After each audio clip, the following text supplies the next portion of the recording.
I know them. They did not prep this map that well. They don't prep 5 maps. They're gonna lose to themselves. As they will have the pressure to finish. We just need to be calm. Just need to play well game. Ross's attention has been drawn elsewhere. Free frag, taps his head. Zywu up against it. Can he come up clutch? Kingston's low as well. A clean click. Oh no, Zyu's doing it. Matt just stabilizes. Oh, and Flames, the first one, not looking. Oh, Magis. Monacy makes that short-lived. Good from Kingston. Oh, Messi from Flames, it's all theirs. Another Falcons round. Never before has a team slain the Giant, taken the bonus, denied a Grand Slam.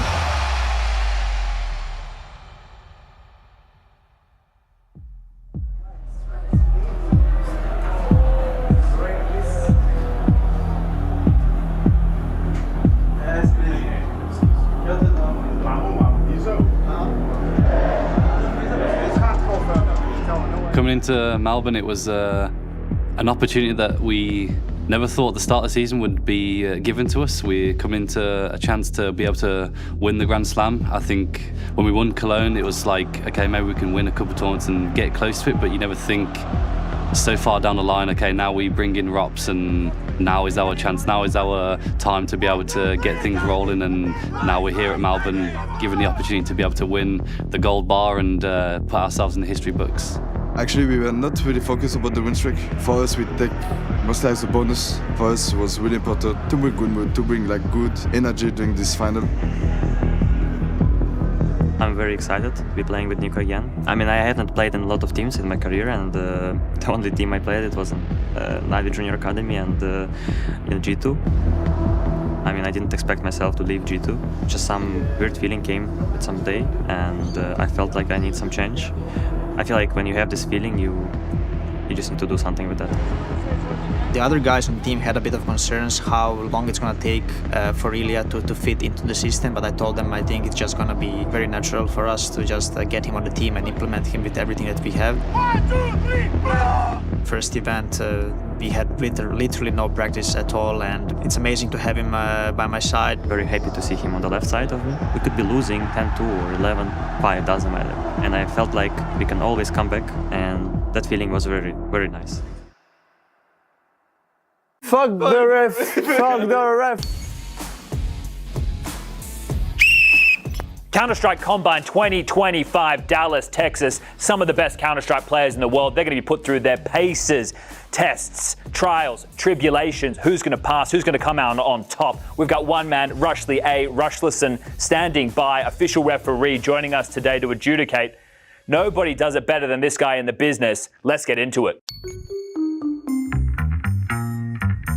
No, just need to plug in the keyboard, the mouse, and straighten the monitor. Okay, go.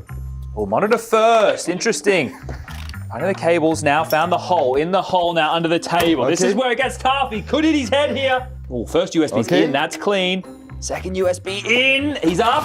He's on the chair. Done. Stop the clock. I'm sorry. 16 seconds. I'm sorry. The skin is not on. I'm sorry. The what? The skin is not on. Rush. Yeah. Ah, you need to... The official adjudicate. No, it's fine. You're fine. He's against me. You're fine. Motherfucker.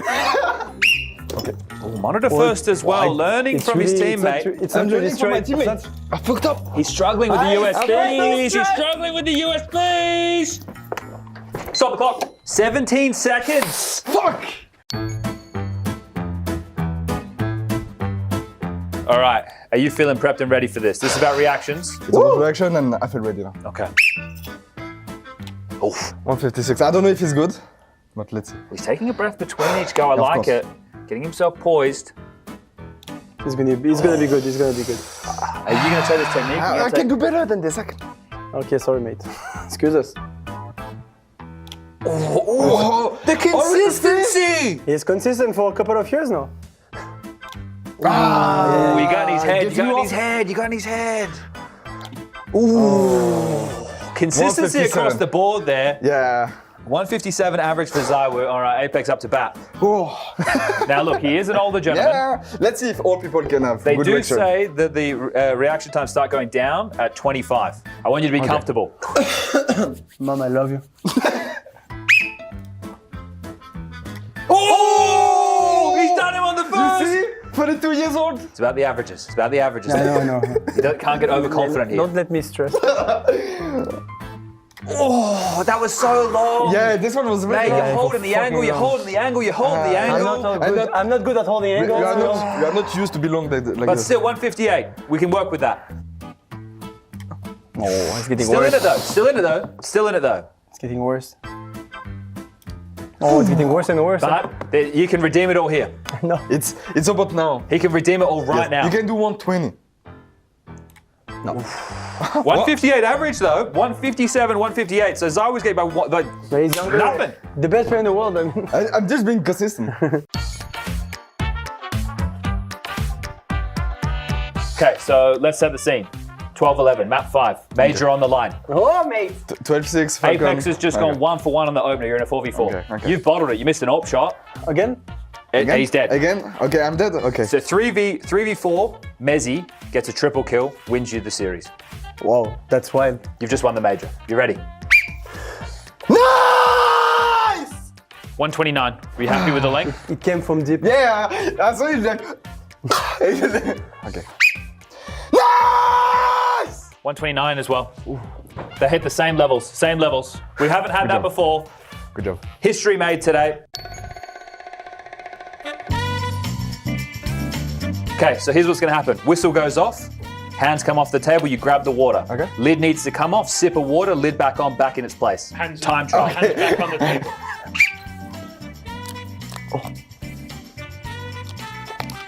Oh, the lid! 6 seconds. Could have shaved a second off there.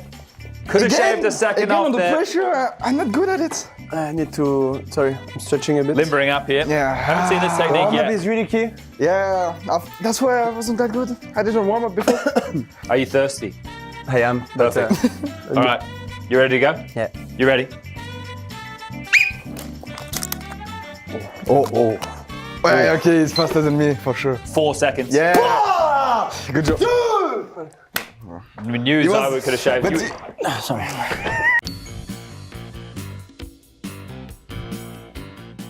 When you're ready. Referee? 46.5. It's not that good, no? Second highest today. Okay. Are you ready? I don't want you to hurt your hand here. Nah, fine. All right. Gotta be sensible about this. Major's coming up. Here we go.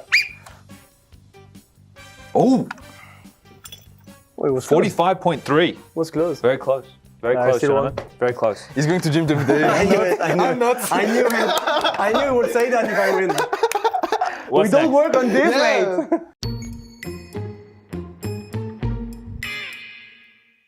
This is the strats in this book to win the major. Okay. Now, what's going to happen is, I'm going to call out a number. Okay, I I will need to then find a number? blow the whistle. Once the whistle goes, you open the book to the page corresponding with the number I give you, and you must read the strategy aloud. Okay. What's the page? Wait, sorry.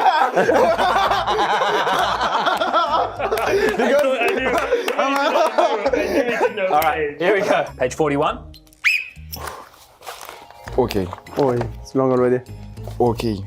It's a lot of pages. Yes, go B. 9 seconds. A lot of pages to handle there. A lot of pages to handle there. It can get tough. Cumbersome. Page 52.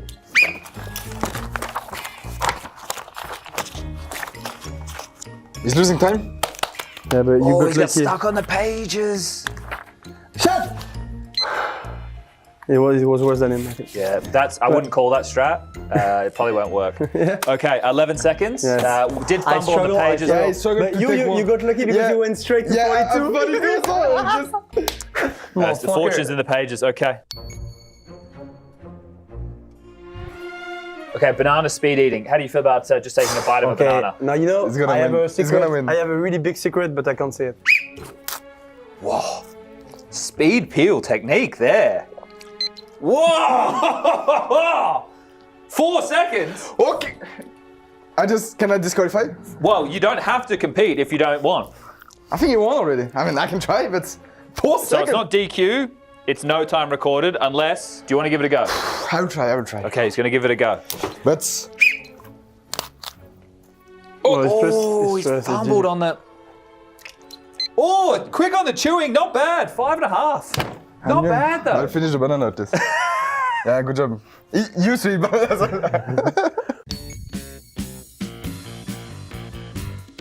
So right now, you're going to get these basketballs. You're going to get 3 shots. We want to see how good your utility is.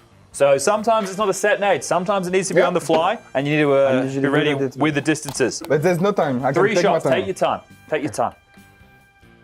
It's easy. Okay. Look, little surprise if you want. I can do it with my phone. Oh, again. No.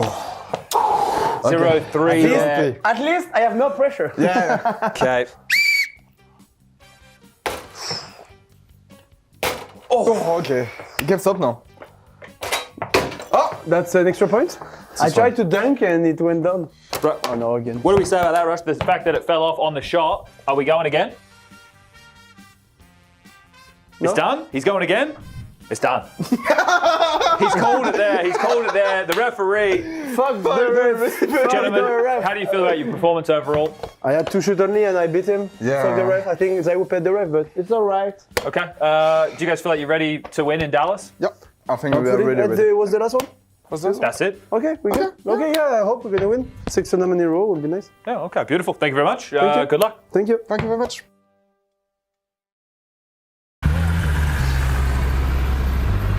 God, you look like shit, brother. You get that zoned out look every time you lose, don't you? Yeah, let's go. Come on, it's a beautiful day. Forget about the old games everyone has. Come on, stand up. So you're not at your peak form anymore. Who cares? You're much more than just a player. You tower over these server douchebags. You're a legend, man. You're a global force. Don't you get it? You spent your whole life building community and legacy, and even if you fall short, who cares? Good for you. Fuck it. They're waiting for something big. They'll get it. We'll give it to them. Drop that goatee, reignite that fire. 30's the new 20, motherfucker. You were the original. You paved the way for all these young guns. Give the people what they want. Some good old-fashioned clutch magic. Fallen Phoenix rises. Another shampoo bowl with your face on it. Guaranteed. You were larger than life, man. You brought joy to people's sad, meaningless lives. You made them jump, laugh, shit their pants from the excitement. All you have to do is... How he's alive. Chengdu steps into it. Got the no-scope, and he's going back again. Forward is just on another level right now. That's what I'm talking about. Heads popping, big, loud, fast. Look at these fans. Look at their eyes. They're all sparkling.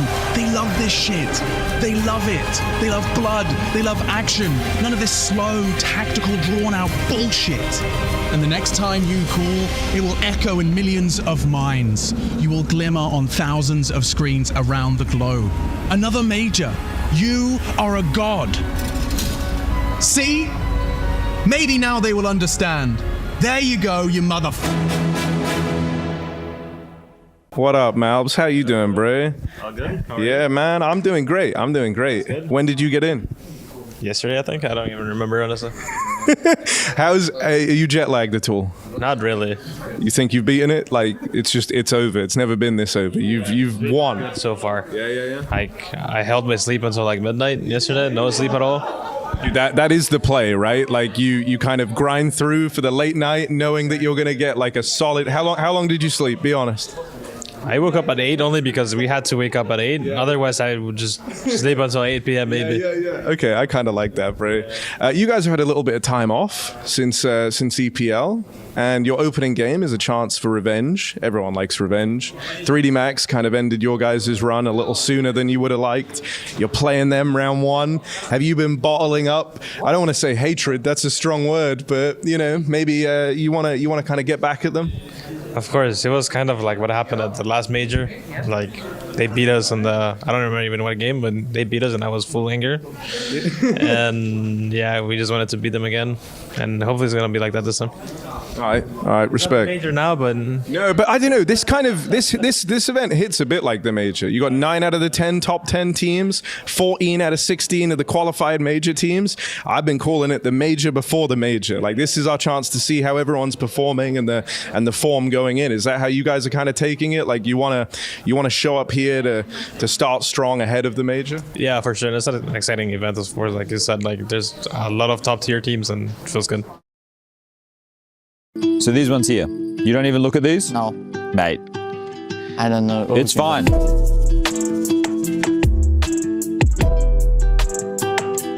All right, I'm here with Molodoi, one of the hottest prospects of 2025, mate. You've really made a splash this year.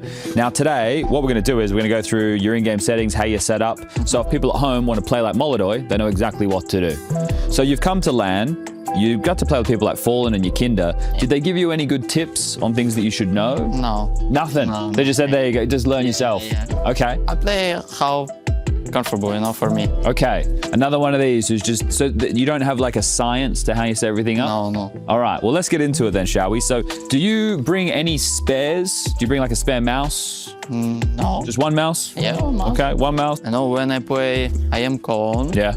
And Zoe give me mouse. Okay. And I will play this mouse. But before Cologne, I play Logitech. Okay. So this is one thing I do like. You still keep things in their boxes to keep Yes. them safe. That's Yeah. good. I like that. I was doing one with Zywoo before. He just throws everything in the bag. And I was like, what if it breaks? He's like, it's okay. You keep everything in the box. For me, it It's doesn't nice. matter, but I think it's smart. I think you're doing the right thing. Yeah. Right? But, each to their own. I'll plug your stuff in for you. thank you.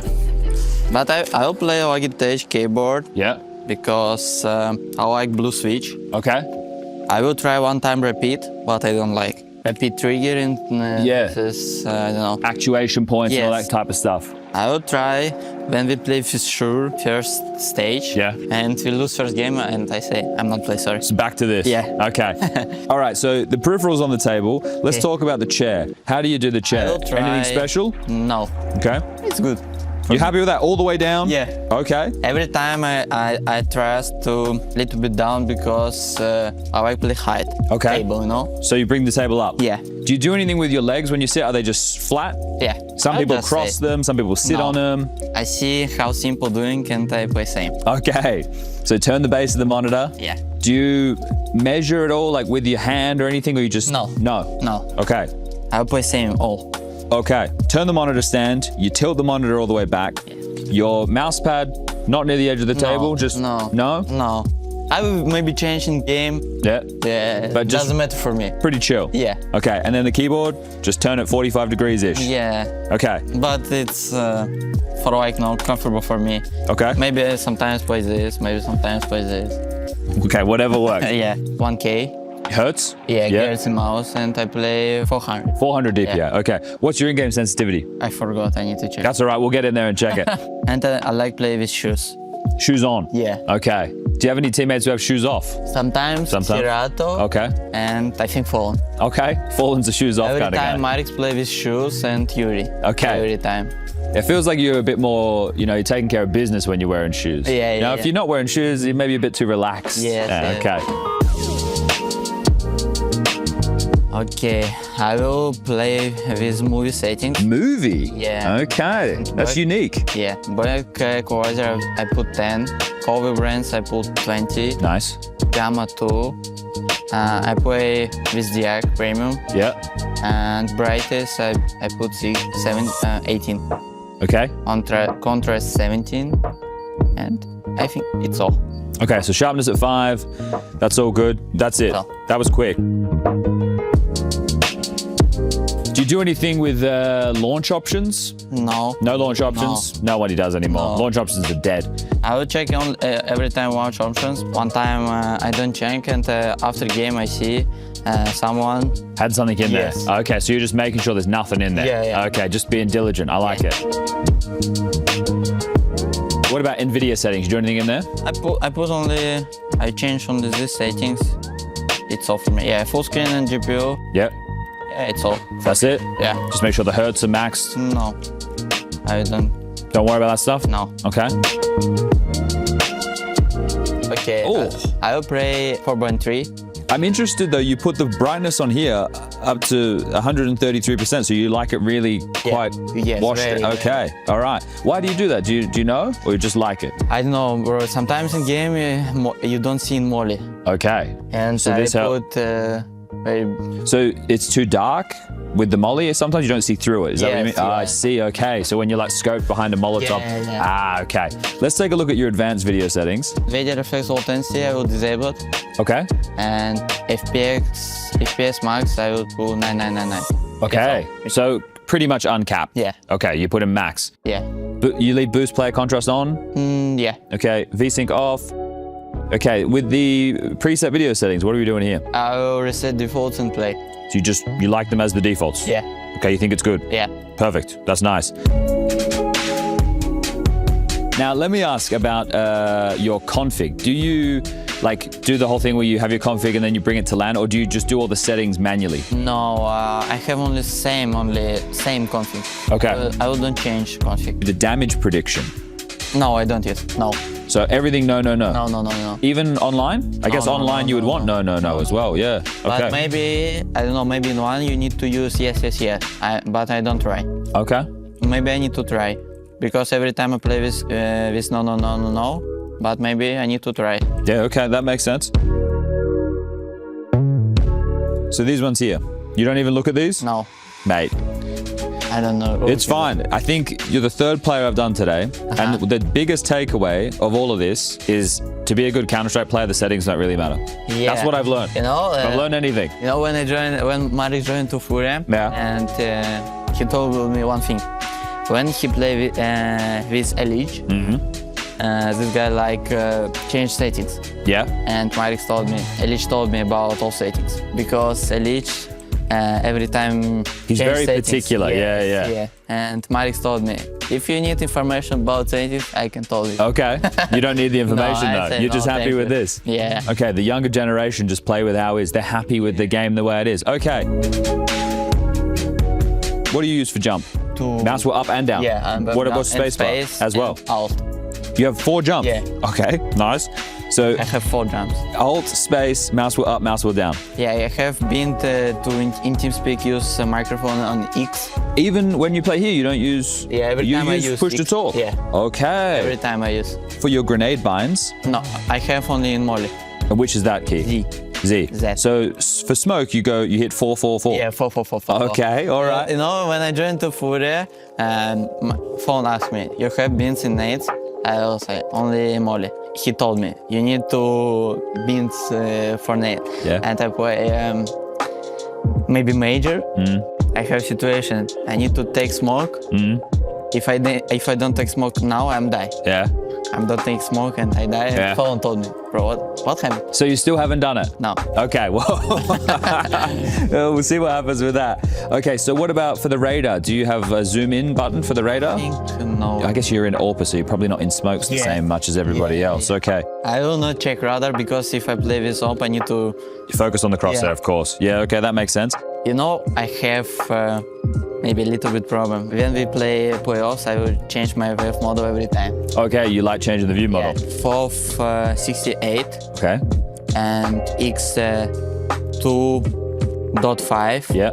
Y 2.0 and Z minus 2.0. Okay. So is this one similar to a default one, just a little bit wider? Why do you like about this view model? I like distance. Okay. Yeah. Okay. This is very good because sometimes I play a very close distance. I like sometimes this. Yeah, this one. Okay, so it's just very close. It's wide. I see. All right. What key are you using to change between left and right hand?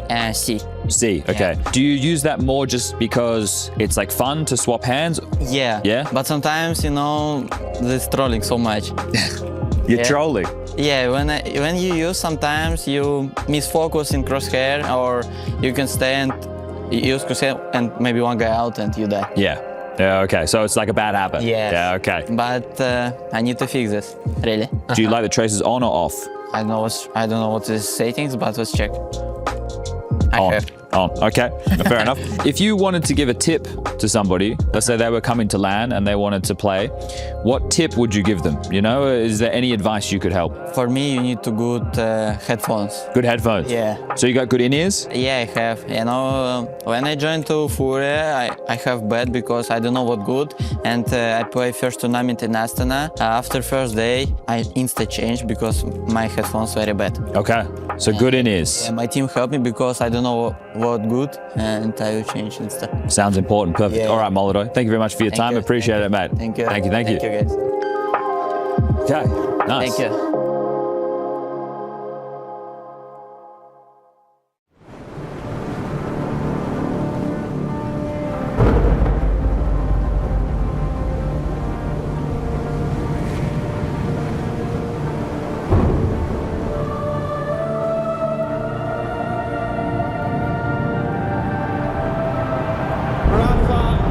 Making history. Absolutely phenomenal. And Ace is the champion of the Intel Extreme Masters World Finals. Storm still not quite done. MC is going to take this fight though. 3 seconds left. Last 2 rounds of match, it's got to start it well for ESC. And this is a massive move for Zez, but he's not content with just a Nexus kill. He wants to win. And it's all done. And Stroll's winning. Unbelievable Rogue with a 4-0 victory over Classic. And they did it again in the grand finals. It's Chengdu! Give it up for your Intel Extreme Masters World Champion!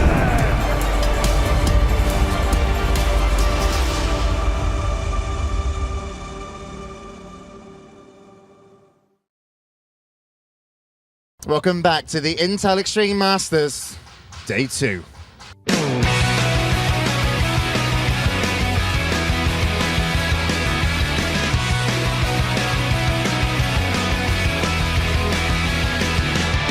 So, it's about time that we took you guys around the venue, and also it's pretty cold out here, so let's get inside and check out the first ever esports arena. Follow me.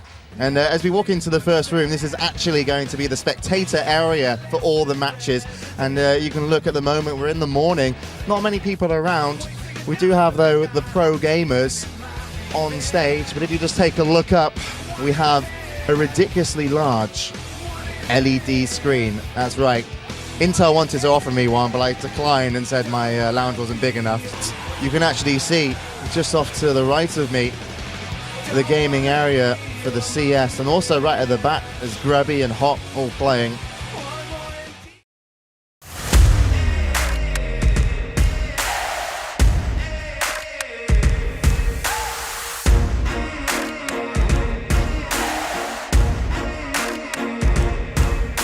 Scrutiny, people twisting up the truth, this ain't new to me. Since the age of 22, I've been using it like it's fuel to level up, like it's champagne in my cup, like there's nothing interrupting my pursuit of dreams. There's a vision in my mind, it's consuming me. Take my confidence combined with opportunity, mix it up with unity, soon to be the greatest of my generation, Operation Victory. Fight or fly, we will stay, through the perils we dare not to stray. Spark the match, light the flame, out of luck, out of sight, dangerous, dynamite. Dynamite! Setting fire to the clouds at the speed of light. Going up, not coming down, screaming. Superman's kryptonite. Blowing up dynamite. Dynamite! Setting fire to the clouds at the speed of light. Going up, not coming down, screaming. Superman's kryptonite. Blowing up dynamite.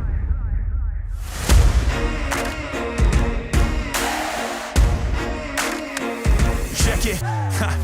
Troubled days, lonely nights, lot of tears, lot of fights. Big dreams met with bigger lies. It ain't what it seems from the outside. On my downfall they pray. Will I surrender or will I betray? Given the trauma that lives in my brain, or use it to fuel up the fire in my veins. I never complain, I boss up and do it. If there's a battle, I fight my way through it. If the wind blows, I thank God that he blew it. Cause what is a blessing depends how you view it. The fruits of my labor are in abundance. Indispensable, I'm not redundant. Incomprehensible the way I've done it. When the struggle pushes me out, shove it, I rise above it. Good morning, good afternoon, and for some it might be good night. It doesn't really matter because Counter-Strike is very much a global thing that happens every single day. It is the Intel Extreme Masters. It is Chengdu in 2025. My name being Trace. This is Josh. We're going to walk you right into that first matchup of the day that we're covering. That's LinVision 3D Max, followed by a little bit of Mouse and Vitality action, which the game will secure one of those two teams a spot in the playoffs. So, with that said, Josh, did you get some sleep, buddy? I got a little bit of sleep, and we're definitely going to be saying goodnight to a couple of teams here in the next couple of hours. So, wouldn't want to be one of those teams, though. No, but I do have to give props over there to Molodoi. He's obviously just sits down in games. Yeah, I love that about that. Also, I love the fact that he uses push to talk. I think that is very respectable. Take notes, Rushley. I remember the good old days of using push to talk and then switching over finally to the voice activation. It was a big hurdle. It was a big. Honestly, I should have marked that date down on the calendar and just celebrated the anniversary of it every year. Yeah, might as well. I mean, it could be like a second birthday type thing, or none of that. In fact, we could talk about what happened yesterday, Josh. We got a lot of Counter-Strike under our belt just in day one, and some of those conclusions gave you what inklings? Well, there was a little bit of surprise. We got to see Vitality dropping a map to Virtus Pro, a team that I, maybe had brushed off earlier in the day. But, we got to see Vitality come out on top there. The Mouse Phase game was fun. We got to watch that here. It was on the A stream. Well, first of all, let's run it all the way back to your comments about Virtus Pro. What about them? Tell me about sleeping on Virtus Pro. And what does it feel like when they almost did what they did?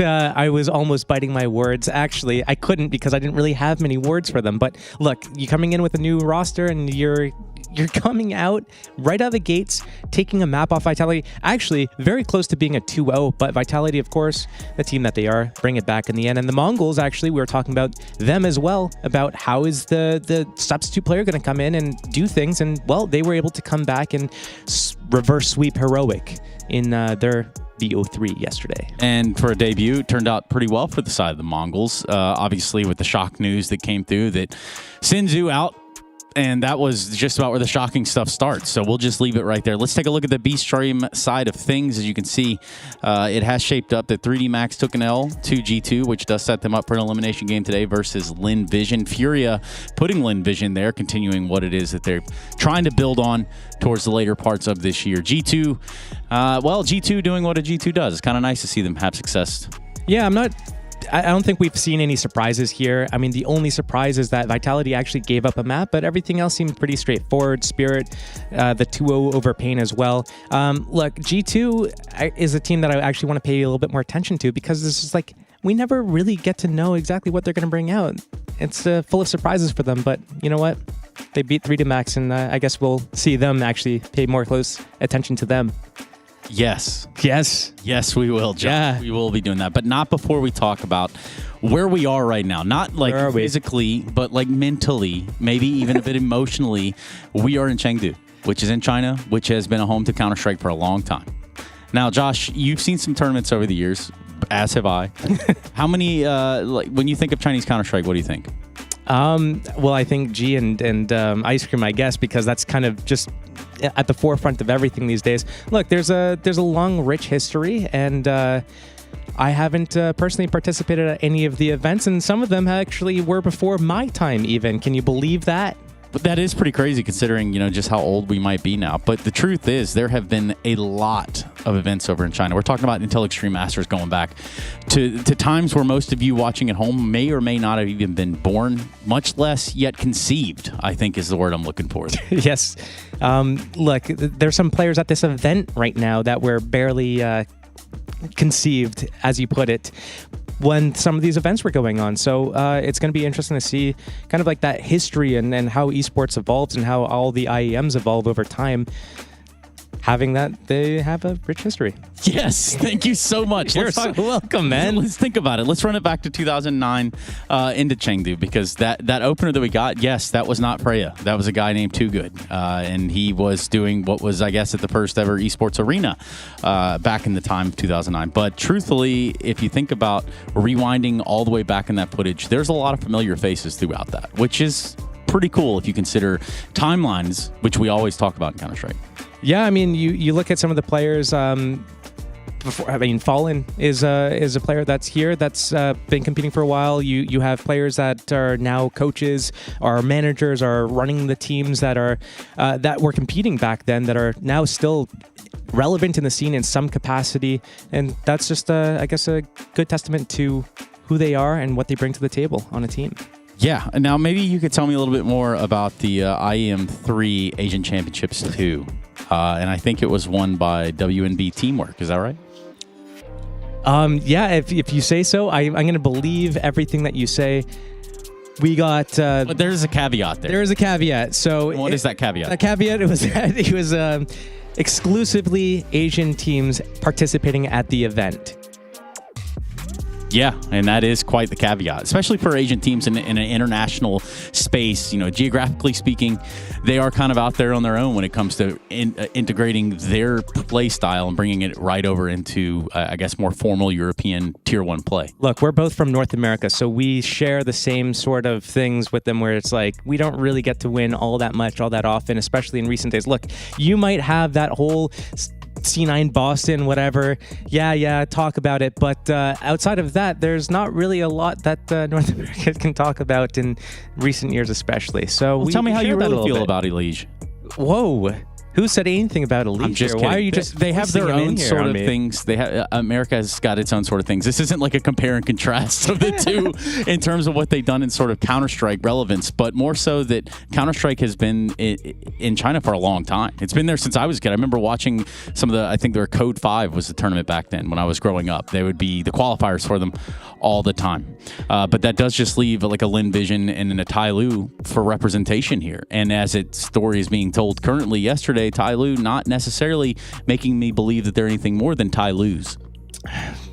Yikes. Okay. Yeah. I mean, you're right. It's difficult for, if this is the representation that you have coming into these events on home soil, you want to have something more to cheer for, and you don't want to be cheering for them already in the elimination. But I guess on the flip side of that, you at least have the crowd being able to see the group stage games, but not the start that you want to see as a fan, not the start you want to see, or I guess put on if you're playing in front of your home crowd. Yeah, and the realities are for these two teams to find a sort of footing that they can then build on, right? They find a success. If they found a success in an international scale, you could then say, hey, okay, that's the building blocks. That's where it starts. But for what it's worth, I think both of these teams are realistically kind of struggling to find their own sort of space or own slot or spot within the ecosystem that is currently CS2 and the VRS. Yeah, I think when we looked at Lin Vision, especially during, I guess, the major, when they kind of stole everyone's hearts away a little bit, they played through stage 1, they go and upset everyone with that Falcons upset in stage 2, ruin everyone's pick'ems.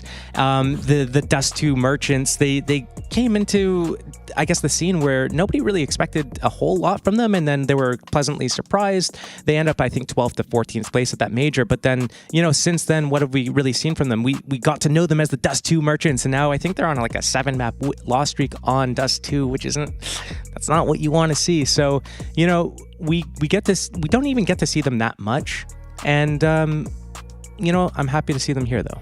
Yeah, I do think that there's still a chance. I mean, it's improbable. It's not impossible. It's just a little improbable. I mean, if you just think about the tiers of echelon of play between, say, your Tai Lu, your Lin Vision versus that of the ZywOos and the Vitalities, the more crisp, clean, concise, well-oiled engines that we have around the space, it's not even comparable. But we can compare the brackets, Josh. We can do that if you want. Yeah, send it. Show me the brackets. Show me the brackets. Show me the brackets. There it is. Okay, Josh, so you got Group A up there. It's starting to take some shape. Falcon Spirit, banger. Mongols, Astralis. Astralis did what to Navi yesterday? Yeah, right? 2-1. I think we got to see them win more than one round on a T side, and maybe a T side nuke at that. I actually don't remember what the maps they played exactly, but that means we do get to see a lot of these like high caliber matches really early on in this event though. Like Team Falcon Spirit today, we're gonna be able to see we saw Mao's Phase yesterday, for example. I will get to that when we see it. Mongols Heroic, that was a cool upset because, well, not really an upset because Mongols is expected to win, but they lost their best player. And as you know, I love talking about Senzu. Yeah. I just slip him into every conversation we can find. Yeah, call me Senzu. He'll be coming up in our Call me first match. Senzu will be playing soon. So let's take a look at Group B. Go ahead and flip that page over because Josh kind of alluded to I it. jumped the gun. That's all I'm good for. The Maus versus FaZe spoilers, Josh, I just don't know if we'll ever recover. But it does set us up for Maus Vitality, and there's a lot of juice in that matchup.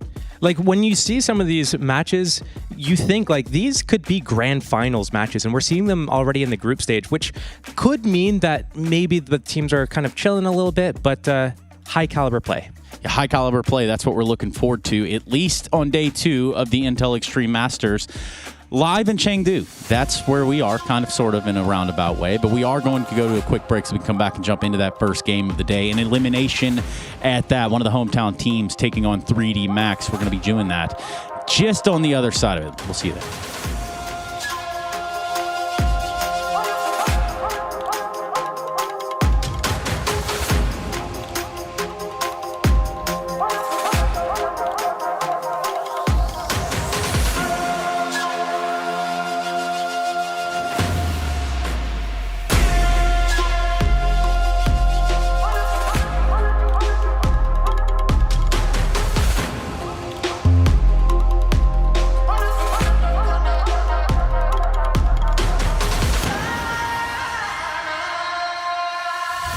Damn, guys, we almost had this. Thank God that's over. Bored of endless matchmaking? Take your first step towards EPL. Experiencing real strategies against teams of your skill. Learn more at fce.gg/EPL. Hi, this is Basement Dweller's first advertisement. And our second drop is, it's up, actually. If you're seeing this, it's up. It's available on the ESL shop. We had our first go at a jacket, and I'm really proud of it. I've always had an interest in clothes, but, seeing behind the scenes how the sausage is made has been a lot of fun. And if you like the clothes, tell me. If you hate the clothes, tell me, but try them before you slag them off. I think they're really comfy. So yeah, that's my advert. I'm gonna try again. I'm gonna record another one.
Found deep in the Himalayas, red pandas, whilst not only incredibly cute, are also deeply symbolic, embodying gentle resilience, peace, and harmony.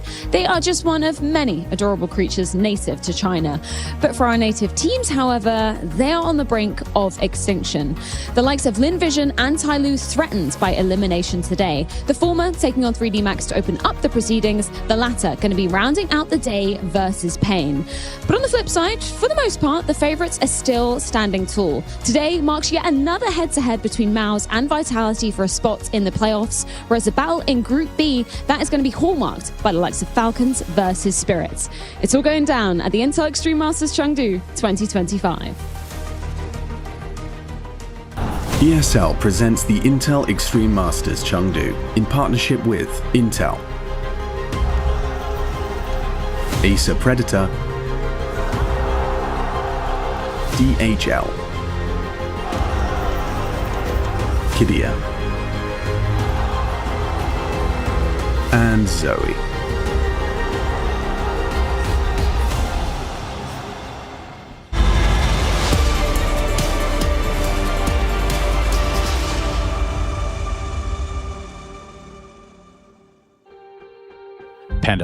Panda. Just kidding. We don't have any pandas here in Stockholm. That's because the action is going on over in Chengdu. Welcome back to the Intel Extreme Masters. We are getting situated for Lin Vision taking on 3D Max in an elimination game in which neither of these teams really trying to go out in this fashion, I dare say.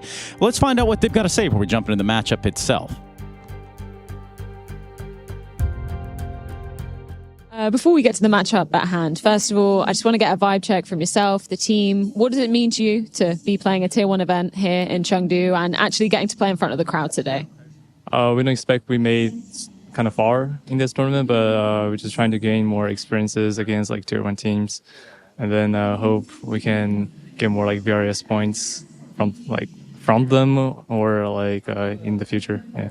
And what was the experience like yesterday playing against Furia? Were there any kind of key issues that went down in those two maps versus them? Yeah, our contest was not like correct enough, and then our calls was worse than them, of course. The first map, we expect the loss yesterday. The first map, we were expecting getting like 10 points at least, and then the second map went ugly, so that was unfortunate, yeah.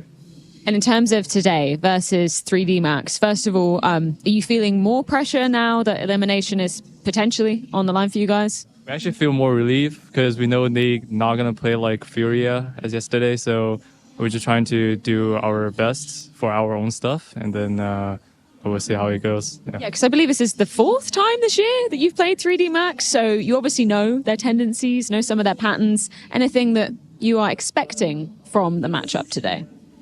As a 50-50, I see who has like a better shooting or better in-game calls. Yeah. Thank you so much for your time. Best of luck in the game.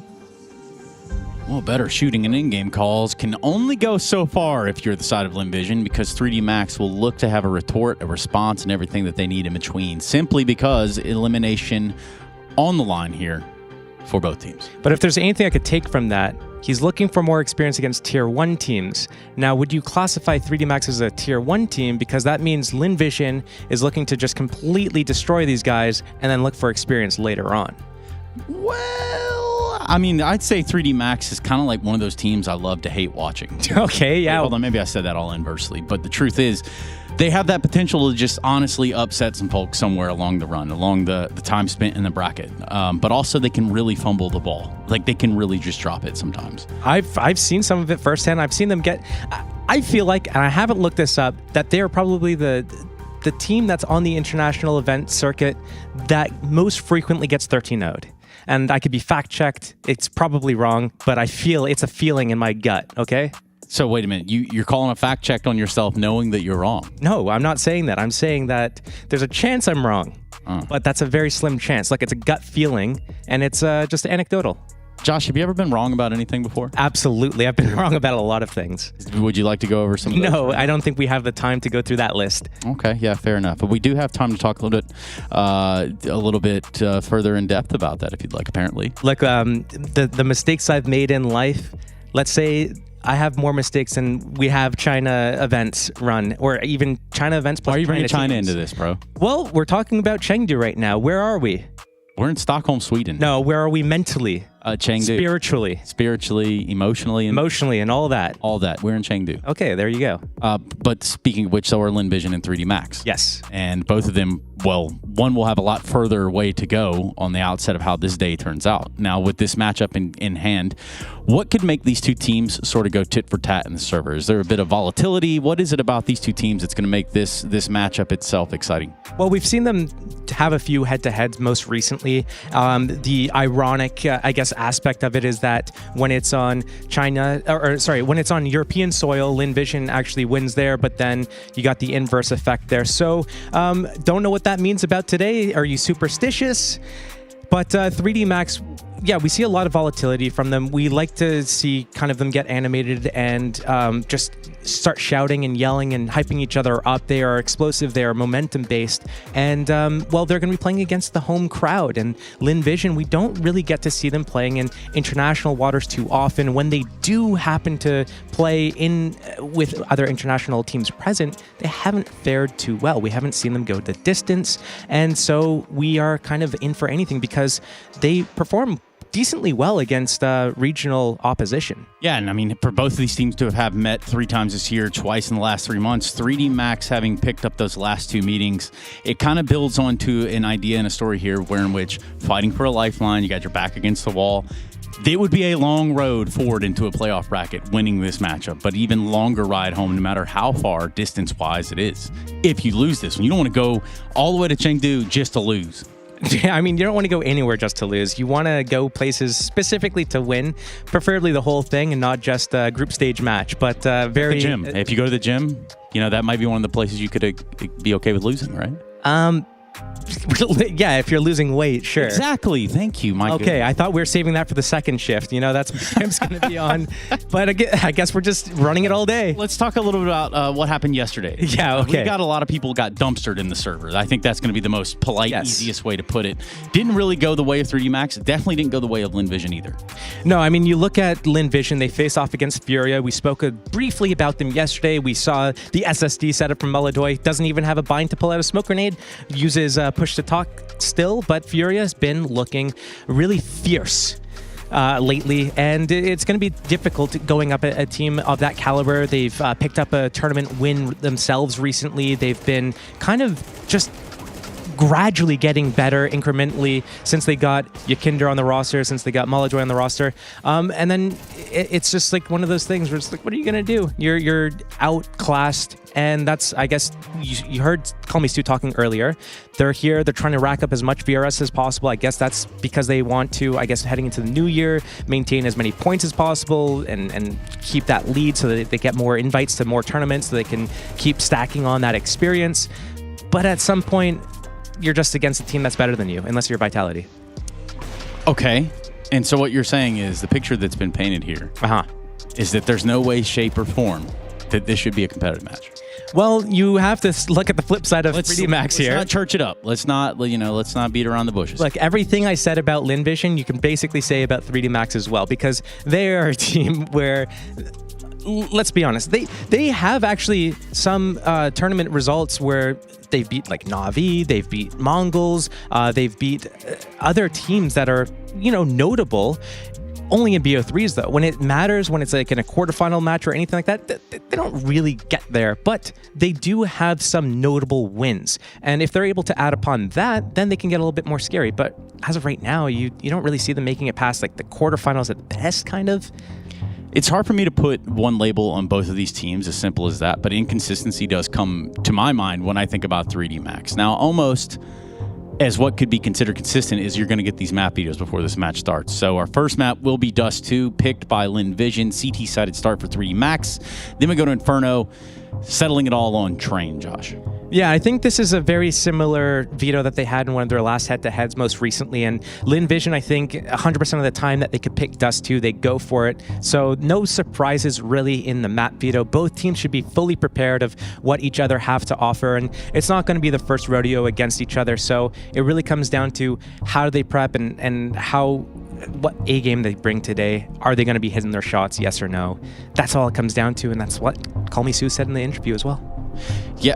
And Josh, if you look at Dust 2, Inferno, and Train, is there a chance that we get a sort of that old school Asian Counter-Strike approach out of LinVision today, where they just get super crazy brawly, they jack their sensitivity up to like 9,000, and then we press W the whole game? Well, I think that's the 3D Max approach to things. So if we do get that, I don't know, maybe they can create some sort of like nuclear reaction or something going on. I don't know. You get to see this conversion of wildly aggressive playstyle. Thanks, bro. Stop looking at us. I mean, please. You could have easily made a gravity joke there, but you decided to pass on that one and listen. Sometimes talk to the guy staring in your soul. Like at this hour of time, you can imagine that sometimes firing on all cylinders might not be the case, but it will definitely have to be the case for either 3D Max or LinVision. Again, elimination here. You've got to get tired of showing up if you're LinVision to events, just to lose. Or to events on home soil just to have that same similar result. And again, though, if they do win today, we're talking about a long road to the playoffs. Look, no matter what either team wants to lose here, it's bad to lose here. It's the second. It's the facts. loser. Yeah, it's the second match of the entire tournament. It's day 2. You know, you've got a team that's on home soil going up against a team that's not really like one of the elite. I think they're actually ranked top 10, but. I mean, we can have a discussion about VRS. Do they deserve to be top 10? Are they an actual top 10? Or are they maybe somewhere in the top 15? Look, LinVision, they need to do something. They need to pull something out of a hat to be able to withstand this. They're in front of the home crowd. It would be disastrous for them to have to go home on day 2, right and early in the morning. Yeah, you are absolutely right, Josh. This is the time to shine, and it is time to get this match underway. Elimination on the line. 3D Max versus LinVision at the Intel Extreme Masters.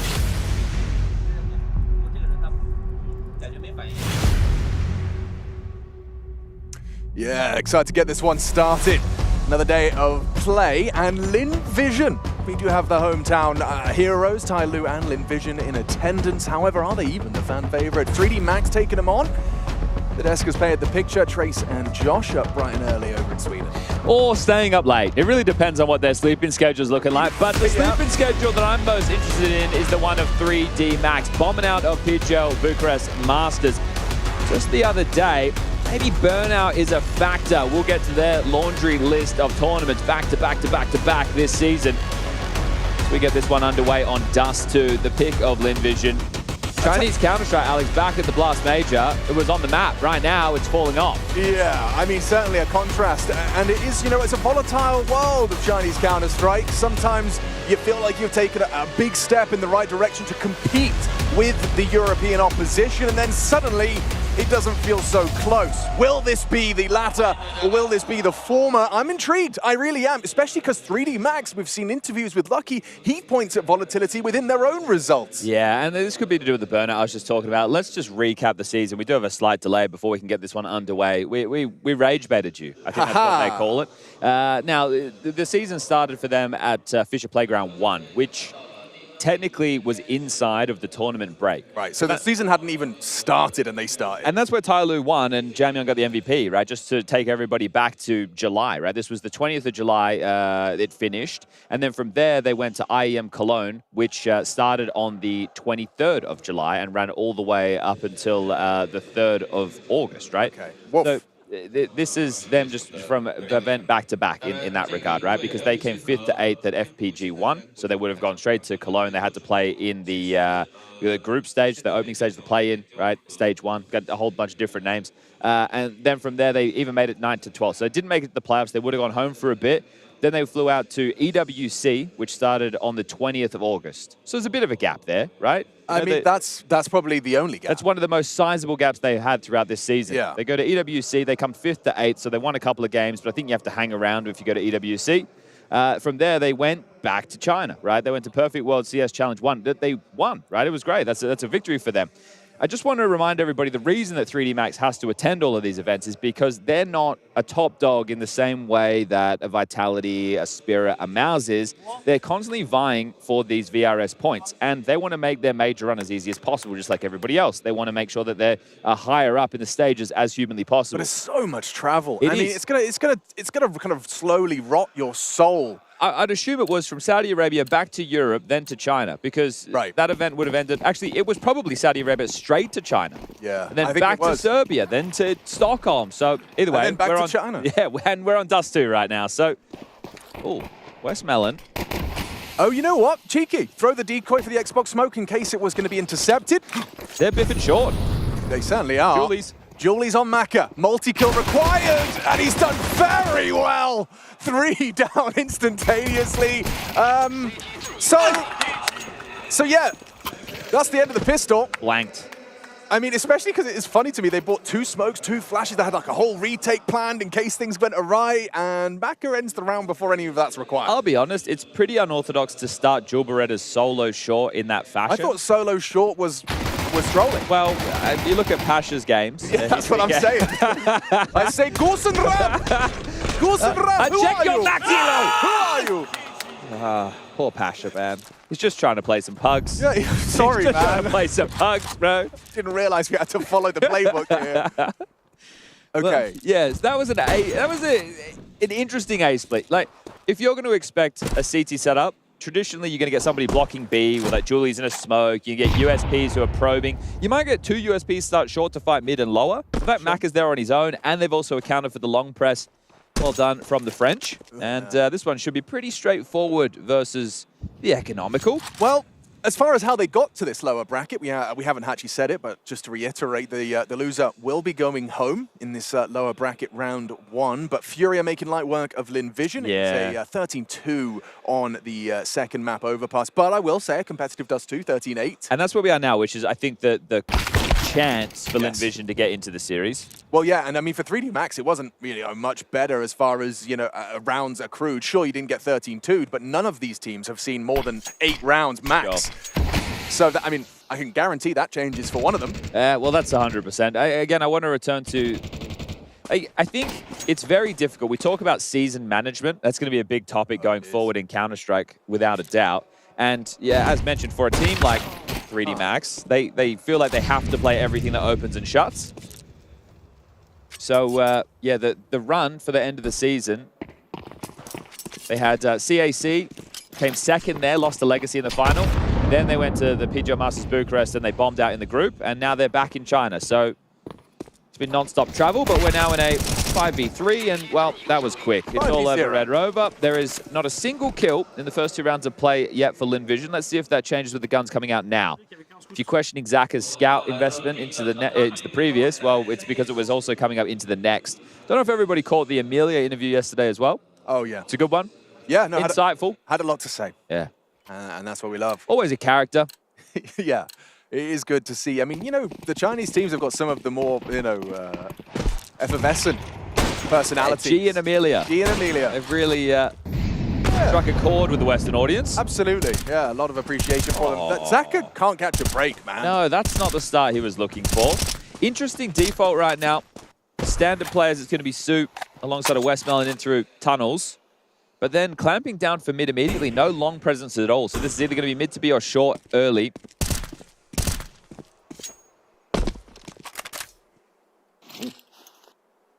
I'm worried that Zaka has the bomb at the back of the pack. That's a nice meaty nade.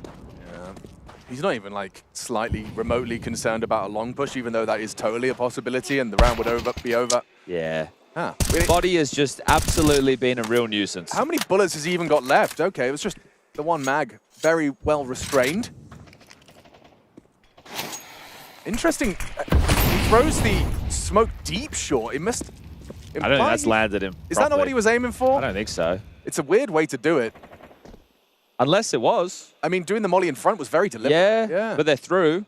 Okay, and Lucky did an audible Contact? dismount. So is this just some sort of bait and switch? Yeah, on the car. Maka found. Nice find from Amelia. Progressing forward, hometown Lin Vision trying to get the bomb down. That is a very chunky nade with Amelia. 20 HP. Plan for short, they need to take some space back, right? So you don't have to play for goose and ramp now that you're planning for short, but you do need to fight for something.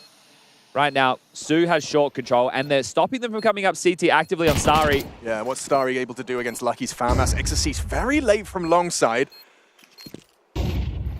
Oh, he spots multiple bodies, yet Starry caught off, doesn't manage to provide. Amelia, what have you got on the low HP? A bullet from the FAMAS of Lucky. Smoked off, that's really uncomfortable. Do you double swing? Who's covering? Who's ready? Need them both, and he provides. Su steps up. Lin Vision on the board. Considering how that started with the harassment onto Zaka in middle from body, they've done well there. The contact play out short. Sure, a little bit of utility came early. Maybe that's what caught Maka off guard. Amelia with the entry. Only 1 kill, sure, but the most important one of the rounds to get into the site, get the bomb down and set them up. So here's the harassment top mid.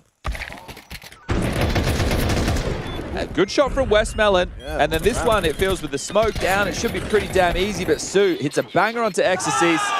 And they let out a roar, playing in front of the crowd. That's what it's all about, especially a hometown one. So let's see, can they break the money of the French early? Back-to-back rounds necessary. His body just up to the same antics, peppering away. Short stance, boosted, nade through. Damn, that's good damage.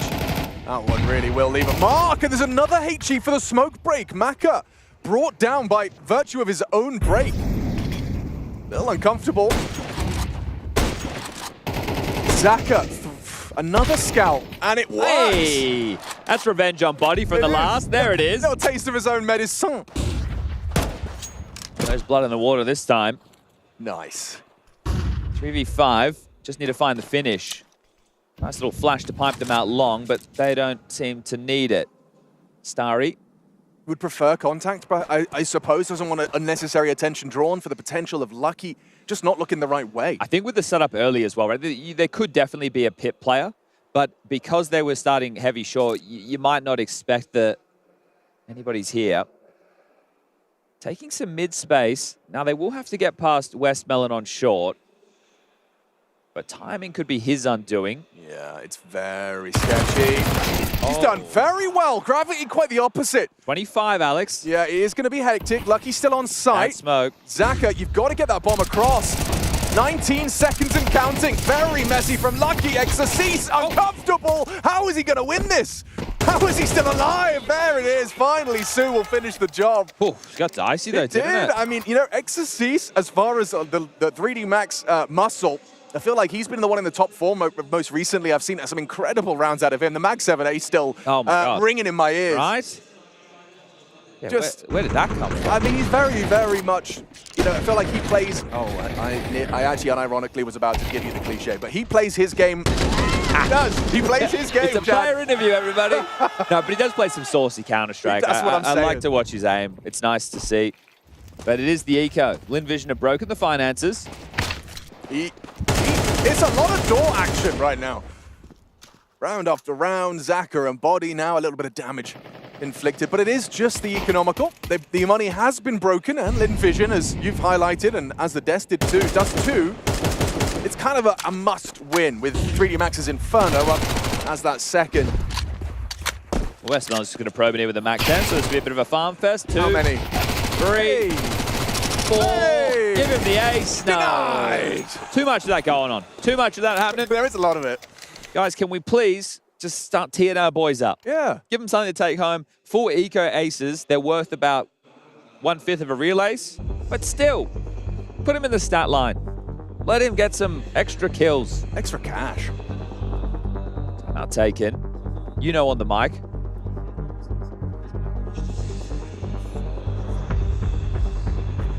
Now, we will do a skit about that at some point, everybody. Don't you worry. It's in the works.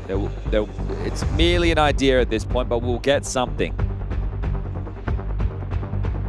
Who's 3D Max's coach? You know. Let's see if he has any good ideas. Maka not able to get out of the AWP just yet. Same can't be said for Zaka. He gets the equip into the big boy. Long spawn for Starry, so this could be a tone shift into the next rifle round. If they want to press long, now would be a good time to do it. Send your sharp tool or the shed Starry out the gates. But Zaka gonna drop a decoy. Gonna look for a mid-pick. Not boosted though.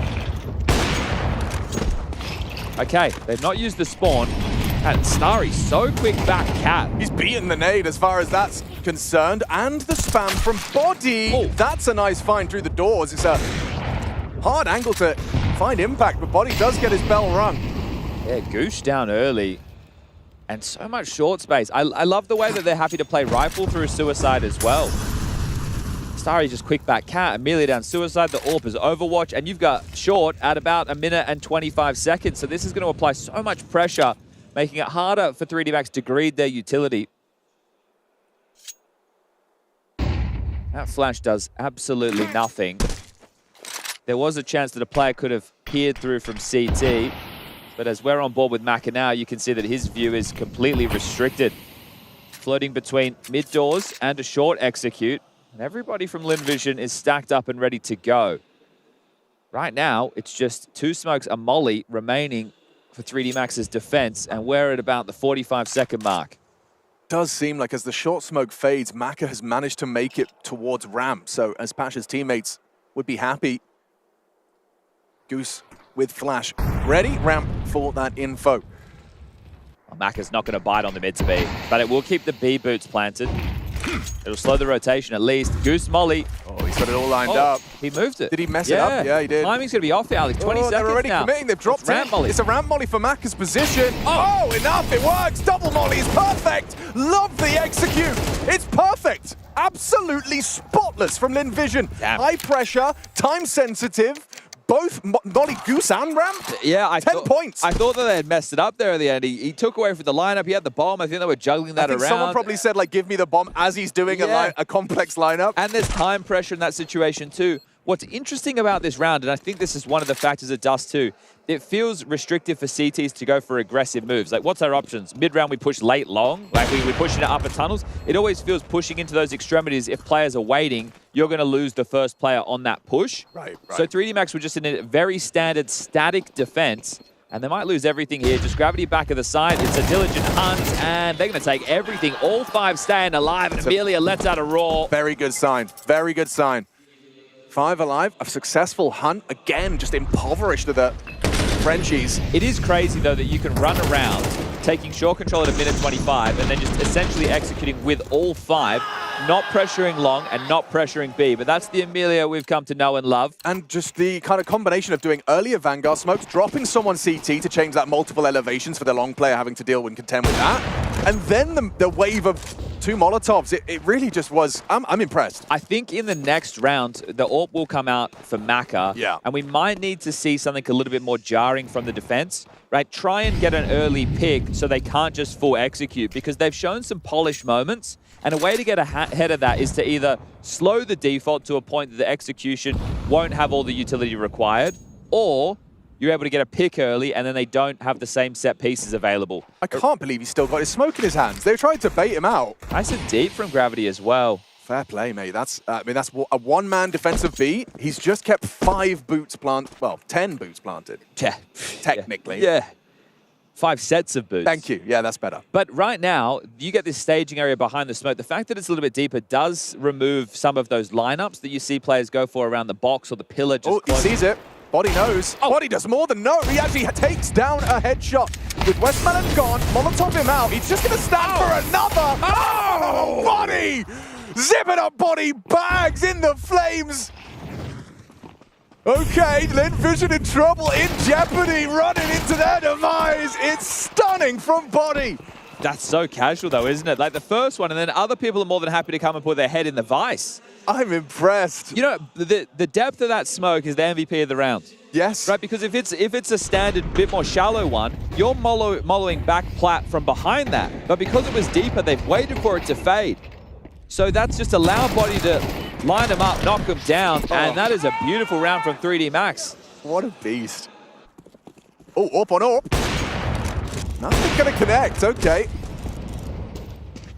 Not being more jarring to the default, though. Mac is AWP starting in middle, so there is the possibility to look for some nade breaks, and he's juggling his U2, giving a little bit extra over to Gravity to dissuade any B pops. Ecstasy's taking long space. Okay, so they've investigated with a little bit of extra room this time round. But the AWP was noted for the initial mid pick, but at that point, because the mid door smokes up, he could have rotated it either way. Zaka's going to flash him into bedroom. Ecstasy's, it looks like he's not desperate to stick around. He's going to his favorite position on the left side of this blue bin. I swear, he's always here. And it always works. Well, how ready are they? Will they have that flash from the mid side? Looks like Zaka's getting into position. Does this blind him from his favorite corner? Not enough.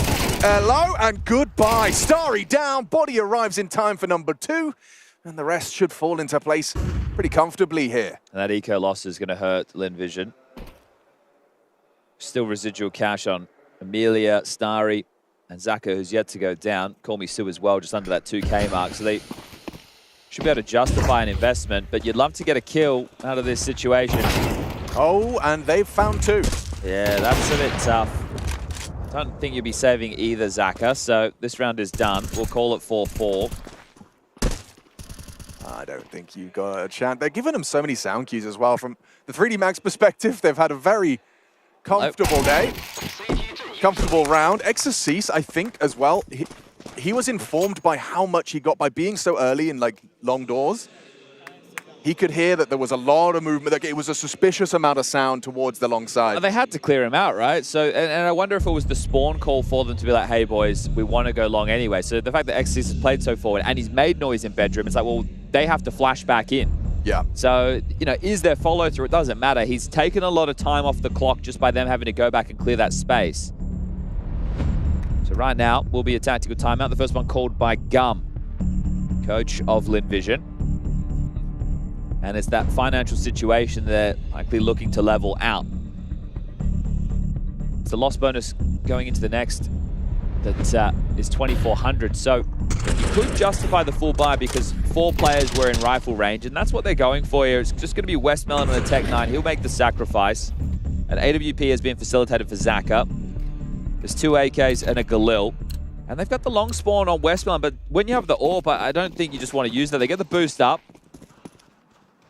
Hasn't been successful on the tags yet, Zaka. And this time doesn't even fire a bullet. Was worried about Maka peeking in. Lucky started close short.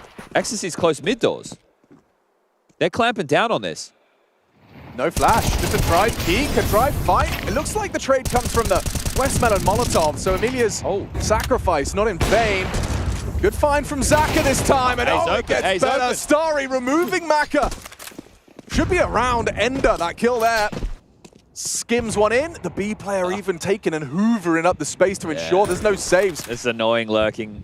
You hate dying to this. Yeah, as a B player, you say some words that are probably not safe for broadcast when you give up those type of deaths. You could see the approach from 3D Max though. They wanted to clamp down on the mid control to stop the execute.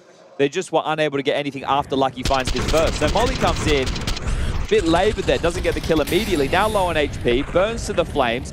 The mid players attempt to activate. As soon as Exorcist goes down, Lucky and Exorcist A defenders. At that point, you just need to deal with the AWP. Maka falls, sight open, round 1.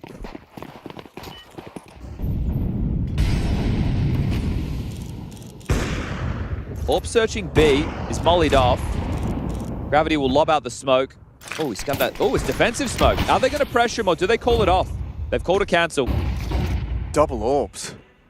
Body and Maka were both trying to find different angles on middle there. That's one way to deal with a team, right, who is defaulting a lot.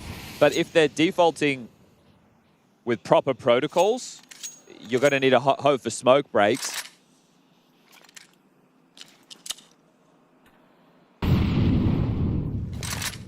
I'm trying to make sense of the double long setup. What's the theory behind Lucky and Exorcist both kind of committing to long like this? So Lucky's the Joker.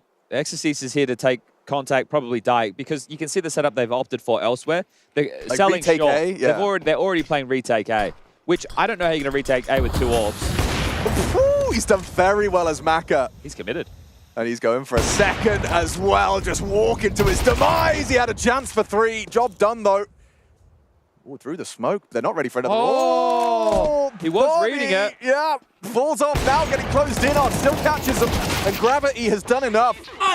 The round goes 3D Max's way, and an unusual flavor to that one. Oh, I thought they were going to pick up double AWP there. Lucky grabbed Maka's, body upgraded into the AK. This is one of the things as well. Double AWP setups, you use it once, and then get rid of it in the next, and you're going to keep your opponent guessing, right? They'll be calling against the double AWPs.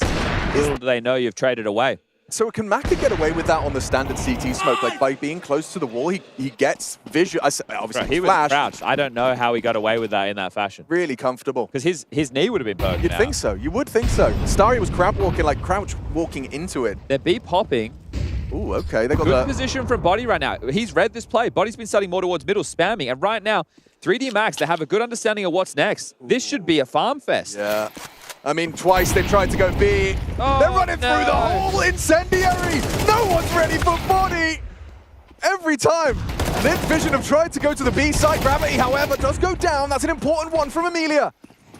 Molly window fails. They missed it. That's cringe. They lost another, though. Lucky Look at the quick Exorcist flag. Yeah, but the smoke on the tons. That's going to fade. It is, and there will be an opportunity. Someone back plat does find that clean headshot. Exorcist, a 2-piece. He just keeps coming. Yeah, Zaka's not ready. Was worried to try to find Maka, lost in the source, and that's an Exorcist Body combo. Damn, okay. That like after Gravity doesn't get a kill, you're thinking, oh, mate, B retakes are tough. If I'm Linvision, I can't believe the 2 times I've called like a 5 starting so B. ready, yeah. Body has been there. And Body has got the multi-kill. The other thing about this round, like, if they got the window molly in, they probably don't kill Lucky. Sure. But at least you guarantee, like, site safety, because they didn't get the bomb down. Yeah. That's how quick the rotation came in from 3D Max. It denied the plant, which is going to give them a final round that is essentially going to be a broken buy. You can see one AK getting equipped right now. The rest are just going to have to be pistol upgrades. And the fact that they've gone Deagle heavy tells you about the pace of this one. I don't expect it to be fast. And they haven't used their long spawns at all. Not once. Which is very curious. The fact that they haven't wanted to go out fast long. We talk about Dust 2, the map that I would say the spawns matter the most on, especially for the T side and its playbook. Excuse me. Double ops are back out. And away we go. Selfless from Starry, drops the AK for Amelia. Yeah, has to operate this round with no armor. And there's two players without head armor. Excuse me, monsieur, that's very cheeky. Confident Counter-Strike. Takes the spawn, takes the opening kill. Sue, removed from the round. They're going to pop through the mid-door smoke. Yeah, it does look like that's the intention here. They threw two, like a door and Xbox smoke. Yeah, sure, it stops the short players from being able to peer into lower tunnels. It does, though, facilitate them to peek up top mid. But either way, they've got the space they were looking for. Look at Lucky's belt of utility as well. Exorcise spotted and flashing from that goose position. Different variation, a smoke from Lucky to play around. Not comfortable for Lin Vision, not at all. Especially when Maka is the first to chip in. Through the box. Nice one back. Orb's got you, though. I say that. Starry hit a shot through the corner. Zaka brought low short side, and it's just being Maka. Picking them apart, Gravity chips in, and 7-5 at the half. Okay, a must-win map, Lin Vision's pick, and it's competitive. Stay tuned to find out how this one goes down.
how. We're live from Chengdu. We're getting another day of play started. First half has concluded between Lin Vision and 3D Max.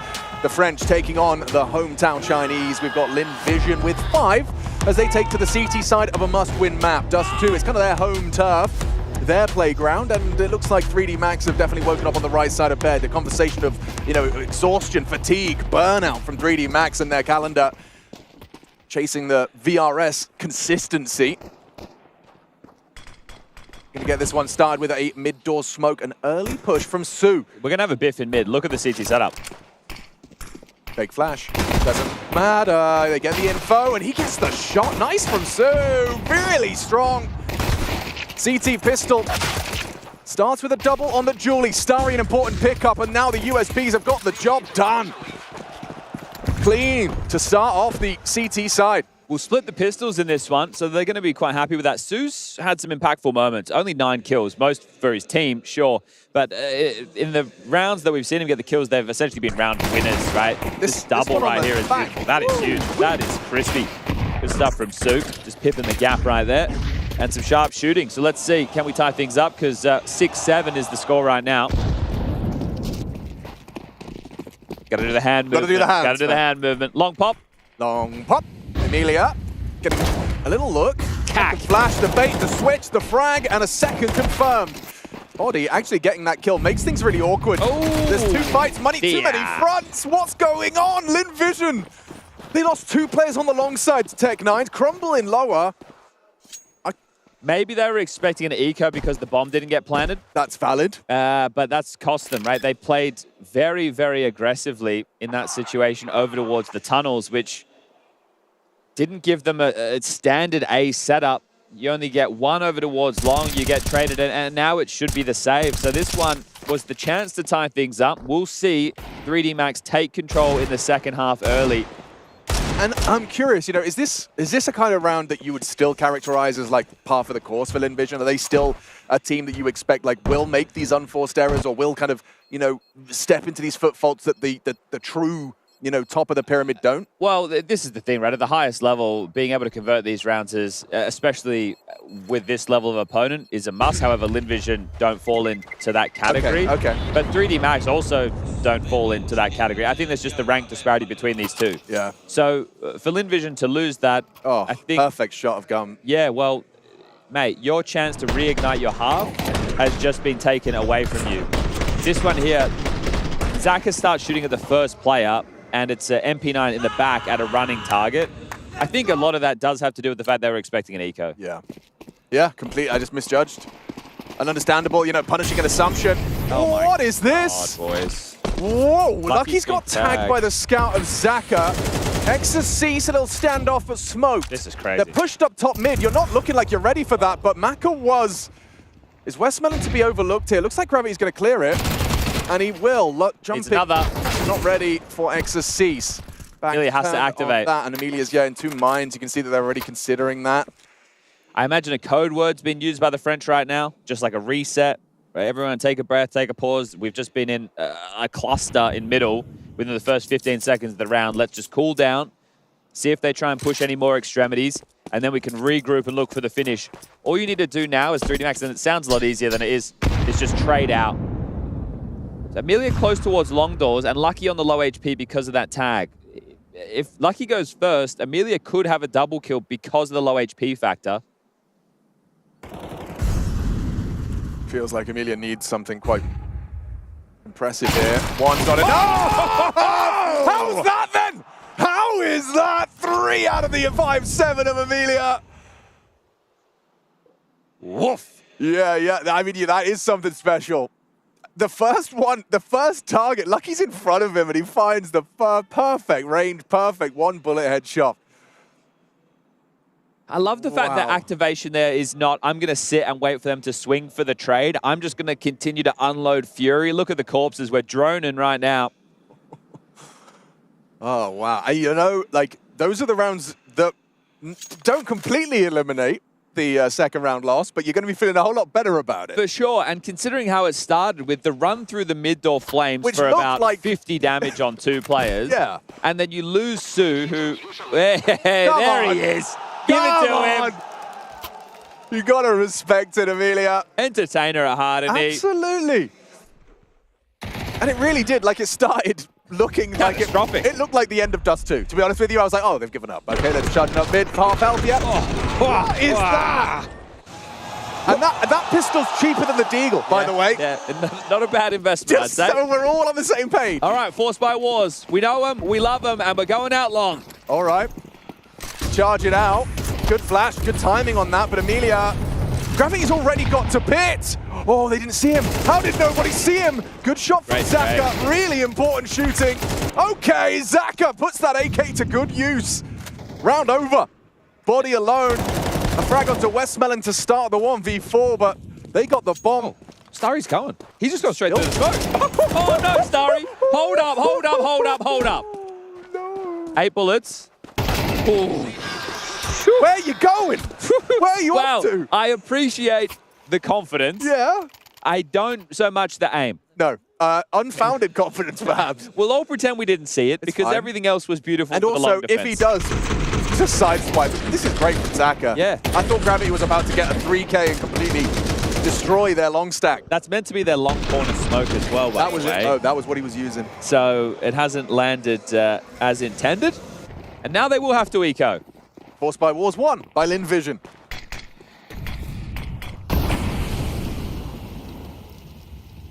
Do it, buddy. Nice minimal way to get that long space out. Blue bin molly, deep long doors smoke, job's done. The concern with this, I think, for most people is one of two things, is the late long pop. You're not worried about it now because they don't have a rally of flashes. Oh, two's okay. You're not worried about it now because of the type of buy. But yeah, against like a force buy or a gun round, because you're delayed, you're not close doors. So when they hear the molly land and the smoke, they know that the defense is normally you waiting on the corner, and they can catch you in transition with that timing pop. Or they can run out first because you're going to throw the molly way on the corner for a flash from your teammates. Right. Obviously, there's different variations, but that's the safe way if you're only going one player long just to throw the molly and maybe someone starts short, somebody throws the smoke. Let's do it the no cries way, and then you can do it all. Yeah. They're going to take the lead right now, Lin Vision. That is such preparation. They got 3 HGs if there was to be a little barrage. Like, once they get across ramp, you could just explode them. But that's if you get past this 2-man jiggly-wiggly defense in this off angle. Gravity, as he focuses on CT, his crosshairs down. That's lovely. Positionally sound from Westmelon. Everyone having a moment right now. Starting to rack them up, Lin Vision. But we're into the first full rifle round, which will be lacking a Maka AWP. Getting 2. Emilia Crouch committing to a spray against pistols. As long, I think 2 against an eco. You're fine. Yeah, you did what you needed to. Gravity has a long spawn. It's not the best long spawn. I think we'll just see this round into a default. Body and Lucky in through tunnels. Gravity top mid. Maka will be suicide. Ecstasy's outside long. So this is a standard default. That smoke hasn't landed as intended. If Zaka's AWP was middle, he would be able to see over the top of it. So this is a little bit scary on the mantle. You do have to worry about a player floating behind that, but they're up. They've got the space that they were looking for, and they've got a handful of smokes right now to either pull the misdirection or set up a execute. But, like we saw from Lin Vision in the first half, their A executes were quite polished with mollies, right? Ramp molly, goose molly, making things difficult. 3D Max don't have the same ability right now.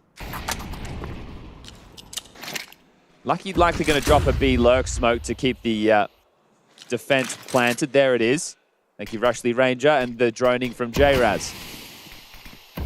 Exchange of smokes, block for now. Short control, buried in. It's 2 smokes for the finish, 1 on body, 1 on gravity, and both in this cluster towards middle. So crisscross is possible, but if you go out short without any good util, this AWP should mow you down. So a little bit of fakery. Gravity will drop CT, and Starry spins on a dime, and now puts his aim on display. A double from him, advancing onto the B defense. Su's been here the whole round on this elevated position. Exercise will remove him, but now Westmelon under so much scrutiny. 3 is crazy, nearly gets it. 2.5, and Lucky can't get cross. Zach has got him down. 10 double digits found first by Lin Vision. Yeah, Starry's opener there is beautiful, isn't it? Because he's meant to be worried about the mid to B, but read him like a book, drops that third piece, which drops into spawn to clamp down on exactly this. Wow. Yeah. Looking at that in the replay, so he just had the leg break. Sick. Pure reactions, like pure instinct. All right, partial for 3D Max. Only round in this half so far was a force buy with a similar complexion. It was a split. This is looking like a B pop, and they've started in a 2-1-2. Here we go. Su, how do you play this? He tries to burrow into the smoke, blocking them in the smoke. They run past him, and he goes down. This gets really awkward really fast, especially when shots are hit by Exorcist. A double on the Deeg. M4 falls into enemy hands, body on the big box, finds another. Zaka pokes his nose in, and an AWP stolen away as well. Bomb's not down yet. They might play through on the plan. I think they will, especially if Maka goes down ahead of it. Nice from body, chips another. Just Amelia. Lin Vision, a horrible way for this one to go down. An AWP shot hit through the stone. There's surely nothing here for Amelia. Limping away from a lost bomb site and a lost round up against what was essentially only just that partial. So just as I said, at the second round of the game, they lost to a very similar buy, but it was an A split. This time it's a B pop. And to me, it's on Su losing track of the timing of that pop. There was already a player past him as he attempted to path in, acting as body blocker as well as spam through the tunnels, but they're pathing as a head, and it's just messy overall. I thought that the response time would have been good, but that relies on players getting the opening and not the other way around. So the 2-1-2 setup allows a quicker response time, but if you're not hitting the shots, if you're the ones on the receiving end of a couple of body and Exorcist Deagles. Which is not the first time and won't be the last that it's body and exercise. A big smile on his face, a shake of the head. He knows he's gotten away with one there. 16 kills for both of those names you just mentioned. Well, we saw Body, of course, defending B with those 3 Deagle shots. Some love for G. Oh, it doesn't look good from Exorcist's perspective for Su. And you can see Body, this is just a smoke spam as well, which really kind of secured the round, put Amelia into an unwinnable situation, but I think just kind of, baffled that they've gotten away with that twice. Well, the money not broken for Lin Vision. They can buy in again. Oh, that looked pretty good timing. They're going B again.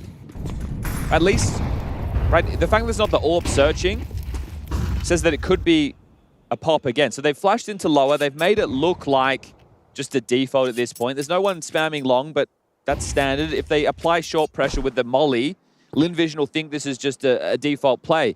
Now there's the opportunity for a mid to B or a B pop. Zach has been peppered away with some door spam.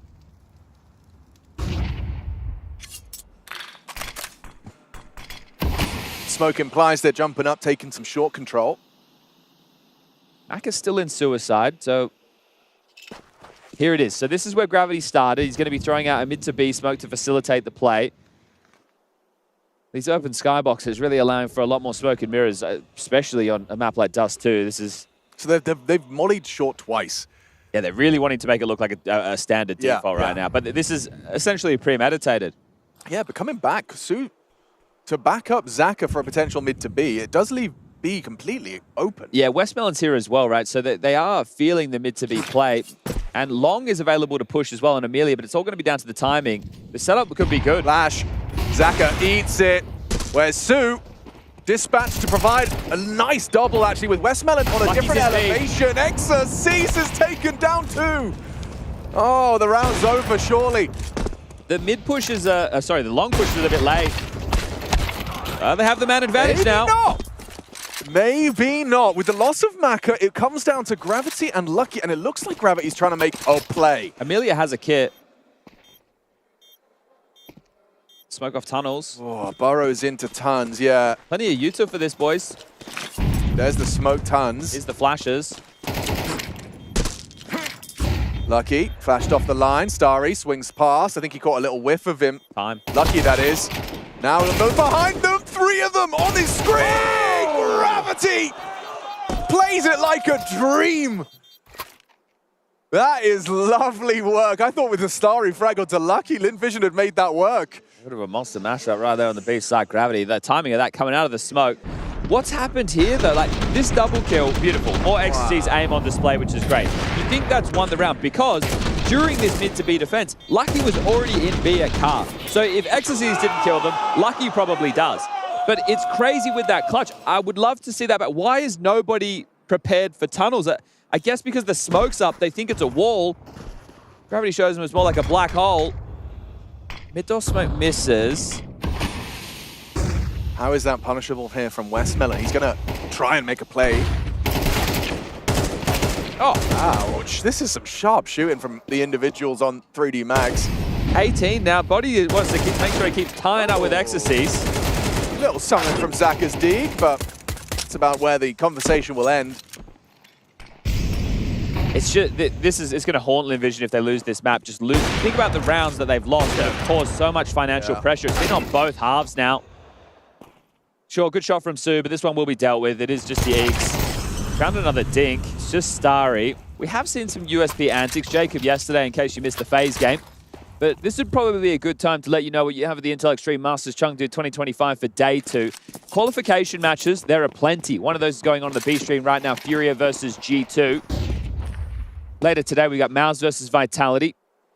We've got the Mongols versus Astralis and Falcons versus Spirit. Kiyasuko versus Donk on land for the first time. Those are your qualification games to the playoffs, whether it's quarterfinal or semi-final, we'll find out later in the tournament. And the rest are elimination games. So Lin Vision versus 3D Max, loser of this goes home. Winner plays on through the lower bracket. Will not be an easy run whatsoever for that one playoff spot in each lower bracket. FaZe versus VP, Heroic versus Na'Vi, and Tyloo versus Pain. That'll round out the competition for the day. Some surprises of yesterday, I'll say controllers on the Mongols showing up on maps 2 and 3 to get them across the line against Heroic. Didn't see that one coming. No, and didn't really know what to expect because he's not part of the next generation of Mongolian Counter-Strike. He's an older lad, is his controllers. Now, we covered off some of his matches back at the Blast Austin TV Major. Blast TV Austin Major? Yeah. There's a TV in there somewhere. I'm sure we're watching on one somewhere around the world. Probably, yeah. But yeah, I was surprised to see, the Mongols finding success. I thought that their stocks would be in the bin. I think they did too. Yeah, a bit of a baffling one. I think the communication, and again, could be lost in translation. It does appear that the Senzu stuff is just burnout. I say just, it's not meant to be dismissive of it, but it does. Some people were speculating it's a bit more nefarious. Yeah. Long glance from Body. Here we go. He's out. Right, flash late from Zaka. They'll double swing him. That's lovely. Oh, it's even better than that. They get the second onto Exorcist. You see how they tried to punish that timing, understanding it was the defense I was talking about before, but they get caught by the rally of flashes. Now out mid, Lucky looking for space. Yeah, he's got to wait for that CT smoke, though. It is going to land in time. Westmelon, I think Lucky caught his jump across bricks, and he's ready for Sue. Maybe not, though. Okay, yeah, he's going to have his back turned. Westmelon profits. It's the second, though. The bomb carrier of Gravity gets the kill that secures the site. It's a hard retake, Alex. It certainly is. They have got, like, the bare minimum as far as kits and utils concerned to make this work.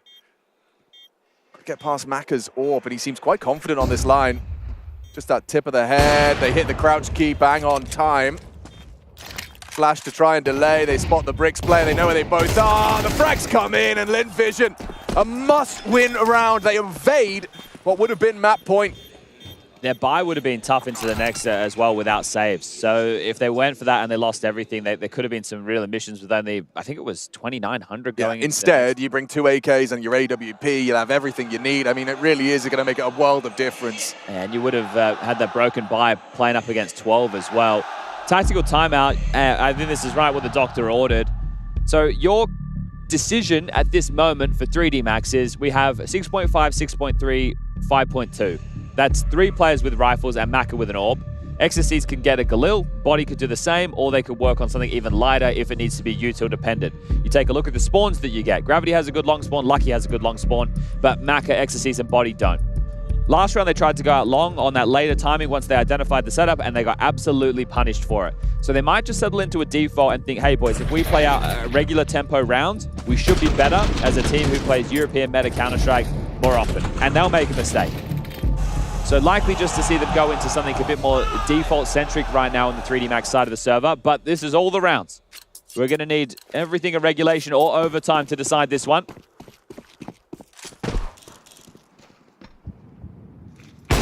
Orp into lower, Alex. Look at this. I love it. Okay, Zaka throwing caution to the wind. Round 23. An aggressive Orp to try and destabilize. I think he's seen enough with the flashbang. They were diligent as well. They mollied lower. It didn't land because of the smoke, but they were trying to flush him out. Ooh, easy ride. Caught trying to escape. To the post. Maka wins it out in the head-to-head. And look at the radar. They were stacking 3B in case of a mid to B or B play. So it's so crazy. And Orb was overextending. The A defense is truly just Amelia. And he's not even defending the site. He's just playing for long. 3D Max don't know it, but they have an open site right now. Does not look good. Double flash thrown by Exorcist, but they're just walking contact up to A, and it's wide open for the taking. Are we going to be seeing like an attempt here from Lin Vision? I think you have to save. I think you have to save and then play for overtime, right? Because next round you're only going to get 1900 as your loss bonus. That's going to hurt a lot. Yeah, I mean, one kill determining the round. But it's not just one kill, it's the kill onto the AWPer. So the short runway just opens up. It's like, okay, so the AWP is gone. The biggest issue you have when trying to go out short is against an AWP at ramp or mid-long, and he's removed. So this is beautiful. It's just a round that came to them, essentially, right? Because Lin Vision were the ones who were forcing the fight. Yeah, I mean, Zaka had to go. Maka must have hit quite a specky shot as well. Sari can drop an AWP into the next. So Zaka will be able to get the AWP back in. And everybody looks like they're going to get to stay alive.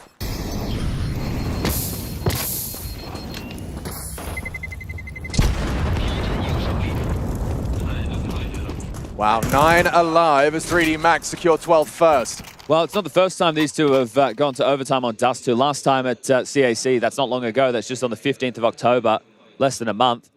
It was a 16-13 win for 3D Max. So they're used to playing close against Lin Vision.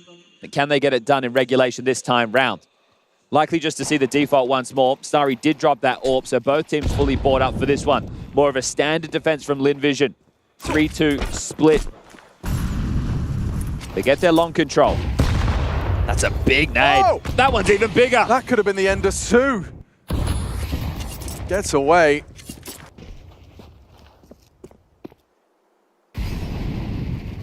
They're floating. Okay, so they really believe it's going to be a mid to B or B finish because Starry is the rotating rifler for A. And last round he cheated B. This round he's cheating B again. The A defense right now is feeling a little bit sketched out. They've just thrown a long dot, so they had control. They're just having to take it back now because they took eyes off.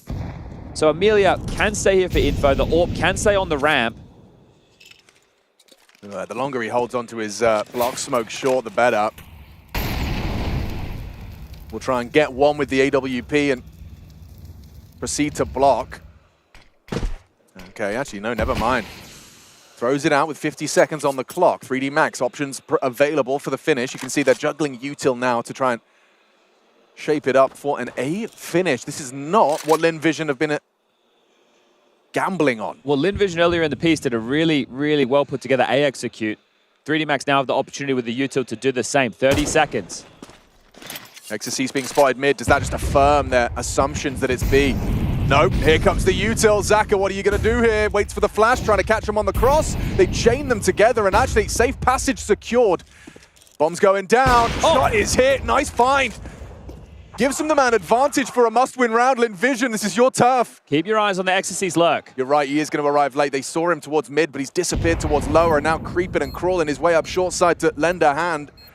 Maka, little extra elevation, could have the angle. Progressing forward from the long side. Westman, a good find. Very nice. Double trouble. Gravity spraying him down. Lin Vision take us to overtime. Okay, Zaka, the fact he picks one off the pack gives them the man advantage. They can play the retake by the book. That's Dust 2 101 on display. And you love to see the fundamentals coming in a pressure round like round number 24. Great flash walk. Really nice shooting from Westmelon. They then swarm as a unit. Gravity lost control there. But here we go, overtime again between these two. Yeah.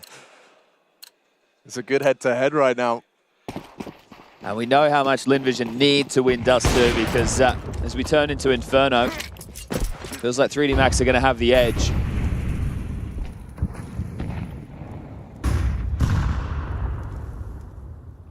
All right, first time we've seen Zaka boosted up short to see if he could pip one at the post and towards that lower tunnel plate. And it's a bit of a pace shift right now. 3D Max very slow on the roll. Let's see if the smoke lands this time. Have had a couple of issues with hitting it, haven't they? Perfection. Back up on the boost. Is Zaka wanting to break this to peer into lower? I think so. Hello, hello. I can't believe Gravity offered him that. I'm surprised. I can't believe he offered him that. I mean, it couldn't be more telegraphed than what he's looking for. Oh, well, we've lost two. Lin Vision. Oh, he nearly got the collide. He did actually inflict damage onto body as well. Peeking into the AWP, though, is a death sentence. Nearly got the 2-for-1 special. Look at this lurk on B. Yeah, and this is one of those frags that's really going to twist the knife on Su. Starry, where are you? Just 3 players walking out alone like that. Amelia hearing all the pressure elsewhere on the map and goes down without a fight. Starry doesn't really have too much to say in this one. Maybe he could snatch an AK to carry into the next, but 3D Max, now that we're in overtime, will take 13.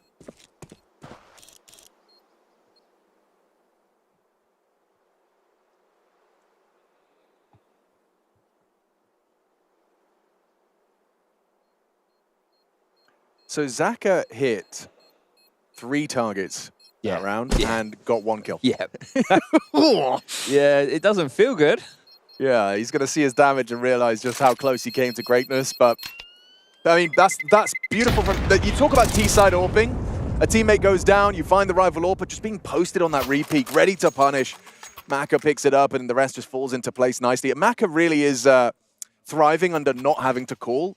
I think he's one of those players that, you know, was very up and down. He'd have a crazy game while calling and then a terrible one. Now it's more of just like a baseline, higher baseline. I would think that the sentiment of not having, especially when games get tense. Right. OT, for example. Yeah, and then, like, not only is it the pressure of having to find the right call, right? It's the obligation. Yes. And that right there within itself, because you can still be the leader of men, but not the guy calling the round. Yeah, and I mean, conflicting obligations as well, because he's also trying to play for the AWP role, while simultaneously kind of having his mind elsewhere. It doesn't work. I mean, sure. Yeah, but we've seen a couple of greats pull it off, right? Fallen, obviously being one of them. It's a very short list. I think James as well, right? Winning a major while doing exactly that. Can't argue with that. And that's kind of where it stops. Cadian to some degree, Maka, right? Yeah. But Cadian's style was, like, groundbreaking into, like, people refer to CT constant reaggressors as the heroic style of play. Yes, yeah.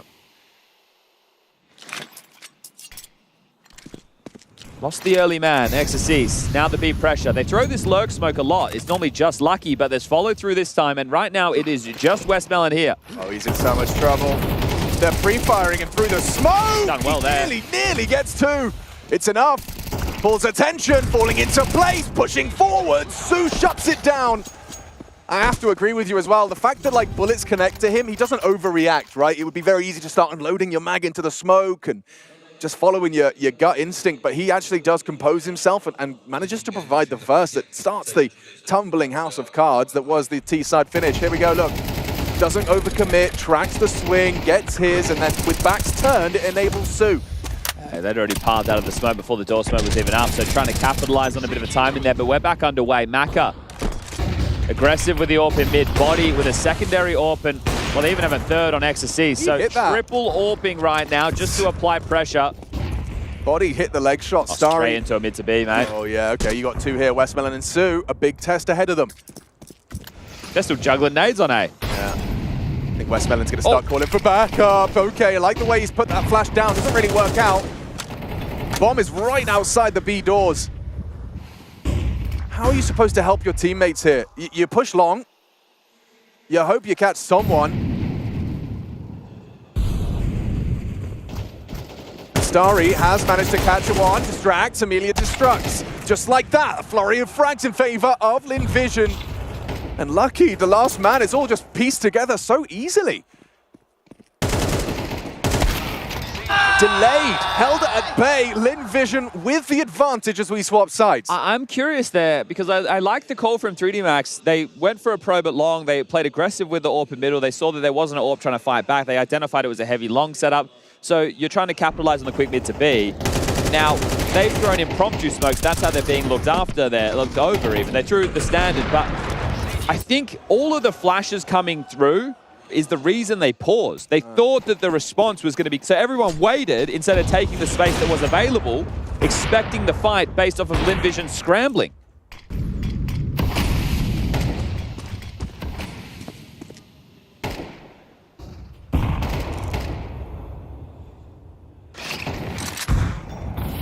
Oh, we've seen that for both teams, haven't we? So unable to diligently clear lower. They will have to check behind the box. Coming out long into Ecstasies, Starry and Amelia. I think Zaka will do the flashes for him. They do look like they want to go for an A split. Dangerous game being played. My body on mid. Ecstasies knows they're coming. Yeah, and Maka's perfectly positioned. It feels like he's almost destined for one. How good are these flashes? They better be fantastic. Oh, he gets away with it. It's okay, important from Amelia. Now short pressure. Maka's trying to get there ahead of the play. Nice shot from Maka. He's dunked on Amelia with the nade, but Sue is having a round. Okay, it looked like Zaka was going to rotate back. He needs to get across, though, and there's no smoke until Sue drops one in towards CT deep. This is allowed time for the rotation to come in. Body looking ahead long, gravity to come up short. Bomb yet to be planted. Smokes, bad. It's delayed him. It has bought time for that long flank, but it's about where they plant for. Single box. Safe plant. Oh, no. No, jiggled it out. Okay. Orb. Zaka perfectly posted and on the jiggle. This body is 15. Call. It should be 15. Gravity has other plans. Why has he done that? Gives him the fight. Makes it realistic, makes it possible around the edge of the smoke. Gravity had the idea, but it's Sue's round. Those 2 kills would have meant nothing if he doesn't get 3. 15 for LinVision. I don't know what Zaka's getting up to. It's like, hey, I've just given us a 1v2. I'll just win the round. No, I'll put the pressure on you, Sue. Great timing from Sue, right? The short pressure had to come in. Once Amelia gets the trade on long, that's essentially his job done. It has to be the secondary prong of the split, and the pressure mounting now. 3D Max need to push this into double OT, or LinVision will snap the 4-map losing streak in China against the French right here, right now. It's a ferocious looking Grizzly. That gummy bear's got teeth. And they certainly will be bearing them if they can take this first map of the series. I mean, this is an elimination game. Imagine the level of the... misery. Yeah, for 3D Max. They are currently on a 4-series loss streak. They bound out of Bucharest in quite the fashion. And, you know, you described this event and its proximity to the end of season major as, you know, an opportunity to kind of get a feel for teams' form, a barometer. For 3D Max, this loss streak's gonna do quite the opposite for confidence. They're rushing B? They're rushing B? They are actually rushing B. Oh, okay. Like, the AWP will post. And he's gonna hit it! Down goes B! Surely this is LinVision's map now! Nothing Lucky and Gravity can do. Hands off the mouse and keyboard, watching through their fingers as their hopes and dreams of Dust 2 going their way. So much util to block this right now. How do you get in? Push. Exorcise, a master of chaos. Good through the smoke for one. Off the flash, profits, but only the one. Sue, a chip in. And that's the util just going to be constantly keeping them blocked. Body hoping he can catch the late lurk. Amelia can seal the deal, but I think LinVision have done enough. The audacity to just call 5B. A vulnerability in their own defense, but it converts. LinVision take their must-win map. A dream of a home team surviving the lower bracket for the second day of play here at IEM Chengdu. The first step taken. Misery for 3D Max, but how deep does the rabbit hole go?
first map of this series definitely delivering all the fixins right there. That's right, Lin Vision picking up 1-0 so far, and that's a good to go. Well, for 3D Max, perhaps not so much. It was the Westmelon and Zacher show. Josh and Trace here just to kind of walk you through some of the ins and outs of what we experienced on Dust 2 as we look towards Inferno at the end of that. Yeah, it was a lot of back and forth, and what we saw there was actually very similar to the last head-to-head on Dust 2 for them. 3D Max actually coming out on top there, but here it's going to be Lin Vision picking up their own map pick. It was a little bit of a slow, sloppy start, some back and forth, some missed opportunities, some missed op shots, but then towards the end of the game, it seems like everything came back a little bit of hot pot. Yeah, I was curious. I guess that is hot pot. I don't know. It looks like somebody went crazy with like spaghetti and made it into like a tornado, which would also be impressive and probably delicious. Yes, let me welcome you back properly to the Intel Extreme Masters here at Chengdu. We're looking at Lin Vision 3D Max in an elimination situation, one in which one of these teams are out. And at the conclusion of this first map, getting a conclusion which was 3D Max taking a loss. I'd have to say hats off to the Lin Vision side. And on Dust 2, what are we thinking, Josh? What did you get? I'm thinking that there was a lot of back and forth rounds. There were some situations with like these eco rounds going on, these force buys, these just catching each other off guard for the first... I mean, I think I saw like 6 examples of this, but it wasn't really that we got to see a lot of rounds develop, especially on 3D Max's T side. Maybe there was a little bit more of that from Lin Vision on their T side, but again, like fairly uneventful, nothing like really crazy happening. But then we go into round 20, and this is like the first time we're seeing a round kind of like semi-develop, right? Okay. So if I take you into the game here, this is going to basically look like the most normal round that we've seen this half so far, right? And we're not super deep into the half, probably midway through, if you exclude the pistols. So what do we see here so far? Well, one of the things we see is just basically a standard spread. We're going to see middle control coming. That came from tunnels to lower B. They're going to eventually smoke onto those mid doors and then go up towards short, right? Looks pretty standard, but it's what's happening over towards B that I want to pay attention to, because while all this stuff is happening at middle, we're seeing 2 things happening. A player, number 7, trying to do some flash, and then he's going to do a lurk smoke towards B site, but then we have number 8 as well, who's setting up a smoke for mid to B. Now, why do you think this smoke for mid to B could be important on a round like this? Deter presence, maybe? No, but close. So what's going to happen is we're looking at kind of just the round develop, bait out all the smokes and the counter nades. We're seeing the counter smokes coming again from the CTs. And while all that's happening, everything is right now postured like, hey, we're going to do just a standard cat split. But what that's actually doing is it's pulling all of the CTs towards this middle area, right? So we see right here, we have an opera posted mid doors. We have another player close. So when this smoke is going to eventually come over to CT spawn here to set up that mid to B, because it's not in their vision, it's not bouncing off of any walls or anything, they're not going to expect that smoke. So that's going to let the Ts just be able to throw one flash out middle, and then they're going to be able to go out with that and just go and kill everyone. So you can see kind of the setup here. While this is happening, we've got a couple players outside B, boom, boom, and then the opera posted middle. Because this opera never hears the smoke bouncing from Xbox as the normal smoke, he's not going to know what's about to hit him. So I'm going to play this out. Smokes in transit, nade for close. Here comes the pop flash, boom. And now the Ts are just swarming out middle right now, and they're catching a timing. Same time this is happening, B site's also compromised. It's the only round that we got to see the round actually play out. We see there's 20 seconds left on the clock. I don't know how many other times we actually saw 20 seconds left on the clock rather. And it's just because every round was like a rush play or it was like an early timing pop. This is the first round. We didn't see that. Which, okay, you're right. It wasn't deterring anyone from one side or the other, but definitely does put a thorn in the side, right? Regardless of how those trades go down there in the mid fight. Yeah, I mean, it's just one of those switch ups that you need to do. I mean, there were a couple of other plays there that 3D Max tried doing on their T side. I mean, even here, you have that good opening, and it comes down to these close situations, and sometimes things get scrappy. But when you look ultimately, you need to just be able to let rounds develop a certain way instead of just always calling just these pops, these rushes, and just, hey, we have this spawn, let's go take it. Does that come from the idea of you're having to, again, react? I know the words yesterday we used, reactions. Proactive and reactive. But is that because sometimes you have to kind of have an answer? You need a retort. You need a response to what the opposition is throwing your way? I think what 3D Max's game plan generally is kind of these like set plays, these timing plays, and they kind of rely on that a lot of the time for just any map that you see them on. We'll probably see it coming up on Inferno as well, but that's just their style, and it's kind of like an all-in type thing, and that's kind of like live by the sword, die by the sword type thing. Which is exactly what these teams are doing in this moment. Wes Mellon and company, obviously off to a great start, but when I'm looking at this veto, I'm looking how it played out, I'm looking at the second parts of it. Inferno not statistically looking super great if you're starting to look at the Lin Vision camp. Then again, you look at the third map in the series, also not looking pretty, but if you think about it, hey man, maybe you can pull something out there versus a 3D Max that they could fall through there as well. Look, you've got a couple things on your side. You've got that home crowd advantage going on. You've got that first map in the bag. That's probably put 3D Max maybe a little bit on tilt. They are a team that kind of plays that momentum-based thing. And, if they start to tilt because they thought they should have had this, they, fumbled a couple of moments, that's probably not great for them. No, probably not ideal by any stretch. We're going to need that third map? You know what? I'm just going to say yes for the funsies, but I think Lin Vision's in a prime position to steal this away from 3D Max. Nice. Thank you very much, Josh. Yeah, we will look at this break so that we can see what happens in the second map of this series. You are watching the Intel Extreme Masters. It is Chengdu, the year 2025. The match, Lin Vision versus 3D Max for a lifeline here at that very tournament.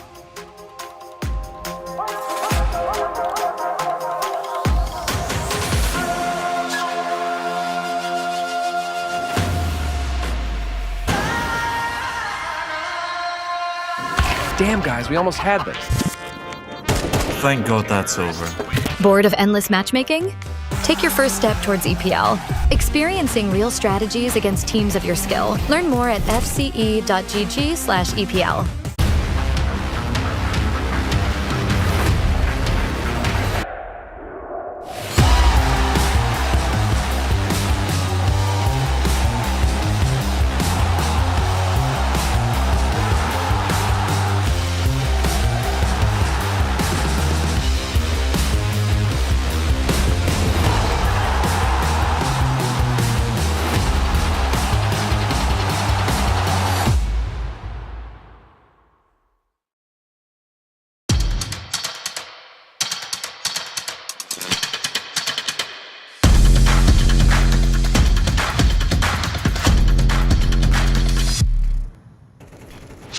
Hey Future Pros!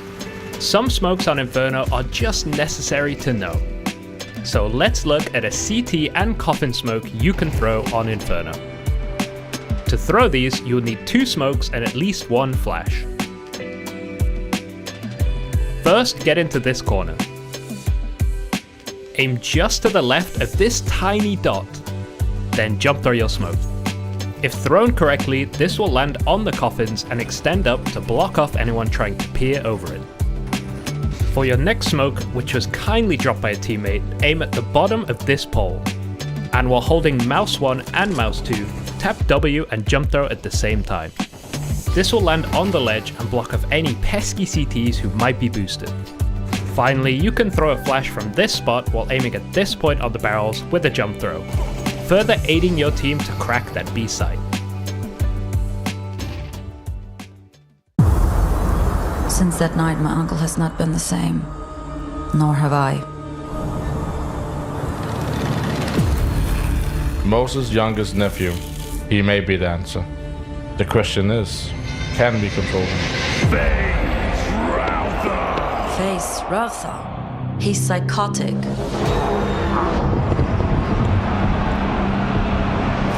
We present a special treat. 3 bots of House Aurora.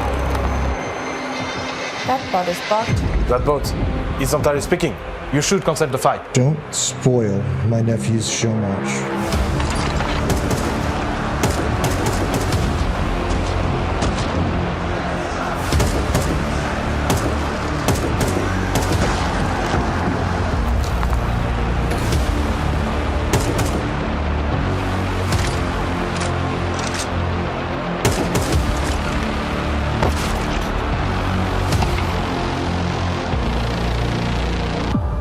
Have you ever had a dream about your first jump? Be simple.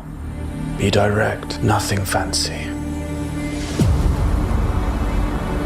Do Na'Vi have the capacity to jostle back for control? Alexi. An uncomfortable retake. An impossible retake. It's unbelievable! How is this reality? I can't believe the scenes that we are witnessing right now! He's got time! I'm not sure! Oh my God!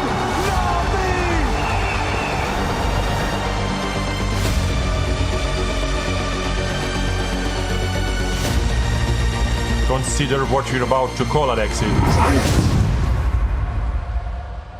Abomination.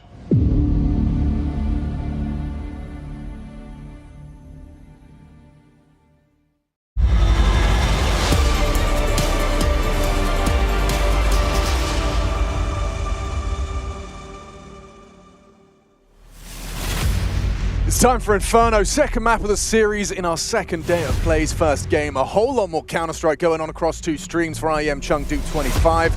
But we're heading on into Inferno. Now, talking to local Chinese casters, the experts in the Lin Vision game depth of the map pool, I just had a chat and I said, is there possibility of this going just 2? He shook his head and said no.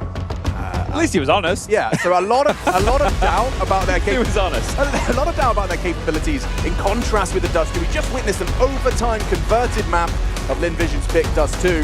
3D Max, this is their turf, and they continue to play it with such, a wide, varied map, the depth into their map strategies. They've got it all on lock. I'm expecting to see this one go the distance, Chad. 3D Max dust themselves off, and we go to the third. It was close, wasn't it? Double OT affair. Single OT affair, excuse me. All around. As we do take a look at, the stats to back up what you were just bringing to the table. Lin Vision have lost 3 of their last 4 outings on Inferno. They don't play it an awful lot, and the last time they played it was the loss to 3D Max at CAC, 13-8. So, yeah, look, the head-to-head had a different outcome on Dust 2, but only just. If I was looking for, potentials, it would be the individual form we've seen from Su. What about some aggression? A bit of aggression in the mix, but Su with the dual Berettas and a very quick flank back of the head. A tap connects. It's Amelia. Got him cornered, trapped in. Starry with the more HP stays active on it, and you kind of feel boxed in if you're lucky in body. That's a good opportunity. Clears out Westmelon. They've got the sight now. Zaka, the smoke on CT is fading. Has to wait for the banana players. Oh, too much on his plate. He gets one, gets away with it, and gets a second. No plant, no round. Lin Vision take it. They take it convincing. I was going to say, he has to wait for the banana players before he can get activated. But if they're going to fight him on the smoke fade, you'll take those every day of the week. As it looks like a little bit of a tech, so just going to adjust some headsets here. Su gets one for his troubles, traded. The banana flank comes in, causes the chaos, and yeah, the time on that smoke fading couldn't have been better for Zaka. The shooting on point as well, and then Starry comes and punts it in for the final. So we split the pistols on Dust 2. Lin Vision pick up 2 out of the 3 so far, and no bomb going down. Might see 3D Max have to show some respect. We saw them go for the force fight on Dust 2 without the plant, but I don't know if they'll go for that again here. Just a P250 in the hands of Exorcist. And away we go. So trying to run with the momentum, Lin Vision, that they had from Dust 2's win. Aggression on display, and it'll be the same again. They're just going to peek out second mid window and mow him down. Hello. And, found the whole squad. Couldn't quite. Guys. It's a little awkward. That was 2 M4s, I think, that have been. Well, Zaka and Westmelon not going to be able to find him in time. At least you got the MP9 out of the way. Okay, so you do lose an M4. Gravity has invested Alex straight into Mac-10, and I know that he loves them. He does. But this is the first quote-unquote gun round. This is the second coming of Amanek. But what about Macca buying one? Can you explain me that?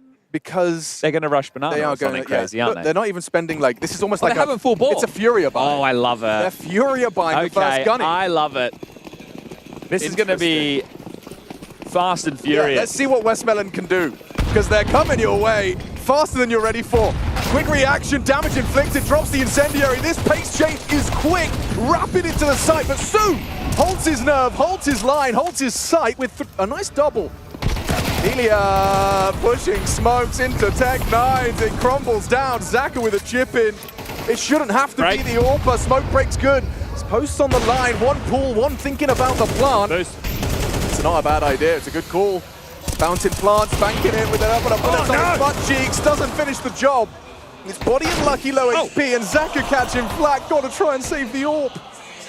Oh, wow. That's cheeky from 3D Max. Is that 3v5? The audacity to call it, yeah, 3v5. Su gets the first two. So, I don't think we won't call that the first gun round. No, but by choice. Envision thought it was. Yes. Understandably, after winning the pistol and then playing against an eco. Yes. That was quite a fair assumption. But what that will mean is chalking up in the column for Envision losing to Light by rounds. Another one. Yeah. Oh. But that one's by. That's actually. That feels worse. But that also. That was by choice. That they had the option to go full AKs and they went, actually, you know what? We're just going to rush. But also they know there's discomfort for Linvision and Inferno. That's one of those ones, like you're not probably calling that one against Vitality. You're not. No. But you call it here because you want to just kind of get those P plays already on like mega high alert. Like, oh, you want to throw the early stop util? You better. You better. And Su did all right, to be fair. Yeah, I mean, great output. Look at Starry's shotgun of choice, Alex. Oh. Nova. You don't see that every day of the week. So it's a star. Oh, that's the AWP. He's just trying to cross mid. He's been spammed straight through the smoke. No way. Hi. Okay, Westmelon, that's a fantastic clawback kill, but actually never mind, he's dead. Double nade kill, opens up the B site, and the round is over. Sorry, the AWPer. Picked up the AWP. Do you want to? Yeah, do you want to risk it? Do you want to risk it? Because you took an wait, you took a partial. Wait, Starry the AWPer? The AWPer has gotten one. He'll be smoked off of the line and limited contributions now. Gravity can plant and, I mean, how is Amelia supposed to lend a hand? No flashbangs. Just a 5-7. We know he's very proficient with that. But now Starry's been told, hey, listen, mate, we only get 1900 next rounds. And it was a nice kill. Yeah, like Zaka would really like that. So if you could. Obviously, he was playing for the collateral, right? You know, if he gets two with one bullet, they might have had a go. Starry didn't always wear glasses, did he? I don't think he did, no. Maybe he was on the contacts.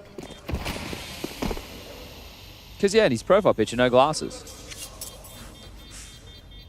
But now he's got glasses. Yeah, no, I'm just thinking about Tinder profile pictures. No, I was just thinking about there's some puns to be done about contact plays.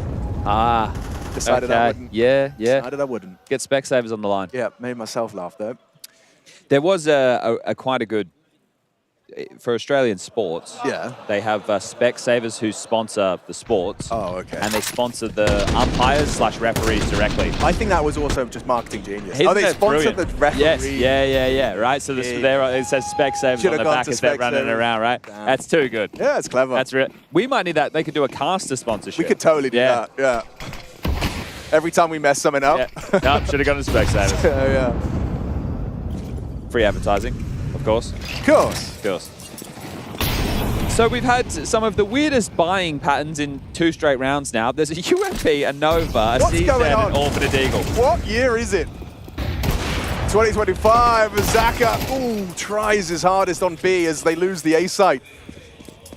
It's the C. He's been finding these entry doubles. Saw it on Dust too. Does so here on A. This is looking like some of your matchmaking games at home. It really is feeling that way, and you know who I'm talking about. Yeah, you. That's right.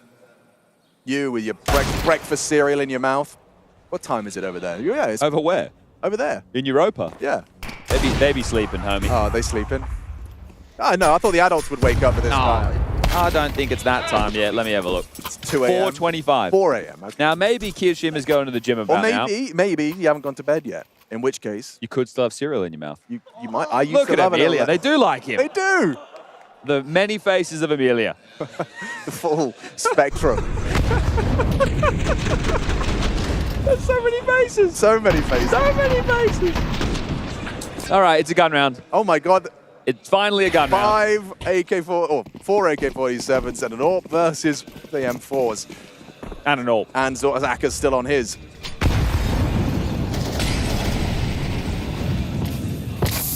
They got retake util lined up. Immediately as well. So they've used both their incendiaries. They've called over Amelia. We need some help. Please flash for us. R4 smoke. Carnade. Amelia flash. Not just yet. Ah, nice counter molly, actually. A good response. It's not going to stop them taking the space. Actually, it will, because they slip through. The Maka pushes through. The AWP, the first man to brave the retake. Utel, flash is late. Lovely play. Westmelon. Pressure on mid to B, though. That's one.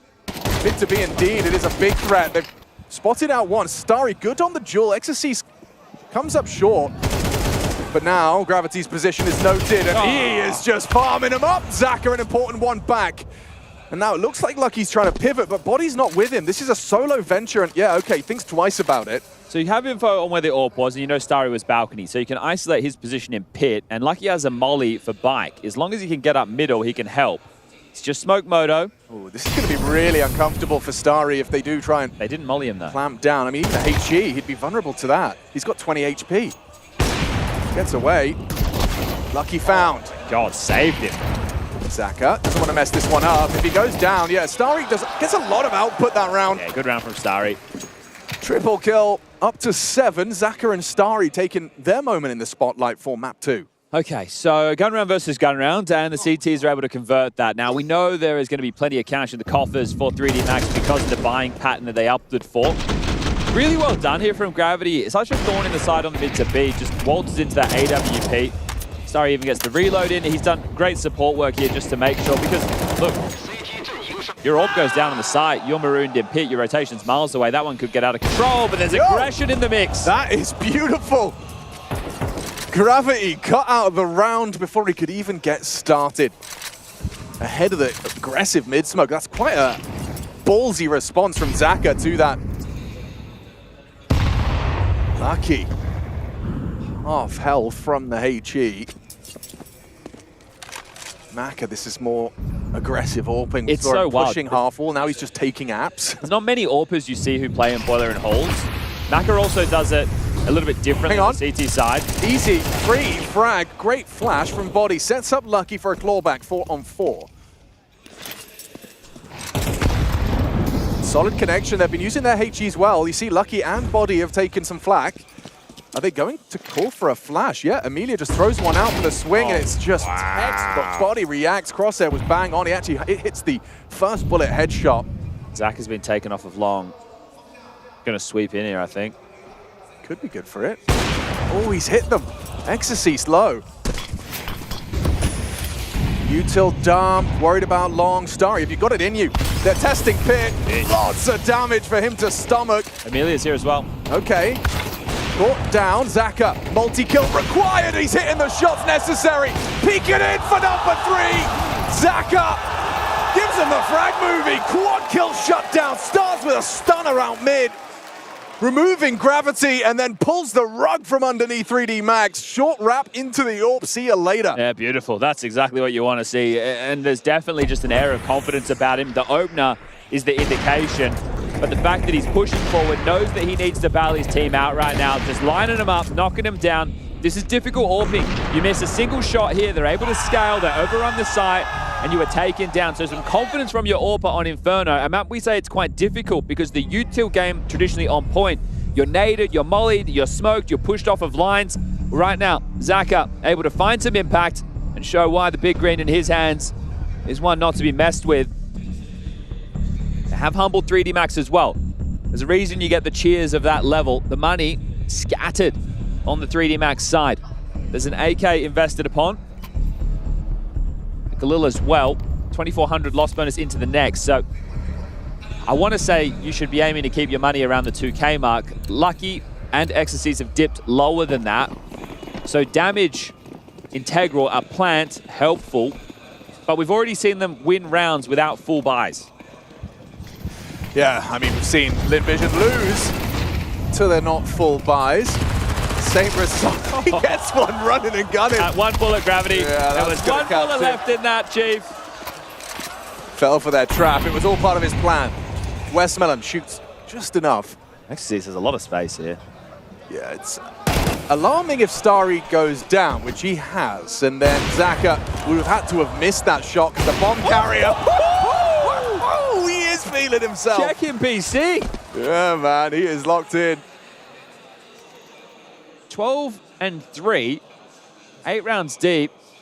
I mean, this is what you want, a Zaka masterclass. Seeing Vitality and Mouse arrive. They'll be up next on the A stream. That'll be a qualification game for the playoffs and a match that we have seen 9 times this year. We're about to go into number 10. Okay. We'll get into that next as we're back into the guns here. 5-round CT side ice is looking good. It is actually shaping up nicely, and a big part of that is Starry and Zaka's defense of A. Now the B side. Oh, team flash. Yeah, that's really awkward. He's so that's a blind. mess. That's a mess. Ugly. Diego Las. Oh. Okay. Love tap onto the teammate there. Westmelon. Hey, just cut your losses. Good damage as well onto Lucky. Feels like they might start getting funneled into B based off of the defense that you were discussing of Zaka and Starry on A. Starry's had some anchor work in pit. It hasn't been show-stopping. Yeah, and it's not a highlight reel level of pit anchoring, but it's impact. Yeah, it's doing what not the bare minimum, but he's doing what's required of it. What needs to be done. Yes, precisely. What is this gamble? Yeah, exactly, because I feel that B is the concern. And not too concerned about it right now. They've just blocked Top Banana. They've just blocked Apps. They're going to play for mid. They'll have a good timing if Amelia just starts piping down mid. Looks like that's his intention, isn't it? If he starts piping down mid and others rotate, right now, Westmelon he's got an incendiary on B as well, so he can slow this. If he delays the plant, that's good enough. Here we go. XX coming in. Westmelon will throw out the incendiary, and now the flank! Amelia gets 2 for 1. Oh, they line up for him. It's just shaping up beautifully. Amelia makes it a 3rd as well. Lucky, the last man standing. Brought down. This is tone-setting Counter-Strike. Opening pick, gamble rotation, block Apps, block B, play for mid-control, find the timing. What's so crazy to me is that it's only going to work out, that's only unpunishable if they don't have a HE to break that block smoke. Sure. You know, the presence of a single grenade makes all the difference. They had to respect Westmelon's block smoke, and that buys 20 seconds for Amelia's clear down mid. They were even prepared for this, right? You could see on the line, waiting for the banana push. Amelia just hits some really good shots and catches them at a great timing. Flash body, that's tough, yeah. And aggression again against the eco. This one is a partial because of the loss bonus situation. Oh, Sue. You gotta love it. Hyper aggressive. Playing with their balls right now. Oh, absolutely. Oh my goodness. A statement from Lin Vision. Yeah, just winning that one map, right? They were on a 4-map loss streak against 3D Max. So it's been 2 series back-to-back here in China at different events since August, right? 3D Max have been in China a lot. The fact now that they've won Dust 2 and the confidence is just spilling out of them. You're seeing it in every single round. It's not unorthodox to go aggressive against a force. It's just risky. Yes, right? absolutely. But if you're coming in as the underdog and you've got the additional pressure of being, the home team, I understand why those risks are less appealing, less attractive. You don't want to be, because what the risk is you risk looking stupid. Yeah. You risk losing rounds you shouldn't, which they have done, and yet still we see conviction in their gameplay. You risk letting them back into the game. Right? That because right now 7 rounds on the CT side, I would say they have done more than enough in a traditional game. Now, obviously, we know the woes and maybe that this isn't the best map in the pool for Lin Vision, so you're going to take every single round, right? You're going to want to go for the 9-3 on the half scoreline, and getting a victory on the stage in front of your hometown is going to be a beautiful feeling. Yeah, never mind that, knocking out a team that previously kind of ruined your dreams of a big one on a Chinese tournament. They won one tournament down here. They came second in the other, and this time they're looking to come last place. Yeah. Right, in PGL Masters Bucharest, they were not last, second last. So for 3D Max, this is about to be a horrible 2 weeks worth of results. And at the worst possible time. Yeah, your bonus is you do get a couple weeks off to prep for the major. You're just coming in with your most recent results being not filling you with confidence. So quite the opposite. And look at what they've done. They have humbled 3D Max. Oh, you want to keep playing with pace? You want to keep playing in our face? No, you will do a slow, standard Inferno default. You're singing to our tune now. Oh, it's just terrifying risks being taken by Westmelon. He's really backing himself. I mean, we've been talking about playing with balls. I think that's enough for that, and he's punished for it. Bowling Shane. Combination of bullets and HE. Grenade does draw first blood. Zaka trying to draw one back, and he's delivered, but at the same moment, they've lost their pit player. They should just go B now. I mean, Su is alone on B. Westmelon's gone. Su tucks it back at Ruins. Zaka's on the way. Yeah, Exorcist has caught the rotation as well, though. They could commit to B here, but that's where both of the players are, and they've worked it out. They've seen the nades from Zaka. Still committing. They are still going to commit, especially with a kill now onto Su. Exorcist dispatched to go and just put on a fact-finding mission. If he gets caught right now by Zaka, though, there's 20 seconds. The bomb has to go A now. If Zaka... Does he play through? That's what I'm thinking. I mean, Exorcist should have it. It's okay. He gave him a chance. A little reaction, no scope, and that's a different round.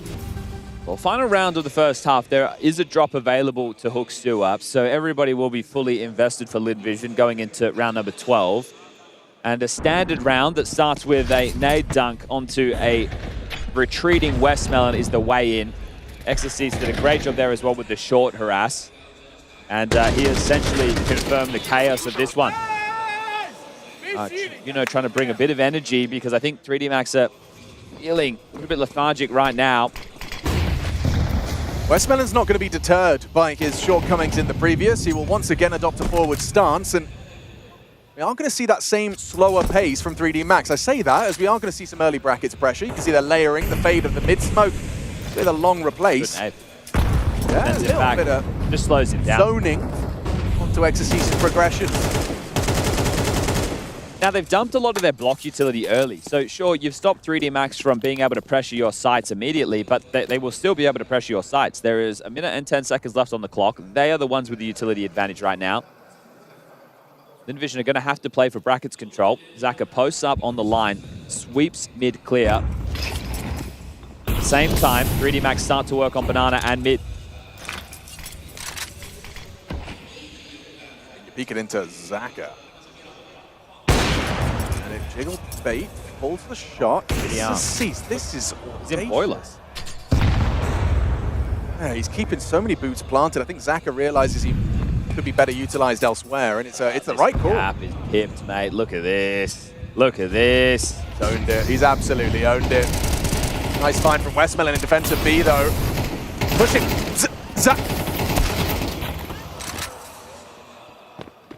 Miscomms, perhaps. Zaka charging through the smoke with a 5-7. I was baffled by that one. And a 7-5 half. 3D Max dust themselves off. 3 kills out of Maka, gets himself online. And this is a must-win. Elimination at stake. 3D Max cannot let Inferno slip.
Intel Extreme Masters Chengdu 2025, and the trains are coming. Lin Vision, they're the conductors right now, deciding if we're going to leave the station. 3D Max, they just want to buy a ticket.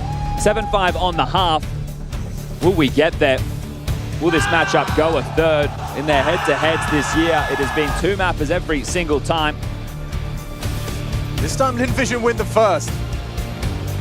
Confident Counter-Strike on display. Absolutely, yeah. They've definitely thrown caution to the wind and just decided to play with conviction.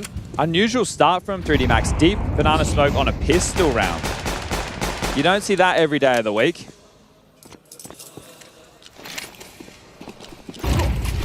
Oh my god, Exorcist has just completely baffled him. How does he get 2? In quick succession, Zaka and Su sent to the shallow realm by Exorcist USP, and he could have more. A third on his plate, Amelia will put it down. Messi from Lucky, overwhelmed, and now the crowd anticipating they've done the hard work. Another smoke for Moto. This one spills in. Oh my god, what is that? Body, just a blind shot through the smoke, and there's 2 of them! Nonsense on display from 3D Max. Starry to clutch. What have you got? Can he save him? Some crazy shots connected. Smoke is fading. Maka's walking. Starry's fragging. Clicks the first. Body versus Starry. 2 HP on Starry. Can he do it? No, he can't. Body's 2K. Saves the day. How has he pulled that off? This is Lin Vision. Yeah, but playing in the open behind the smoke. I know it's very, very unlikely. But after the first goes down, you think you turtle up and make sure the second doesn't become a possibility. He's not mini pit, he's not barrel, he's in the middle of nowhere. I know, but still, this is how it starts. Exorcist continues to impress. I mean, that's incredible. And the fact that Maka kills the site player as well, I mean, that is like cursed. That's going to feel like a blundered opportunity because sure, you lose the 2 openers, but you get into the site with the man advantage on Inferno, but we're into the 4 spy. We've seen some fast and furious maneuvers. This will have to be a set piece. Lin Vision, when they splashed onto our screens at an EPL a couple years ago now, had some nice executes on Anubis. Let's see if they've got anything special for us on Inferno. Parked over towards T-Stairs, waiting for the standard protocol utility to be limped through by the French. They've thrown a lurk smoke top mid. That keeps this A defense on high alert. Does look like once the util fades in Banana, they're looking to get the control. And good awareness as well to play back on T-Stairs for harass utility. That HE pipe down T-Stairs grabs essentially nothing. This one might, though. Yeah, it does look like it could be well-timed. Bang on the money. They're going to get run down, right? There should be a rally of flashes. Maka will block, but they should come through. Oh, he didn't block. Saving it for safety. The anti-rush protocol utilized. You can't push the smoke, and if you hide behind it, he'll spray you down. Good find. Pushing through was Su. Look at them all congregated. It's too easy. Double from Maka. Triple in total. Oh, bad smoke. Just wants to plant. He's going to get it. So with a bomb planted, and that's all you get. Lucky, perfect read of the situation. The only explanation for where you get that bomb down. I don't think he even realized as well that he'd flubbed the smoke so poorly in that situation. So bomb goes down, but it will have to just be the partial for Lin Vision, and we'll tie things up 7 apiece. Yeah, partial better than an eco, so bomb plant at least gives you a little bit of hope coming into the next. I wonder if they do something a little bit out of the box and bring out like a hero AK. Westmoreland has 4K, so he could operate with that. And you also want to keep the CT economy as humble as possible. So we'll see. This isn't really the time for a timeout. I think into the next. Oh, hold up a second. They're half buying.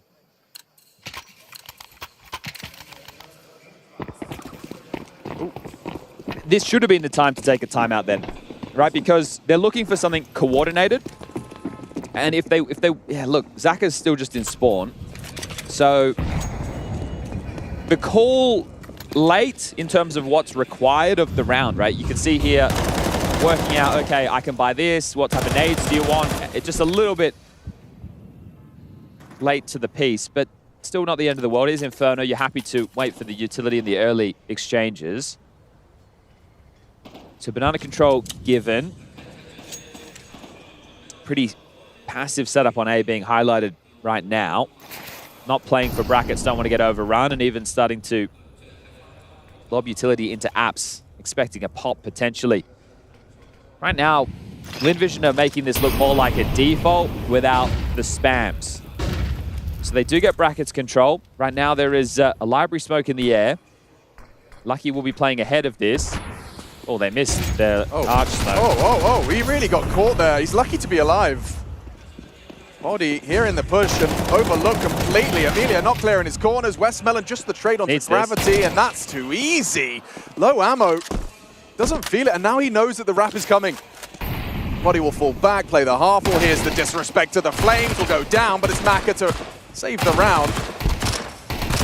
Starry brought down. I wonder with that smoke, it landed in trash, but then they went mid to be anyway. So maybe it wasn't meant to be an arch smoke, but then where was it meant to land? 3/4? Was it meant to land in trash? If someone's in trash, they're stuck in the smoke. It seems crazy, but it was a partial. Yeah. And it is Lin Vision, so it could be that level of insanity. It certainly could. But I just didn't see the full trajectory. Either way, didn't work. Not expecting to see Spotty still committed to the half wall after all those hijinks over on A. Opportunity for Maka. Missed shot down towards the ramp side. Second opportunity. Amelia up towards the half wall. They've taken that very early doors. 1 minute 35 as you're taking a peek towards CT. Caught him juggling util as well.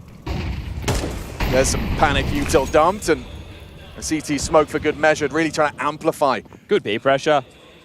Can see just how much they're feeling over the other side of the map. The rotation's been called. So that's really nice. Because Inferno's in stages. You can make a spawn call, sure, but really, you are looking to bait out as much utility as possible that when you do go to execute mid to late round, the CTs don't have enough to stall you out in the choke points. Don't think Exorcist is going to have anybody quite as well equipped with those A lurks and the annoyances over towards that side of the map as what he was delivering in the first half. He was a real nuisance. Yeah, he does it his own way. And really this is what I was talking about, right? Maka is essentially anchoring A right now. He plays on the CT side, like in boiler and in window with the AWP a lot, just to really cause chaos for defaults. But we're B executing. Yeah, we are. Flash and swing. Gravity just sitting in the open and they unload their magazines. Just a cacophony of M4A4s. And Lucky, right, he read the play perfectly on the mantle from Zaka. Isn't it funny from Gravity's perspective? He's come through the smoke and he's gone, anyone here? No one's in yet. This should be really easy now. No chaos, no crosshairs being drawn.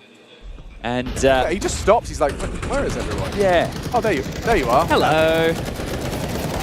Yeah, the pistol round's a blunder. Oh, it's going to haunt them, isn't it? Yeah, I don't even know if I call it a blunder. I am critical of playing behind smokes, but also the shots were hit pretty rapidly through the spam, so at the same time, maybe I'm being a little bit too harsh on the critique. First tactical timeout called. I mean, it did feel like kind of a 1 in a million as far as two of them. Like, one of you's One's gonna hit okay, sure. two maybe not. Both of you going down, like, very unfortunate. Especially considering, you know, Lin Vision, they really did have some legs on Inferno, perhaps more than we were bargaining for, perhaps more than they. 7 rounds on the CT half. Isn't it a slight T-bias these days? Yeah, for sure. And if you'd won the pistol, right? You'd have been laughing. Think about the type of a lead that you'd have right now. At the moment, you're staring up at a 2-round gap, going into a partial buy where you've just taken a tactical timeout, and this is the 3rd round like this we've seen. What is going on there? Is Zywu given birth to Flamesies or something? It does appear to be. And there's 2 Ropses watching. Vitality What's logo going on there? Comprised entirely of Vitality. Exorcist feeling cheeky. He's the kind of guy that would just jump into the window. Won't be doing that against Tech9s, I hope. But he is getting very, very aggressive, searching and fragging. Both Gravity and Exorcist will disrupt, and look at him go, Lucky. Hits him with a nice little 1 and 2. The funny thing is, crouching backwards, just... Job done. All right, Lin Vision. Is this one done? Are we going to train? Third decider of the series. I guess we'll determine our opinion based entirely off of this round here. Round 18. 3D Max would be able to kind of essentially... It's a quick 5 rounds. Guarantee it, yeah. It would fly quick through. 5 rounds. That pistol still probably in the back of their minds. Yeah, and that's why maybe a timeout, especially because you didn't use any in the first half, could have been good in the early stages of this half. I think Body just put like 50 HP into disrespecting the T-Molly to be on barrels, but I mean, so low. He's got the util to block Banana, maybe attempt to retreat, but for now, we got action on A. But the mid-control being garnered, and beautiful. Perfect reaction speed from Maka. It's tough when you go down while he's flashed. And you know Exorcise is going to go for it. Mate. Hello. Good awareness from Starry. Well, that's given one back, though, hasn't it? And body's low, as you mentioned. But barrels, the fact that he's there, like, you might operate under the assumption that it's clear because no one was crazy enough to push through an entire Molotov. They have to clear it. They have to clear this. Body's banking on them not. Oh, Emilia, it's going to be cleared, but he still gets the output he needed. And he's held onto this util the entire time, which is even crazier. Admirable. Dead now. Oh. Okay, 3-on-3. Very important round of Counter-Strike ahead of Westmelon. I love this position that Mac has adopted. If they go back to middle, he's going to lock him down. Yeah, you got fights on multiple fronts, and Maka and Gravity will win them simultaneously. Zaka, he's in it to win it. A nice shot for the first of the three. Smoke for CT, but it's coffins for Lucky. Is he going to be anticipating someone ruins already? He's going to plant with the smoke down. And just going to find him. Good read from Lucky. 3D Max looking to make a pretty strong case for that third map requirement. Yeah, just partial by Rush B or something here, Linvision. I don't think... Oh, people are excited for that Vitality game. Well, they did see them take to the stage, so that'll be stacked. And I think the Falcon Spirit game later in the day as well. That one's going to be definitely one everyone should be tuning into. But yeah, this is... I don't want to be that guy, so I'll be that guy. This is over. We'll go to train.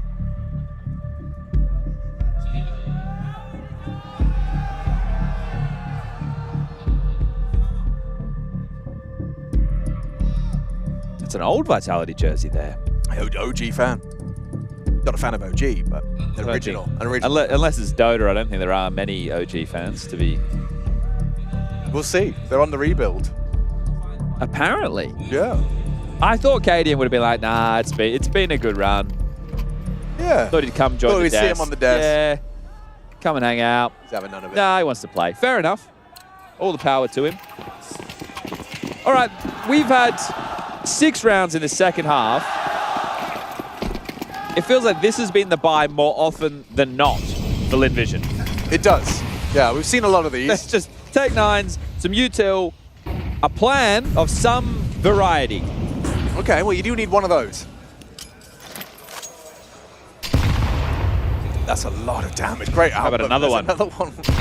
Oh, damn. Okay, well, 130 damage inflicted. They are just going to execute B. So Zaka with the flash if it was needed. They get sandbag control silently. But here's the problem for Linvision. 3D Max just swept through Boiler and Halls. They know you're not there. You're either in middle or banana. One of the two. Right. They even just cleared top mid. Rotation's coming. Body's going to flash. Little middle clicker. Perfect catch. But he's still pushed. Wait, he's through. Oh, Gravity was... Yo! Oh, wow. Adjust to the Emilia. Oh. Cover rise. The bodyguards are in the building. He's protected. Okay, Sue and Zaka, you got very little chances in making something out of this one. And it kind of hinges off of Sue getting something here. Swings out, nice bind, but Zaka gets nothing out of the M4 backside. Feels like they can't buy a kill at the moment in these situations, Linvision. It's like, how does Gravity get away in that scenario? Yeah, you felt like there was guaranteed to be traded, but just in time, Lucky arrives. The comms are flowing for 3D Max, and Comfort is visible in their second and their map pick.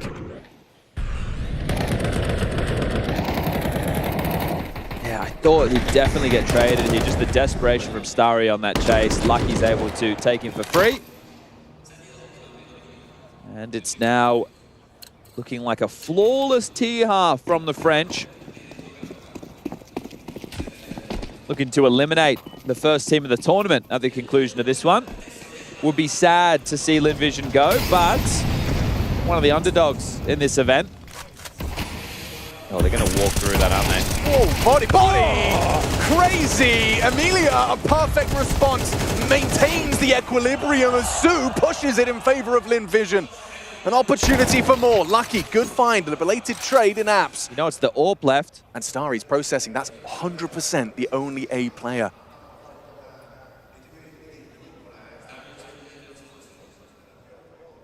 Might catch Lucky here. I think so. Oh, mate. Oh, dear. mate. That is a catastrophe. You must finish this. You must provide this kill. Your whole team demands it, and Starry has flubbed it. Made a meal of that. Oh, that is nasty. He's going to be feeling his skin get all hot and prickly. A mistake that could very well end Inferno. That's the end of that. Third map required. Train. As Lin Vision, sure, you bucked the trend, these 2 zeros. We do see a third. Yeah, but that ending just leaves a bad taste in your mouth for Lin Vision. You pick up map number 1, you have a strong CT half on Inferno, and you go out without a single T-sided round, and Starry's aim goes missing. Can they show up on Train? That's up next.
Well, would you look at that? 3D Max in the building and with a statement win here in what would be the second map of the series. Staying alive at IEM Chengdu.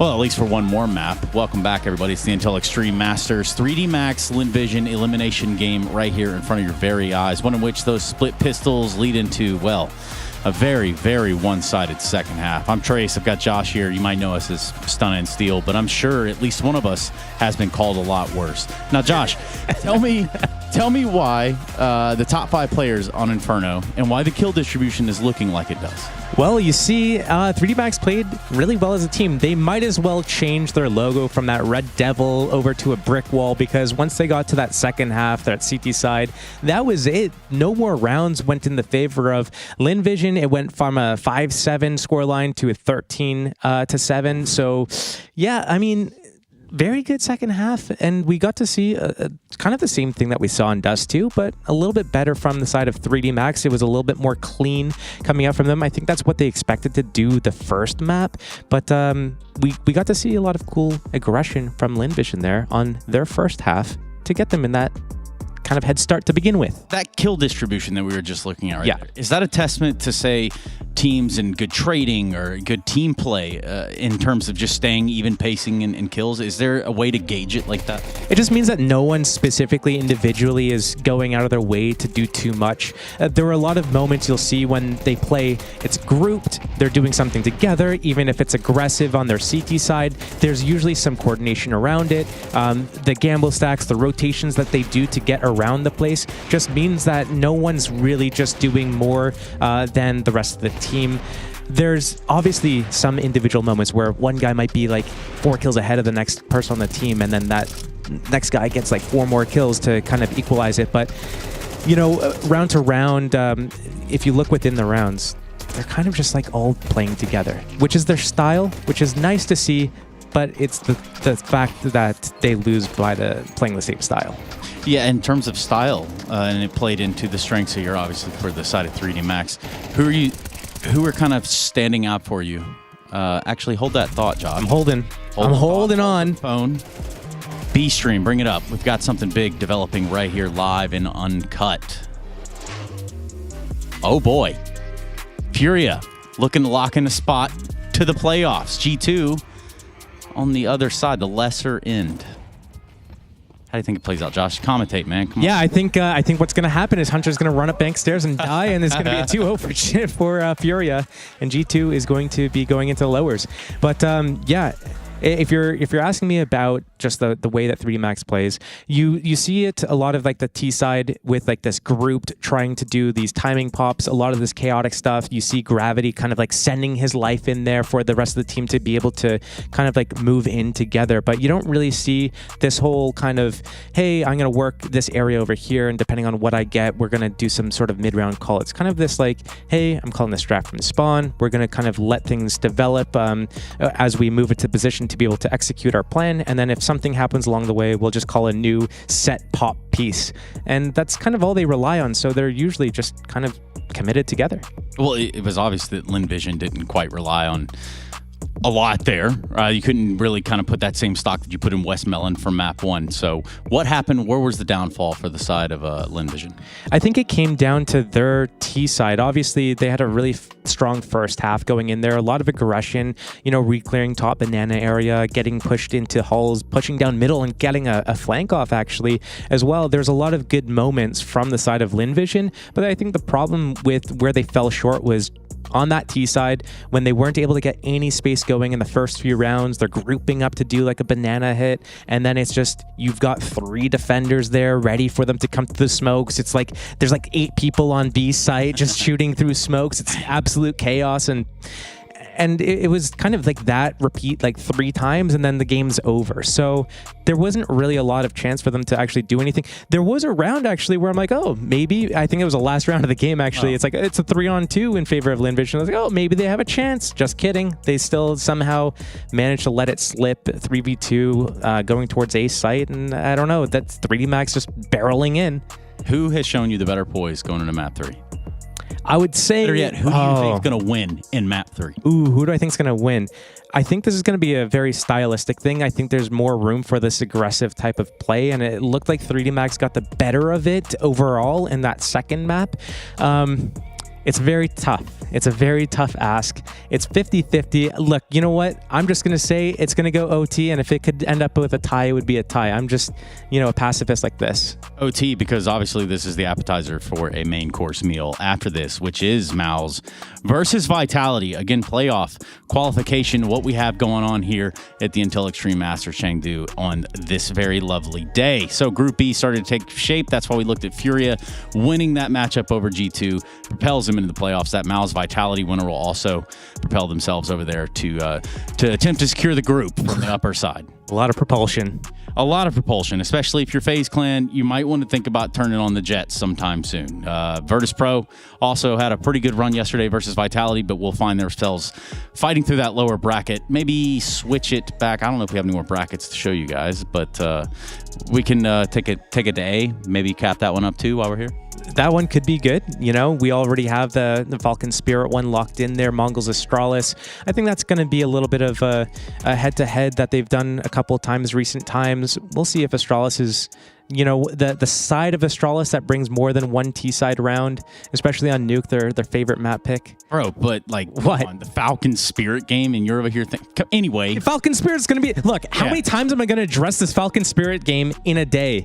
Do it again, man. I brought it up like 4 times today. I brought it up like 4 times yesterday. We're going to see a game. We're going to see many games, and they're all going to be bangers. That's it. That's the throw. We'll be right back. You're watching the Intel Extreme Masters Chengdu 2025.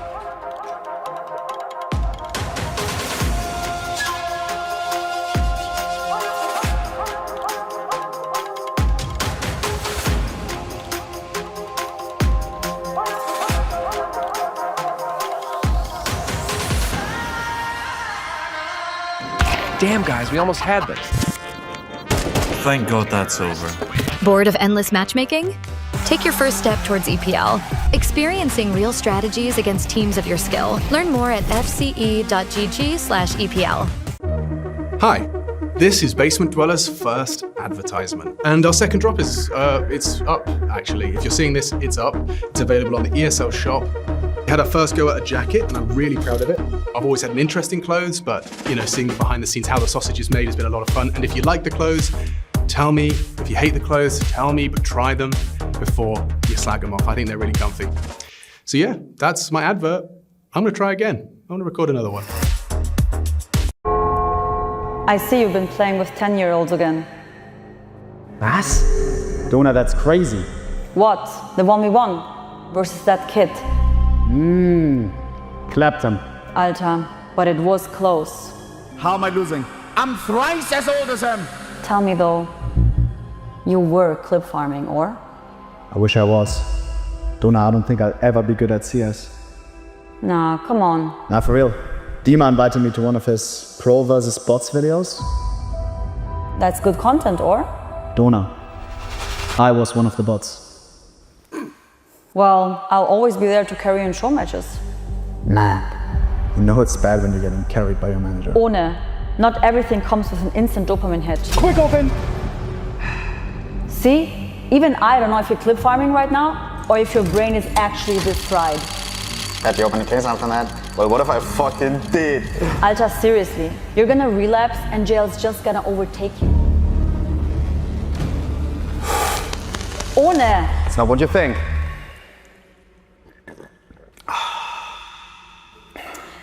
One last thing though.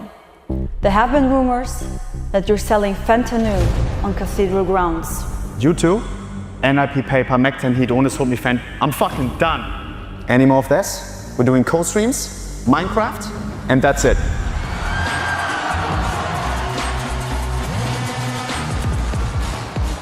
That for me was a culture shock. Not Valorant.gg, HLTV. Who missed this, bro?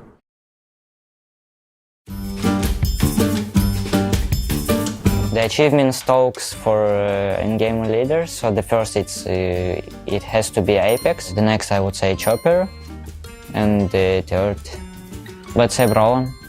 I think the first one it's Apex, second one it's Chopper, and third one I think also Brawlon. Like I think it's good. Yeah. In-game leader of the year, #1, it has to be Apex. 7 trophies in a row. It's #2, I would personally put Brawlon, my teammate. I think that he has done an incredible job this year. First time IGL, so for me, he deserves it. I think that he proven to many people, also to himself, that he's capable. #3, for me personally, I have a lot of respect for Spirit and Chopper, so I will go with Chopper. They also won Cologne, so well deserved, in my opinion, that he's on the list. In-game leader. I mean, the first one is easy, Apex. Second, Chopper. And 3, Blitz. I think it's a little bit of everything. So, I mean, obviously the trophies are important, but for example, Blitz maybe has, I think, 1 trophy this year, but I think just the way Mongols are playing and the way they're improving is just nice to see, and obviously he's a big part of it. In-game leader, Apex first. I will put Brolan second, and Fallen. There's a big difference between the mouse with Shui and with Brolan, and I think that Brolan made them a very, very solid team. And I think it's a matter of time before they lift a trophy, but the way they play is, I like it. I think it's very hard to read them, and he's also good at shooting as well. So yeah.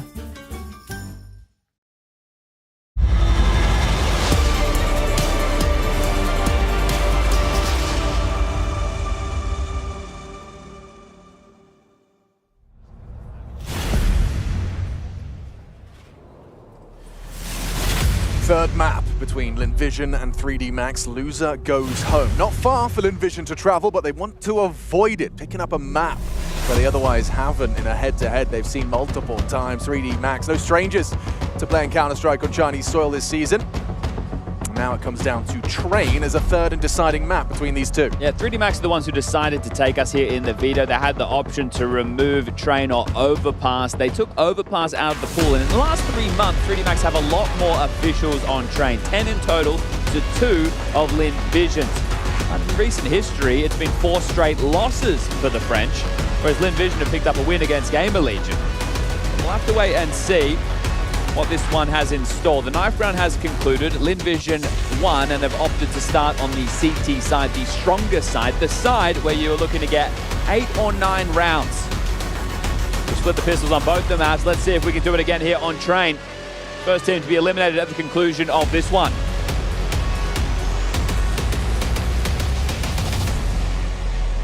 XSC is going to be giving the util over to an armored gravity, so bomb, Kevlar and nades onto the IGL. In response, we're going to have a similar amount of utility distribution from the CT side. Is it going to just be like a direct inner hit, or is there more layers to this? Looks like it is, just a straight direct hit B. 3D Max, they're not messing around here. Emilia will flash for the swing, but behind the smoke and a shot hit from Starry. Nice shot. Starry racks himself up a double kill before Gravity can get anything going for 3D Max. Now, he'd love to plant, but I don't know if that's even a possibility.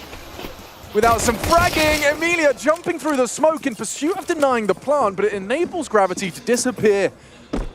Will anyone consider the pop pivot in time to stop and deny? He's racing. It's a race against the clock. They've worked it out, but he does get across. Fake. Looking for that instantaneous shot, doesn't find it. He had a good go at it. Trying to find that instant headshot could have made it a whole lot more competitive. Gravity gives it a go. A couple of details of that round that I like from both teams. One, 3D Max having their main player throwing the molly in towards connector to deny the quick rotation into B. Not that one there, the one that was thrown from outside. The other detail is this smoke that you see there plumed at the back of Thomas. That's a defensive CT smoke. And the reason they've thrown that is Glocks want to channel up as quick as possible to restrict the rotation in through connector. Because it forced them wide into the site, it allowed Starry to have favorable fights. That's cool. I like that from Linvision. Yeah, it's not something I've seen too much either. Gravity, what do we... He refunded his flash. Okay, well...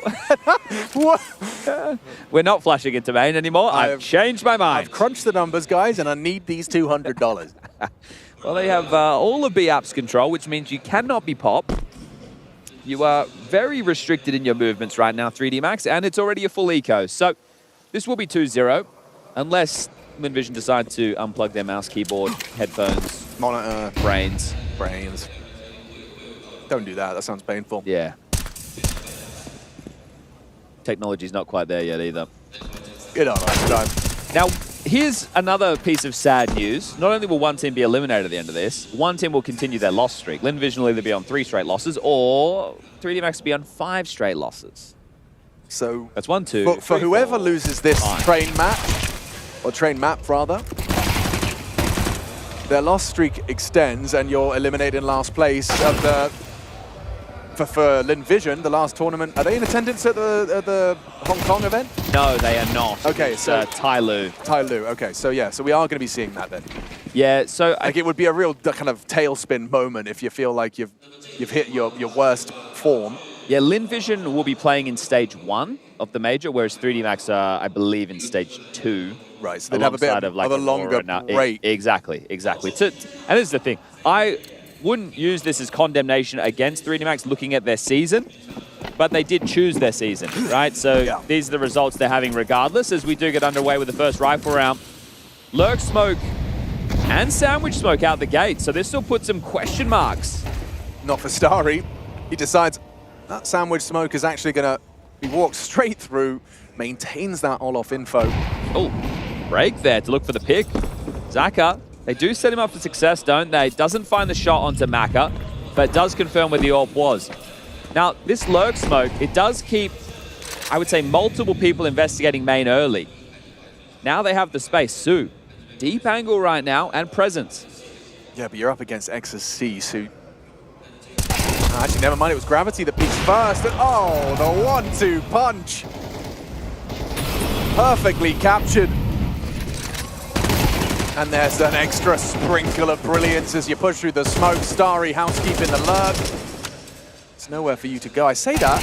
Body thought he found a gap. Quickly demonstrated by Amelia that he did not. This is a great first rifle round. You couldn't ask for more, really, could you? Looking to keep all 5 alive. Just Lucky now chasing his tail in this one. Starry gets an upgrade to an AK. The same for Amelia and Su. So everybody getting upgrades as Lucky looks to save for 40 seconds. What a beautiful knife. Look at this one. That's got to be an emerald. Oh, we're on context cam. Sorry, we were droning. Sorry, Jay. It is pretty, though. Look, keep it out. There it is.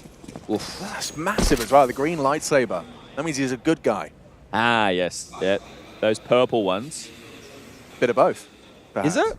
Well, or is it just red for the Sith? Well, that's why Samuel L. Jackson's got the coolest lightsaber. What color's his? Purple. Oh. So but he's not a bad guy? No, but that's the idea is George Lucas said to him, he said, yo, so we've got it so it's like, you know, blue and green. Yeah, there for the goodies. Good, red, bad. And he was like, has anyone ever had a purple one? And he was like, no. Can I have one? And he was like, yeah, sure. Okay. So I think Samuel L. Jackson kind of, you know, he ruined the lightsaber color code. He ruined the whole system. Yeah, fair enough. But he kept it, you know, morally questionable. What does purple mean? No one knows. No one knows. Provocative. Good find, the UMP fan that is Starry. There's a couple of them out there. The MP9 nerf, greatly exaggerated. Still seeing a lot of it. Yeah.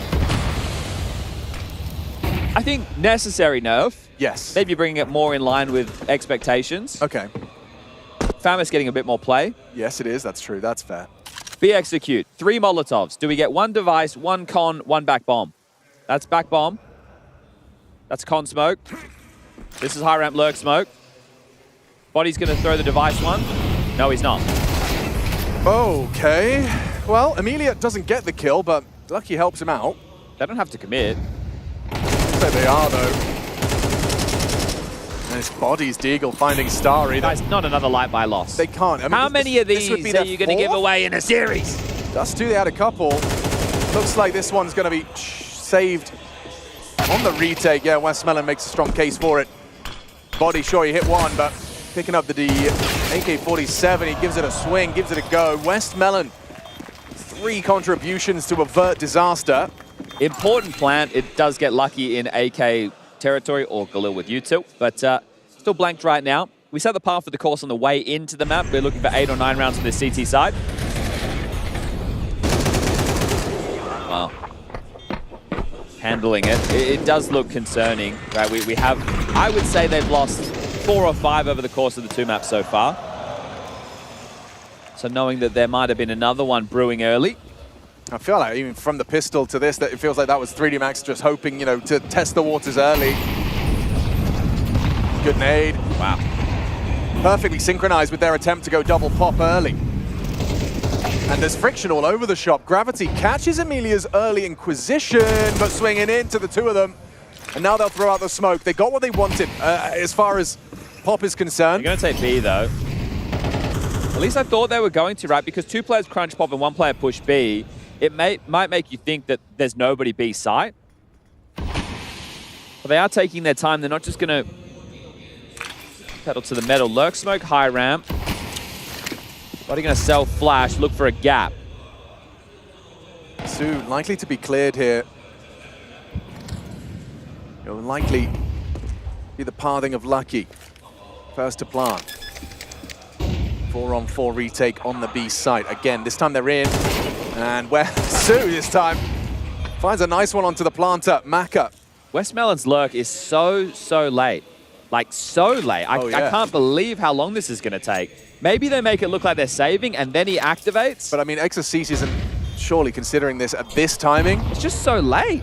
He just can't quite believe he's just peeked him. Okay, now Maka's got that vulnerability. Good find from Body, finding Starry. Zaka not really in the position to find the shots, and now they're going to hunt him down. He'll defend his honor. No time. Defend the AWP at least. Try and bring it through to the next. Maka removes it. So you can see the tricky games they were up to. They're like, if we smoke low ramp, they definitely won't think anyone's flanking. Exorcist was still somewhat prepared, but yeah, it's baffling how long they took it. Are they going to take a tactical time? I just saw Gum adjusting the mic. An Apex fan. A few of those going around. I think take a timeout. There we go. And I say this because you lose rounds back-to-back on the CT side, you're in more trouble than just worrying about the money getting broken. The rounds are going to stack up quickly, and you need to make sure you're getting to that 8 or 9 mark. Now, right there, they decided to force the fight, right? They made a move to cause chaos. 2 push pop, 1 push B, and the openings, it went okay. It wasn't as bad as it could have been. It was the reset into the round that was the question, and the flank that is curious. So, money, 2 Galils, AWP, 2 AKs, 4 3D Max into their bite. Vision have been keeping it relatively spotless, so for them, they even should be good for 1 more buy into the next, give or take some saved guns. So we lock horns into round number 6, and an important moment indicated by that tactical timeout. They've done main lurk smoke again. It's a possibility off of this for Lucky to edge through into the Olaf. Oh, he's edging out here for an E-box pick. Yeah, peeking around his own Molotov. Cheeky. Very cheeky. Works out well, but hang on, Su from the new box has done very well. Okay, incredible, impeccable from Su. Crispy. Triple kill, and that's Starry, which put the cherry on top, but yeah, massive output. Good shooting. I really like the opening play from Lucky. You feel like that Gambit finding the opening kill should spiral into 3D Max, flourishing into the A site, but Su puts a stop to it. It is interesting seeing 3D Max using this early. Now, that's the second time they've used the lurk smoke. Now, the first time was probably conditioning, right? This time, then they played off the back of it. I've seen Blame F with a move as well where he'll play into Olaf off of it with a molly. Right. He can actually edge and take that space. But that smoke, I think, is more powerful mid to late round as opposed to early round. Yeah, when there's 1 guy responsible, 2 guys responsible, and they no longer get the same angles and info. Hang on. Starry flashed in by Westmelon. He loses the rifle. Lost 2, essentially, because 1 was invested upon, and his that he's given over. So 1 rifle becomes 2. And we have a 4v4. We'll continue on Force by Watch. Hang on. Ooh. Yeah, Su had a chance there. Especially with the aim in the last round, you think could be plucking anybody out of the pack as Su peppers through. Rotation towards B. Body is such a perpetual nuisance. While he is alive, it's safe to assume there is going to be this same smoke thrown. Enables him to slink through it. Outside defense is very weak, Alex. Yeah, and they're trying to hit that pop split. Could be good. Zach has been spotted as well. Su caught it out. They know exactly where the 2 of them are, but Zach are actually removing Maka, getting walked on. Gravity does get the jump spot.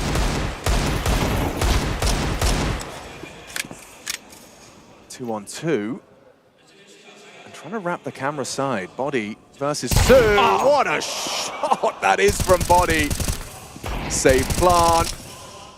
Body keeps himself safe. Thought it might have been B. Okay, confirmation of the presence of the planter. Knows Body was Con and Body going for the round-the-world maneuver, knowing Westmelon will completely waste time looking for him. He's no longer there. Big round from 3D Max. Yeah, it always felt like it's a matter of time until they're going to lose one of those, didn't it? Yeah, but I mean, they averted the first couple, but this one's a slip-up.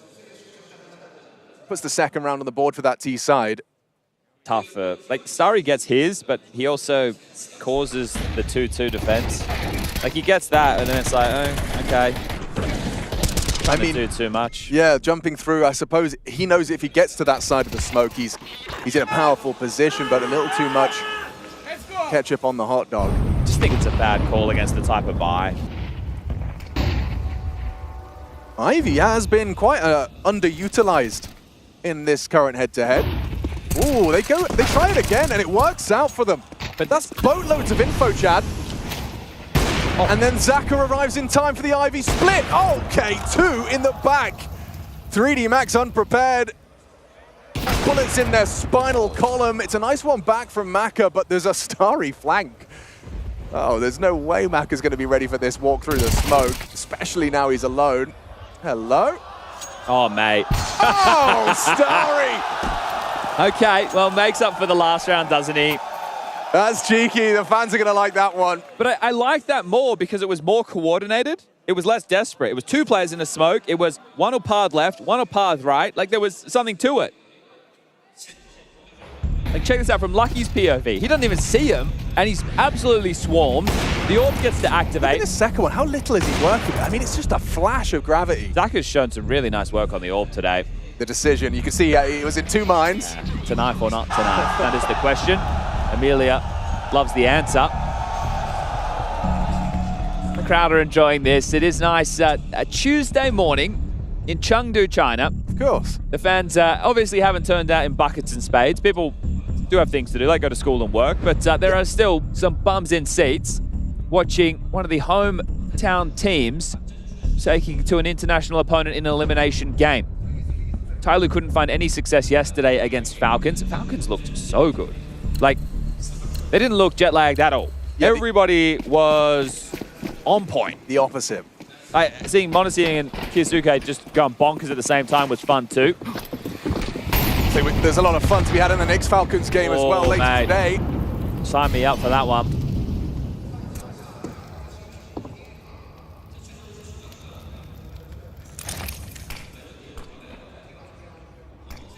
It's a decoy spilled out to E-Box. Maybe hoping to force early block you till pop. Yeah, for the smoke molly defense. They call the bluff. Westmelon playing on the ladder, so he's got this gap to work with, can always mantle off and lob some util, being donated more from Starry and Olaf. It's 2-3 split. Lurk smoke. Okay, now they're using it mid to late. This is where it does cause some issues. And that smoke doesn't really do a lot, right? Because they could still part through it regardless. So you throw that in, it doesn't even really dissuade anything. Actually, Starry's path through it. That's an option. That's a pretty big option, especially if he kills Exorcise. It's a good shot from Starry. He's really stepped up map 3. Oh, okay, interesting. That's going to remove bodies like walkthrough. We can, however, part the other side. Missed shot from Zaka. Haven't said that an awful lot. Amelia evades the spam of Maka. He's playing around this Thomas smoke. Whoa, yeah, nice work. No good parting from Body. He will go down to Sue, but Lucky's kind of wrapping around on Sue here and should have him dead to rights. It's Starry in a walk up on Pop. Gives it a good go. So nice round from 3D Max for their third. Yeah, and even though you've got the opening kill going against you with that A main play, you're destined to be hitting the B bomb side anyway, right? So if anything, it just informs you that rotation is going to be quite far away. Interesting choice being made there from Zaka with the smoke. He knows that he could overrun, can't get back in time. They're very aware of a player behind the low ramp smoke as well, so just constantly harassing and peppering. Sue's in with a scout into this one. And Exorcist is already out main. Exorcist working his magic and press Melon! Oh, he's got it done. He should have been, could have been a lot cleaner, but first blood is found, and nice little tag on from the scout. 3 players are low. Hit that, yeah, but an AWP and a scout. Not an ideal retake combination. Might have to be the save. I think you're right. If I'm Su, I'd probably hang around and try and get something more, but he's already relinquishing control, and that's going to be 4 rounds now for the T side. So, stabilizing. As far as I'm concerned, that's job done on the T half for the French.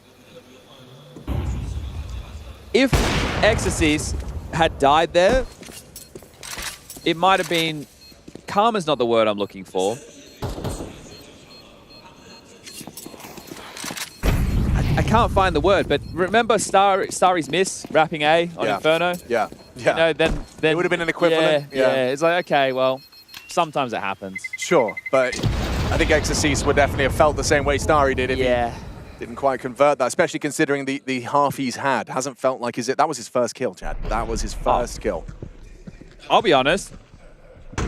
I wouldn't have thought that at all. Like, it's not. I understand we haven't been saying his name a lot, but it feels like he's been doing his job. Yeah, it does. It definitely does. I mean, that's just sometimes how the cookie crumbles. All right, well, it's these saves, which has got an eco around it from Westmelon and Starry. Starry's invested in Kevlar. So, do you think he's just going to follow someone around? What interesting start for the B, like a B-focused start. They're trying to set up a trap right now. Body doesn't really have too much help at the moment. Oh, golden opportunity. Not an easy shot, but one Su would have expected himself to have hit. All right, Starry's going to come and grab this M4. Hey, throw it down low ramp for me, would you, bud? It's a bit awkward now. Yeah, now I have to expose myself to grab this. He's walking in up, and he should have it. He's going to keep pushing. That's the bomb. Oh. Steps will have been heard running away, so Gravity knows that someone has evacuated. He's called his teammates back over, so they will be looking for a bit of a B finish by the looks of things. Maka can always come back from Pop. Or are they finishing Pop? Because Lucky's hanging around in main right now. You might just throw out lurk smoke to try and pull someone away. Oh no, you're right. So right now this setup from Linvision, look how passive it is. Amelia is literally in CT spawn. It's Connector being held super passively. Are they just playing a save again and hoping that the gamble would give them another kill in? It's hard to play for this now. I think you're right. Caps just trying to ensure that the 7th they have. Sure. It's the best of the bad situation. Yeah. Impactful kill though, Exorcist with his 2nd. And a 5th round already, feeling pretty good about your T-side haul. Well, you can use this moment of pause in the play to let you know what's happening. B-Stream, you can go and check out FaZe versus Virtus Pro for elimination. And if you hang around, well, up next, we will bring you Mouse versus Vitality. They're already set up on the stage, ready to go. So at the conclusion of this, we will be able to get into that one quick, smart. Who you got taking that one, Chad? Considering the head-to-head for the year is 8-1 in favor of Vitality, I'm going to go with Vitality. Oh, yeah? Oh, thank God, man. You set me up big time there. Got Flamesy standing right behind me. Oh, we should have put him on the mic. There's a 3rd headset, mate. If you're bored, if you want something to do... He's got Counter-Strike to prepare for. He's got to lock in. Yeah, he does. It's funny, we're kind of, the casting desk has never been positioned in such a way that every team that's setting up on stage walks past us and just is here. Kind of like, look at these clowns. Yeah, exactly. We're normally watching them. Exactly, they're watching us. The roles are reversed. Last round of the defensive side. Linvision. You need the 7. You really need the 7. For China. On home soil, elimination in last place, not going to feel good. 3D Max have set the table to do so. And a 6-6 half would be a real condemnation for Linvision. T-side woes, we saw them on overpass, might follow them on train. Amelia, they're coming for you. Oh, he's playing a very dangerous game, but supportive flash. Can't find anything. Engage, yeah, the bullet's just shy. Not from Starry, though. He removes body, and I think they're pulling the plug. A quick pivot. Oh my God, it's wide open, Chad. They're just going to chug in. Not a single soul on the A-bomb site. They don't have a lot of utility to restrict the rotation. That's the only positive I see for Linvision right now. How entrenched can 3D Max get? You'd want to see some like back 6, hell control, or swings on in, and Zaka Tagged up by Lucky's angle. This is a big fight here, Exorcise. Starry will swing out. Actually, really nice headshots from Starry, shooting hard. Gravity, though, for two, gets them. Awkward now, Gravity tagged on down. Nade looks well placed. Macca's position noted, double in main, but the frag onto Soup. Has it sealed the deal? A little bit of a leg shot, penetration through the red train, minimal. Bomb's not planted for him, he could just sit it. He could just sit it, but that's what Gravity was thinking! And there it is! Should have time, should have time, should have time, should have time. I don't think so. Maybe not, maybe not, maybe not! Oh! Lin Vision take the 7th! Down to the wire, he cuts it in time. Lin Vision holding on. Loser goes home last half.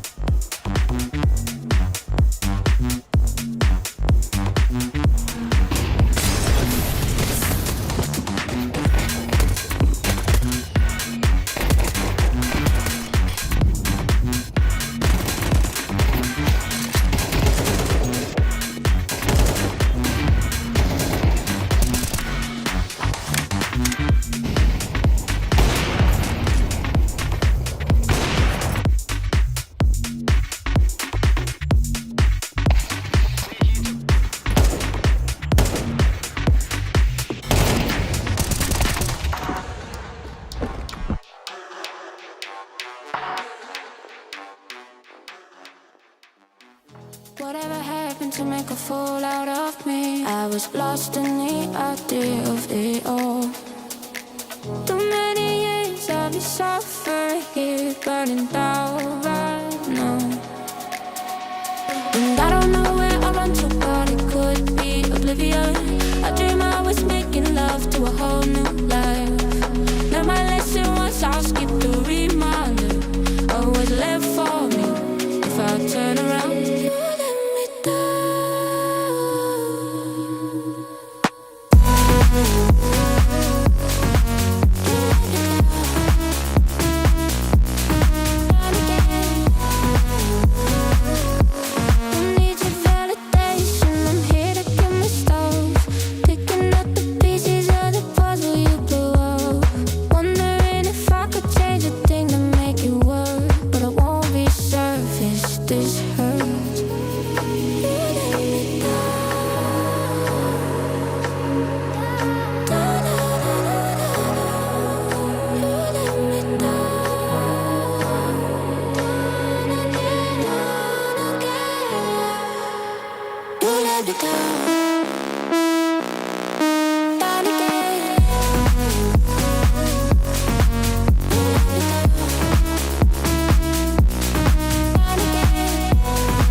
Lin Vision versus 3D Max goes the distance, the third and final half.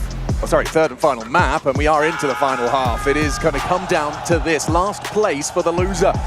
3D Max, a bit of a tailspin. Both teams going to have an extended loss streak as they hang their heads and pack their bags if they can't convert train. 7-5, Chad. You kind of set the benchmark at 8 for Lin Vision, but a pistol could perhaps be a difference maker. Feels like the win condition at the moment. 7-5, it's okay. I think 5 rounds on the T side of train. 3D Max have already done the heavy lifting. Now they just need to close this one down.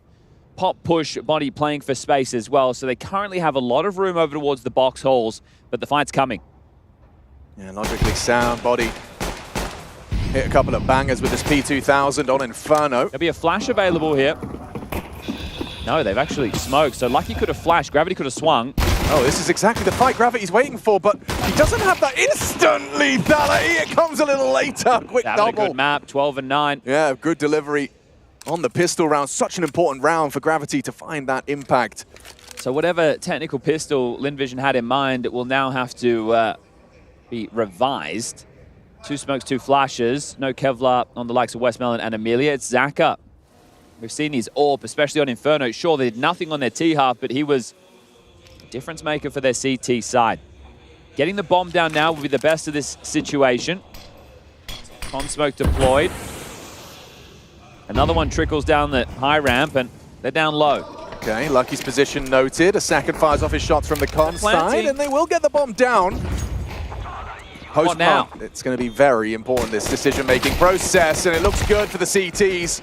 Just striking in unison, you see the different elevations all at the same time. It was way too much for them to handle, and I think this is for Westmelon. Just going to have to accept that this defuse is coming through, walking and hoping that it was a bluff on that first defuse, a 10-seconder being stuck and covered nicely. Oh. Maka, we've seen some very sharp shooting from him on train in the past. Yes. That crazy AK round is popping up into my head. We've split the pistols on all 3 maps right now. Really important double here from Gravity, completely ruined their plan. He's under so much pressure as well. He's on his own, right? So very easy to just go the other way.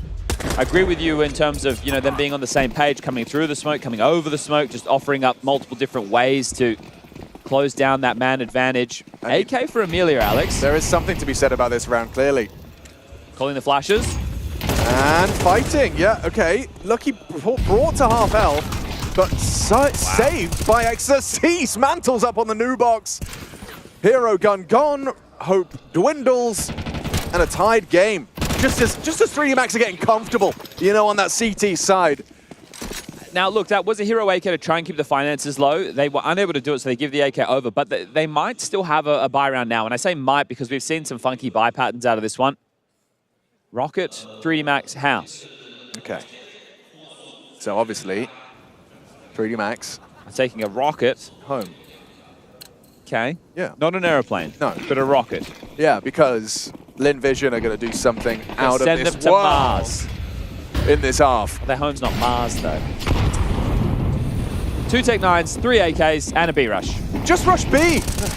That's what they're saying. That's what they're thinking. Maka, however, is smiling. Thank you for the opportunity. They cancel. And Zaka goes down. Oh. Feeling pretty blocked right now. Yeah, it's an all-in call, too, because you get no space. You're now down in a 5v4. Some sharp shots on these AKs will be required to get you back in. One of the positives that you have is this limited block utility as the second last smoke has been dropped in and the last was just deployed to main by Gravity. So it's an incendiary, 2 flashes, 2 HEs. Now, if Starry can find you a pick out pop, it will be a tough clear onto Lucky, who's now actually opened up the angle. Oh, Lucky will have seen him there. Definitely heard him. They've thrown a con smoke towards B. It's already 2 players there, so it shouldn't draw another rotation. And Exorcise with all the information in the world. Yeah. The map has just become extremely small. Yeah, 2/3 of the map no longer really a threat. We flash, we go. And Maka hasn't moved.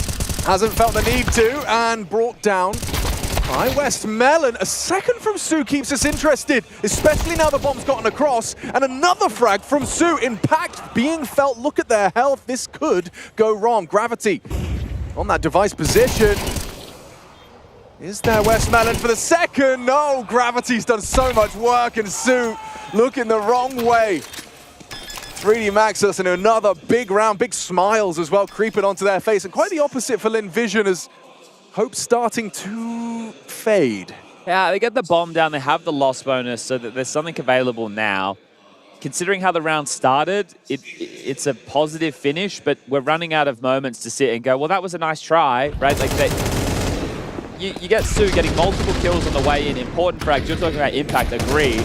But his teammates aren't able to make good on it. It's this one here where Westmelon knows exactly where Gravity is. He's low on HP, sure, but that kill itself could have changed the dialogue, giving them the man advantage.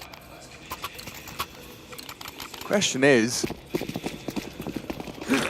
when will Linvision get their first T round in 2 maps? But see that buy just there, Alex? It was 2 Tech-9s and 3 AKs. This one is 3 AKs, a Galil, and a Deagle. Yeah, so they haven't had a full gun round. They haven't had a T-side AWP, and they've just lost half of Amelia's HP. They've thrown out the early lurk. They've cleared out deep. Gravity ready for the close farthing. And oh, perfect. Dead. Just catches him on that oscillation of the smoke, a little exposed. Second lurk smoke thrown. And Exercise just going to hoover up that space, takes position of his fallen comrade. And a silent reposition, retooling for something different for the finish. Now, something similar happened in the FlyQuest versus 3D Max game at PGL Bucharest, where Gravity goes down with FlyQuest doing the lurk smoke. Exorcist played close and heard them rotate away. And then they gamble stack B. Well, they didn't gamble. They knew it was B because he heard them run away. It's kind of what's happened now. Look at the setup. They have 1 player con ready to rotate. They have 2 players B, and they also have their Ivy player who can get to B quickly. They know exactly what's happening. Yeah, there isn't a shadow of a doubt.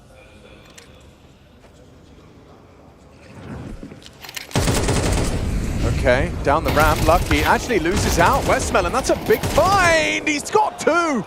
Zaka gets the flash assist, he sets them up.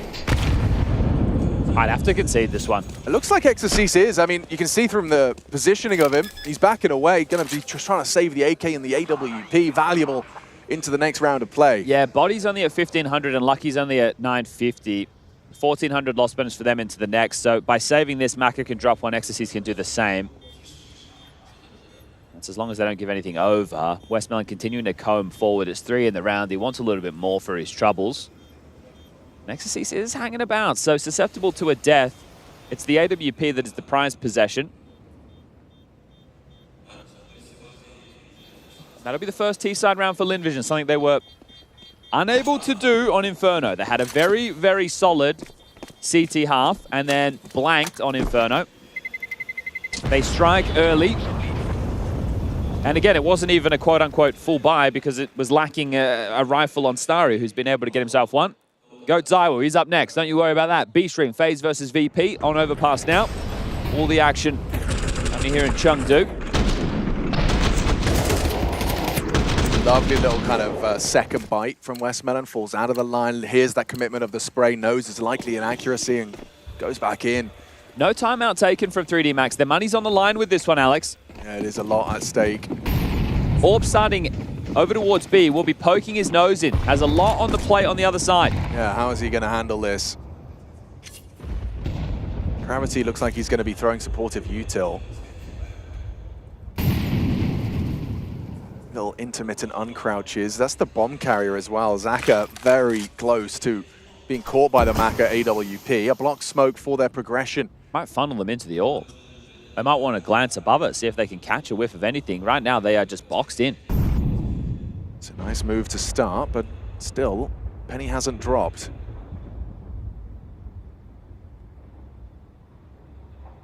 Zaka, he's holding a nade in his hands, and Maka doesn't connect it. Wow. That's a real second lease of life then for Zaka. I guess they had to. Like, look at this. There's all of them here. They're essentially committed to either pop or B. They have no Ivy presence. They have no main presence. This is a grouped up all-in maneuver from Linvision. And not a single CT has confirmed any of this extra space. And they haven't used a lot of utility to vie for the space. They used a sandwich smoke and a lurk smoke early. Now it's the full B execute. This is the bells, the whistles, everything that you'd love. This is what Linvision tend to do very well. A full 5-man exec down into B. Gravity traded. Nice from Amelia into the site. Body playing around the oil train. Spotted by Starry, and Amelia, woo, quick to it. Flank from Lucky, Westmelon dead. That's a big find, and he gets him off the bomb, and a flurry of frags back. Zaka in trouble. 3D Max will take it. Massive, massive way back in. It felt like Linvision had done everything correctly from Amelia's output there. Solid defense. It's interesting to see, like, a lot of these executes now, they're not actually trying to flush out positions of the B players. Like, a lot of them are just to try and deal with some rotation, right? Because the ability to molly high ramp, molly device from high ramp, you don't see it too much. Maybe a couple months ago it was coming into play, but here 3 mollies have been used. One's over towards Con, one's like backup bomb and Thomas, and the other one is to also restrict the rotation coming in from, we'll call it short, right? CT short and long with your rotation points in. And that's to constrict people to be able to assist. So your whole point there as a T is to get in and take space, be able to push up into the back lines. But because a player, the double high ramp setup, essentially, they can't, right? They just get slowed down. The flank activates quickly, and 3D Max will grab around back. So the rally... Short-lived successes on the T side for Linvision. Yeah, and that was the chance to break the finances and put yourself in a position to take the lead. Now you're holding on. Tech9 for Amelia, Galil for Westmelon, AKs for the rest, and you can't go for a full B execute like that again. I mean, Amelia knife out running Ivy. Westmelon trying to do some early damage. It doesn't do too much. Body takes a little bit of chip damage from the early HEB. Couldn't be worse for Amelia. That was an AWP you got to deal with. Oh, yeah, flashed off. Did he see him? I don't think so. Did Amelia see Maka? I mean, that's likely. The trajectory of the smoke, yeah. Well, he can get away. Amelia, does he stay parked? No. I mean, maybe Starry's going to be making a bit more of a move, knowing the AWP's not going to be posted on him upper. Is Amelia reading notes while walking away from him? Potentially. Potentially, having a glance. Well, they pulled a smoke, Ivy. They pulled a smoke pop. 3 smokes remain. And they are going back to B. Definitely there's their preference. So Maka hasn't played forward again for Info Ivy, but Exorcist is coming across, so they can clear this out together now. And if there is a lurk, sure, it could still be waiting. Oh, they really want to clear it out.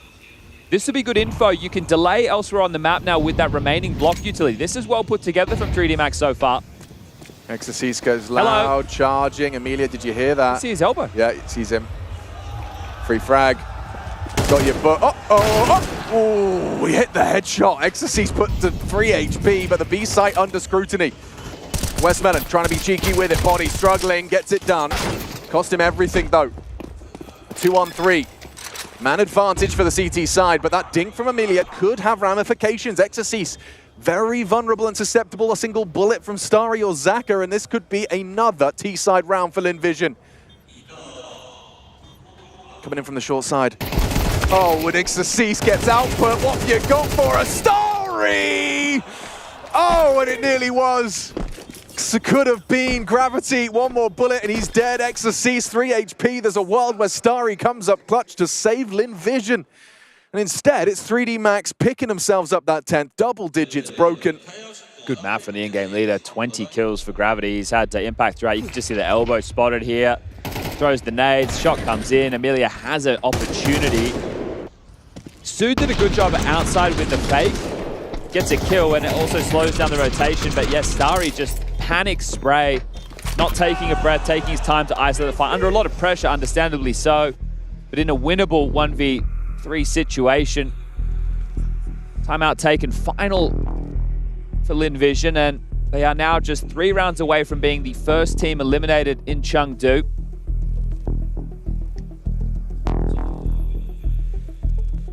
Max looking to keep the winning streak against Linvision alive. They've won the last 2 series, looking to make it 3 in a row. All of them taking place in China at different tournaments. And this one to buck their lost streak, which is accrued off the back of PGL Masters Bucharest into their opening game against G2 yesterday. G2 versus Furia came to its conclusion on the B-Stream a little bit earlier today. Go check that result out. You see the first team locked in for the playoffs.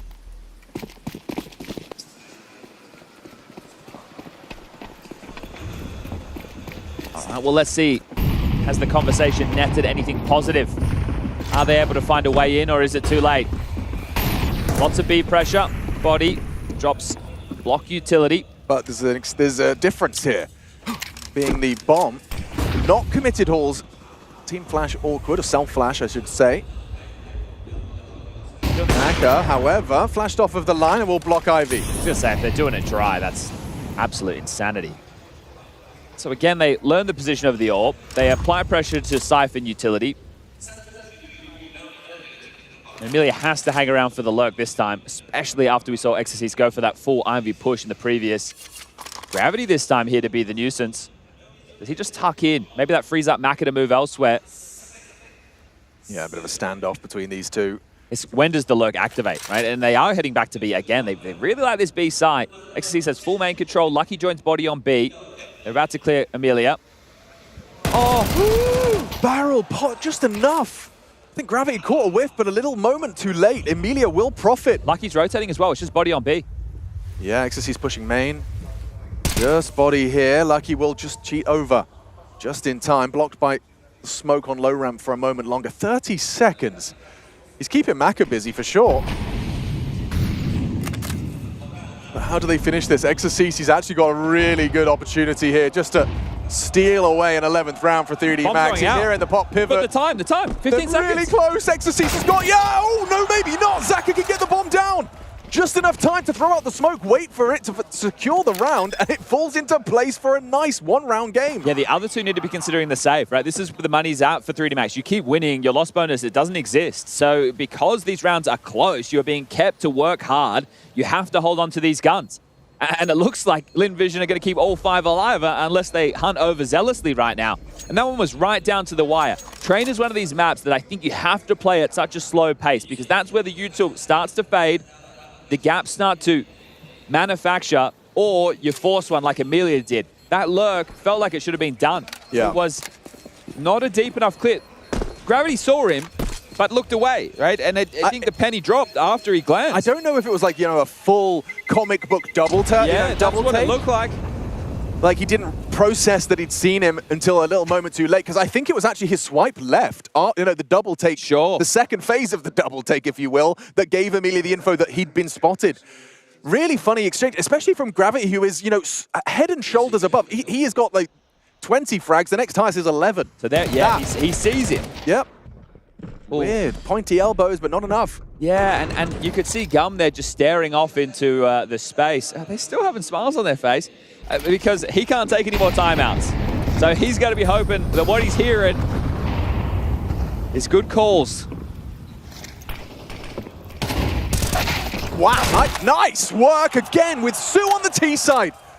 It's not the first, not the second time we've talked about Sue's impact. Now you just need to win a 5v3 situation to break the money late in the game. Holy, this is a lot. This is a dream scenario, but this is where Lin Vision have in the past fallen foul to overthinking. Maka's up on low ramp. If he gets one and gets away, what does that mean? Exorcist and Body both floating around Con right now. Amelia, Ivy, Westmelon, Main. Ability to execute through Pop. Can smoke over towards Camera. Get the molly in towards New Box if you'd like as well.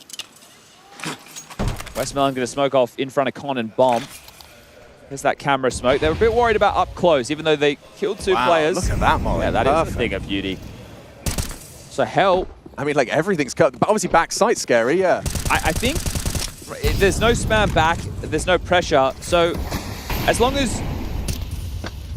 Okay, Starry, you got the bomb. Can we just... There we go. Get it down, mate. Imagine he's on bomb train, dies, it spills into Con. Or lands on top of the bomb. Ugh.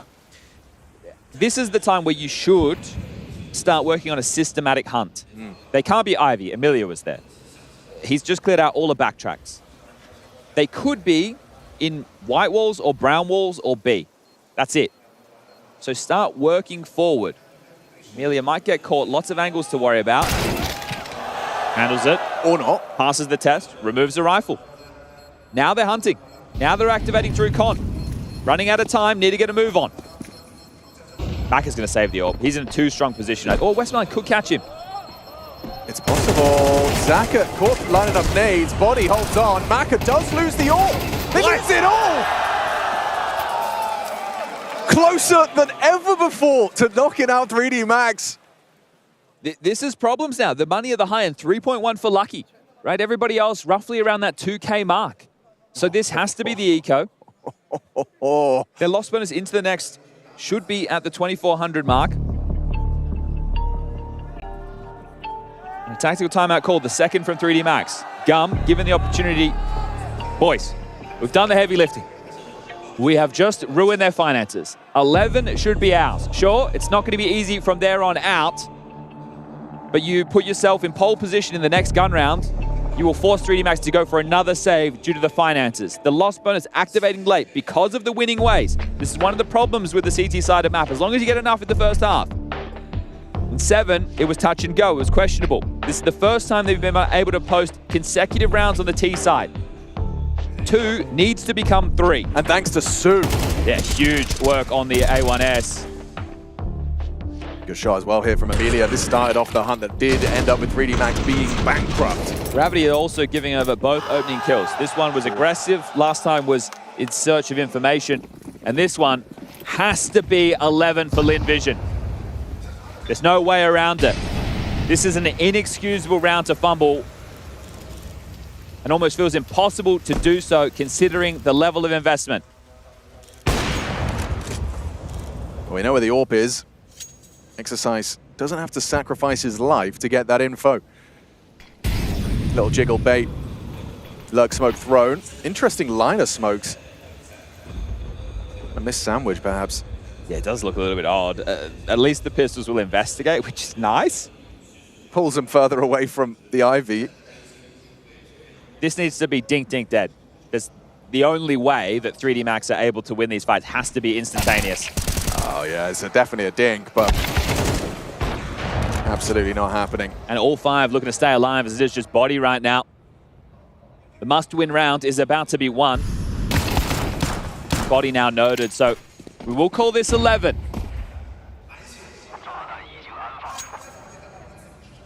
The series definitely delivering with everything 100%. To play for. Lin Vision have only played one bad half of Counter-Strike. Their T side of Inferno. One bad half. That's true. No slouches whatsoever. And there were starting to be question marks around their major performance as well. That was oh so long ago. Yeah. It's like, okay, well, yeah, you guys did good at the major. The best of ones were in play. Not here. Not now. But I mean, the fact that Counter-Strike has come to China so frequently this season. What, 3 times since August. And every time you find yourself playing against this damn team, and they're the ones that shatter your dreams. 2-0 victories for 3D Max sequentially.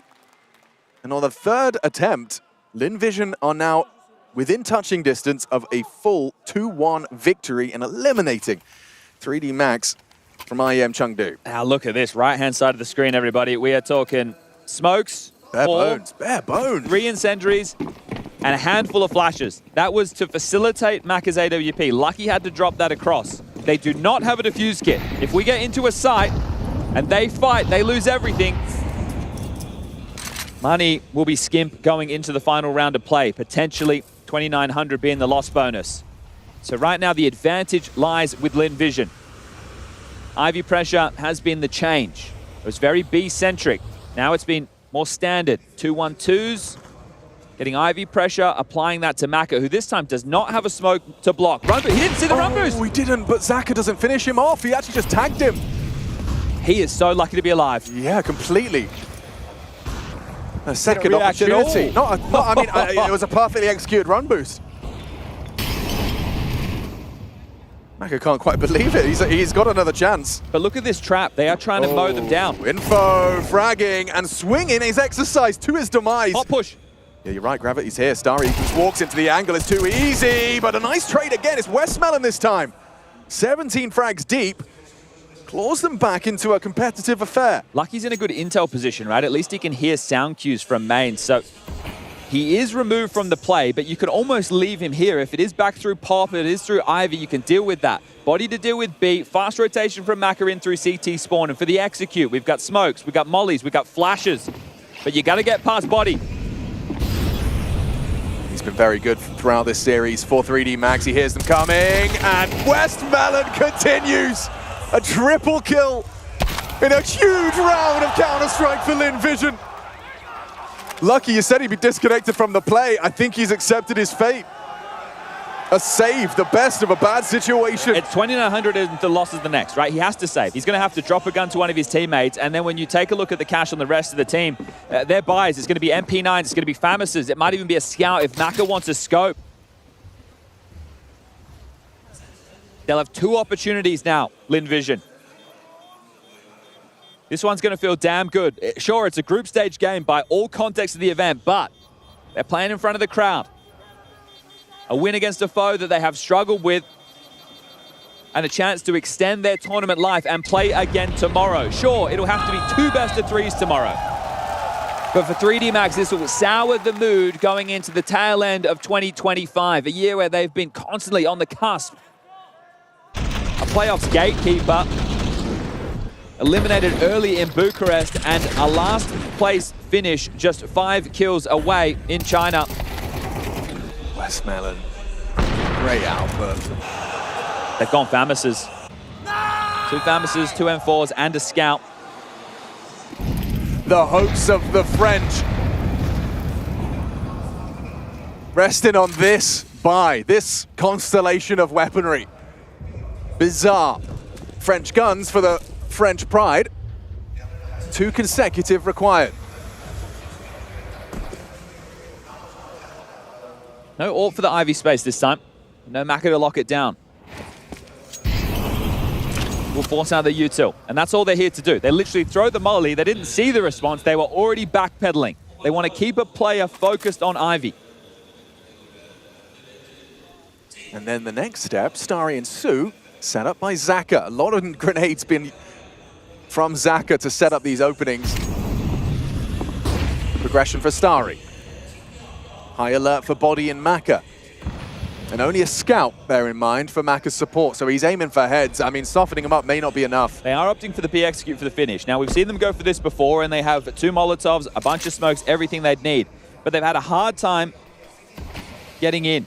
Now, this pop smoke is being investigated. They're actually looking to play in it on the fade. Oh, they know nobody's there because of that defensive smoke. Information being granted. Now there's a 3rd man on B. Lucky joining the party. Here we go. It all comes down to the last 20 seconds, round 23. They've got their boots planted, but Sue removes 1. Lucky a rebuttal, an important double. No ammo, no time. USP brought down Sue with a double. Gravity and exercise just to extend play, just to keep their tournament dreams alive as Zaka pulls another. Across the finish line, perhaps, only Gravity. Their top performer on train, their captain. Well, Lin Vision in front of the home crowd will survive the day. There goes 3D Max. Revenge served on home soil. Chengdu happy to witness 3D Max quite the opposite. The last place eliminated. Yeah, it's a long way to come to get sent home in last place. Their last 2 outings in China, the Perfect World CS Challenge Series 1 first, CS Asia Championship 2025 second. But this time, Lin Vision send you home. They pack your bags. They bucked their loss streak and a nice win. And I really think you summarized it perfectly, Chad. They had 1 bad half. T-side Inferno, that's the only kind of discrepancy on the record. Everything else felt tight, felt competitive. They pushed a European challenger and they took him down. There's still smiles on the faces there of Gravity and Ecstasies. Getting this late in the season and just having tournaments back-to-back, they have been hit hard by this, but now the lower bracket run begins. Lin Vision will take on the loser of Mouse versus Vitality. It doesn't get any easier.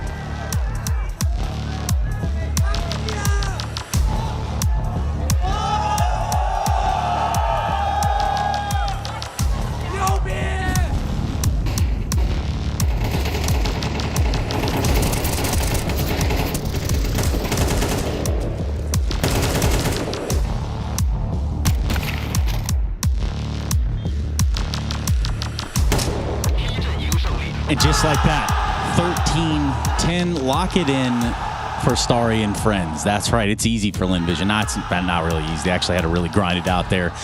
But for what it's worth, they do eliminate 3D Max. And you can go ahead and pack that up. I told you. Look, 13-10, it goes the distance, it goes 3 maps.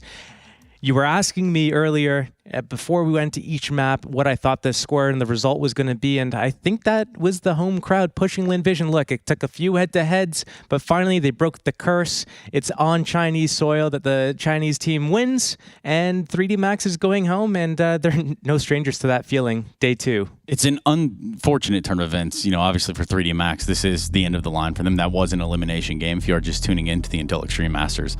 What did you see here? What do you sort of prescribe as a sort of the shortcoming there for 3D Max?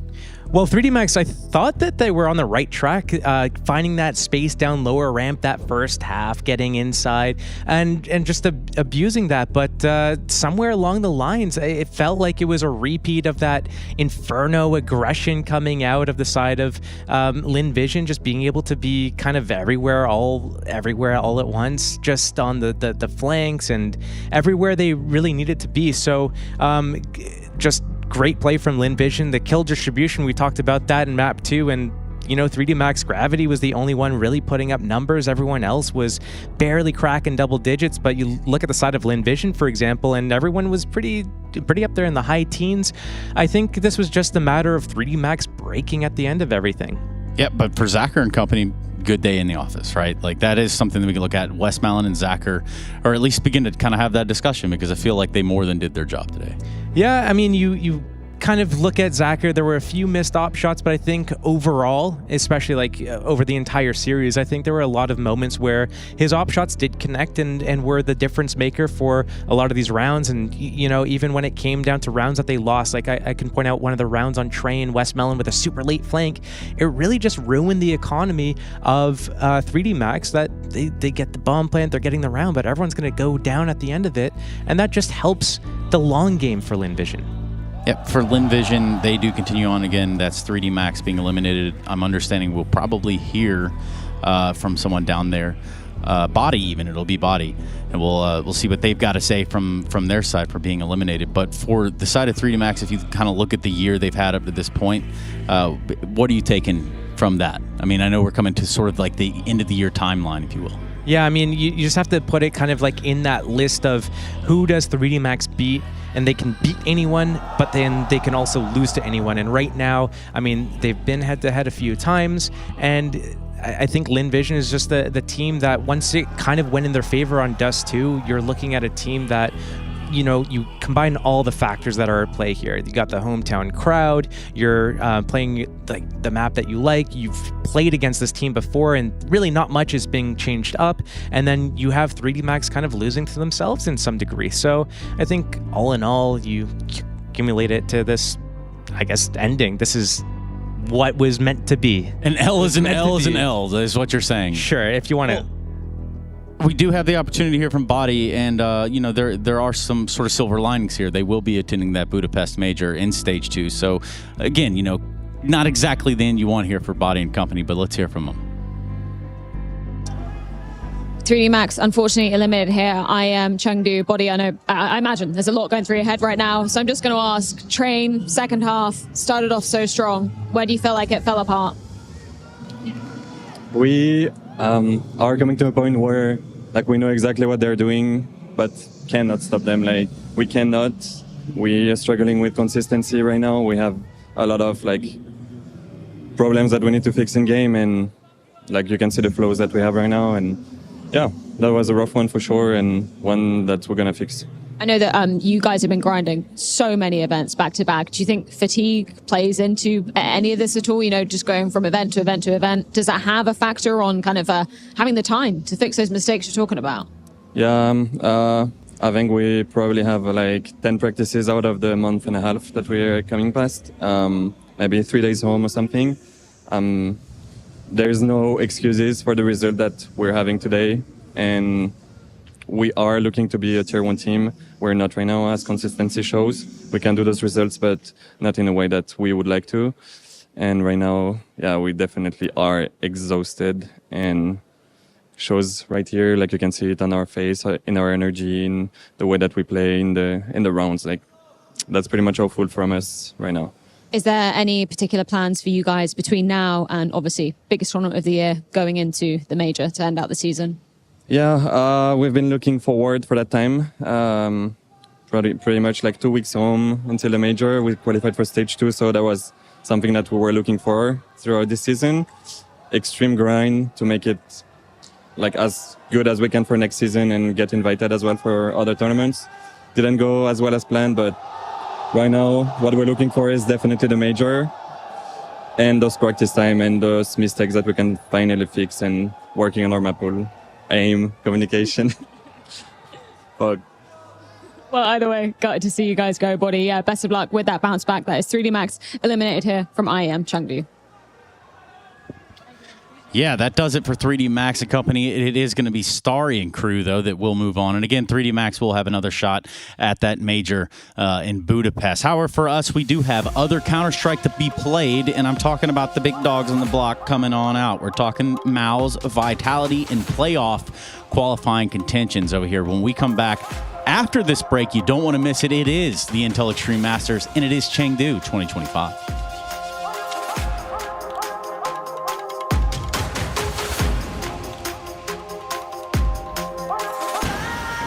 Damn, guys, we almost had this. Thank God that's over. Bored of endless matchmaking? Take your first step towards EPL, experiencing real strategies against teams of your skill. Learn more at fce.gg/EPL.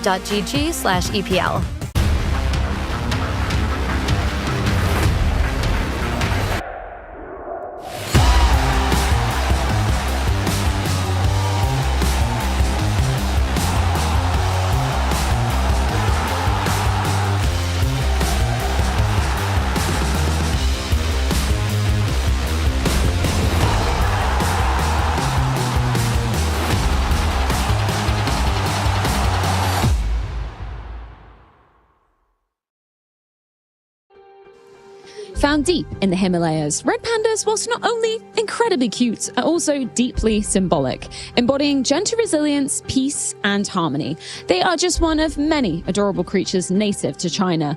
But for our native teams, however, they are on the brink of extinction. The likes of Lin Vision and Tyloo threatened by elimination today. The former taking on 3D Max to open up the proceedings, the latter going to be rounding out the day versus Pain. But on the flip side, for the most part, the favourites are still standing tall. Today marks yet another head-to-head between Mao's and Vitality for a spot in the playoffs, whereas the battle in Group B, that is going to be hallmarked by the likes of Falcons versus Spirits. It's all going down at the Intel Extreme Masters Chengdu 2025. ESL presents the Intel Extreme Masters Chengdu in partnership with Intel, Acer Predator, DHL, Kidia, and Zoe.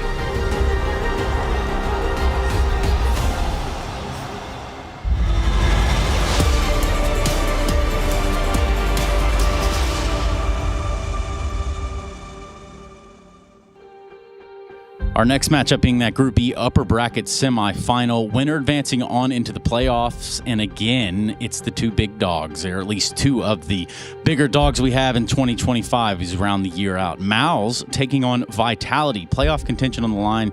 Both of these teams not strangers to being in the playoffs themselves. And for either side, today should be a pretty good testament as to which teams we're getting in there. Yeah, you're looking at both teams that have been playing against each other, and it feels like this is the final boss for the side of Mao's. Vitality has been the ones that have been killing them.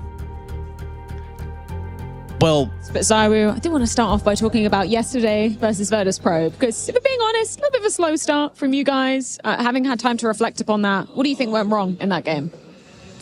Like you said, it was a really slow start. I think it's also our problem mainly. Like APL, we lost the first game against Gentleman. Now we were like slow start against VP, but at the end we won. That was the most important thing for us, just to show like even though we have the slow start, we can even come back into this game. So now at the end we were happy to have this great mentality and also this great last map to end the map. Did it feel better when you got that 4K pistol on Mirage as well? Did you feel like you were back? I mean, even before I was feeling good on City, but obviously it helped the team to to finish this game. So obviously I was happy. Everyone was happy about this. Now this is going to be just yet another crazy head-to-head. 10th time you face Maus this year. They've beaten you only once, so do you feel like you're still in the heads of Maus? I mean, it's always tough to say when you play a lot, a team, particularly Maus, like they've been great all through this year. So always tough to play them. They've been consistent, so we don't have to underestimate them because we won them 9 or 8 times. I don't remember how much, but it doesn't matter how many times we beat them. They can beat us many times, so every time it's always been close. So now we are looking forward for a good game, and that's why we are looking for that today. And just looking back at the one time that Maus did beat you back at IEM Cologne, it was no secret that you guys weren't exactly in the peak Vitality form. How different are Vitality today versus a Vitality back at Cologne? The main difference is mentality. We are prepared. Also, in terms of the game, we are ready to face anyone. We here as we won the last tournament. I think we are prepared to face anyone. So obviously, Maus face any team we're gonna face today. We will be the same. We want to destroy them. So obviously, the difference is we are ready to beat them today. Always an absolute pleasure, Zaiwu. This is going to be an absolute banger. Best of luck. Thank you very much. 6, 7, 8, 9. Not to play into, local online trends, maybe not even just local, international. But the truth is, when you can't really count on any number of facts of how many times you beat that team, you're coming into this game with a whole level of comfort.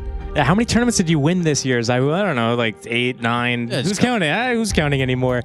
What can we count on in this matchup, Josh, if we're looking at it surface value right off the face? Well, one thing I look at is, okay, you have to look at the head-to-head history this year, and you look at kind of where has Maus been in relation to Vitality? And it's always been, maybe they make these grand final appearances, but you're looking at what?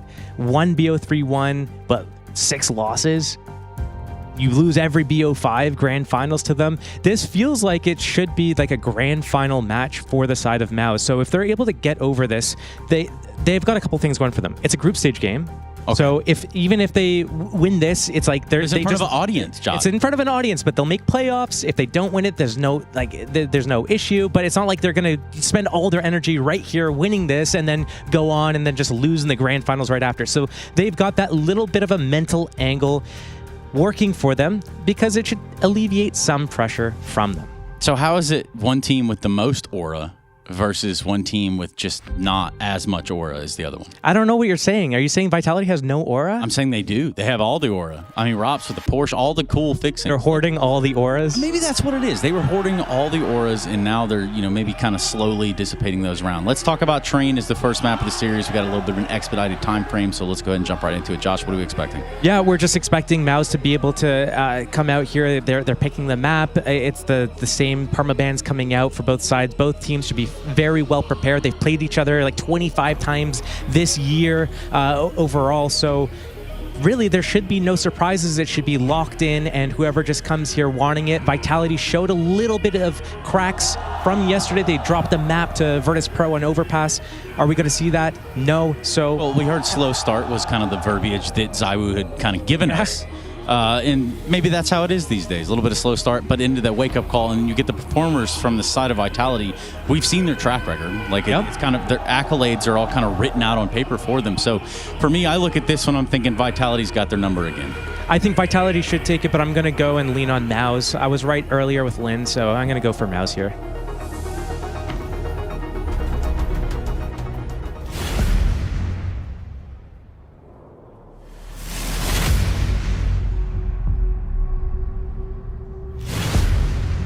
Maus call from Josh. Interesting. Okay, well, he was right about Lin Vision.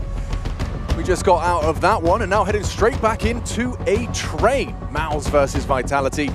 Been anticipating this one all day, Chad. We kind of been licking our lips, hoping for a competitive affair, and the form we saw from Maus in their opening game, surely that means we're going to have a bit of a banger here. Of course, that's predicated on exertion and Torji keeping up that form. Now, just we're discussing just how one-sided this matchup has been in 2025. 8-1 in head-to-head over the course of the year in favor of the reigning major champs Vitality. However, if you just look at this season, they've only played twice and they're 1-1.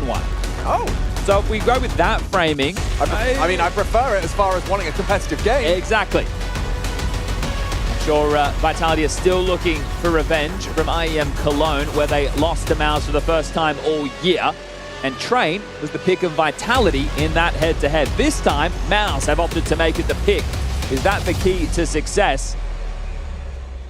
Let's find out. They've only played this 2 times in the last 3 months, so not a lot of play on record. We have the CT side start. Zywoo has been gifted a HE, Apex with a flash, and Mezzy the smoke. No kit, and heavy presence over towards A early. Now, is it pop or is it B? You still have Brolin in main, and he has a smoke and a molly combo.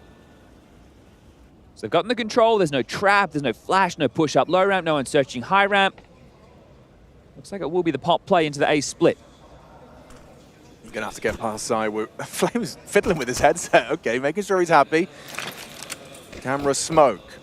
Zywoo with a well-placed HE grenade, but a little premature. No damage inflicted. Into the site, and now a brawl imminent. Lots of bodies. Flamesy removing Spinks as the bomb goes down, though. An exertion jumps through into Mezzy. Flamesy another. Awkward for Brolan. Very little hope. It wanes and it fades as we see Zywoo get just the first started. See Mezzy Flamesy with impact. Yeah, see Mezzy throw the defensive smoke back a bomb there as well. Maybe that was to extinguish a molly in play, but either way, it definitely caused some issues. And the admins are already coming to help. What's wrong, Zywoo? What do we need to fix, mate? Straight under the table. Celebrated too hard. What did he pull something he's out? He's had a haircut as Zywoo. He's gone the mullet. He's got the fringe out. All right, well, bangs if you're the American. bangs, yeah. Well, that one banged, didn't it? Yeah. 3 for Flames. Oh, he's got his headset off still. So for a dude that was clearly having audio issues, yeah, I think he did pretty damn well. Pretty damn well. We'll get this tech sorted, but we can start to discuss what the buy will look like. Our voices aren't going out to the arena. They can't hear us. It's Mandarin. A couple of Galils. Tech 9 for Brolin, and Deagles for Exertion. Jimmy yet to buy. That's the stage for everybody playing at home. If you are tuning in, we've got 2 setups on either side to keep matches flowing all day long. We have a group stage audience. Not too common, but with the Chinese fan base, there was the want. And if there's the want... Oh, Jimmy. Getting some representation in the crowd. He'll be happy with that one. Even more happy when he has a competitive game versus Vitality. We'll see if that's the case. But yeah, Flames, good output. Didn't elect to block the camera smoke. That wasn't their plan. You know, we've seen a lot of teams going for that as a response to that particular call. Just played around it instead. So main looked like it was the intention, but I think quickly respecting that and heading on towards the Crown Halls. Yeah, so they've gone firepower heavy, right? So they still have enough utility to work on this B execute. Brolin's going to lob out this main smoke. Now you got 2 choices. Play close to it to try and stuff the lurks, or play far away from it so you are ready to rotate. They've opted for the close play with the MP9. Zywoo floating to back of red. The support over towards B is Apex joining that of Robs. Flashes himself there, but no harm, no foul. Pop smoke for the block. And this B setup has no utility for the defense, just these M4s. So as the smokes, mollies, and flashes rain in, they're able to defend their honor. Flamesy calls main clear. Outside smoke lands again. He's just cleared it. He knows nobody's home. So B should be on high alert. Oh, Roland. Yeah, wow, what a shot. First bullet. Flamesy's dead. You'll stay 2-2, though. I like the Apex. Oh, will you, though? Apex is actually just... Oh, perfect! He's been caught in the rotation. Robs was overlooked for 1, but it's only 1. Jimmy doubles up. Really good impact. Wow. Brolan's kill. They're giving it a look. Mezzy is floating over now. There isn't a kit, so they call it off. It wasn't a very convincing look. Brolan's kill. Yeah. I can't believe Apex bit down so hard, though. And yeah, I don't know if that's out of his own volition or someone's calling for something, but he ends up in the open, knife out, blind. That is a testament to you just got booked. Yeah, and the setup would have been very strong because the position he adopted, I think that he had positioned himself so that the site silo would block the flashes coming through the window if they're the ones that bounce. Right. So nice round to win. And I was actually admiring the setup they'd adopted, like the side of oil for the one side. Man, like...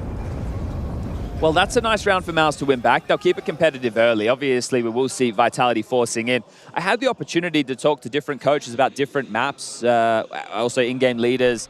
I did some 3D printed maps. I had Ancient, Train, and Overpass, and I got to talk to Cyclone and Apex about Train. Oh, cool. Well, that couldn't have been better. Yeah, so there'll be a couple of bits and bobs that I've... You got faked out, little guy. Get got. Big nade damage. Whoa. Flamesy down to 20 HP before a bullet is fired. Yeah, something I'd gleaned from Apex was he doesn't feel the need to throw like sandwich smokes every round. Like the variety in the call is like, well, if I do throw it, it either means something or it doesn't. Are they going for the triple? They've done this before, yeah. So they'll do the triple boost. This will give them a very deep line into main.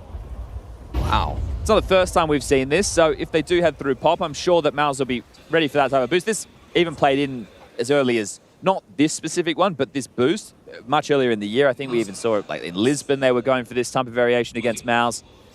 But they are playing this lurk smoke a lot, right? And this right now is one of the mainstays in the meta, but it's B execute again. It is. Mac-10 leading the pack in a very well-timed flashbang. You can see Rops between two evils there. It's the Molotov or it's Brolan. What a nade. Okay, dunked on. What was that from Mezzy? How has he just pulled them straight back into a 2-on-2? And now Zywoo gets 1-2. Brolan's got this. 2 to find, low HP on Zywoo, and he's just sticking around. Does remove him, and now when he gets up the stairs, that should make things very difficult for Mezzy. Mezzy doesn't know he's gotten away, but needs to hurry up, right? There's no kit in this place, Yeah, so he the is going to quicker have he to makes draw that him. sound, the better. The round might even be done. Like, what are you going to do? Or smoke on the The bomb, smoke that'll help. scare him, yeah. Here's the sound, knows where he's coming from, starts to spam. Mezzy gets on it, but that's Brolan's clutch. NT, nice shots from Mezzy. Brolan saves him. Solid work from the Swede. Well, the captain and in-game leader has found impact in 2 rounds. The main kill that drew the fake, and now the 1v2 clutch on the B bomb site will humble the finances of Vitality and likely get themselves up to the 3-1. So that meaty nade just landed, finish off Flames, who took the damage early. Damn. But such a regular head-to-head. Trainers featured a handful of times. It's definitely not been one of the mainstay maps. That's more like your Infernos and your Mirages between the two. And this is a game where throughout the year, a lot of the time watching it, it has kind of just fallen flat for Mouse. They've had a couple of matches where it's been a little bit more competitive, and back to Cologne where they had the victory in a 2-0 fashion, and we all learned that Vitality are mortal. Started the season off with a shock. Vitality not winning trophies. Yeah. So there would be a soft spot, I think, for Vitality, wanting to continue to put them in the dirt.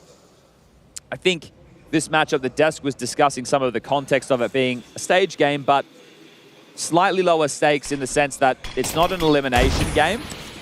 But I think any time you get to go head-to-head with such a foe, even though the stakes aren't as juicy, it's still going to mean a lot for the confidence factor. 100%. Because Mauser's only trophy came at Cluj. Oh, here we go. Pop push, pistol. So he does go down, and oh wow, Mezzy. Ooh, he had a chance Get out for of my another. way, Flamesy. Kind of made it extra awkward for the shot to not connect. Rob's hanging around, usually the B player. Look how active he is. And look how precise Deagle finds Brolan. Oh, he needs to allow time for Apex to play. You can see the rotation that Apex has opted for. He wants to get the jump on them. Oh, fake plant. This will buy more time for Apex. So now this around-the-world maneuver is going to have legs. Yeah, Torji's currently focused on the pop dog potential from Apex. It's the timing of as he rounds this main corner. Is Torji still not looking? Oh. He did, just a little late. Apex down, Jimmy in the clutch. We've had Brolan with 1, and this one's denied. What a shot from Robs. Eco victory, Orb will be scavenged, and thank Mr. Merriman for that. Yeah, both of them with a double dig. Juicy. Yeah, the only reason the round is even put into question is because of Mezzy's Deagles. Sure, the other players have to play it. Apex almost flubs it with that second kill, the full commit. But Mezzy doing very well. The second is a thing of beauty. You feel he's heating up for the third, but Flames just gets in the way there. Apex profit, Jimmy pivots, and Rops deletes. very well done. You can see how they're playing off of each other, how they're giving room to each other. So we're tied up back 2-2. No round out of the question for either team. Crazy. So we started with that second round force victory for Maus, and just when things look like they're returning to normality and Maus are in the lead, Vitality responding kind. I will note, see with Zywa getting the AWP, this means that in the tradition of the gun round, oh, we have a B fight, excuse me. It's I'll wait till there's a lull. Yeah, because he's going to be flashed in for this. And that's enough. Okay, well, Apex is going to stay committed. Now, last time he fell foul to the fake. If a kill comes in and similar pressure elsewhere, you can see Brolin again, radar, number 3, just still floating around. He has util to opt for fakes again. Likely to see him throw out this main smoke. They will always win these rounds, boys. It's all good. They are good at these rounds. Yeah. We give them one of them, and now we fucking focus. Valid. Yeah, and fair enough, right? Some teams will say, oh, they've had a Zywa round. For Vitality, they've had a Vitality round. Yeah. And it's good for a player like Exertion not to be getting in the dumps. It's really important for him. He's only got 1 kill so far, but still very early stages. Him and Torji have to find impact. It's not that other players can't. It's just that those two are big keys to success. As we're set up for a B execute. The block util continues. This will stall this out for now. Harassed utility, big nade. Yeah, and in the same breath, Bronner nearly goes down to that HE. Back through pop comes Exertion. A fake and a B play. Using the lurk smokers, Brolan. He's out. Yeah, and Flamesy goes down. Look at this. Frags just on either side of the map. Xerxes comes out. Pop is victorious. They are going to try and finish on A. Robs gets nothing. Big find from Spinks as well, and just piece by piece. Maus have ripped Vitality out of this one. Okay, so we need to start discussing a few details of this. This lurk smoke has been prevalent in almost every round. So your solutions are starting to get less and less. Now, you can play ahead, you can play in main, but then you have resources committed in that area where it is going to make it hard to rotate. There are other ways that you can solve this. If they're going to opt for that, let's just win the fight elsewhere. Let's take box holes, right? Let's push Ivy. But I just said I had the opportunity to sit down. I spoke to these guys for like 30 minutes each, Cyclone and Apex. Yeah. One of the factors is Cyclone was saying he feels like teams on the CT side try and do too much. Interesting. Right, trying to take too much space, trying to, overextend. So we'll see, right, if Vitality start to try and do, like, so far they haven't tried to do quote-unquote too much. They haven't gone for too many aggressive maneuvers. We haven't even started ourselves getting bedded into the game. But it is the too much that I think will be their bailout against the lurk smoke. Because it's a question mark smoke. What does it mean? Yeah, exactly. We know what the possibilities are. You saw it this round. Look at it, cheeky. The avenue is no longer just a doorway. It's multiple doorways to success. And Flamesy, of course, did so much damage to Brolin, still goes down to him, thanks to the use of that smoke. This is a late exit out of spawn. They've chosen to invest fully. I was taking the AWP aggressive. Trying to find an early frag, some early steps. Look at the flow chart there. That was lovely. The incendiary, and that allows him to sweep through the potential. Looks like Exertion wants to go. Early timing on this. Yeah, very early. Brolan down. Nice from Robs' FAMAS. Okay, shooting toes. Get out of there. Torji and Jimmy, all that remains of Maus. Very quick. 3 quick frags. I do like the, even if it wasn't the follow, hold up, they're just searching out Apex is going to spot him.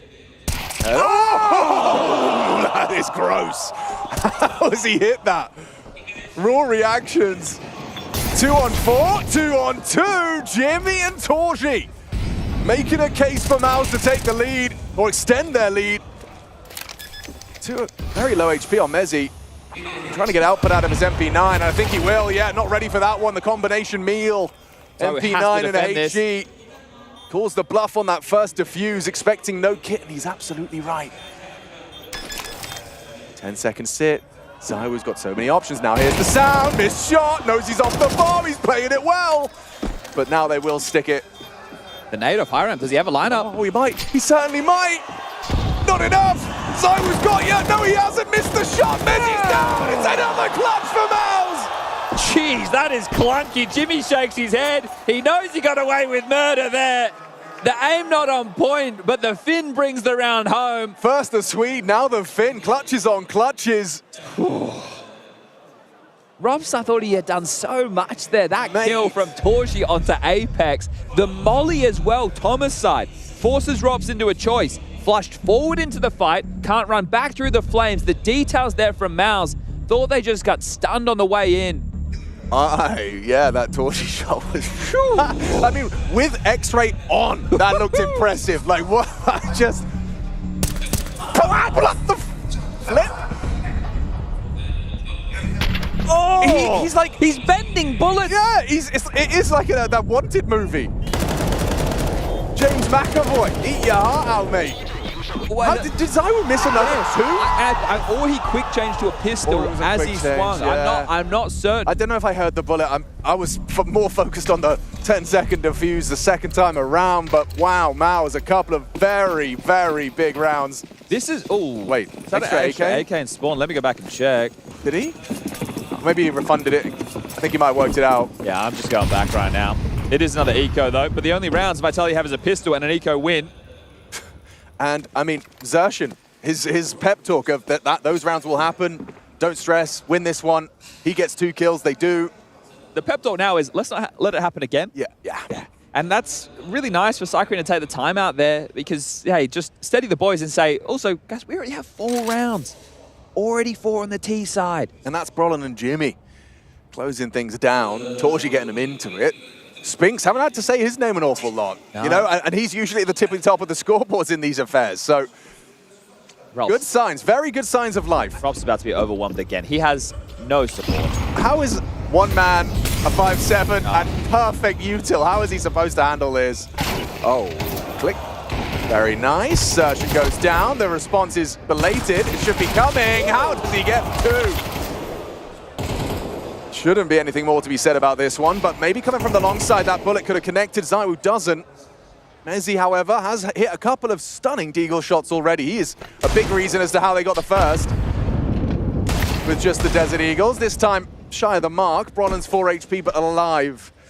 Held on upper. I think he caught a whiff. Held by Spinks to convert. Okay, no rifle available. No AWP available for Zywoo, which means it will be a rifle. So you're likely, because of the rifle, to see Zywoo play close with Flames. Normally it would be Apex, but if Zywoo's not AWPing, then Apex is going to have to be the rotator, right? So those responsibilities will be split depending on whatever Matthew wants to do. And when you have one of the absolute best Counter-Strike players to ever touch the game, fair enough, you say. No kit going into this one, so Vitality, you need to get your act together, and now they lost the opening map against VP yesterday, then they worked back into the series. I don't know if Mouse will let you off the hook in the same way. But they are forcing... Oh. Are they pushing that? No, this is what, trying to inspect the lurk smoke. But based off what I was saying, right, with this lurk smoke, you've obviously done theory about it, you've spoken about it, but they're not finding the solutions for it. They've allowed it to be an unraveling factor in several rounds. So you need to come up with a solution of some variety.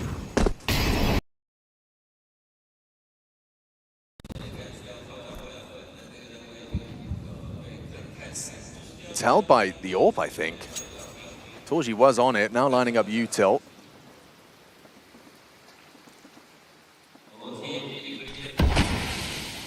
Mezzy hasn't really been pressured Ivy so far. They threw a molly, but he didn't feel any other pressure. So he's held on to his smoke, which is quite huge. They can drop this in with the clock now almost at 50 seconds.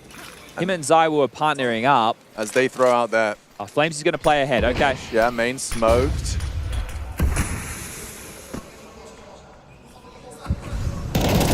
Fight on Ivy. With Zywoo gone. Yeah, hang on, Flamesy lost Brolin in. And Plants potentially secured. It looks like Apex is going to play around the smoke. Brolin worked it out. Sussed it out real easy. Rops to try again. Oh, he actually just chose to try and catch him through the spam. Oh, bullets. Finding the toes of Torchy. Doesn't finish it off. Mezzy will. 2-on-2. Retake with Robs and Mezzy separate, but succeeding! Wow. They both win their duels. Mezzy again with impact. Yeah, look, I know Robs has got just the same amount of kills here. Mezzy, for me, when the chips are down and Vitality, it's like, oh, they're not winning as we expect. He's like, oh, I'll just get a couple of rounds where I have multi-kills and change the Discord. Don't worry, boys. Yeah, it's still a 2. Is that your best Mezzy? No, I can do a better. But sure, they're still trailing by 2 rounds. There is money to get at another mouse buy, but these rounds are not easy. That's the key for me. Vitality are having to scrap damn hard. And you see, okay, so what was the response? We play close, they throw the lurk smoke again, we exchange smokes, and we just create this little box between them. But Brolin has been beating Flamesy in that main duel ever since the 2nd round. 12 and 5 for Ludet. 4-1 start for the defense. It's a luxury you are afforded when Rops is your B anchor. On the top tower, the AWP peering down. Hello. Zertion's hearing all that.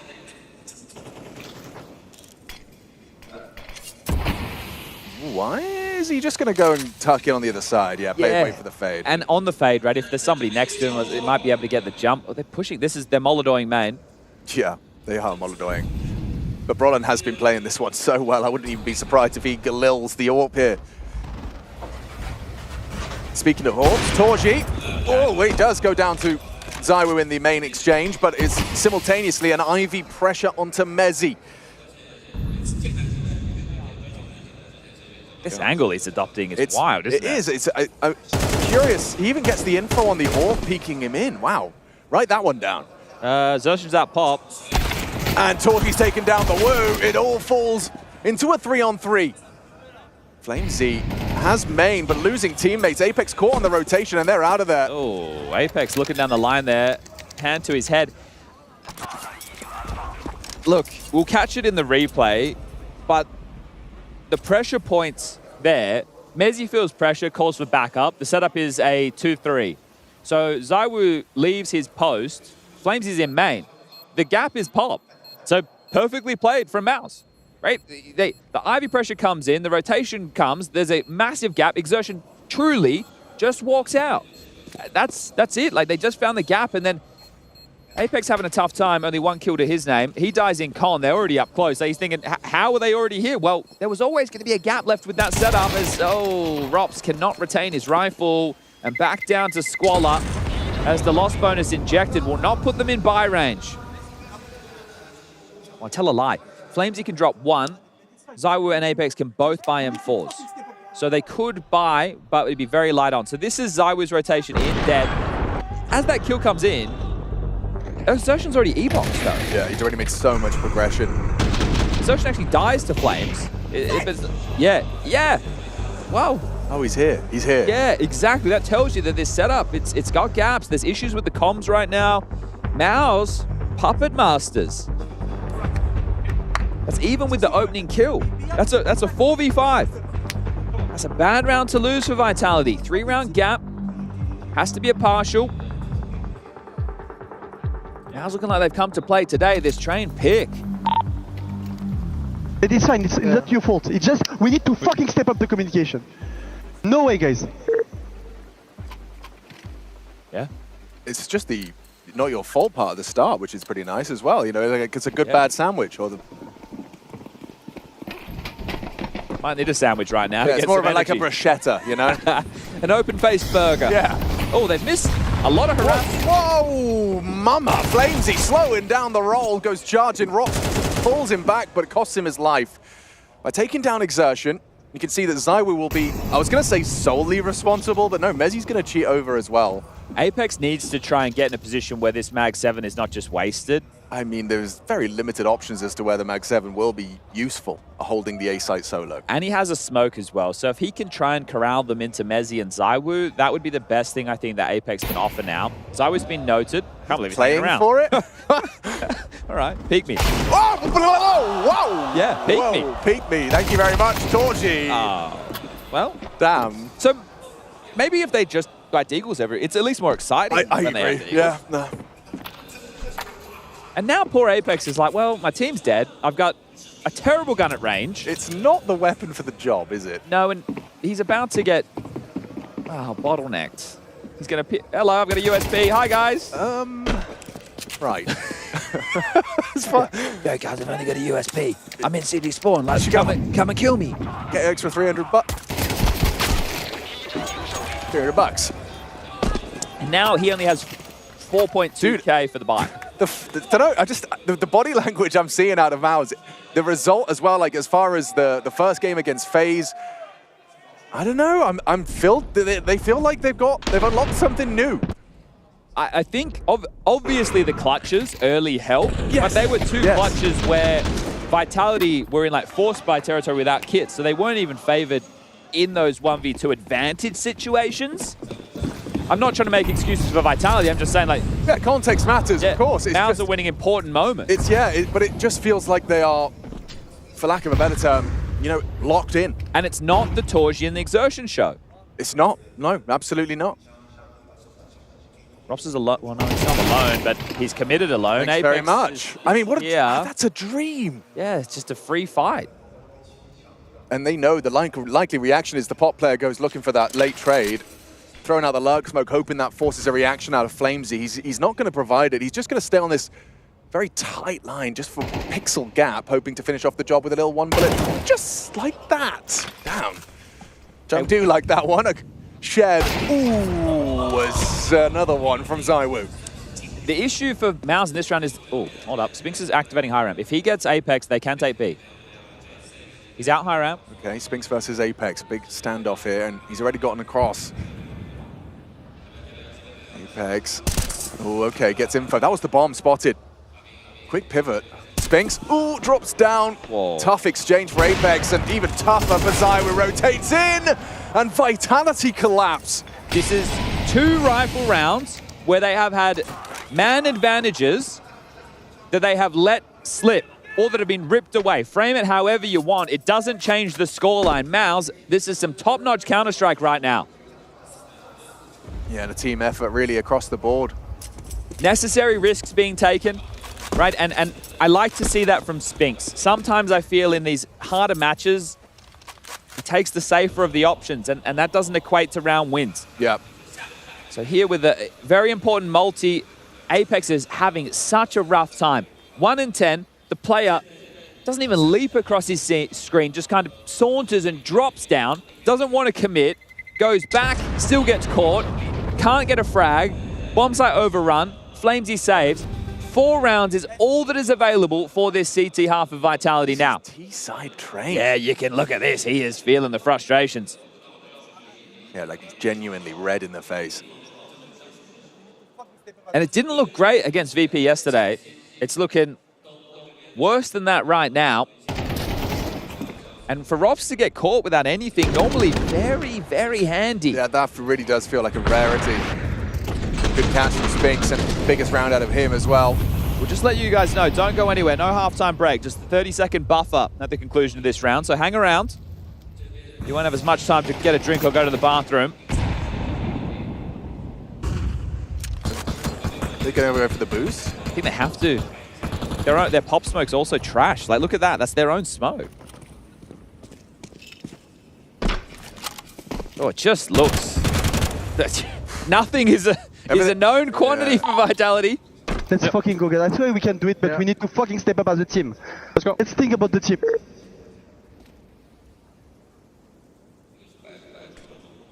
There it is again. Looking to block it. Hey, okay. A solution has been found. If you're getting flames there early, you can block it comfortably. Still, don't think you're going to be able to stop a B execute with mollies, smokes, and flashes. Especially when your defender has nothing more than a FAMAS. Oh. Torji progressing. A solo orb It's just not Ivy. going to be enough, is it? But also, if he does play first, like which it seems like his intention is, if he gets this kill, you're not expecting him to be alone. Ooh. Oh, he's tagged him! Tech 9! It's enough! Rotating again? Yep, this is what they were trying to force! And down he goes! Oh, perfect from Mouse! They have rumbled Vitality! And Torji is back towards T-Spawn. Mezzi is still worried about him. What a lovely theory. I mean, it's so specific, it's so complex. Hold up, Flames is here at high ramp already. If he can get a kill, there's a way in. Well, I was not even considering it. No kit, gotta get a move on. Just now addressing that potential. Still back turn, nice trade. 9-3. Let's recap this because it has been quite the half. If you are just joining us, you've missed a lot. Vitality won the pistol, lost the force. Brolin, lurk smoke, beats out Flamesy, draws a rotation. They had to plan it on B. B execute round 1. Another round on the board. You get a scenario where it's an eco victory thanks to some Deagle work from the likes of Mezzi alongside of Rops for the finish. And then it's another run. 3 straight from Mouse. We're now talking a 5-2 scoreline before Vitality chip in again, but it never felt easy. It was Rops and Mezzi late again, coming in from Ivy into Hell, Connector, piecing this one together. That's literally all they have. Not a round was clean, not a round was easy. They all came with diffusers. Maus are in full control of Train right now. Now, 9 rounds on the T side is more than enough. And Vitality, we've heard a couple of listens in right now. Apex trying to plead with the team. Communication. Think about the team. Well, it's a long road back, and it will start here with this pistol.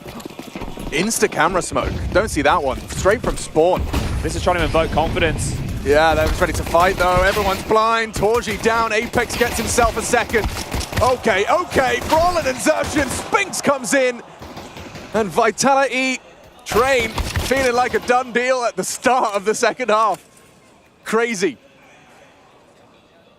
They are so low, but Mezzi, worse for wear himself. Man, they just got him pinned. He's won some crazy pistol rounds before, this guy. This one might top the charts. I just don't see a world. Oh, he's gotten out. And they're not aware of where he's gotten to. Back of that bomb train. Time to perfection. Brawlin with more impact. 19 and 7 for Brawlin. And think about it as well. Like, he has so much responsibility on that T side. The fact that he had that much output, that much, is impressive. No plant. Do you force? Do you eco? You When eco, it's 10-3? Exactly. You eco, you give them 11. You force, you lose, it's game over. Yeah. It is. It's GG. So they're opting for the force. You have to stick the landing. Considering the type of rounds they've won, maybe... Actually, yeah. This might be one of their better options. As sad as that sounds, it is the truth. Scout of Apex just charges Ivy, at least posts up on the line. Jimmy will be limited now with his passes. Flamesy, third man, alongside of Rops and Zywoo in the box holes. Here's a flash ready to at least... Oh, can we take a look at this, please? Show us Spinks, thank you, Rushley Ranger. Spinks. Maybe Rush can't hear us. Maybe you can't. There he is. Maybe wow. Yeah. Well. I think they're playing retake B, guys. I think that might be, yeah, you onto something. If we get a drone cam, like, because when they path B, they path along highway, like low ramp, right, or speedway, whatever you want to call it, right, up to con. So as they path up there, Spinks is in an angle that you wouldn't clear because you would tend to flash to deal with the device position high ramp. Right. He's in a spot that you are not looking. Exactly. He's looking to catch you as you're trying to fight for device back oil. Yeah. And look, Robs is like, hey, I'm peeking in. No one is spotting. But then the next question he has is, so what angle would he be on? He's not going to assume that. Cyclone literally mentioned this to me, right, in the convo, and he was like, yeah, you might see Spinks playing here. Interesting. Here he is. Yeah, there we go. He's found a nice angle for him. Retake B set up. And it works out for 4, stacked in the right part of the map for the shutdown, forced by over. Cancelled. And you know Spinks is going to stick around for that fight. He ain't backing down. Well, Rops, mate, you need to die or get that rifle. Anyone want to kill me? Oh, now you need to stay alive. Oh. And that might be harder. Oh, dear. I think you will be given the good graces. Torchi's not going to get there in time. So Rops gets to keep a deagle and armor. It's pretty sick, I guess. Yeah. It's like he spent $1,700. Okay, 11-3. Nuke up next. Nuke up next. A T-side start for Vitality. Stick a nuke for you. I mean, the mouse train pick, it's making a whole lot of sense when you watch it play, when you watch it unfold. You know, Captain Hindsight over here, I'm just saying it does look great.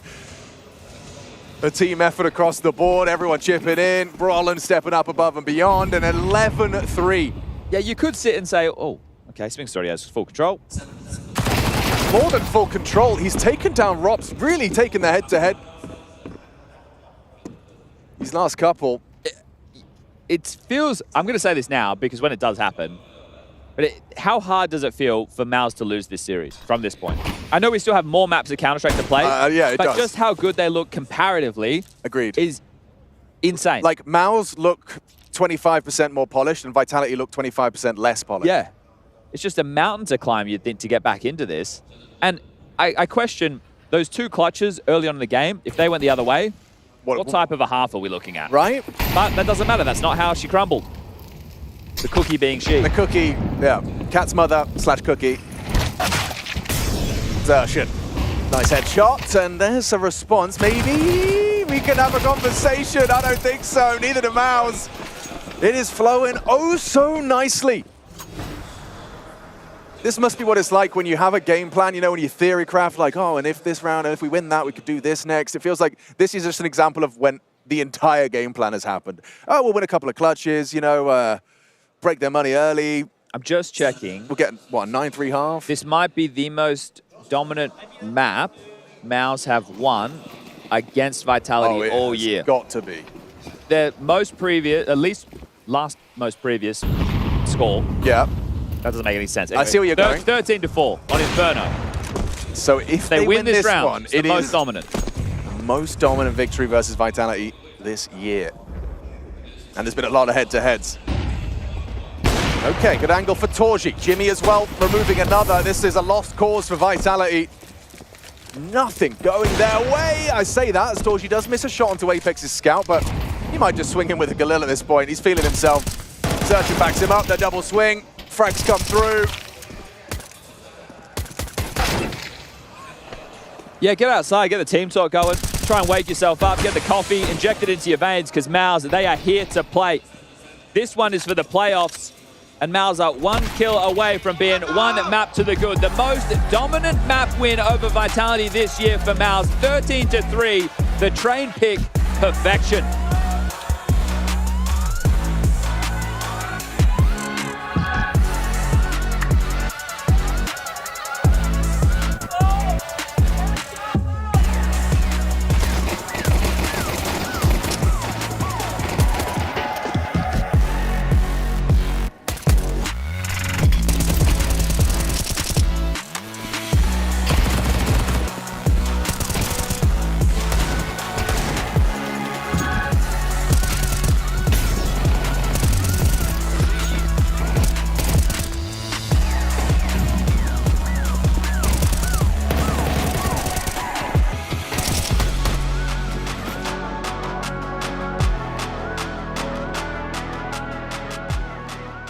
One pop. I'm going team main, Robin.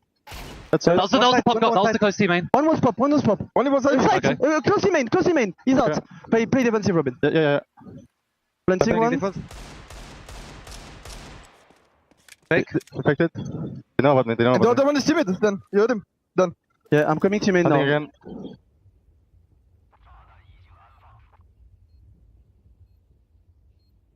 One of the dogs beside someone. Close left. 50 HP. Close left. AVP all off. He's not hit. Let me peek side. Yeah, I'm coming, Pop. I'm in the smoke, Lotta. Off angle. Off angle, he went back. Stay far. That's fine. I'm holding side, Jimmy. Maybe. Oh, dead. Hell. I'm holding con. I've gone. Take a team. Team mid one. Right side, Shiro. I'm holding. Right side. I'm all off. Have a good position. Big guy. Care pop. Low than dead. That's it. Nice. More. Rob's under you. Nice. That's the default. We don't need space. Can be behind. Let's do this. I don't think so. Care pop behind. I'm in the middle of smoke. I have good position, boys. It's fine. One behind. Give me hold behind. I'm holding behind. Can you hold long someone? Yeah, I'm all along. Hold long. We're good. Let's go up here. Can be up here. One close con. Adam, you need to grab them. You will go up here. I'm holding upper now. I'm holding con. You good. Upper. Gone. I'm behind. Nice, boy.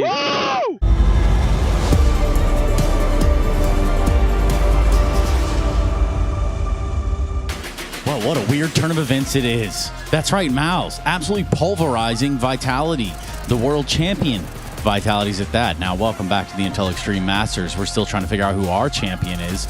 But for my money in this race, which is none, I had Vitality. And as it turns out, they're asleep at the wheel, Josh. Yeah, I mean, we saw that a little bit yesterday. Slow to start. We heard it in the interview with Zywoo, and, well, Mouse was able to just take that map away from them. Yeah, which they absolutely had to do in a series that's going to feature Train. We just got that one out of the way. Vitality will be joining us for the next one of Nuke, I hope. That will be the look that we're looking for. But you heard the frustrations. You heard some of the things going on there in the camp. And for us to try to dive into it, I suppose it's time to try to unravel what just happened. Sure, yeah. I mean, we can hop right in. I've got round 8 queued up, and I just want to kind of like highlight and showcase what type of style Mouse is playing. So if you just look at the mini map for now, you'll just see kind of like a slow open start with the smokes going off. Nothing too crazy happening. What I want to really just focus on is kind of how Mouse just lets the rounds develop, because they want to be able to just play out the mid rounds where they allow each other to kind of just think about the game, communicate with each other, and see what opportunities present itself. So I'm going to pause it right here, and we'll just take a breather to see what exactly is going on in the round. So at the start of the round, Mao's kind of pushed back this brown halls, but now everyone's rotating back, and they're going to end up doing an outside split with 2 people towards Ivy and 2 people towards T middle. Now, the genius in how this worked, and just by bleeding time from the clock, is you'll notice that there'll be a rotation coming into inner, and we're also going to see one of the Vitality players moving into T middle. There's a lot of lines going, I know, and another Vitality player moving to Ivy. And the reason why they have to move around is because they've used so many pieces of utility already, right? They've used their smokes and their mollies to block the rush, but nothing's happening. Someone needs to come and reinforce inner in case it's an inner hit. Rops is here all alone. So when that starts to happen, these players, they can't just have like one guy just sitting outside. So he's going to get inside, and then they're going to try to get out. They're trying to get info there in middle, right? They're trying to get some sort of space and map controls just so that they can alleviate some pressure, say, okay, we're controlling this area, now we can start getting a rotate. So as you look at this rotation coming in, okay, we have T middle, let's go back, let's get that second player towards inner, okay, leave me alone here, I'm good here, go and help the teammate. So that's kind of what's happening as we're just letting this round play out. And just look at the time on the clock, just letting it tick down. And Mouse, they're not even doing anything. They're not taking fights, they're not really throwing any more util, they're just letting the pressure of the clock mount on Team Vitality, and that's kind of like where we're at this point in the round. So now, Team Vitality, they're out of util, they're playing 2 players towards inner. I'm gonna zoom this in so we can have a closer look. 2 players inner, they're moving around to re-clear Ivy because they're out of nades, they have no info, they don't know what's going on, they have a dude alone close to middle. So now that all this pressure's mounting, this is when the play starts to happen.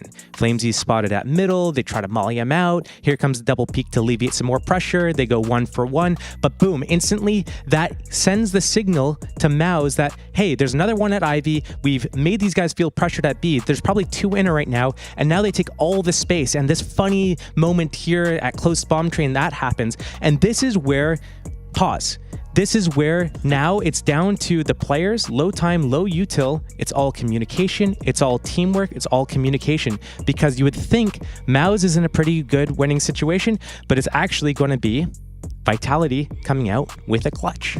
But with low amount of rounds won, which to my knowledge, like lower number, you know, not as high number, not as good number, right? So what we got there as it's just so for conclusion, it is train locked in for Mouse. We do set ourselves up to go into nuke. We're going to see if Vitality can bounce back. Again, this is playoff qualification. No one's going home at the end of it, but we will see you on the other side of the break.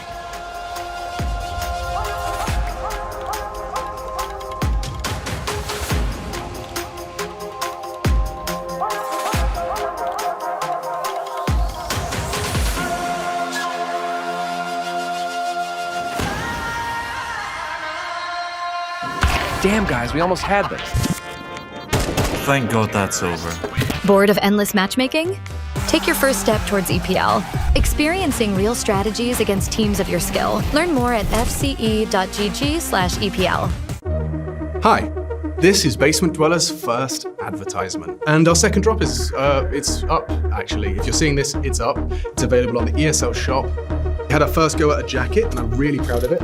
I've always had an interest in clothes, but, you know, seeing behind the scenes how the sausage is made has been a lot of fun. And if you like the clothes, tell me. If you hate the clothes, tell me, but try them before you slag them off. I think they're really comfy. So yeah, that's my advert. I'm gonna try again. I'm gonna record another one. Please ensure your phone is muted during the session. Already muted after a break. Of course. Floram policy. This wellness check-in has been scheduled after you declined a department move to finance and fraudulence earlier this year. Distractions acknowledged. Your records do show you've been underperforming in your aura disposal duties. Exceeding the aura cap imposed by Floor M must be proving stressful for you.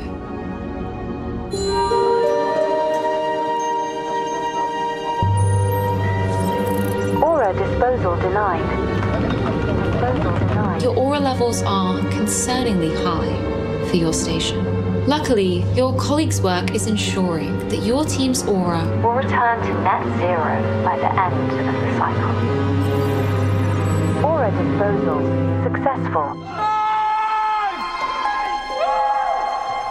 The board is thrilled with your department's consistent presence.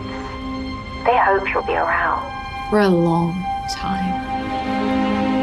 Before we end the session, we've produced a photo of your Outies family for you to enjoy at your workstation.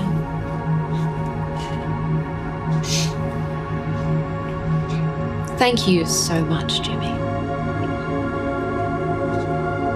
Oh, and Jimmy, please refrain from locking the break room door whilst inside. It is a communal area. I haven't been locking it. The room is monitored 24 hours a day.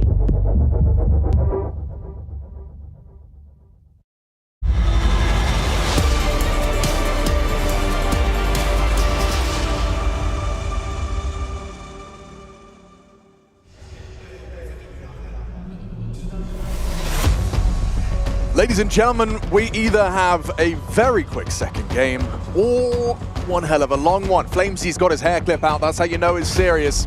Vitality completely blown out of the water with a almost spotless Mao's train.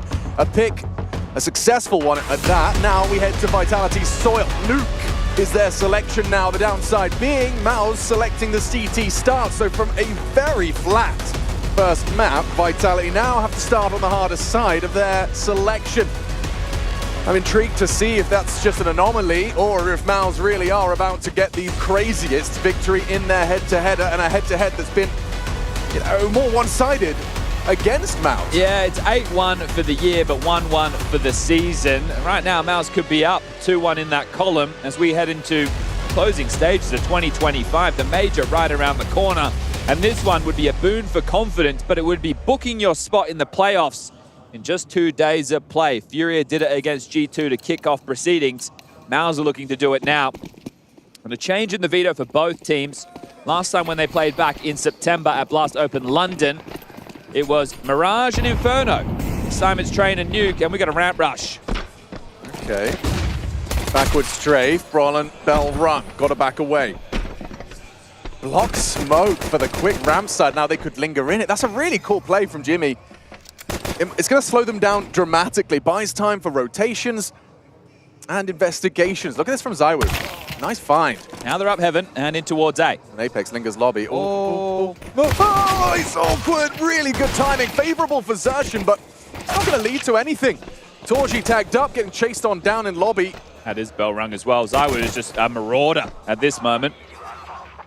Got a good idea as to where they both were. They might be trying to hold on to this Kevlar if they can, and Jimmy will. But yeah, holding on to the Kevlar. We were doing a match yesterday, and there was 2 players live, and I was like, they should hold on to the Kevlar, and they didn't. I think that when the round is done, if you want to get a couple of kills, sure, but you want to do it safely. The more kills you can get alongside of the Kevlar is going to give you a better force fight. Both of these players now, by retaining their Kevlar, can find themselves with Famis's into the next and have a pretty strong purchase as long as they don't go down. Charging in the direction of Torji, bomb will go off. I don't know if Torji will survive this. Yeah, it looks like he's kind of dead. Oh, nice work. I mean, you talk about it, you know, an attempted save leads to the hunt and you still get the kill. Just not going to get that Kev. Yeah, so for Torji, he does come through with 2.5, so scout for him with Kevlar is possible. Famis for Jimmy. 5-7 for Brolin, MP9 for Spinks, and MP9 for Exertion. Really good pivot, right? You speaking about the channel smoke that was trying to force them into one side of that ramp play. They just waited, and having Zywoo step up right now would be great, because I imagine there's 2 things that needs to happen when you go outside for the team talk. I'm not going to, by any stretch, pretend that I had a good mental in Counter-Strike. I probably had the opposite. But the older I've gotten and the more that I see the way that they have these people function with these teams, you've got, first of all, you need to go, okay, well, boys, that was bad. You need to address that. Yeah. But you also don't want to bring the mood down by just slapping everybody, and you want to try and bring the communication up as they... crushed by the FAMAS. That looks bizarre, just from his perspective. A quad kill from Exertion out of absolutely nowhere, and he's 2 points of damage away from the ace. I'm talking about fixing the momentum, being outside, kicking the soccer ball a bit, getting the communication up. How about losing the second round? Yeah, Jimmy gave him the FAMAS. I don't understand what Flamesy was doing. The reason I wasn't like on the mic there was I was just kind of pulling funny faces. Baffled at the quizzical moment that was. It looked like he just walked into the main angle looking at like Unbreakable with a MAC-10. I might have to see it again from Exertions. Here we go. Look at Flames. Where are you looking, bro? Yeah, fair. And then ZywOo swings, and it's just one by one by one. Like, I'd understand it. I'd make excuses for it if it wasn't the most commonly occupied line in Nuke CT history. That's a good moment from Exertion, another bad moment from Vitality. ZywOo gets an AK, scout for Apex, pistol upgrades for the rest, and they need something to bite back. You can't have another half star in the same way as Train did. Okay, well, it definitely feels like ZywOo's woken himself up, hasn't he? Already feeling more present. Draws first blood and removes Xertion, so no contributions from him here. Ooh, easy Apex, an opportunity. Goes to ride, catches a lot of damage. They nearly finished him off there. Ooh, Torji's, punished for missing. ZywOo gets himself a second, so 2 kills deep for Vitality to keep this forced by war raging on. Gets across, ZywOo confirms presence. He just wants to fight. Look at this. He knows he's got him trapped in the corner now. And he's just a one-man army. Mao's pulled limb from limb. Hung, drawn, and quartered. All right, well, the response is loud. Jimmy in a 1v5. Shell shock, naded down to 50. Bomb planted, now he's against the clock as well as 3.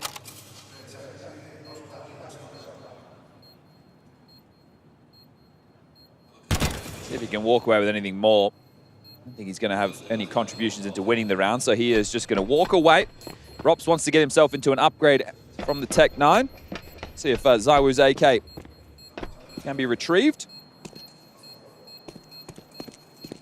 Back and forth we go. So this time with a little bit more convincing. There's the AK. Jimmy spurts forward and is found. So Rops alongside of ZywOo, the two combining.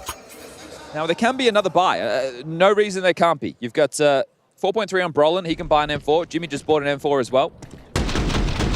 So they will have one emission, one, maybe 5-7 out of all of this. It's going to be 3 M4s, a FAMAS, and a 5-7 with light util. So the idea of the opener is my question for Mouse. You have no mollies to block a top rush. You do have a smoke to constrict ramp.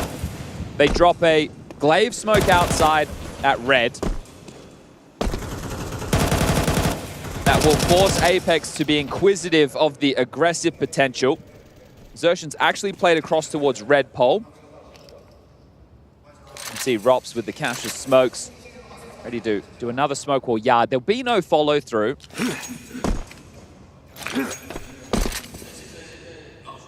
Will be ramp, the port of call. Jimmy is tending to, but in a passive angle from elbow.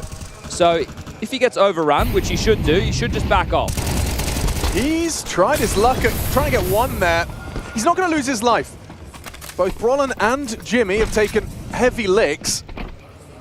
Yeah, Brolin went through, was it the vent molly or spam? One of the two, but either way, he's down to B. Yeah, but output with 10 HP and a 5-7, it just feels so unlikely.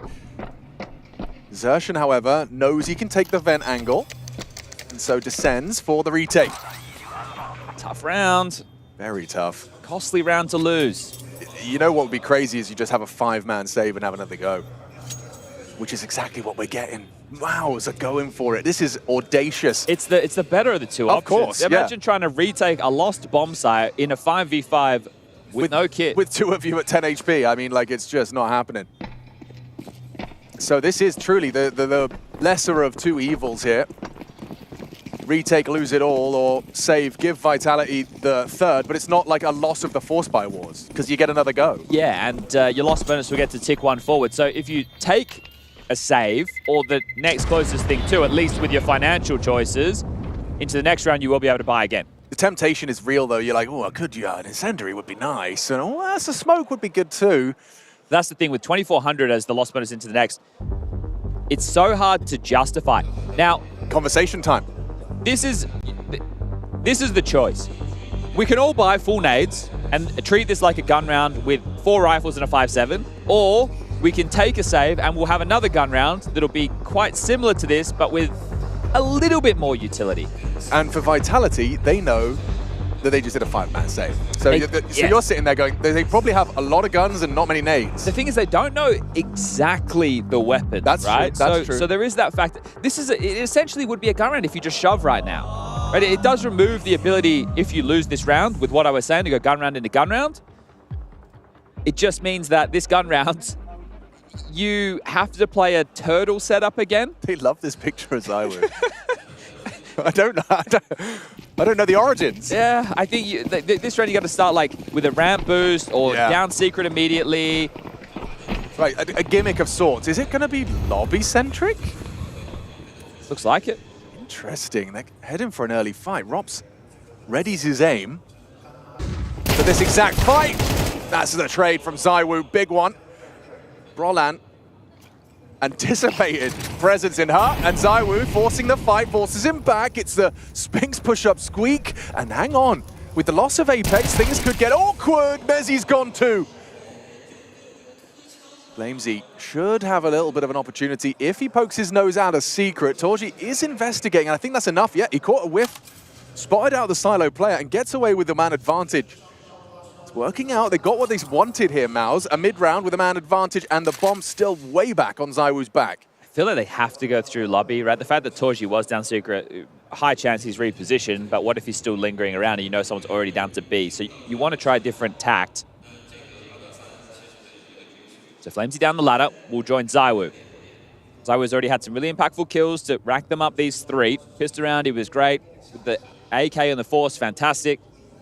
And they have util to find the finish. So just talking through the nades, if they're able to get open passage in towards ramp, it's Torji that they have to deal with. Now, he could be anywhere. But if you take a look at what util they have, if they get the molly into that stairwell and they smoke off single door, it will allow a plant over to Astralis that can be covered. Oh, they've trickled the smoke. They're going to try and plant in that. Oh, wait, they need the door as well. Torji's options are so limited. They're not going to be aware of this, though. No, and distraction now as he hears vents, so attention drawn elsewhere. Quick reactions out of Flamesy. It's an important kill. Shaping up for the 2-on-3. Doors are open, mate. Yeah, Shadow does poke out, catches them both. Oh, it's ZywOo to close it down. It's an impactful round, an impactful double from Flamesy. ZywOo as well. Well, it's a serious game. It is. They're making us laugh. They're obviously, you know, there's probably a lot of the Chinese meme culture around the world, number one, you know? Yep. Well, Donk's later. What are you talking about? Donk's coming up later. Yeah, okay. Flamesy seemed very aware of that corner, which obviously it was always a potential, but he would just really laser focused in. So he knows if he was playing stairs and that molly came in, that's an option. Where he'd find himself. Now it is into the gun round again. So here we go. 4 rounds T-side nuke already. Looking good for Vitality. Can they keep it up? You know what? He's done very well there. Nearly 2 straight kills. Long range from Torji's rifle. It's interesting that I thought ZywOo was actually continuing to make a play. Torji spots out Rambrops. Ooh, failed smoke. It's ahead of it. I think you might assume he hasn't come through if you're Torji. Yeah? There's no way. Robs gets away with it. The failed smoke baits him in. Torji goes down. Robs claws him back into an even keel. And Zywoo being down secret, this is a B split every day of the week. You've got ramp presence, you've got the secret prong to activate to try and deal with the vent lurk or the rotation down, which is Jimmy in this case, and they have the nades again. Everything they need. No smokes, but plenty of mollies. Considering how this started from Torji, tough now. Rinse, repeat. It's not deep. It's not deep enough. Are they going to throw a second? There it is. Oh, and Zywoo hears ya, takes ya with that low HP. Torji, if you'd only finished it off a different round perhaps, but it seems as though a 5th T round. You can really see how difficult that is for the CT side though. So let's piece this together. You know that someone's cross secret. Yep. You know that you've lost ramp. You can't rotate down the vent because of secret. Yep. You can't go back outside because you don't really know how many players are ramp. You're just stuck hoping that Jimmy is able to get you something, and they used 2 Molotovs. I thought that they missed the first one. No, they didn't. They pushed him off of the stairs, and then they funneled him exactly into Zywoo with the second deeper stairwell molly. Very nice. Well, there's that polish that we've grown to expect from Vitality. Absent on train, but team play and comms definitely seeming to be flowing a lot better here. I will say that Apex's woes have continued though. I mean, he got taken down by Torji on the cross there, but I'm pretty sure, let's see. So yeah, he's got a grand total of 2 frags across both maps so far. Yikes. Yeah. He had yeah. Yep, but the classic Apex frustrations was showing. He was the one who was a little bit skittish with some of the rotations as well, but you can see feeling the pain is Syker and his boys. Just highlighting exactly that to the crowd. Hey, you want to see? He doesn't have any kills, guys. In his defense, he had 50 ADR and 50% KST. He was doing damage. Okay. He was hitting them. He was around the map. He was around. Still kind of reeling from that first map form we saw out of Mouse. And I guess you could say the form we saw out of Vitality, but it does seem like Zywoo has kind of, you know, maybe run his face under a cold tap and feeling much more himself. Map 2 of the series. Is that real? Did you see him in the bathroom? I did.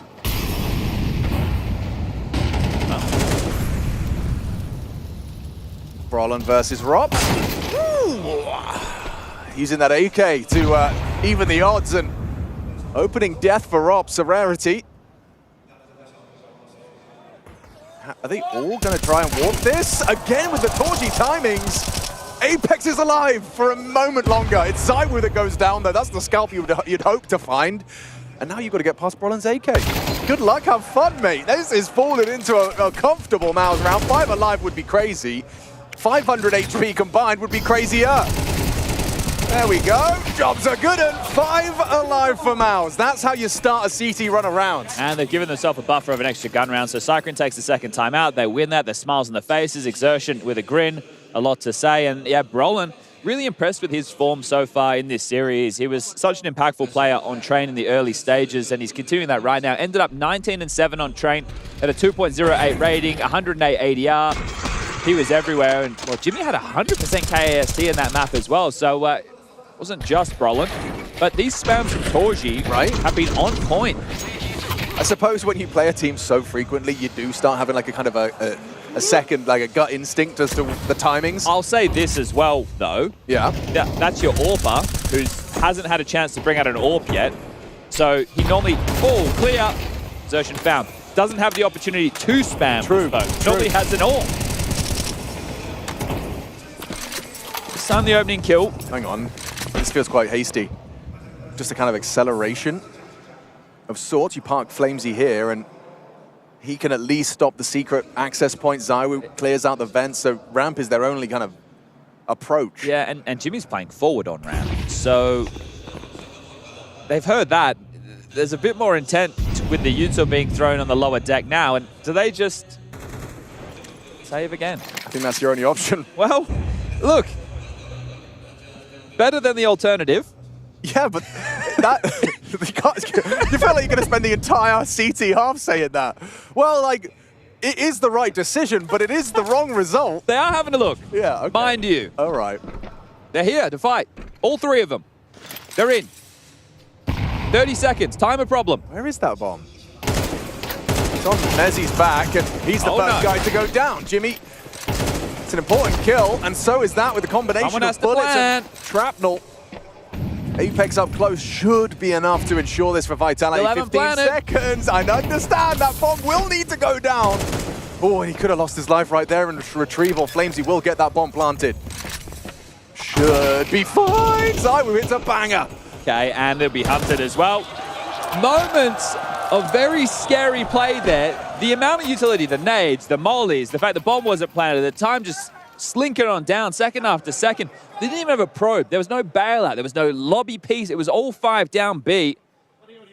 Toji will get on his AWP now. I don't think Cyclone is in any position to burn. Look, if the score gets to like 8-2, he thinks, okay, maybe I have to call this, so maybe we get 4 to give us a chance in the second half. You hate to use all 3 tactical timeouts in the first half of play.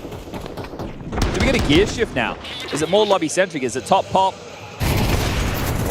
It's Zywoo again. You have to get used to saying that.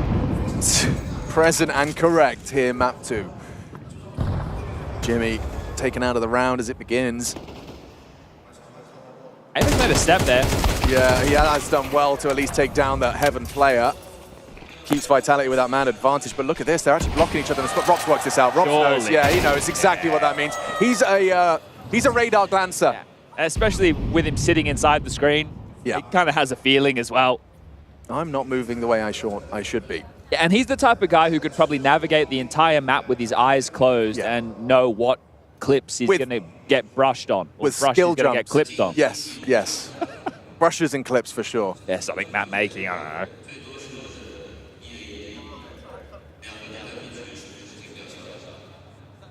Seven to 2 now. Vitality definitely not going down without a fight. Inferno third map, I think that one could have some fireworks. I mean, yeah, the question is, like, is it going to be able to match the dominance we saw map 1 from Maus here on Train? I mean, what was the T-side hold, 9-3? It was a 13-3 scoreline. No, yeah, well, yeah, but the T-side, like T-side Train rounds, kind of feeling like T-side Nuke rounds right now, 7-2.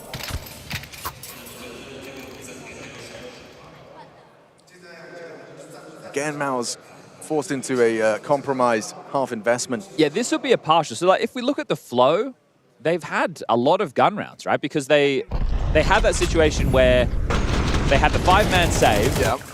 And then, so they got a bonus rifle round kind of out of that. And then the lost bonus is built, so the next round was a rifle round.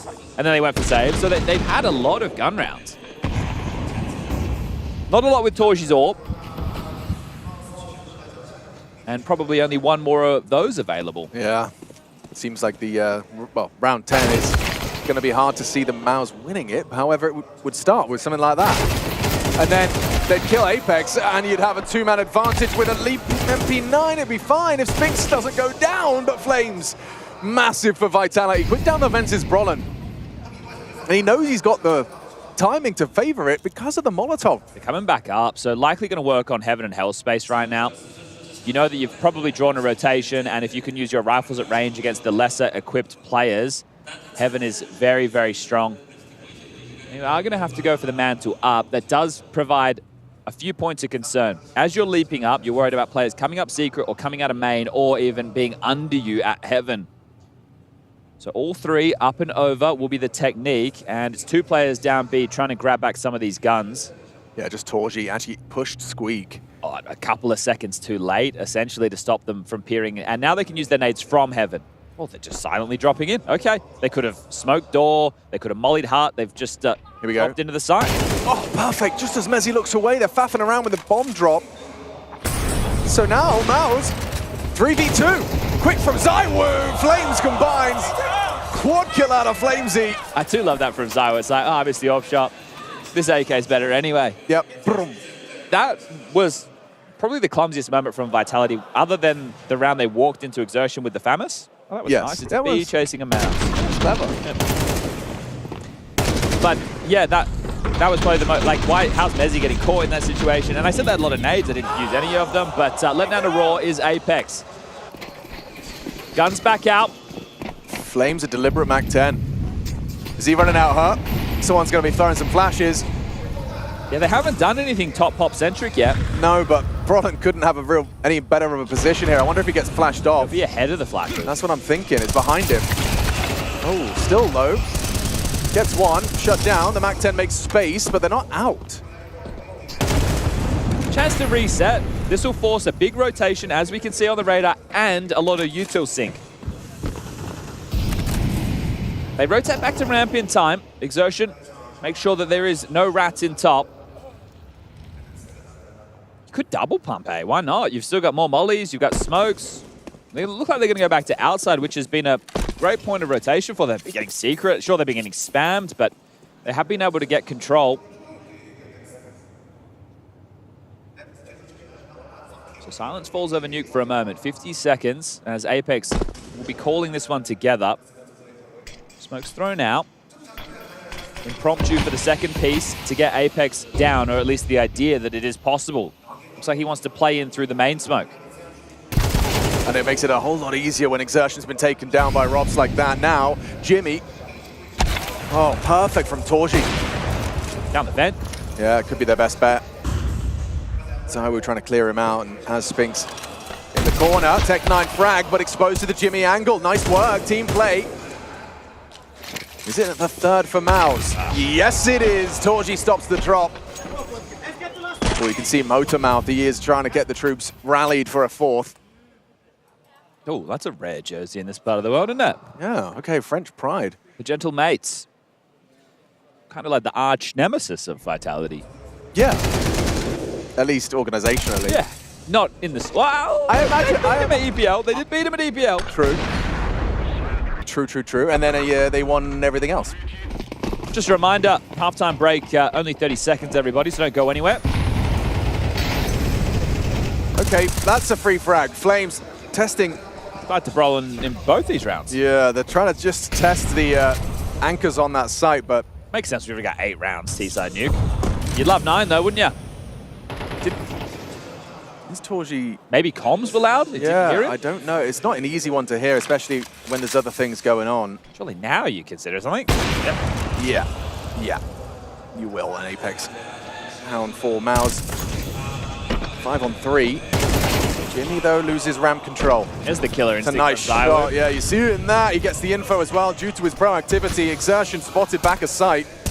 Headshot provided, puts Rops down to just 22, and more damage actually. Sideward down. Look at him go. Impeccable for the first. 2v2 though. They're both low, but these are the clutch boys. 30 HP between the two of them against Brolin and Spinks, who have both already dropped down to assist. Time's about to hit 45 seconds. The reroute is available, and as you piece this together, you know Brolin's an A defender. I'm curious if Brolin is going to kind of stay with his boy, or if he's, going straight back up ahead of the rotation. If you can get in squeaky, oh, he's worried about heaven, right? I was going to say, at least you have some real estate. His timing looks good. Yeah, especially now he's underneath. Is he spotted there? I don't know. I think the fact that Robs is waiting tells me he might be waiting for the flank onto Brolan. Oh no, Zawo doesn't path that way. Robs loses the bomb. Is it retrievable? It's a defining moment for Zawo, can't handle it. Brolan, an impactful clutch once more. So an 8-4. Late little resurgence there. 2 of their 4 rounds coming in those last 2. Yeah, look, if you look at the scoreboard, it feels like a tough half for a couple of players in the server. Apex has 2 kills. Nezzy has 1, but they walk away with 8 rounds. A lot of this was done by Zaiwu, and then he was helped by the likes of Rops and Flamesy in some impactful moments. Spinks on the other side having a tough go at things too, but that makes sense. They were always chasing the tail of Vitality. 4 rounds with a pistol round and a chance to work them back into this. It feels like the hope is still there. They're trying to keep that good vibe, and after map number 1, how could you not? Train was a masterclass. And Nuke, you've been allowed to keep the door ever so open with 2 consecutive before this halftime break.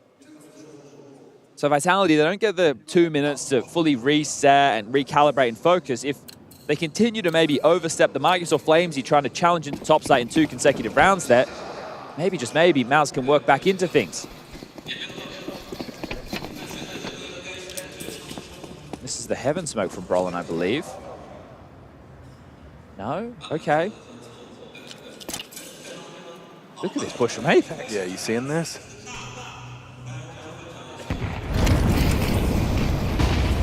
the top side. Well, you're playing retake now. Yeah, beautiful. I mean, this is They went 5 sets of pistol. Kev, Alex. They got no chance on a retake without the kit. Surely. I'm already thinking about Brolin's move. He's going to come up secret behind them as they're retaking. Oh, that's sly. Jimmy housekeeping lobby and confirms multiple bodies. As Brolan, this is a really well-coordinated pistol from Mouse. I'm impressed, but still the frags could go their way. Exertion onto Apex. There's the Brolan flank revealed, and yeah, just enough from Mouse. Wow, Heaven main smokes just really, I mean, it limits the options as to what you have to clear on your parting in, and you can see Exertion, determination on his face. They are not already thinking about Inferno. That is not a narrative or a dialogue they're ready to have yet. Yeah, and that right there, right? Obviously, both teams, when you're making calls from freeze time, your setup is designed to deal with a couple of things early, and then you have responses in the case of this scenario or that scenario. But playing retake A with 5 sets of Kev, you're hoping you hit your shots on the way in. And I love the response from Brolan. As soon as he's in, he's already identified no Julie's top heart, no resistance at all. I'm just going to drop down the vent and give us an avenue in case they do start hitting some shots. They won't expect me up secret. I understand he only gets 1 kill there. Still impressive, though. But for me, it's the quickness of the reaction to that. Yeah. Right? And he's looking really on point with his decision-making at the moment. So when you see your player, who Brolan is the in-game leader of this team, in case anybody isn't aware, if he's reading the game at that level, it means that his calls are also going to be on point. Yeah, and don't forget as well, he's like on top of the scoreboard for the series. He had, what, 19 on Train, 11 here on Nuke. So not only calling a good game, but playing one. And it was Train T side that they did the hard work. Yes, yeah. So now they're on the T side of Nuke. If Brolan continues to feel the flow of the game, right, this one is against a force. If they get past this, that's 6. It'll be an eco, that's 7. If they get past this, game. Chad, this being Apex holding B solo with a mag 7. Seeing a lot more single door play on these space givers. So Apex, this has to be a frag. Brolan go wide here as he Crab walks in. That's 1 and that's done. And is it the round? If the scout hits, they will have a go. Torji. Oh, and Exertion, yeah, catching bullets from the scout. So good output from Zywu, but still lacks lethality. Jimmy has the flank of Flames covered. Narrow misses from Zywu's scout. Bomb David, planted. I think, yeah, it's that 4-letter word again. Yeah, I think the boss man of Apex just ushered those orders. Mezia was discussing, you know, him being good for multi-kills in tough rounds, especially on Train. The 1 kill in the first half, whatever. They were winning the first half. We're going to start, if we're starting everybody at 0, which unfortunately we don't do with the scoreboards, let's keep a track of how many important kills he has as an anchor onto the A side if they come his way. That's going to be the difference for me. Because people right now, Stats Andy's out there, they're just going to look at this.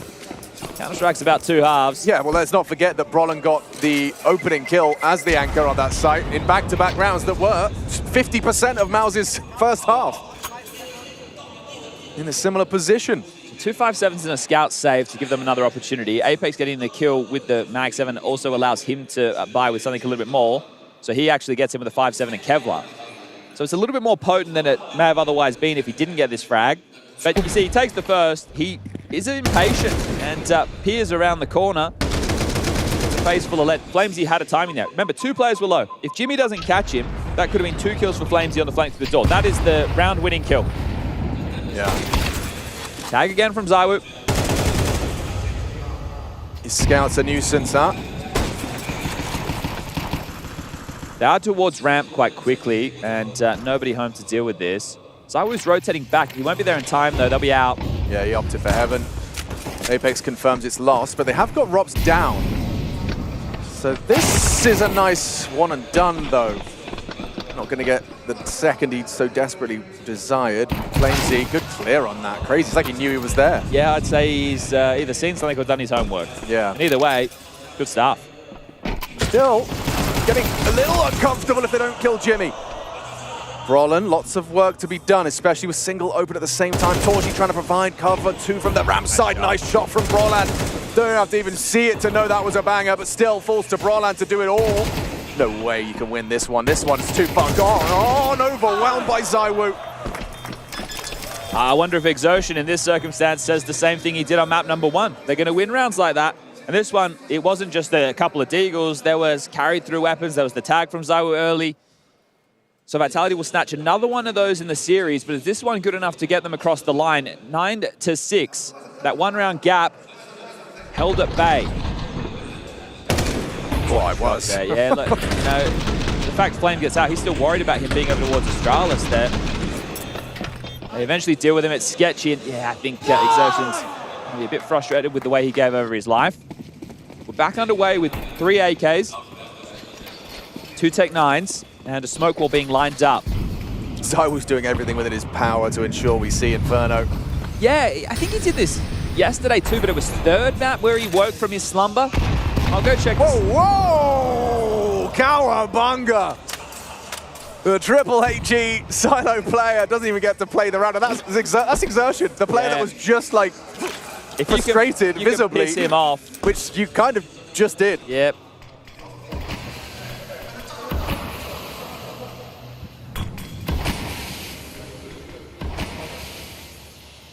Because, yeah, didn't ZywOo have a bad first map? First map, 0.62 rating. Yeah, okay. Second map, he was there, but it was a, you know, middle of the pack. And then Mirage, he went 18 for 3. Apex just walking up. Walking out secret. He got into that false sense of security. Really wasn't convinced there was anyone out there, and now at least he gets some info, I suppose. Mr. Silver Linings, is my turn now. Yeah, well, as he blundered there, he's having a tough series. What is it, 5 kills over 2 maps? Yep. Oh! Yeah, Brolin, quick reaction, ZywOo shortcomings. There's Flamesy with one. Flamesy! He's doing it all for Vitality. Quick succession. He's farming clips, and he feels Bonita. All right, Eco now for Mouse. This one has felt like it slipped through the fingertips. This is where that third one came from. Geeky. Yeah, well, look at that trajectory. By the ops team. Yeah, 10 points. It's nice when you just get to be the turret. Like straight up turret, but also notice all of those assists as well. Like everyone softened them up for him. But someone's got to get the lethality. Someone's got to finish the job. Yep. Well, 11 now, as it is just against the Glocks. So we'll see Mouse attempt to take a moment to piece themselves back together. Reminder for anybody who is just joining us, this year, these two teams, I'm sure you've seen them play an awful lot. If you want the figures, it's 8-1 in terms of head-to-head across the course of the year. This is their 10th series. Can I have the seasonal total, please? 1-1. Okay. And I think I'm more of a seasonal thinker. Yeah, I think Mauser's meant more. It was Cologne. So this one is to lock yourself in for the playoffs. Loser will fall down to the loser bracket and take on Lin Vision tomorrow. But that within itself is not your ticket to a playoff run. You'll have to play 2 best-of-3s tomorrow. The lower bracket, it's a gauntlet. And these are rounds the Rops has no trouble. No trouble whatsoever. And he continues to demonstrate it. His comfort. Do love a good X-ray toggle. Job's done. Business as usual. And yeah, plenty of fans in the crowd for Robs.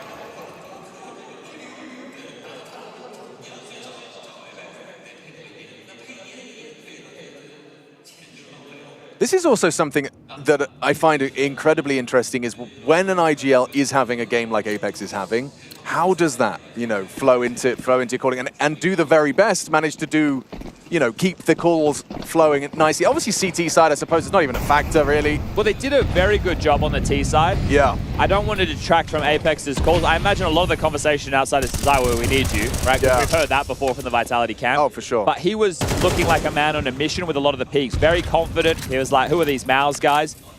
But Apex's calls overall felt pretty good. Yeah, right? They navigated across the map. But I understand what you're saying because, well, hold up a second. This is the opener. Big find, yeah, and onto ZywOo no less. You ready for the response? Oh, Exertion. Yeah, he's not backing down. Actually, you know what? You're just talking about how ZywOo's picks look like, kind of like that, actually, you know? My point with the Apex situation is they're used to being at the bottom of the scoreboard. Of course, absolutely. Yeah, you're right. You're right. You know, it's just as far as like the feeling, you know, it's more if you're in a gimme position and you don't make the kill. Yeah. That's when it stings. Brolin is being an indicator for success right now for Mouse. He was that on train. But when we came into this series, who did we say needs to deliver? Torji and Exertion. So, you know, it was different. It was outside of the realms of what we thought was the difference makers.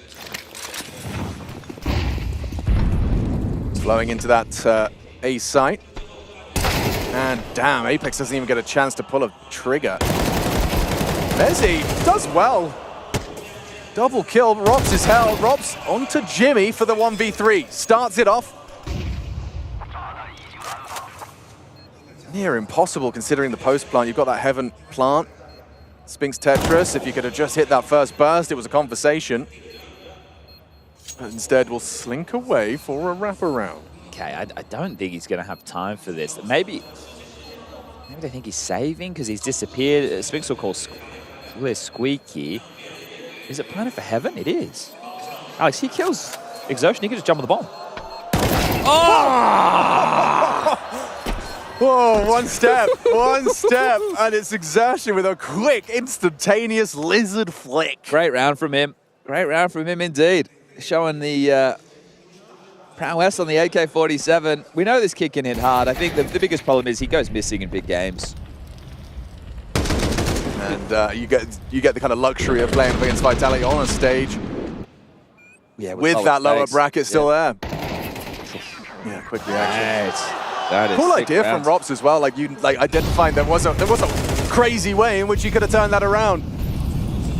So you win this, you break their money. How much of a conversation is left on Nuke? This round, big determining factor. Yeah, it was the pistol. It was the force buy. It was the win against the force buy, and then it was a loss against the residuals of the force buy. So it's only 3 straight for Vitality, but it does feel like they're in touching distance, only 2 rounds required.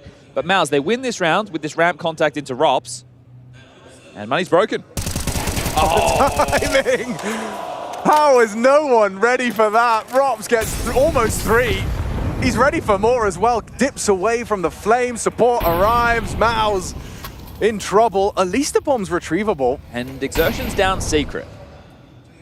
Okay, so there is definitely a little bit of excitement for the potential for this 3v5 to get clawed back by Exertion. It's about his clears though, and this angle on the stairs. Wow, he's on point. His pathing was perfect there. The little crouch, uncrouch. Not so perfect. Not ideal.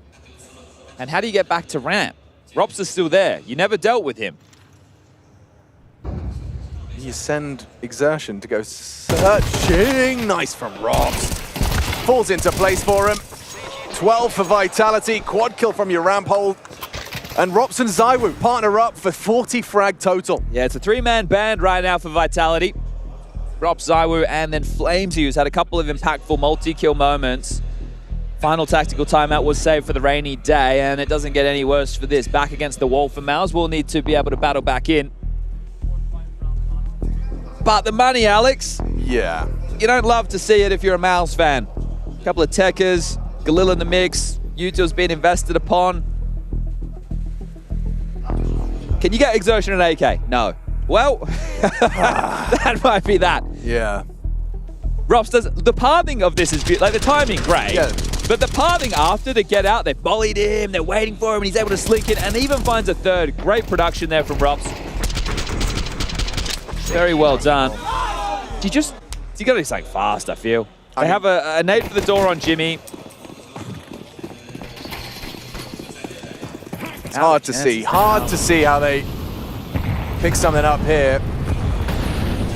Lots of that early stop util for the potential for a top pop. Flamesy. I got. Because I can't frag. So. What you do? I can communicate properly because I can frag. You can go all up and short. What's going on?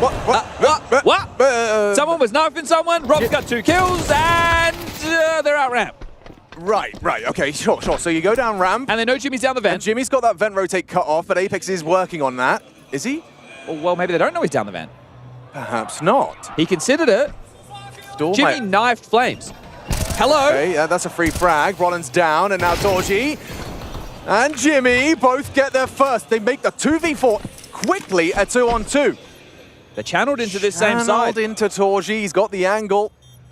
He's got the headshot. Clean work. How are Mouse extending play? Such an advantage for Vitality, and now falling down to the save. ZywOo will just get the best out of it, and AWP into the next. Well, the reason that we're saying what is probably the same reason that Mouse were able to win that round. The sheer level of chaos, right? On the radar, look at the 2 X's at the moment towards ramp. That's the double kill that Rob's got. But Jimmy comes out the door, knifes Flames, I'm pretty sure. So you know there's some madness going on in that moment. Able to slip down the vent. Apex was looking at it. The door swings open. I guess now Apex is known. Yeah. I guess he assumed that like the vent player had gone paths, you know, deeper into the site or towards single. That's a funny round to win though, and in a way that would potentially sour the mood a little bit, right? Like it's like, oh, okay, well, boys, what happened? I don't know. We'll have to check that one out in the post. And again, money on the line, right? Flames has invested in with an MP9. It's only the first time out, which shows you Xtaz has been happy with proceedings, and understandably so. A great T-half, 8-4. You lose, here is double. Wow. Thanks for playing. Jimmy catching a nice timing there. And then with that smoke, forces them into what is the left side of ramp from Torzy's POV. Kit on ZywOo. MP9 for Flames, rifles for the rest. Apex and Messi, it's been a quiet game, but a multi from either of you right now could secure the play. Yeah, take us the distance. Setting up for top chaos again. There's Util at the ready. Jimmy's... Hello. Oh, Paul's had not this time. Hang on, wait. Spink's finding Messi. Flamesy holds on. That's the multi. Double kill. 3-on-3, but Apex just gives it up. Exertion ready for the swing. Robs comes up the vent. Good for it. 10 bullets. Yeah, Torgy, fade smoke. Fade smoke, not ready. Oh, no. He doesn't finish him off. Robs is alive and kicking. It's the ZywOo Robs combo. It's not going to be easy for Xertion. Overlooked it. Robs, however, does some damage. Exertion 3 kills deep, bomb on his back, and time to play with. It's a battle of wits now between Exertion and ZywOo. Two of the biggest thinkers on either side. CT vent. He dropped out of heaven into the site. It's now CT vent of all places. Like, and if you're looking, you're not expecting a CT vent in the 1v1. He's just burrowed in. You got to play next. You got to make a move. You've got to get that bomb down. ZywOo is just letting Exertion play. Still. We're starting to move a muscle now. Risky type of move with a crowd in play. Does he? Oh, he's going to give him the sound cue. That Molotov tells ZywOo everything he needs to know. Calm down. And he creeps in. A clean headshot from the Woo, and we need a third. Headset comes off, defuse comes through. 13-8 is the score, and Inferno is up next. Vitality show that class. They bounce back from a dumpstering on train. It's Mauser's turn as we turn to Inferno.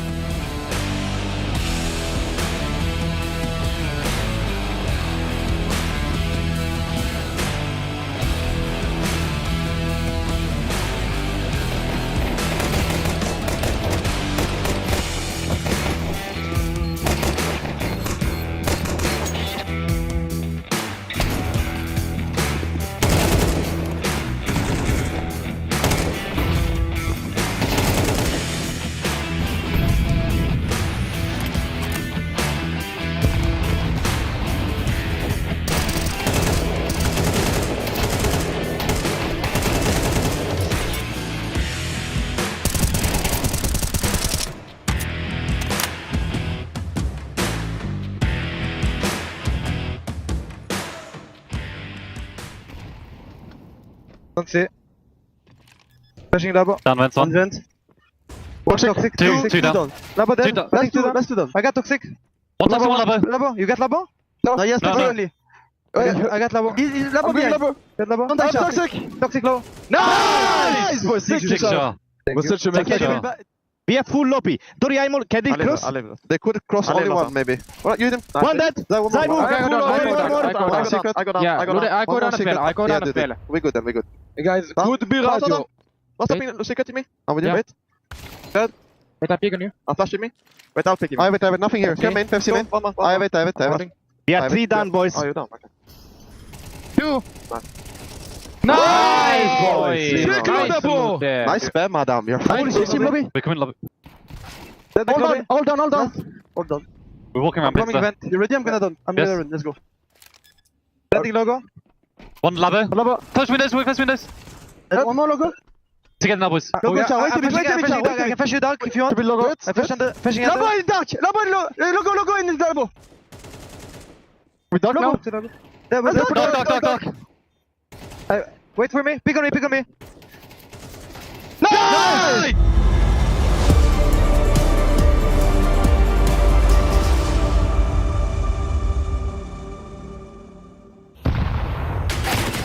And the bounce back, it's real. It's definitely there. It's definitely a tangible thing that's happened. It's not something that any of you should have even written out to begin with, because the idea of Vitality just laying down and letting that happen, that was not going to happen, was it, Josh? They brought up the trampoline to do some bouncing, or what's going on? Something. Yeah, I mean, I'm looking at that. I'm looking at that CT side that Mao's had, and it just, well, they didn't really have one, actually. I think they got 3 or 4 rounds total on that first half, and that just wasn't good enough. So many opening duels won by ZywOo and Rops, basically. That was their show. I mean, you look at I think the scoreline was something like 8-4 at some point, and you look at the scoreline, you look at where ZywOo is on that score page, and then you look down at like Apex and Mezzi are putting up like a combined 3 or 4 kills. The team has 8 rounds, so it was kind of like ZywOo was keeping them in the game for a really long time, but then at some point something clicked, and then everyone just woke up together. And I don't think a comeback was on the cards for Mouse. Do you think it was some of the motivational speeches and or, the timeout calls there, some of the things that gets, I mean, you've got to really wonder what gets said in that moment to turn the ship right back around in the right direction. You would know. You've been in these situations where you've taken some L's. Tell me about that. Well, I think Chad was saying it actually between the games as well, that him and I probably not the most level-headed people when it comes to team sports, but what you have to do is you have to kind of just say, hey, this happened, but let's shake it off and let's look forward to the next one. So you have to kind of address the elephant in the room. You have to say that was a little bit of a poor game from all of us, but look, we'll do better, and we know the game plan. We got to trust ourselves and everything, and it looked like that started to come into place. And even though it was kind of just only 1 or 2 people for a really long part of that game from the side of Vitality keeping them in it, I think all of the other things were pretty impactful. I mean, Apex, you could say impact deaths, impact info, #getting info. You get the 5 versus 4 on the team, and then you're just walking up secret to rescout outside, you go down, but hey, you know exactly what's going on. You can relay that information to your team, and they can close it out. Yeah, they damn sure did. Rops also very, very cool with it, no pun intended. There were several moments there where, hitting shots is something that Rops is no stranger to be doing anyway, but obviously Impact is felt where it is right there. They needed stuff like that going into the second map. Yeah, you look at the multi-kills as well. He had 6 of them, and I think he had probably like +4 or 5 in terms of the opening frag department. So he was doing a good job of just being able to get those kills, find them on the extremity. But we also highlighted against Exertion, who was really putting in a lot of effort for the side of Maus, especially on that T side, trying to mount that comeback, trying to just like search for any opportunity to crawl back into the rounds to give his teammates the opportunity to just move around. ZywOo, obviously doing ZywOo things. ZywOo? Yeah, ZywOo. I'm glad he's here on the second map. Is he wooing you? Sometimes, Josh. What does ZywOo bring to the table? As if, it's your first day watching Counter-Strike, everyone said ZywOo. They're definitely spamming it in the chat. They're always going to do that. So go ahead and prescribe him something. Yeah, he's a bit of a boring player, really. Like, do you remember a ZywOo kill? No, but can you remember 20 of them in one map? Probably. Look, he was doing everything from getting the opening kills to shutting down the game. I mean, he was the one that closed out the game with that USP final tap out into the head of Exertion to send us into that third map, right? So I think there was a lot of things that he was doing well, opening duels 4-1 as well. That's something that really stands out, because when you're playing a map like Nuke, usually those opening kills on that yard area dictate what's going to happen for the rest of the round. So with that dictation, let's talk about where we go from here. Let's talk about what is a playoff qualifying match. Josh, tell me how this series ends. Well, we go into Inferno, and Inferno's been a good map for both these teams recently. I think at a point in time, Vitality was looking very weak on it, but they've worked on it. I think they're 9-3 right now on Inferno. Mao's is looking very similar in terms of strength, so this is going to be a strong map for both of them to play on. Well, let's do it. Let's sit back, relax, just for a few minutes, though, because we do need to get back to the server. We got to find out who's going to be wrapping this one up. Inferno, Mao's, Vitality. I mean, really, what else is there to watch? We'll be right back after this.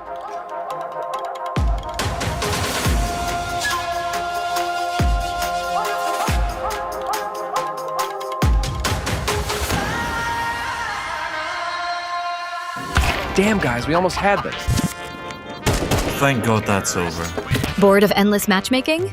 Take your first step towards EPL, experiencing real strategies against teams of your skill. Learn more at fce.gg/EPL.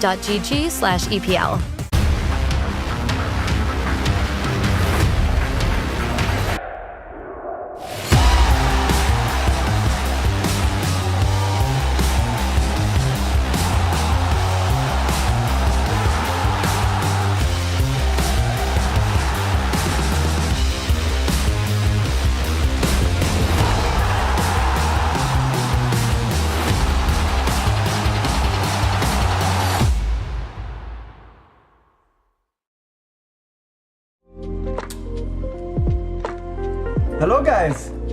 Crazy summer, right? How you doing, bro?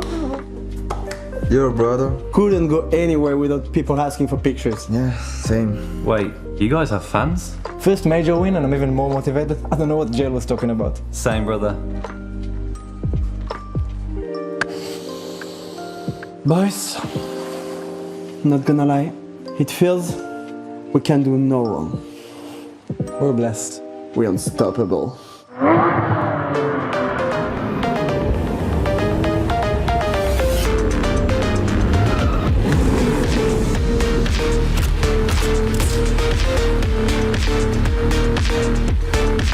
On t'avait dit quoi? Qu'est-ce que t'avais dit, Robin? Voiture de merde.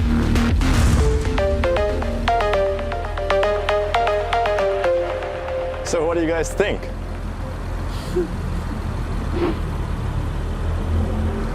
No, Dan. It's a Porsche 911, Dan. T'es vraiment... Dan. Ah.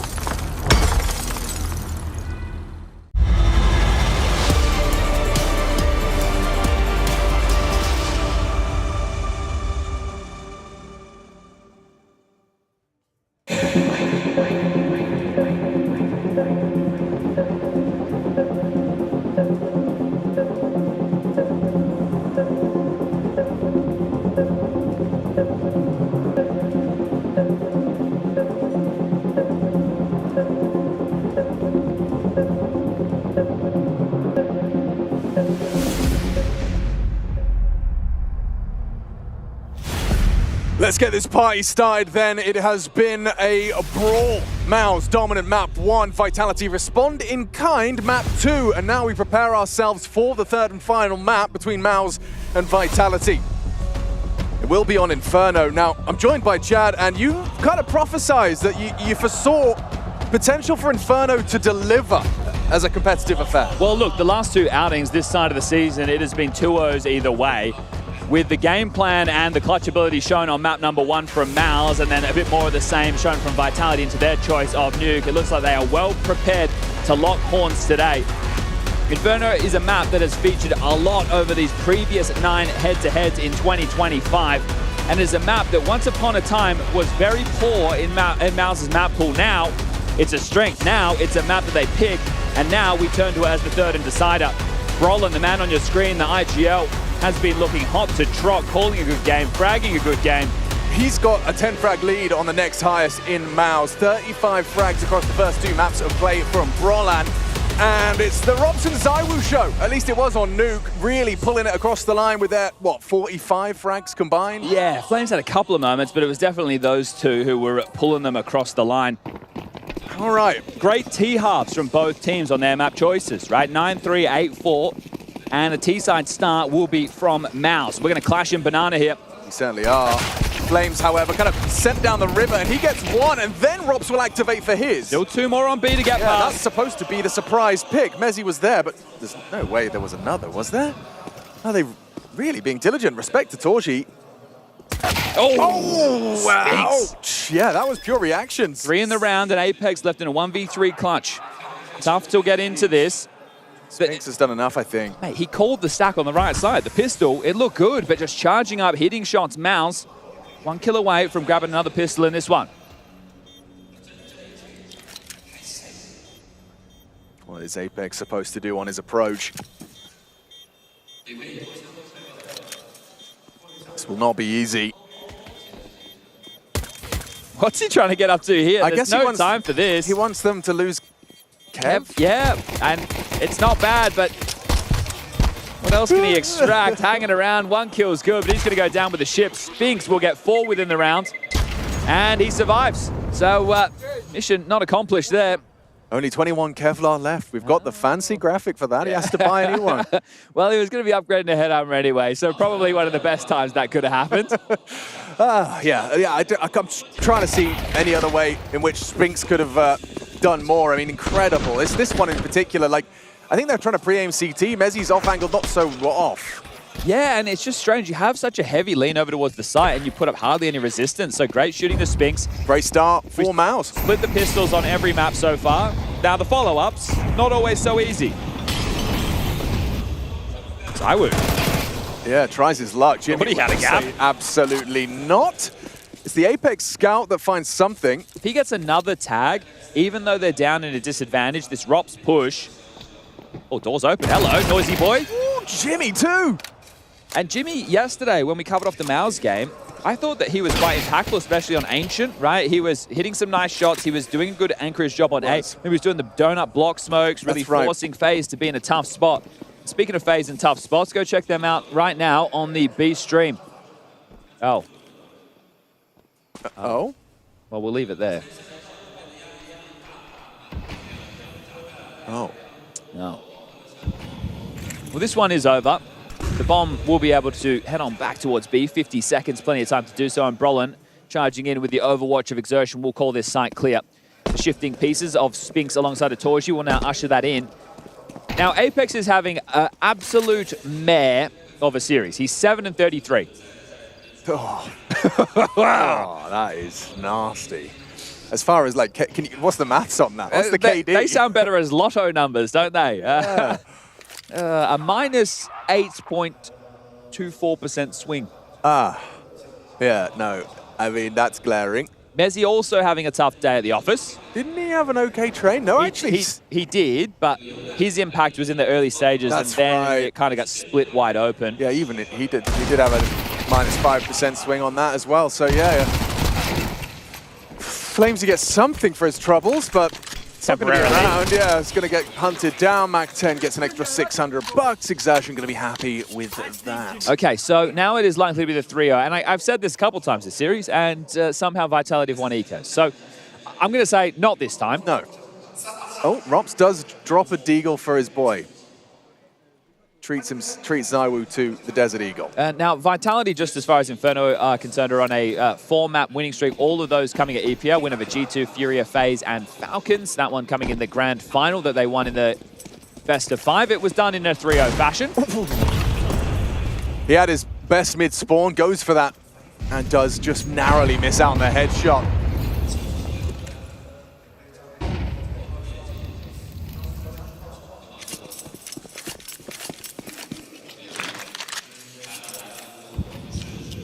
Flash of the ready from Flames. Mezzi with a 5-7 push through the smoke. This could be good. Could be good. They're waiting for Apex to spot him. Okay, now the jig is up. Flash comes in, and lots of info. Not many in the kills department, but there's Zywoo. Do you back off now, or do you stick to this? You're still committed top Banana. Vitality think you're going to rotate away.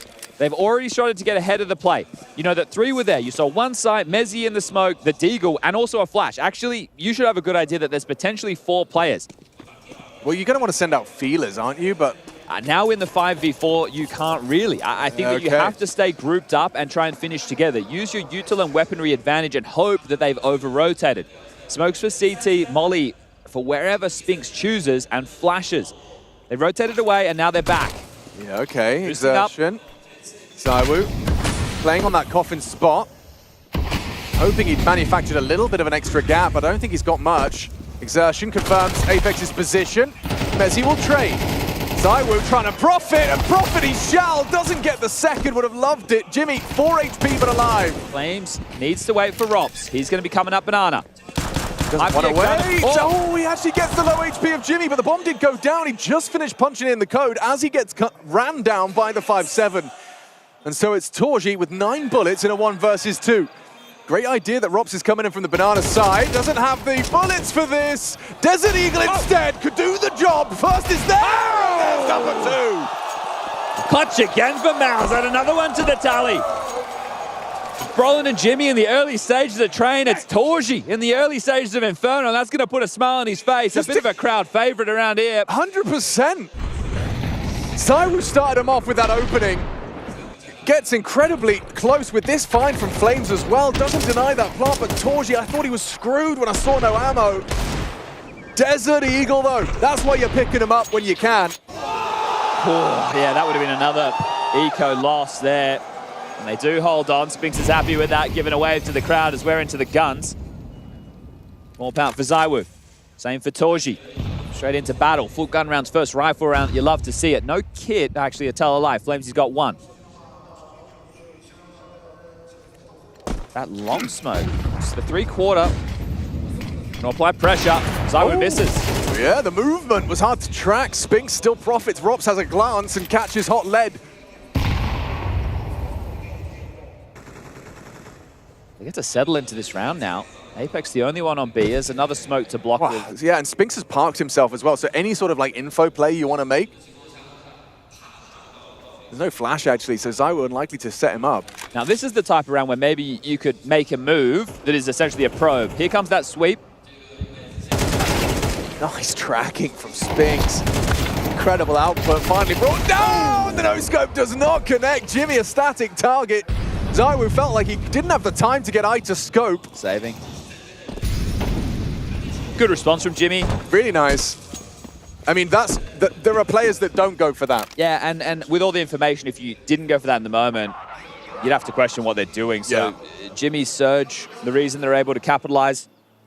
And Spinks' output, another reason. I mean, you know, we haven't had to speak too much about Spinks' you know, high impact. He certainly hasn't been a slouch, you know, make no mistake.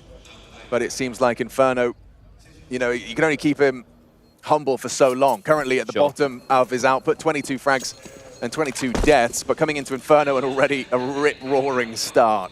Now just to set the bar for everybody, this is a T-sided map, ever so slightly, 6-6, 7-5, maybe even 8-4 for some teams. Maybe if you're Falcons, you're only going to get 4 rounds on your CT side. But you know that you can work with that. So 4 so far for Mouse.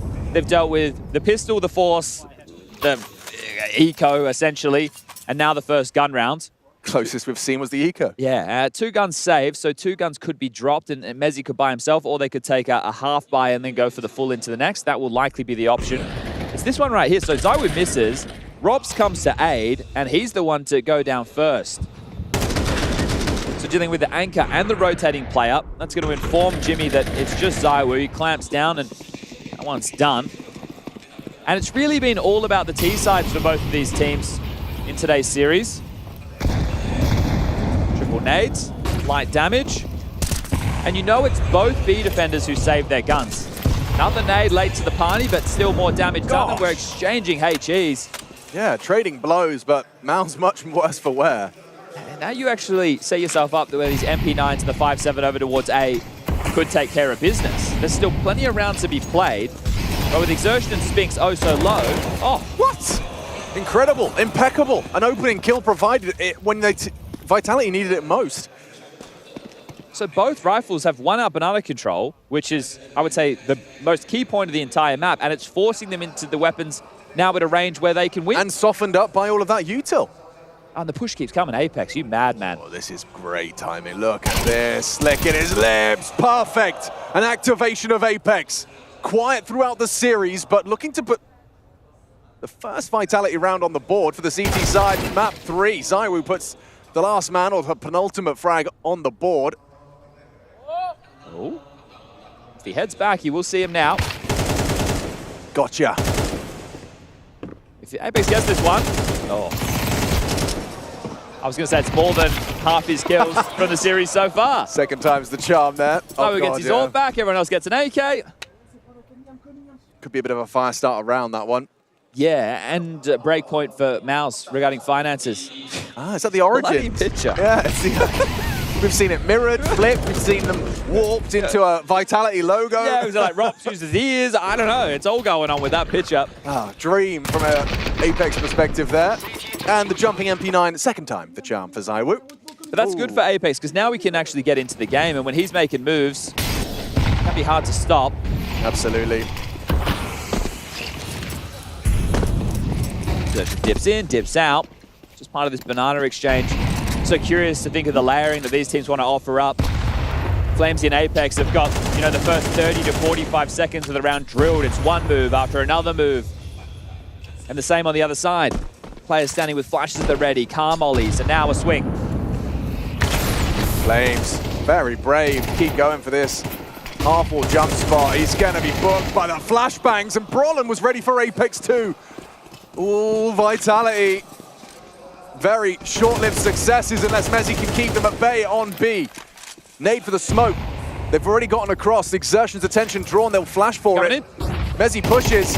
Torji down. Exertion, gets his vision back in time to bring Mezzi out of the round. Jimmy on the retreat gets caught. 2v2, bomb yet to be planted. They know where Rops is. ZywOo has to wait for the response. Question mark smoke thrown in that they can play around. Segregating in the post, actually grouping up in the post plant. Both going to play banana side. Interesting, and that's Rops' angle of approach. So that's the peak, straight into Rops. Keeps his cool. He's waiting as well. Expecting the double up, expecting them both. That was stunning. Sick round from Rops. That's 3 of his 4 kills right there. Sure, we're only 6 rounds deep, but that was a sick round. Yeah. He knows Jimmy is likely lurking, finds him. The kill on the banana play, insane. And then the poise. You kill one, you're like, okay, well, surely they're playing like side or something else, post plant. No, both banana. Mezzi as well, a little bit of a heroic moment, right? He gets 2 kills, one on the break of the smoke on the first, and then teed up. He's causing chaos while they think they have a moment to breathe, and this is brilliant from Rops. They're getting some revenge on Spinks. The fire in the belly, the money is broken, and now it's going to be down to just some pistol upgrades with Util. I think Mao's think they should have done better in that situation. They're broken through. Have the floodgates opened.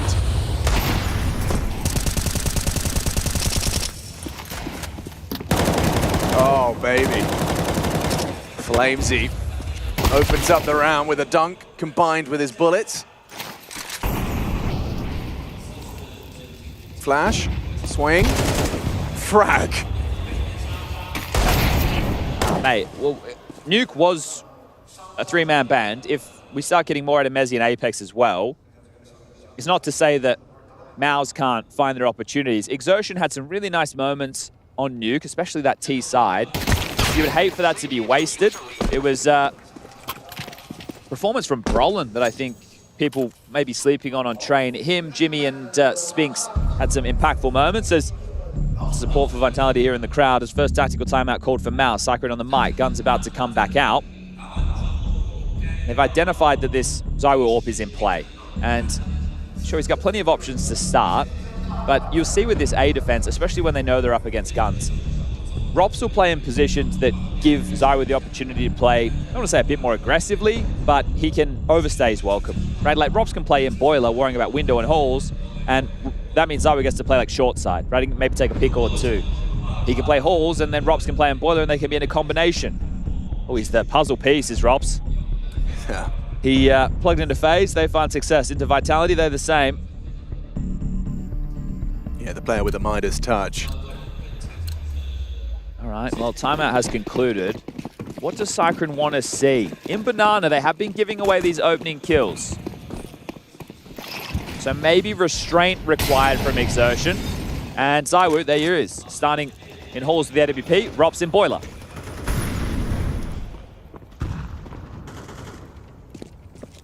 Ooh, Zaiwu knows you're coming. And he catches that. He's on such a tight line. He's actually playing to catch you jiggling back. You know that Rops plays boiler in these setups though, Mouse. How do you deal with this? Ooh, standoff on Banana at the same time as well. Flamesy and Exertion just going toe for toe.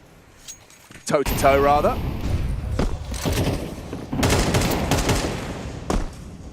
You can take the small one if I can have the big one.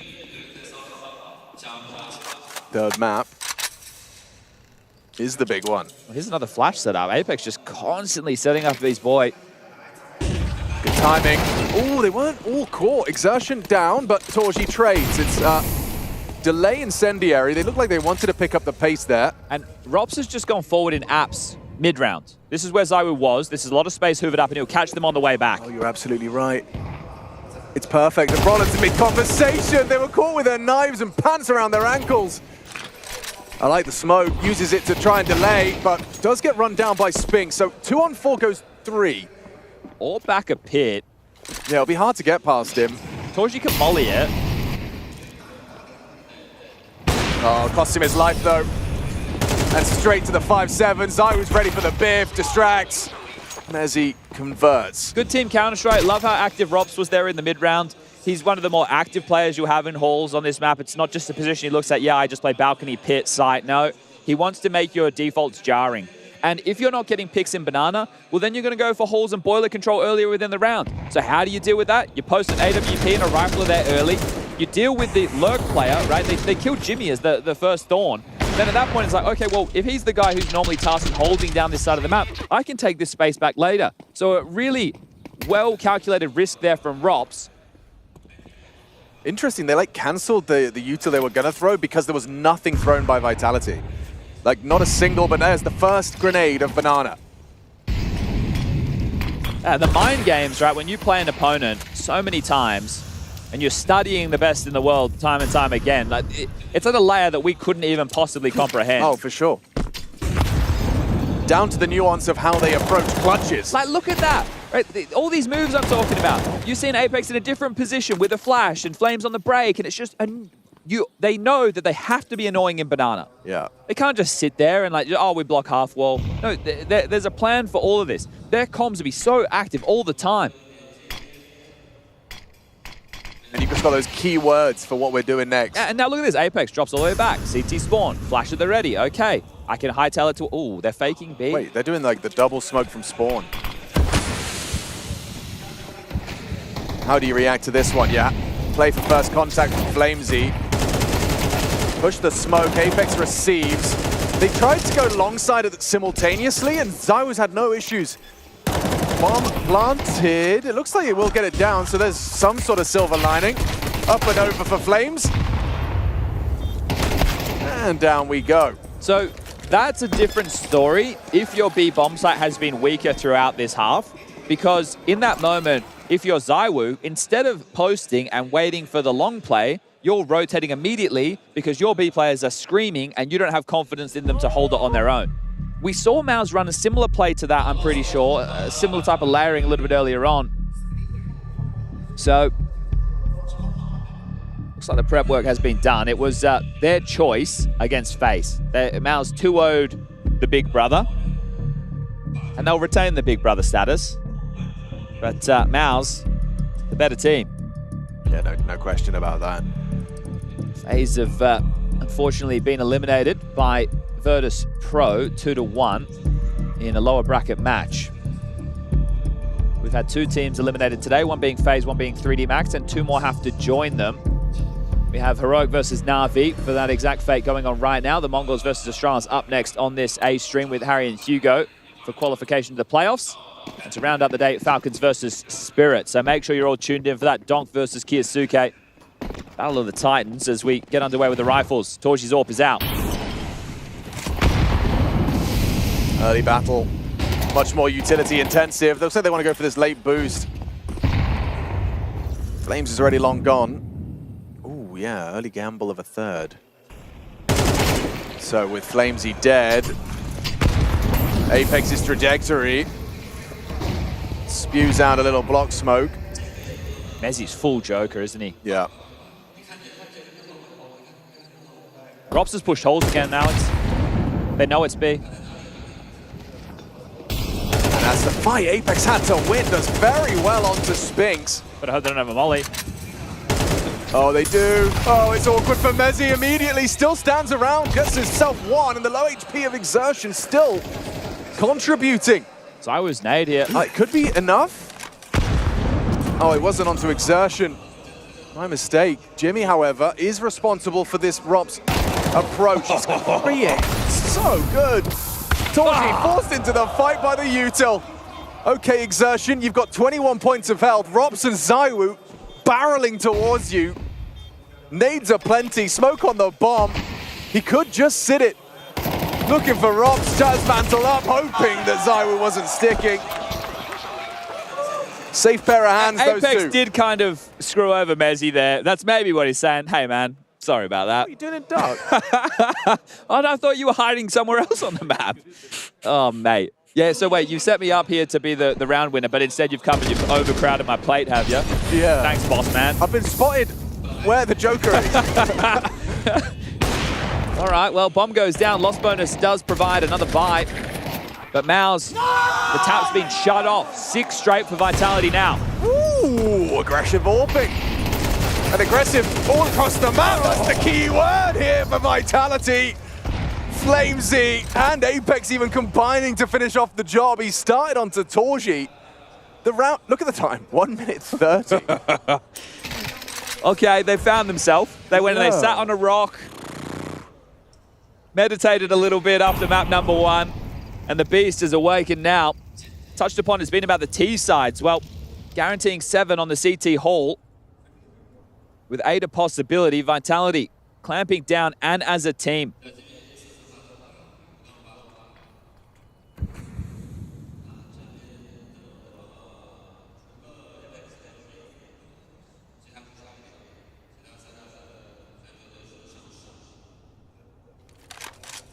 Winner of this, Alex, will take on Furia in a seeding match. Ooh, good head-to-head regardless of who takes it. I would, if I could pick just a match that I would like to see Furia versus Vitality again. The last time they played, it was in the playoffs, and Vitality lost a map, right? They did win the series. But Furia are building into the major as a potential contender. Truly, yeah. So seeing those two go toe-to-toe again would be a nice little test here in Chengdu. Jimmy, like, he hasn't got the bomb, but he's managed to get an awful lot out of it, you know? From what was a 5v1 at 1 minute 30, he's managed to make it a 1v2 at 7 seconds. Yeah. So, you know, not bad, saving the AWP as well. Torji would not be able to have bought an AWP into the next round of play, so he does get his sniper a weapon of choice. Now Torji can drop him an AK, but that means he won't be having head armor into this. And AKs are going to be pretty light on. What is this? Is he a potato? A sweet potato. Zaiwu the sweet potato. It does fit. It does. It does. If I was going to say it was some form of a vegetable. Right. Like if I had to choose, probably something sweet. Yeah. They are my favorite potato out of all potatoes. Yeah, and unlike his gameplay, you know, it's a complex carbohydrate.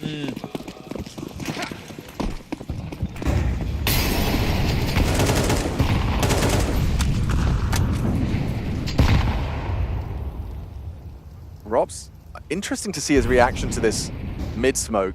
They haven't really used it to pop through, so... He just gets up close to it, now concedes the space. Surging long. Yeah, quick about this as well. And it is the gap as it currently stands. They missed the moto smoke. Ooh, they did. Okay, bit awkward for you, but the AWPer maybe now throwing out their own. Yeah, braked it, perfect. Nice find from Zaiwu for the opening kill. Roland humbled once more. Tough time for the Swedes. No. Zaiwu catches you spraying smokes. Info on them both.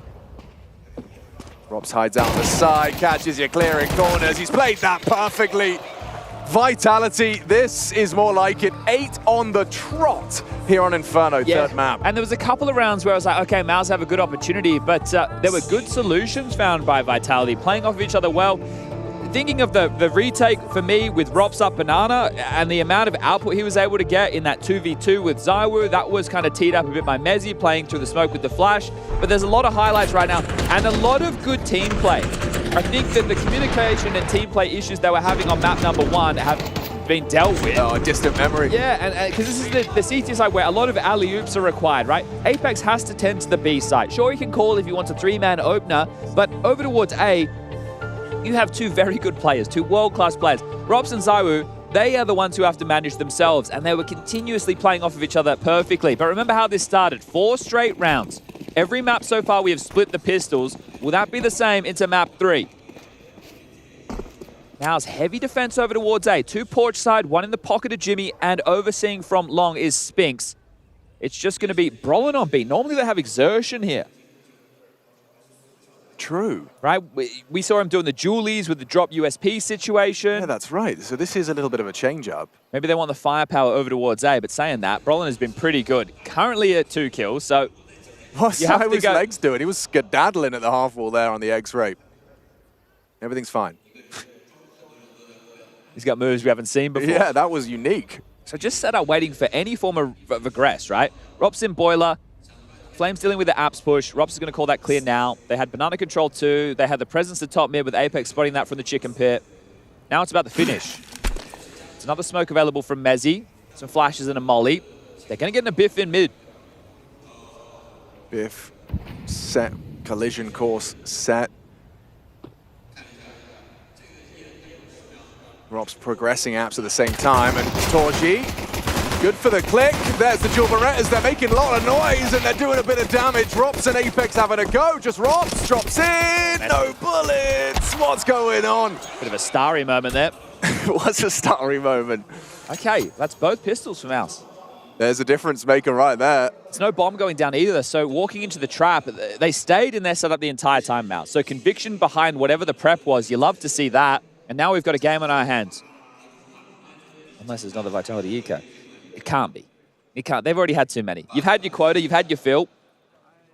We won't be giving away any more. Deagle for Ops, P250 for Apex, Glocks for the rest. 3-man B start.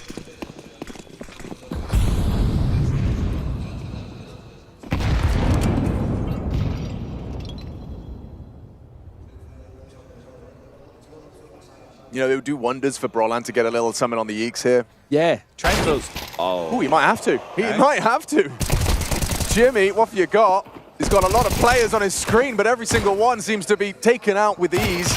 There's Brolan's contribution. A little burst to the back of the head of ZywOo. And down goes Mezzy. Okay, so Torji, probably a bit pissed off about that one, to be fair. But only 1 casualty. Really a nice shot in the chat. We hear that little click come through, but AK is now equipped for Vitality, and we're going to get into the sweet potatoes of this one. Now, there is a lack of utility for counter response for Vitality. So, do you want to use it early to fight for that control?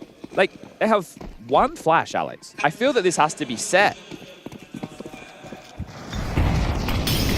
Yeah, 1 doesn't seem like enough. No, because think about the exchange of flashes in Banana from the T's. They molly, they flash, we flash. You're trying to catch them on a timing. Yeah, so it is definitely going to be a more,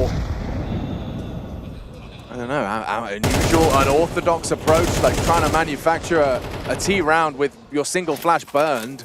Torji can't catch a break. Just got peppered through the smoke by Rops top mid. They're going to come fight him. Exertion on the sandbag. Oh, what? Spinks with 2. In almost instantaneous double. And Spinks isn't meant to be here. He's the rotating player. So they should know that Brolin still resides alongside of Spinks. They even change out the guns. Oh, that's a nice nade. Well. Maybe give me that back. Yeah, maybe. An irony to that. Positioned, trying to give the higher HP player a gun. Now, they don't know it, Vitality, but they've been given a lot of space. The A defense is jiggling long, and they also just have Jimmy anchoring pit. So in terms of brackets control, Mao's in the mud. But they are playing out the number advantage. Are they... What's Mezzy doing? Are they saving? They're saving. All right. Are they saving? Why is Mezzy spawn if they're not saving? Yeah, valid. It's just... Are they trying to make it look like it's not a save, so they don't get hunted? that might be it. Because I saw them like dropping the nade and made it like a sound. Okay, yeah, so they're just trying to ensure that they don't spend 40 seconds being hunted. Instead, it's more like 5. Okay. Well, if Spinks can go and scavenge a rifle from top banana, that'd be nice for him to get the upgrade. But really good timing on his peer out there into half wall. Double kill, essentially securing the round. And we do get to take a little bit of a pause as score goes 8-7 in favor of Vitality. But by saving 3 AKs, there's no loss bonus for Rops, Mezzi, or Apex. Now, Apex was $400. He could buy some util around his smoke and molly that's been left. Mezzi has a smoke and molly too. Rops can't buy any util. Zywoo and Flamesy can chip in with Tech 9s and nades. And I feel like you have to buy because the loss bonus, oh, maybe you don't have to buy.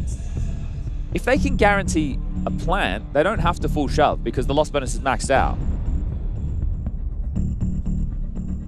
But that means you have to get the plant. Yeah. Because otherwise, Mezzi, Apex, and Drops are only going to get 3,400. Oh, they're going in. Okay. All in. Yeah, well, you're forced by it and you get the plant, you get another gun round anyway. So either way, make the magic happen. Great timing. Look at this. What's the tell? Great question. Dead silence on the map. Just got to shrug that off, don't you? Yeah. Apex has given his AK over to Zywoo. Understandable.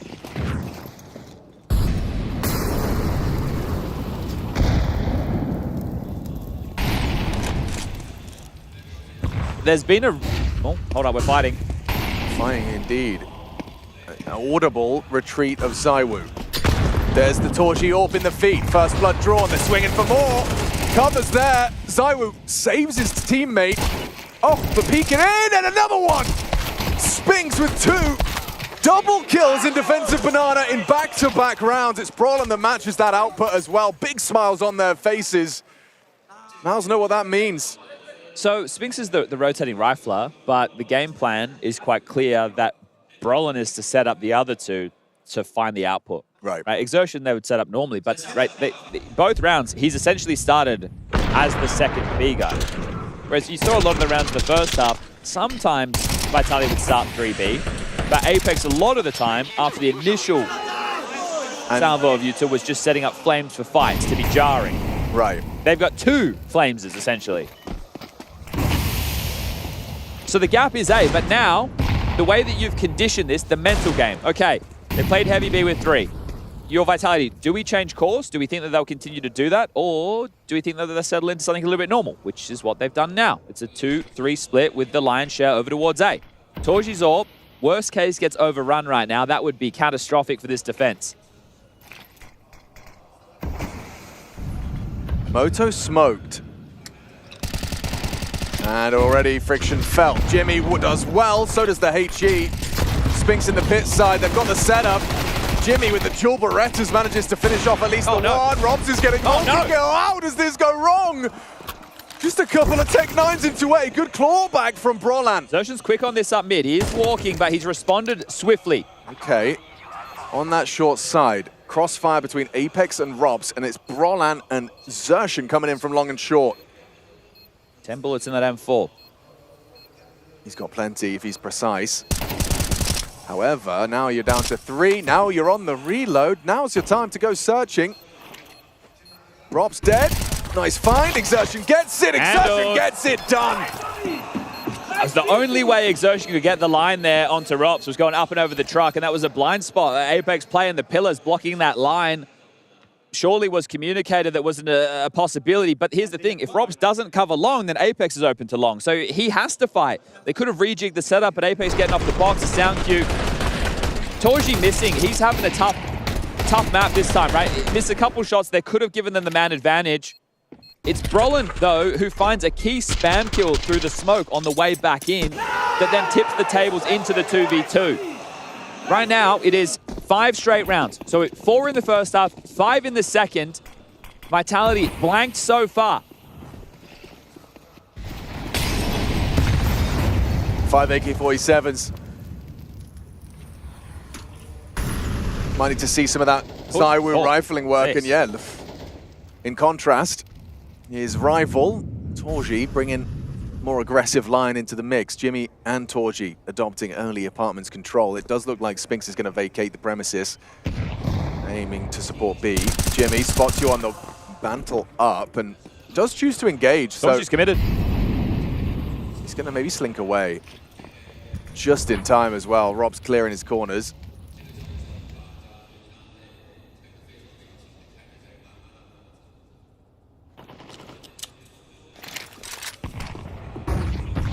Apex being here tells me that A feels like the finish, right? If he was floating between like normal, then yeah, but the fact he's in apps, he's trying to get something a little bit funky going right now.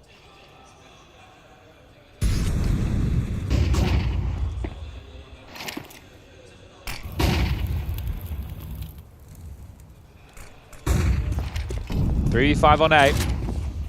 Smoke on the long side and action on Spinks again! He's so quick with it! Fragging like Noah. Frags come in pairs. Crazy. 10 and 8. Mal's keeping this CT side flowing. It's been flawless. Spinks is the difference maker in this half, without a doubt, right? Either whether it's probably the calls, it's probably the game plan coming into this, right? But he's in the right place almost every single time. Stalling out B, you try and go long, you come through the smoke, you never play anti. That first flash comes through, the first player's completely blind. Okay, Spinks gets that, should be traded. Isn't. The adjustment into that second frag, magnificent. 18 kills now. We're talking about over the course of the series, he was towards the bottom of the table, but this is the deciding map, and now he's at the top. We saw the furious nature from Zaiwu after they lost Train coming into Nuke. He was just running around, deleting them with the AK-47. Might need a bit more of that right now because the fact you are being blanked, so it's all about the T sides so far in this series. Well, at this point, it's flipped. The CT side are where the dominance is being done. 9-3 on Train, 8-4 T sides on Nuke, and now both teams showing how comfortable they can find their footing on the defense.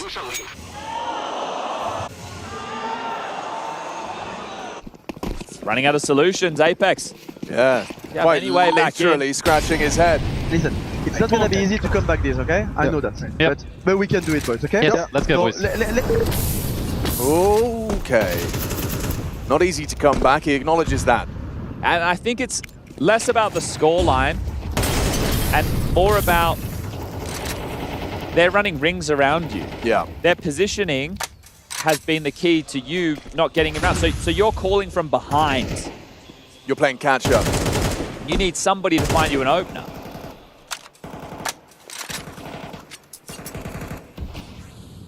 Weapon advantage, util advantage, round advantage, maybe even confidence advantage right now.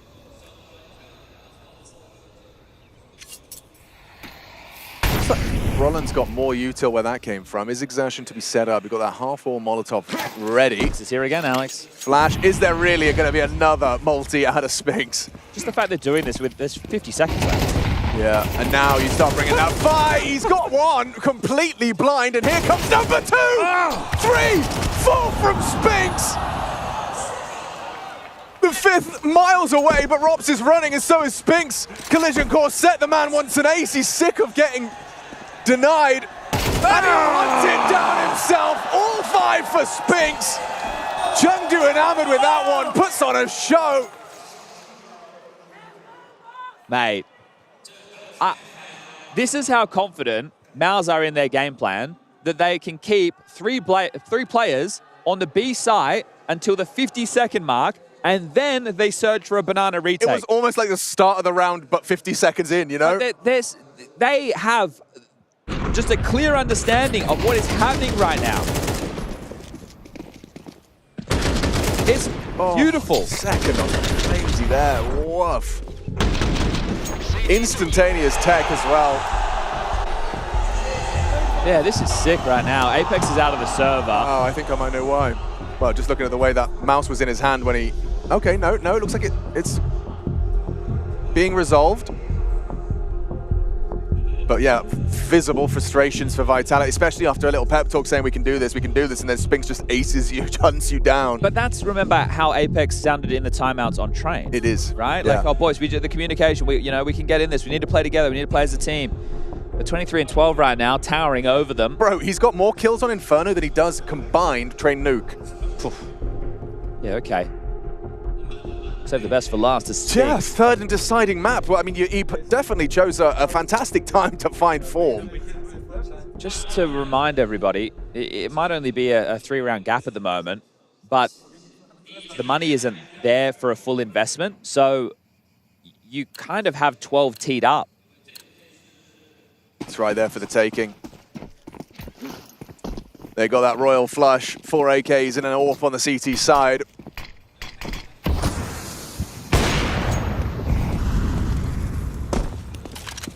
Oh, he knows what you're doing. Flamesy, that is, on Torji's aggression's mid. Exertion, he's pathing for a fight. Zywoo flashed in, the timing perfect, overlooks him. No.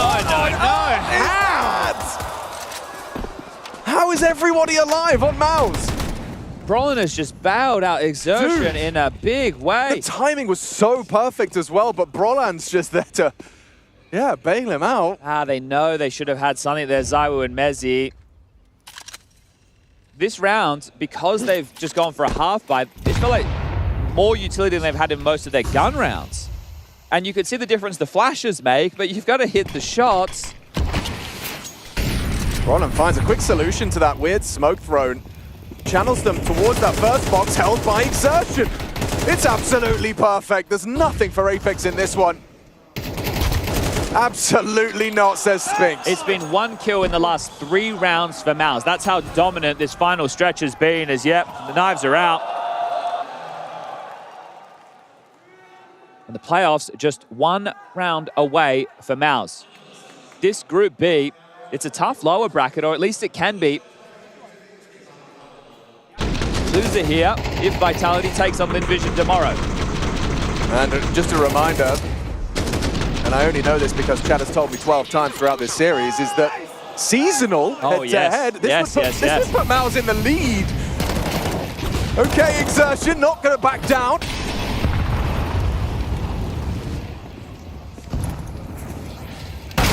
And he's punished for it. Zywoo was perfectly restrained, waiting for an overextension, and he gets one. 4 straight's not impossible when you're not being completely... No, it's not impossible. However, I think the Roland's about to get a shot. The flawless CT half here has to be rumbled eventually. Now you have so much money. Do you give it a look? I think you might. No reason not to. Just like there would be no reason for Vitality to hunt, right? I don't think you're working through this amount of cash. We're talking 12.9, 14.5, 3.1, 9.4, 10.8. They are having a look, Alex. They certainly are. It's more smokes where that came from, but Robs is on the lurk, so that won't be used to block CT. I think Robs' lurk is actually currently being held by Jimmy, trying to stay vigilant. He knows Robs is still alive. But there's the backstab, a quick tap. So the first of these 4 challenges, Vitality's first T-side round. And it's not without Spinks making it extra costly. Well, that's actually a big deal. Oh, it is. Yeah. Look at the money. Yeah, so Apex can drop one, Robs can drop one. Flamesy probably operates with Galil, you two here. So they won't have full AKs into this unless they're happy to forgo a little bit of nades, but this is in for... Oh, Mezzi's actually gone for a Mac 10, so okay, 4 AKs and a Mac 10. Works out all right. The thing is, they have the luxury of being able to buy head armor on the CT side because of all the extra funds that they have. All they need. If you think about an average buy cost, like 2.9 plus 650, 500 for an incendiary, so you're talking about 5.5 average for a CT buy, so they've still both got 2 more buys left in them. Good play. Mezzi making the most out of the Mac. Brought down by Brolan before things could spiral. Had he lost Torji, very different round. Mezzi, however, unable to finish off the frag, and now Torji can post on that CT line. Supportive util arrives. It will thwart any acceleration from Vitality here on car. Commitment would have been wild with the bomb down T's stairs. Yeah, I think they've realized that. Frops gets found on A. We're in a number advantage situation, and oh, he will be. Ooh, he slips away, goes for the refight. Spinks can't believe it. That's a really bad death. He's actually going to push down mid as well. Like, he's racing them to try and meet for the bomb. Meanwhile, Brolin down, but you've got to get past Spinks. Okay, confirmation bomb across. This is awkward now. Knife out from Apex. Knows he's going to be hunted. Knows he's going to be swung. Begging for backup. Needs help. There's a second from Jimmy. Molly to try and thwart the support. Flash isn't going to connect either, but we've got 40 seconds, and the fight comes their way. Flames bails out his captain. Just like that, Vitality. That was a tough round. Very tough. That was a tough round. I bet you the comms were insane. Apex is either screaming or calmly saying, I need help. I'm in trouble. And him being calm is probably scarier than him screaming. Yeah, But true. now it's just a 2-round gap. You have to know there's money there. You pointed out last round to the fact it was their first. Well, now it's 2. 2 more to make it 4 straight, and we have a crazy flow of rounds. The craziest. If we get there, that is just a wild scene on display.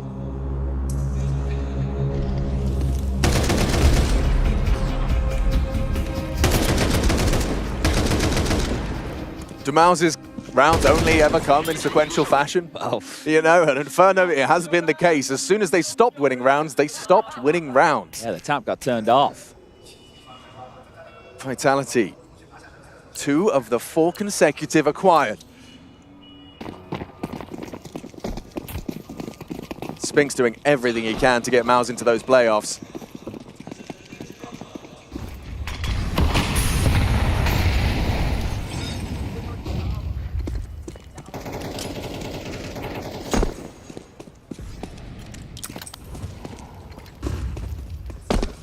Nade well placed.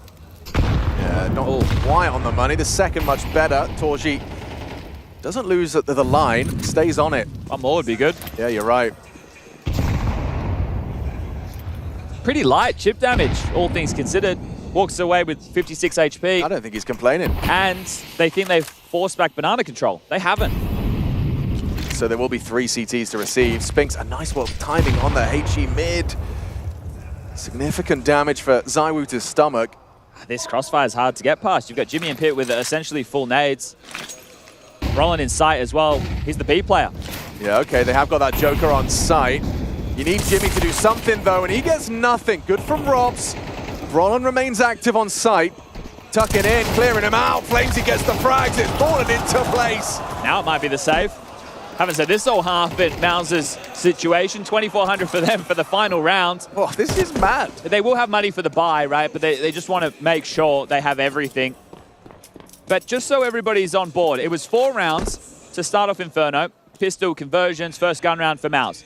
Then 8 consecutive from Vitality, looking dominant. They were flowing. The combos were there. The team play was perfect. A shot from Torji is going to find himself pressured. His ability to hunt now if you're Vitality.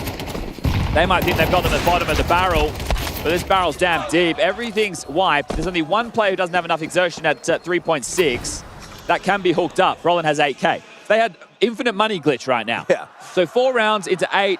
Swap sides, 8 from Mouse, and now potentially 4 straight rounds to take us into overtime. Chengdu's trying to will this one into OT. Yeah, give the people what they want.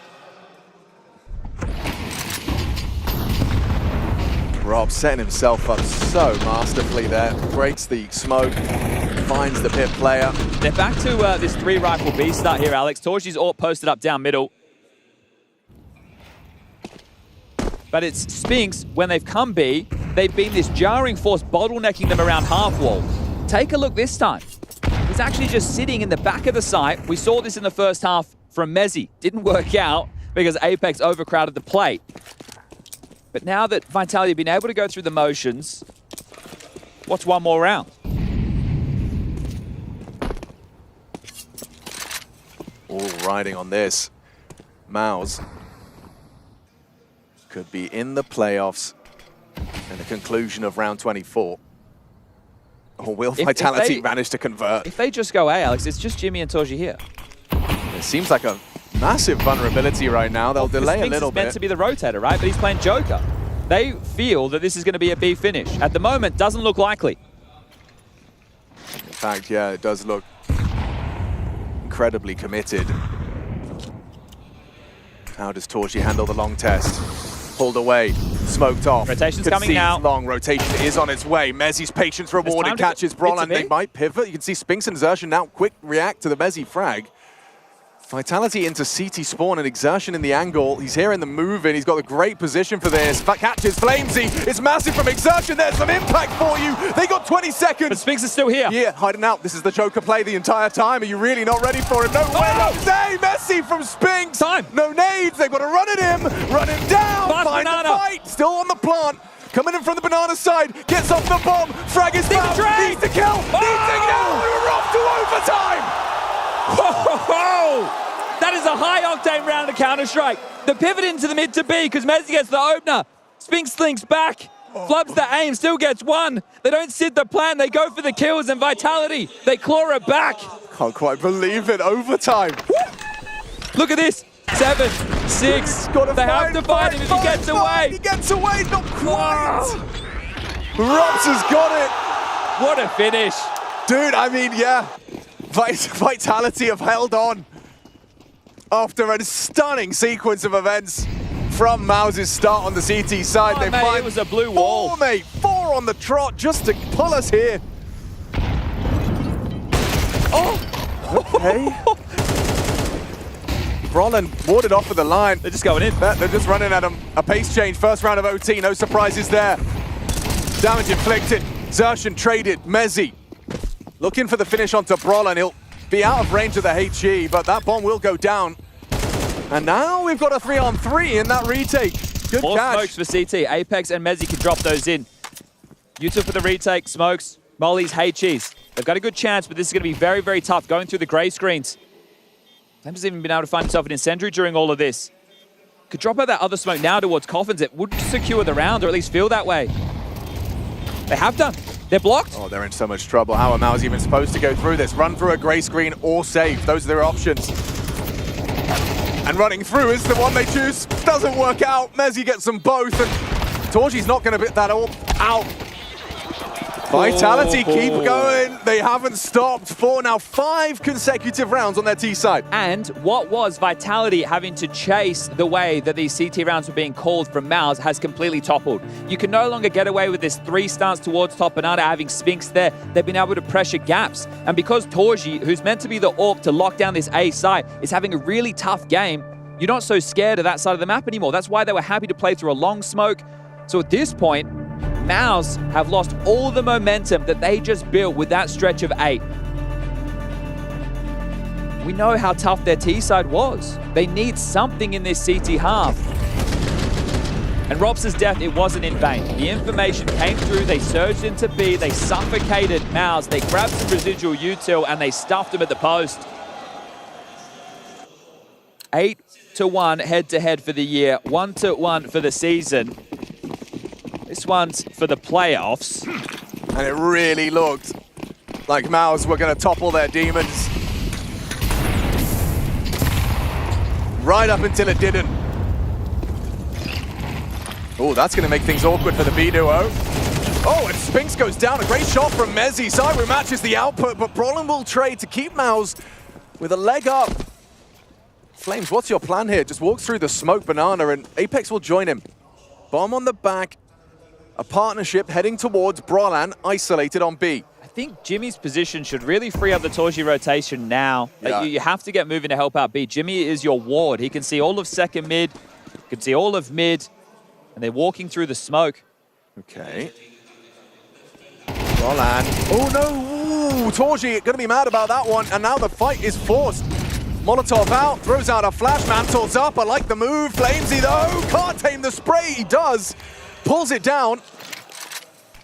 I'm worried about banana. Oh. Jimmy's on his screen. Nice save. There's the Mouse round. They bucked the trend. Okay, good stuff there from Jimmy. Right? I mean, That's a tough situation. You said they had to get someone on their CT side, and they got Jimmy to thank. Yeah, they have put a leash on Rops' antics. He's had a really, really tough go of being able to lurk either up to mid or through the apartments, right? And there he goes down and apps for free. B defense, I said they would have a hard time keeping the 3-man B defense. You see it here in the rally, it kills the Torji frag onto Rops. That does remove your option to try and pivot in the late round, so it forces the commitment towards B. Torji getting caught off guard again. The guy's just having a tough go of things. But back to what worked, right? They still continue to play this jarring Exertion Spinks 2-man combo. Rops has called for assistance. I'm being bullied right now. Torji, tough game on Inferno, but that frag right there puts Mouse with a solid advantage to start off the final round of this first overtime CT side. If they apps pop now, there's a chance, but Roland's already rotated. They call Banana clear. Ooh, Jimmy, an audible dismount. Apex perhaps further than he progressed, further than he's anticipated. Did he catch a glimpse? Yeah, he has. He's called Roland up. Will extinguish. A swing from Prolan. That's brave. Leads to a nice one. Takes out Apex. Extra body on site is Torji's AWP, so Rops could be on a timer here. 3 versus 4. They can pivot. They just feel committed.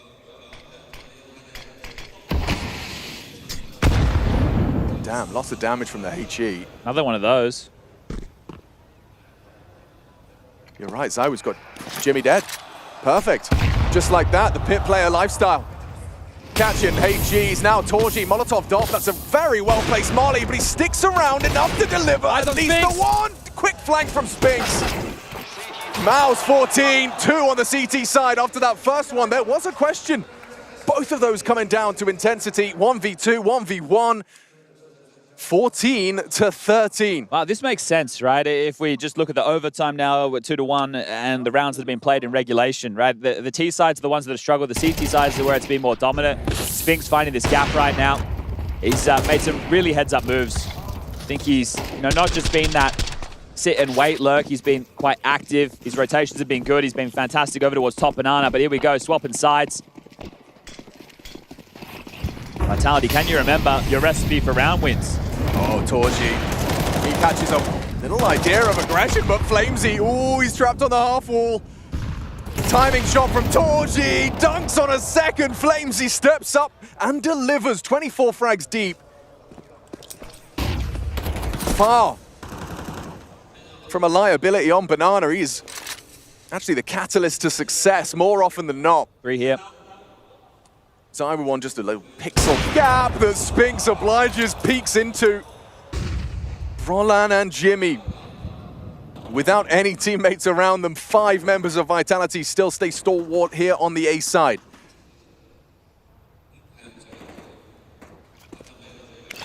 Romps will have a decision to make. A quick extinguish, spotted out, playing around. Zywoo gets Roland down. It's all tied up. A quick start to the CT campaign. Just the one blemish on the record. Yeah, all about that Banana defense, though. The fact Flames is able to profit too there. I don't know how he's gotten that so quickly. King of Chaos in that moment, and that forces them into A, of course, right? They just walk into this all, bang. Right, Zywoo knows they have to be heading, it's overtime. You're going for the round, right? So great shooting from Zywoo, and well handled from Rops. You send more bodies into Banana. Looks like it.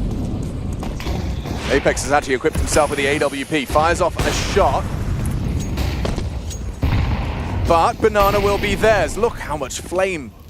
2 from the T's, 1 from the defense. Apex is keeping the AWP. I thought this might just be a gimmick. Take a shot and then drop into a rifle. Yeah, try and set Zywoo up perhaps for an overextension. And they just look like they want to execute B. This is not the weapon for the job. If they do execute B, oh, he's got an M4. Okay, we just saw that on the ground. Really wants this one, does Apex. Got the extra cash. They have full mid info, right? Rops is over towards short. He can see Messi's ready to react off of the info. Rops is in apps. He's calling that block. So the B defense, they're about to be tested. They don't know how close to death they are. Yeah, they don't realize. They're just walking in. Here they come. Out of nowhere, suddenly the entire Mouse squad advancing onto the B site. Back of the site, Flamesy's there, and he gets him through the boards. Big from Flames. They've got to force him out. Nice find from Spinks, does chase him down. Robs is still worried about the lurker Jimmy. He's disconnected from this. So right now the bomb can go down. They can set up with 4 players in the post plan. But out of util to block. Yeah, that smoke fades now. Apex, what have you got? You need to control the spray. Trade from Spinks and a quick follow-up. How is he so quick? To the response of Messi. Now Robs, we've seen him have heroics up Banana before, but this time they're not playing at him. Double up Coffins, Torji in emo. It's the top 2 players. Zershan gets the Zywoo frag. And that should seal the deal for 15. Rob's just going to play for some what? Stats. Stats. Yeah, at this point, low impact. Exit towards CT. Sure, he gets to keep the AK. If he gets a couple of kills that into the next, then yeah, okay. All good, but otherwise, what are you meant to do? What are you meant to say? 15, one more round for Mouse. What do you make of that, like, kind of pedal to the metal, we're hitting B out of nowhere, kind of from the darkness? It doesn't allow them to play smoke molly defense. Yes. Right? Because they're playing ahead of the util. That's one of the reasons that you run as the nades are in the air. So right there, they've been able to jump and catch them off guard. You can see Flamesy, he was just tuck and hide and trying to find something and still had decent output. He knew he was screwed. So one for his troubles. Do you want to try something more in? Like, it seems crazy, right? It seems crazy on the CT side. With your back against the wall, you could potentially lose. You drop to the lower bracket. Banger of a series. You've worked back into it after getting blown out on train, but you've just given them all banana control. You weren't playing forward in halls. You didn't have any information. It was a very static defense. So I believe that Vitality thought it was going to be an A finish. Right. Gone the double AWP again. Interesting. I think it's the scare tactic, right? It's like we take a shot, force them into Zywoo's ult. Well, it didn't work last time. It needs to work this time. Same round.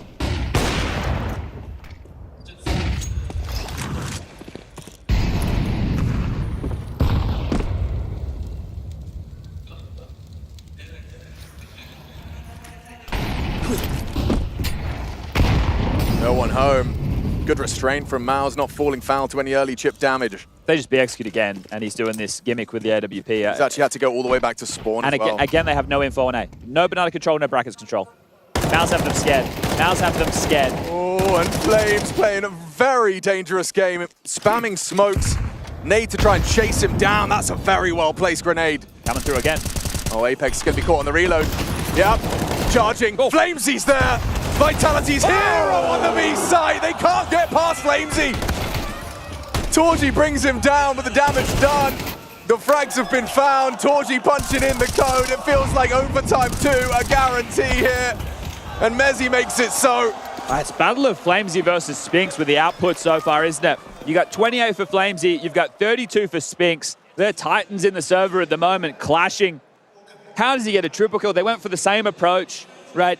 Smokes, mollies, flashes in the air as they path, trying to catch them off guard again. And again, they did. But this time, the early damage from Flamesy mopped up while blinded the second. The third is a thing of beauty. I think he just had such a great understanding as to, like, they're trying to punish the setup. They hear Apex spamming all of his bullets, the same thing that just worked for them in the previous. He steps up and gets the maddest multi. 28 to 32, damn. Okay. First to 19, folks. Let's go, boys. One more overtime, yeah? Yeah, we like it, we like it. We like these games. It's the right attitude. That's what you want to hear. And this is a different flavor completely, isn't it? Look at the angle from Mezzy as well. Oh, he's done well. Should be dead. Zywoo will find Spinks, though. Taking him out with empty hands is you'd think, a valuable and an asset to Vitality. He's definitely in trouble now, Chad. USP not sufficient. The Tech 9 from Torchi, a wise investment, gets him the frag. Bomb's going the safe way. Sure, why not? Oh, and you know where they both are. 2 incendiaries thrown out same time. If Apex can limp forward this smoke, they can play through it, but Bomb's getting planted. They'll be too late to it. It's going to be the double flash. Apex just gets a faceful from Jimmy's spam. Nice little chip away there. Picked up a molly. And an extra flash. He's lining something up. Flash and push. Flamesy gets an opportunity into that little gap. Double pit setup, no chance for Apex. Obsession and Jimmy with 2 kills apiece. Yeah, the long hold, it looks good, but it took away resources from Short and Apps, and Rops is the one to get caught with nothing. I think that was Jimmy who took him down. Either way, finding that frag really weak in the site, and then you could see Zywoo. He was just left up to the site on his own and couldn't hit a shot. So Mezzy doing a very good job. It's this kill right here. Zywoo gets caught mid-site, pistol versus pistol from the Orbs. Good output from Exertion. Well, if they get one more T round, that'd be the most in the overtime so far.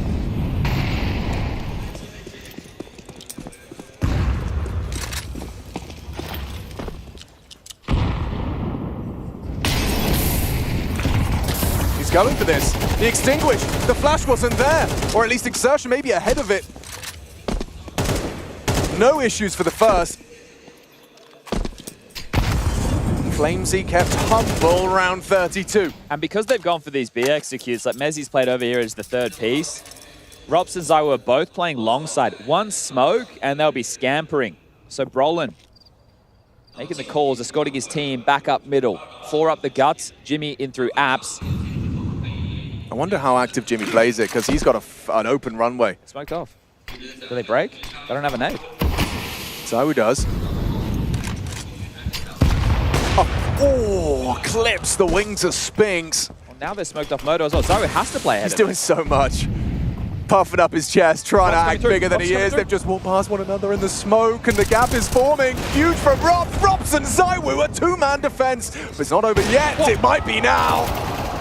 What a way to do it. Rops and Zywoo, 5 kills between the two of them. All right, well, touch and go in a couple of moments there as they're not nodding off on this one, I'll tell you that much. This is enough to wake up the Counter-Strike world. Apex is doing this. He's doing the AWP thing again. What are you doing? What are you doing, Dan? Third attempt. It hasn't reaped the rewards that they were hoping for. He just saw Zywoo was around. He was like, you know, the AWP is it's a good weapon. Good weapon. One of the guns of all time.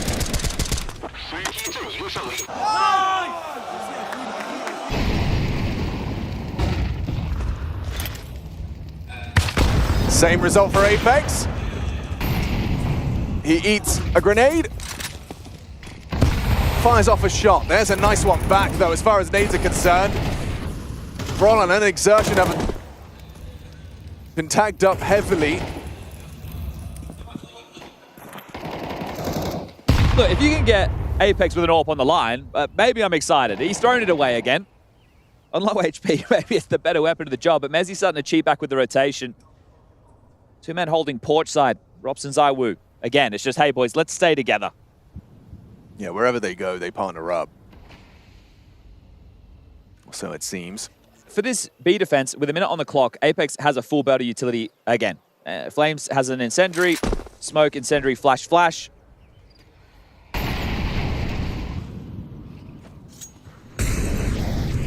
Brolin selling A. Good info on 2 porch side. They'll accelerate B. They're coming your way, Apex, and you've got that AWP. Doesn't hit his shot. And that's surely the end of that. Flamesy still gets something. 3v3, this retake is on. Exertion, power, position, but it's Zywoo we're talking about here. How does he approach it? Does he let Rops go first? As he can flash. The flash catches Exertion. Jimmy down to Zywoo. Told you we need this clutch. Yeah, this would be a bit of a redeemer. I think the little jiggle from Mezzi gets them informed. Hang on, trapped on the pillar. Wallbang connects. Zywoo running at it with a pistol out. Doesn't hit the flick. Zywoo surely booked him now. Molly on the bomb though. There's no chance. Got to get on it. Got to get on it. I think the Molotovs want it. Oh, is he calculated it? Close. Hang on. Oh, Zywoo calculates it down to the last tick of the Molotov. I thought the molly was enough. I think Torji did too. And he's panicking. He gets tagged through the pillar. He doesn't want to peek. He plays with the util. It's like a little standoff. Oh. That was intense. We've had a real game here. He didn't even have the full HP. Takes one extra. You can see him strafing on in there. My God. Mate! It doesn't get closer. The light's going green. All right, swap sides back underway. Here we go again. Woo! All right. T side. Zywoo's AWPing on the T side. That's not too common. That has changed. That's a difference maker, maybe. Whoa, Exertion, perfect. Look at the damage and destruction. Didn't even see anybody. That's 3 of Vitality taken out without seeing a single one of them. All right. At least they're giving us a chance to catch our breath here. here. Okay, great. Unless they can pull off a 2v5, we're about to tie things up 17-17.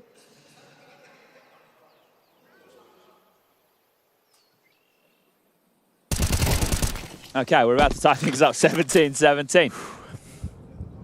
both teams have had, like, when they've fought for Banana, right, and they've just had these battles, these brawls and spams through the smokes, it's looked great. When they've given over the space and they've allowed the executes, it allows these in-game leaders to play the mid-rounds, right, either with the executes on the B ahead of the smoke and molly, or Apex, you know, pulling them around the map and finding the peaks, the late-round executes.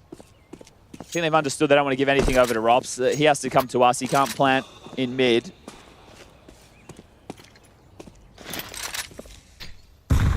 Come on, Robs. Money's not a problem, mate. I know where he is now. And just going to be held at bay. Extinguish. Flash. I just don't think you can justify the Banana aggro in the same way if you're Vitality. I think you need to use the clock. Okay. I think you need to take the pace out of the round. Allow that, like, make it look like you're going for Banana control. Allow that trap that Mouse keeps setting to clamp in. Let them think it's normal.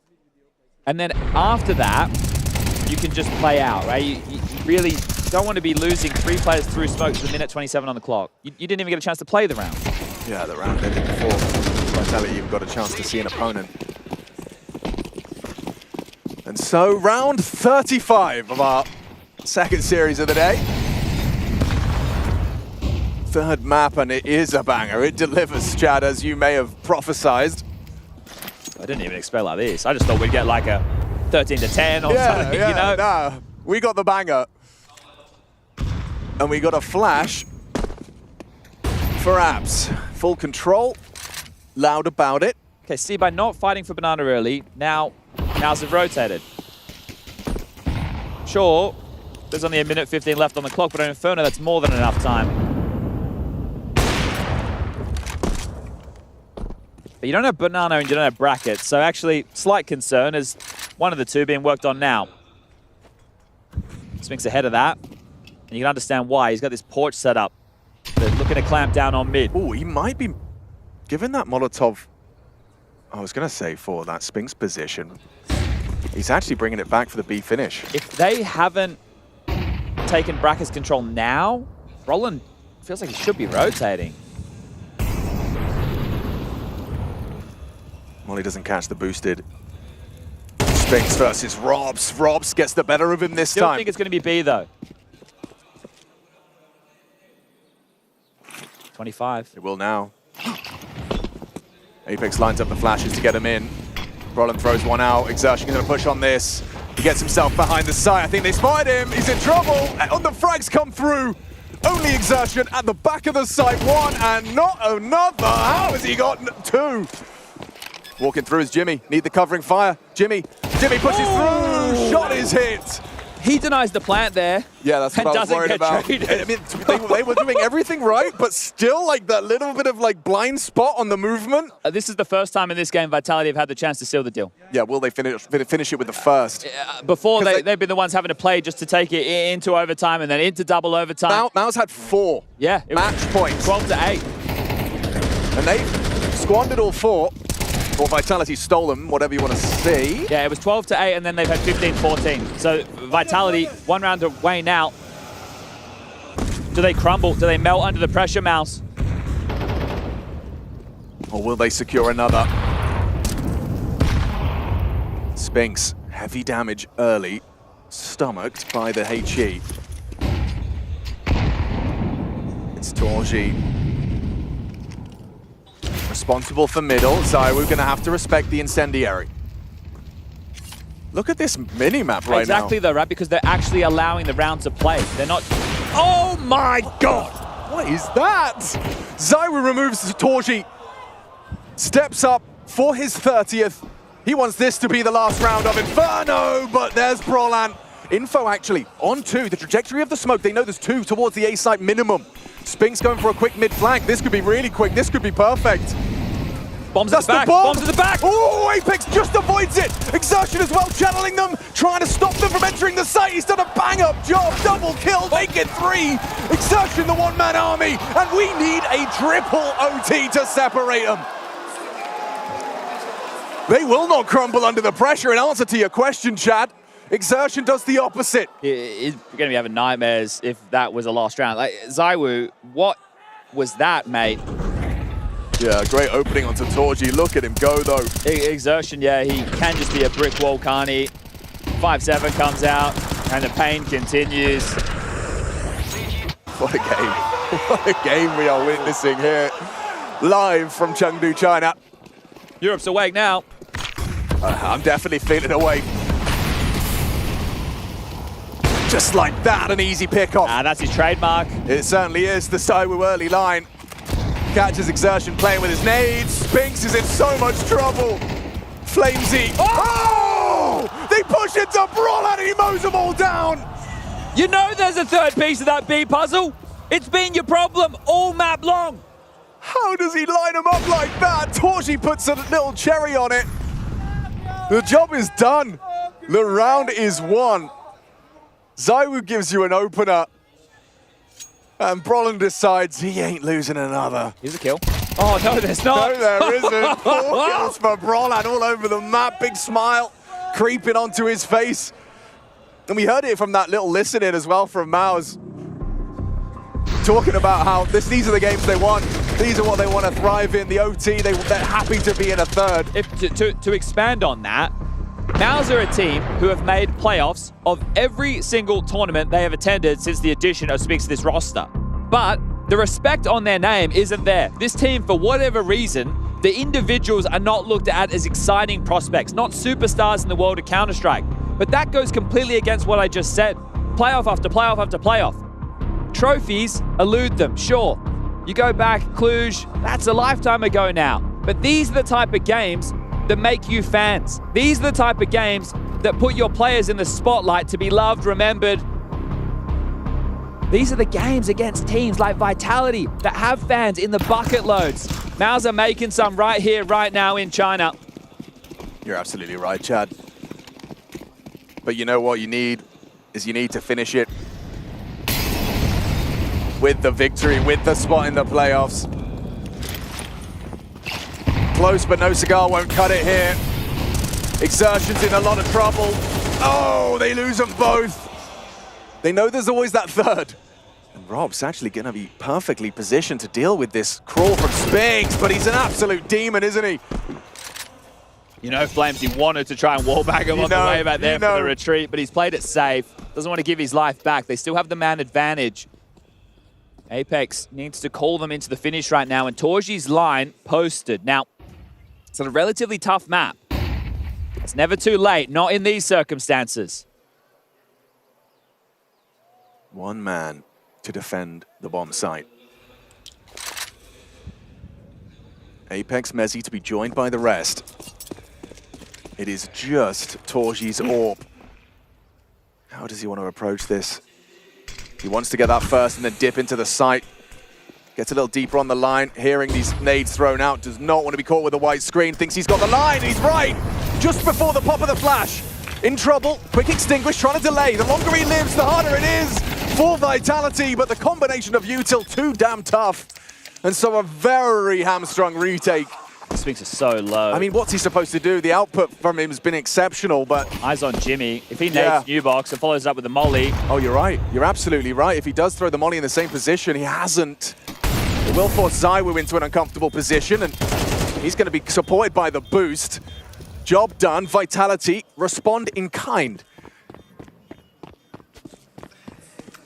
Well, look, I don't know how many openers Apex has gotten. Haven't been keeping track of that. We are so deep, but those, actually, yeah, no word of a lie. That was his first opening kill. Wow. That one? You mean the one at round 38? Yeah. That's his first opening kill of the map. Well, that's the first opening exchange he's been involved in. Wow. Is that right? Or you could be getting I could be getting score-botted right now. Could be getting score-botted. I can't add up all the... No, but it looks like it lines up. I mean, Brollan's participated in 10, and he's lost 9. What? Yeah, I don't know. Maybe I'm getting score-botted. Look, either way, we'll check it out after. We did have Apex leave the server at some point, That's true. Still. Let's focus on what we can control, which is watching this game unfold. Oh, yeah, he should be. He should be. Xertion tracks him fully blind. Nate should finish him off. Hang on. Knows, gets away with his health. They started low B. And Rops, ooh, he's working the smoke. I thought he was going to keep pushing, but not the case.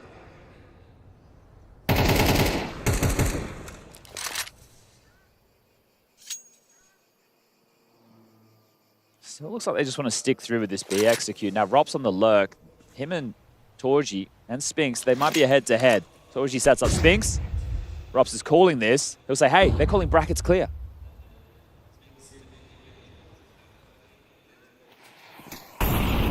Frollen throws out the incendiary, jiggles out and confirms presence before he blocks.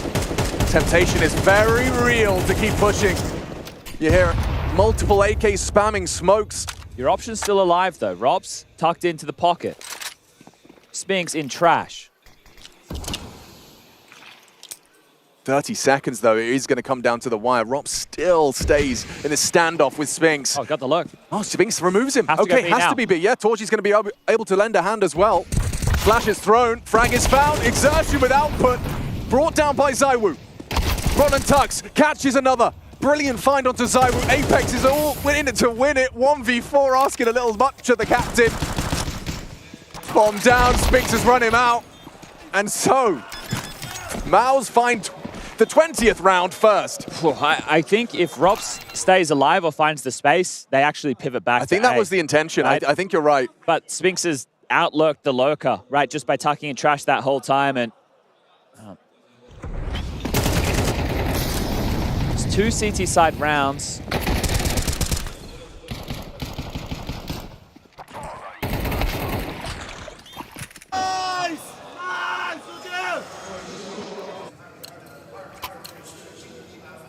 Let's get the last one. Look, the flashes in this game for me.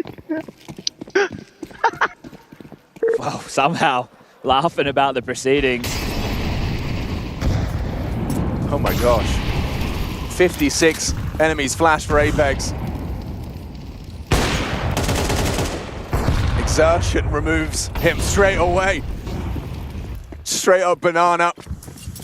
This is a costly round. Hang on, yeah. Exertion, misfortune on the smoke. His face was poking out. I reckon he had no vision. So a nice clawback, a freebie. Flamesy getting very cheeky. Yeah. Investigates the Could have actually led to Rops profiting. This is interesting. Mezzy's playing A right now. He's normally the rotator. Rops is here over towards B. They're leaving Flamesy on this low HP on his own. And he's playing like this! The solo B player on low HP gets a second. But they're still gambling A. They have no info, no brackets, no halls. The last bit of info was a player spammed through a smoke. He's blocked and they've given him another one. But even still, I don't know how he's meant to stop this on his own. Rops is coming back now. If he could throw that smoke now. They have to come through it. Rops knows it. Flamesy's done very well in his solo venture, but they need the smoke. Rops removed. Spinks is gunning for the frags. He spots the full cross. Incredible from Flamesy. How has he gotten 2 extra kills whilst being on the red HP? Nade is solid. Connects onto Jimmy. Brolan trying to slink away. Zywoo missed it. Didn't spot him on the reposition. Got a molly and a smoke. Oh, Jimmy's in trouble. Jimmy's in a lot of trouble. Forced wide, gets nothing. Only Brolan. They don't know he's banana. An opportunity to come up clutch. They don't know about his post-plant positioning. Certainly considering it. Backs are turned, though. They still have to focus their attention. Oh, what had his nade out? Zywoo wasn't ready, and there's a Brolan clutch. Maus find 21, another match point. Their 5th opportunity to close this out, secure the playoffs, and send Vitality, the team that have had their number this year, 8-1. Their head-to-head reads in favor of Vitality. I'm not sure the key factor in that scenario there for the post anyway, but Mezzy and Zywoo didn't have kits. So you're a bit more flustered, there's a bit more time pressure. Apex, if he had one, was maybe top banana. If Flamesy had one, it's back a sight. It doesn't play into it regardless because Brolan doesn't let it get off the hook in that way, but Brolan, massive round from him. There's a kit right there, okay. So one just laid out in front of them. He's not messing around. He's not messing around. Final round now, and, well, potentially final round now. These are those rounds, though. Just reflect on regulation in the first half and how much of a nuisance the layering of Apex and Flamesy's Banana U2 was. Like, they just made it so difficult, and it's such a change. Like, I guess you run out of moves eventually, or at least combinations of them. So much so that you've just assigned Zaihu solo B on the orb. Yeah, and I think if you're Vitality, you're probably also a little bit shocked that they haven't tried A more, because they've done so much B conditioning. Now, Mount Incendiary not perfect, but it's more about this 4A stack. What a call right now from Vitality if this pays off. The bomb's over towards Banana. Robson's going to be extinguished. Forced to extinguish that one. Still going B though. Or are they? They're trickling back. They were just blocked top Banana. 55 seconds. Still plenty of room to change your mind, but it's more the U2 that's the problem. Now it's just one more round. Smoke and a handful of flashes. A molly. Fading smoke, and Rob still stays vigilant in the crossfire with Flamesy. Gangsters from first. Nice important trade. Exertion's down. It's Spinks' round. Double kill. He's heading for the 40 bomb, folks. Round 41 could be the last. Vitality, the lower brackets call in. Mezzi doing everything within his power. Controls the first, but loses vision. Good flash from Jimmy. Gets them into the site with the man advantage. Frenchman on the retake here. What have they got? Sai, we're looking for answers as best he can. Apex on the long side. Jimmy is on that mini pit. Torji will uncrouch upon the info of Jimmy. There's the frag. Zaiwu gets him onto Brolan. 2-on-2. Vitality trying to find a way in. They can't do it. Mouse have taken it. Vitality fall to the lowers. A hard-fought game, tenacious as ever. Mouse impress in Chengdu. Oh, what a game of Counter-Strike that was. It had it all. The details of this one are one to be studied. Clutch moments, a massive performance from Spinks. He was huge over towards Banana alongside of Exertion, 39 and 37 between the two of them respectively, and shell-shocked our Vitality. Sure, you played them now 10 times. You're 8-2 for the year, but you're now 2-1 in favor of Mouse for the season. This one doesn't eliminate you. You will get a chance to battle through that lower bracket, but Mouse have booked their spots in the playoffs. Will it be quarters? Will it be semis? We've still got to find that out, but that's a game of Counter-Strike that should be remembered. This one has delivered today. I think we were talking about as well regarding how Mouse win over the fandoms. It's a performance like that.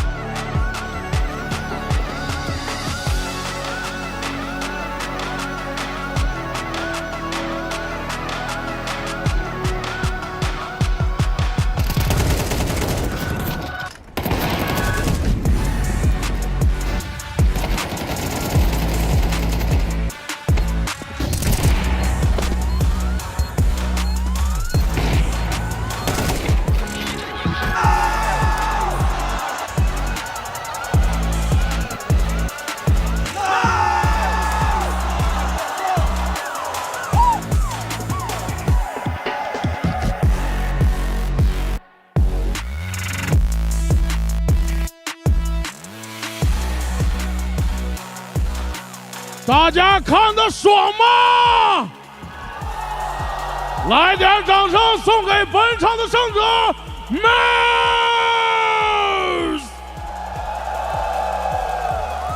And Jimmy, that match is so long and hard game and triple overtime, but you're taking down Vitality. How do you feel right here, right now? Fucking good. Effort is perfect. And you guys in playoff. And next, your opponent is Fury. What did you prepare for them? I think just the usual. I think Fury is a good opponent for us, but we will be prepared. And yeah, in playoffs, it feels good to play in front of this arena. I love China. I love China. 耶！让我们再一次用热烈的掌声祝贺 Miles 进入淘汰赛。And thank you. I enjoyed. Absolute scenes or cinema, however you'll have it. It had all the fixings, and it did feature that of Vitality losing the Mouse. Mouse go off into those playoffs, and that is exactly where they wanted to find themselves. You can tell Jimmy had a good time, and we hope you did too. We're going to jump right into this next matchup, and that matchup right ahead of us would happen to be featuring the Mongols. A lot of question marks around this roster and some of the recent moves and additions. Some of those were answered yesterday, but lo and behold, on the other side of this coin, it is Astralis and Device. We're going to see what Hooksy and company have cooked up on the other side. We'll be right back after this. It's the Intel Extreme Masters Chengdu 2025.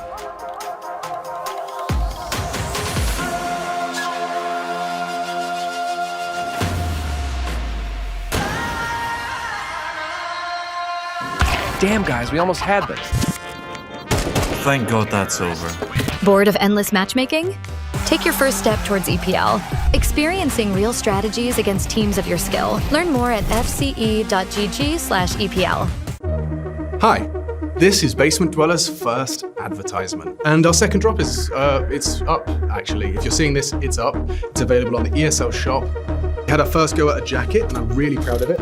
I've always had an interest in clothes, but, you know, seeing behind the scenes how the sausage is made has been a lot of fun. And if you like the clothes, tell me. If you hate the clothes, tell me, but try them before you slag them off. I think they're really comfy. So yeah, that's my advert. I'm gonna try again. I'm gonna record another one. Yavi, thank you so much for taking the time to have a catch up with me. Just want to touch upon the game versus Na'Vi yesterday, because individually it felt like you kind of powered up into that series.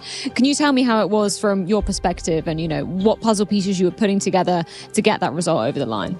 I mean, I think we played 3 good maps. I think we should win all of them if we play them again. But yeah, Nuke was pretty tough on the T and CT side for me. I wasn't really getting the kills individually, and then it was tough to win. But the last 2 maps I got better, and yeah, we played better as a team as well. So yeah. In terms of the team dynamic, it's been like almost a couple of months since Majus has been on the roster. What do you think the biggest strength he's brought to the team is? I think you can rely on him when he's holding a side alone, and he's just experienced and he knows what he wants to do. And so yeah, I mean, he always has a plan. So you can just rely on that. And in terms of yesterday, when I spoke to Hooksy after you win, he said you guys very much like playing against the Mongols. Why is that? Why do you enjoy playing against them?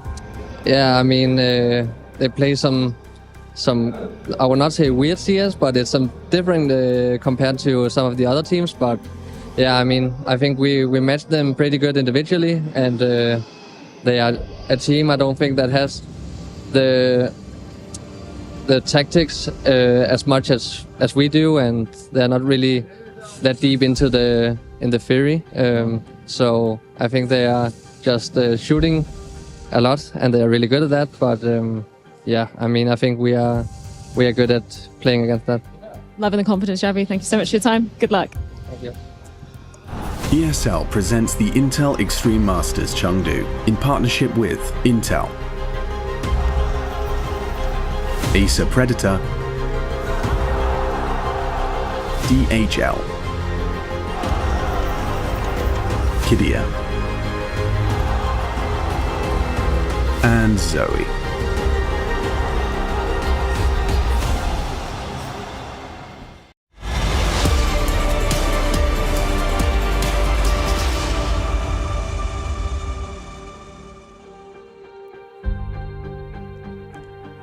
A confident Astralis is taking on the Mongols. We heard it from Astralis yesterday. They were confident going in against Na'Vi. They ended up beating them. Same sentiment is sharing out of Yabi right here, right now. He's saying that the Mongols are shooting hard, but maybe not that tactical, and Astralis should have an advantage against that. Do you buy into that? Because I don't. I'm not sure about that, but what did happen yesterday was Astralis was able to edge out Na'Vi in a close series, right? Which is hugely important because that hasn't been the case for them lately. They've struggled to close out games. And also, they played with more confidence as individuals, right? Yabi included, Magus had a great series. Everyone had their moments on Astralis, and that's the recipe for success today against the Mongols as well. They were way more proactive. They were way more willing to go for the fights, way more willing to seek, I guess, all the duels. But that's my issue. When you go up against the Mongols, as Yabi even said and admitted himself, their strength is the individual level. We saw that from Controls yesterday as well, had a fantastic showing. So don't you think Astralis are in a bit of a jeopardy, you know, maybe pushing the boundaries a bit too much in that regard? Maybe, but I think that's the important storyline about the Mongols is Controls' debut was better than expected, I think it's safe to say, right? Didn't seem like they lost much of a step with the benching of Senzo. Obviously, that was just the first game, and it was against Heroic, right? So we will see over the course of this tournament, and obviously Blast Rivals, you know, how he squares up against some of these bigger names, and whether he will be able to get up to speed quickly. Up to speed quickly. I think, you know, as Yabi said as well, Device said it versus Na'Vi yesterday, you know, that coming into these games, you know, at least telling themselves that we should be in a position to win it. And I think with the way Astralis played yesterday, that was a step in the right direction. For the Mongols, I know it's early days, we can't really conclude too much, but as you said, Controls yesterday had a great debut. Overall, the team looked decent. I know they lost the first map on Overpass, but the two maps they ended up winning on was dominating the opponent of Heroic. So are you scared on behalf of Astralis that the Mongols are still a step ahead of them when you look at the landscape of Counter-Strike? They have been one of the best teams in the world throughout the year, where Astralis, they've been struggling.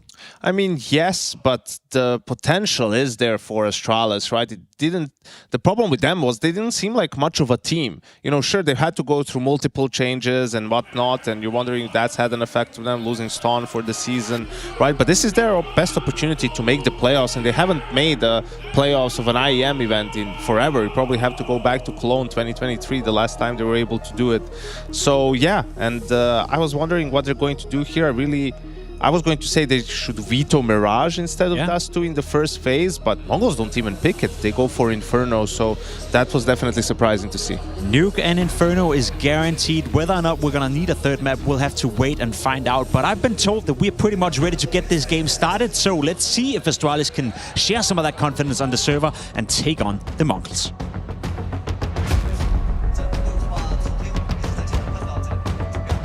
The Mongols versus Astralis yesterday in the debut of Controles in this Mongols lineup. He looked impressive, but as the Death said, that was versus Heroic.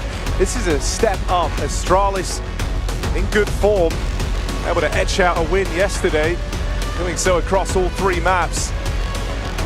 So we're going to be looking towards Controles, but also 9-10 came into this tournament red hot, sitting as the 5th rated player for the Mongols in this out of everyone at the event, so tightly contested. Can it live up to the hype of the game that we just saw?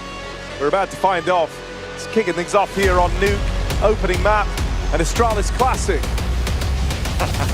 T-side nuke for Astralis. But yeah, I echo your sentiment. A great day yesterday, and I think the calls that Hooksy was giving us were excellent. It was all about recoveries for Astralis in that matchup. Some really slow starters. But Harry, all that we remembered is how they finished. Yes. And, you know, that's kind of echoed even when you take a look at the ratings at the end of this one. It's only Magisk sitting above a 1.0 rating. It felt like he was a bit of a rock throughout the series.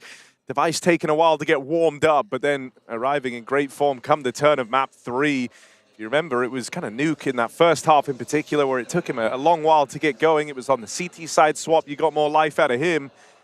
Going to be looking towards Magisk again today. Don't know if Hooksy will be able to replicate some of the strong maps he put on in that series. I think the biggest disappointment in Astralis yesterday, despite the win, was actually Stare, surprisingly. Yeah. Right? Just not really able to find much impact. And when you consider his role on the T side of this map, right, being that outside space taker, being the guy who's going to be solo moving down behind the secret smokes on the T side, I don't think he ever really opened anything up. He never really made more space for Astralis. So I want to see if he can pick it up a little bit today. I think they'll need that if they're going to take a win over the Mongols, because while we were maybe down on the Mongols a little bit, they came in looking incredible yesterday. So let's see if they repeat that in a presumably harder game than they found against Heroic. I think, you know, the whole Stare situation there, it kind of was a bit of a gamble. He was a very, very consistent player, and the output you were getting from him in his roles when Stan was in the team, it gave way to this allure of, you know, what if we give him the star positions?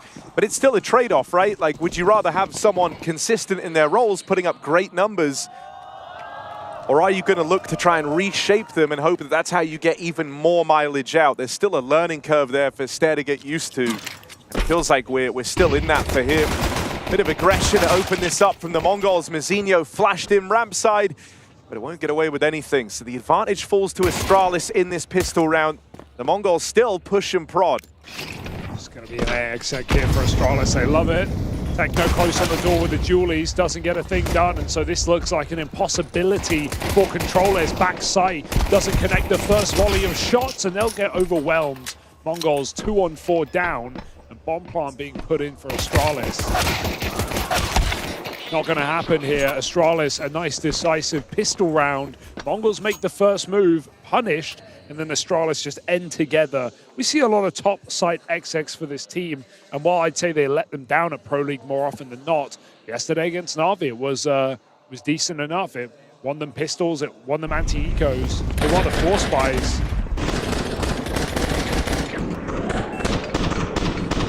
So a lot of main splits as well, a bit more diversity on this A site. Mongols, though, of course, will be going for the second round buy. We've got Scout and Pistols here in the attempt to upset. He made it down. I think they may have seen him. There were jump spotting players. Astralis very cautious. Molly red, smokes down. I also think, you know, in our kind of continued eye test of the Mongols, this is a good scaling of matches, right? You start off versus Heroic, team that baby brother Mongols should be able to beat, but now you go on to face Astralis, just outside of the top 10. So game gets a little bit harder, still far and away from the types of teams that the Mongols want to be taking down if they want to maintain their stature as one of the top dogs of this year. Especially with this open side of the bracket to the playoffs, where we said anyone could have really made it out of these 4 teams. This one's getting a bit messy here. Double up for Magis, but he's got to continue on his journey. It's a 2v3. Controllers and Blitz, finding frags at the ramp side. They spread out, Mongols. Ooh, Magis got that spot. He's going to group up with his teammate. Down secret, bomb on Stairs back. Only Controllers here, but he's found himself a nice comfortable position. Might not be cleared here, and if Astralis make noise on the door, he can backstab. I like how he's doing this. Door's open, though. Astralis just have to plant, 15 seconds. Controllers will have really good timing. Question is, does he play before his team? Certainly looks like it. They go early! No. And they hit the door at the same time. Controllers spammed right through it.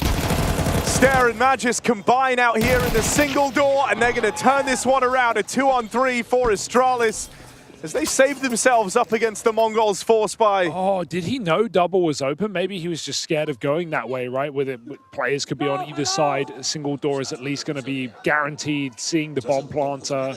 But the timing of the door open is so unfortunate.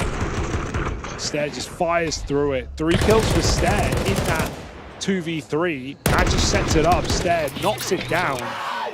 He was the one with health. He had to do it. And Astralis looking to convert.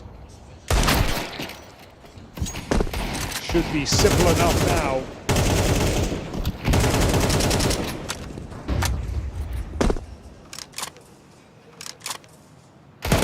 As the anchor was saying on the desk, I mean, Astralis with a playoff berth, that would be one hell of a run when you consider we haven't seen this team in some time in an IEM playoff. I also just think it would be you know, feel like you made up for the missed opportunity that they just had in Bucharest, right? With Device obviously leaving right before the game that could have sent them into the playoffs. And that was a tournament that isn't as stacked as this one is, right? They even managed to keep it fairly close in that game versus Aurora with Rugger standing in.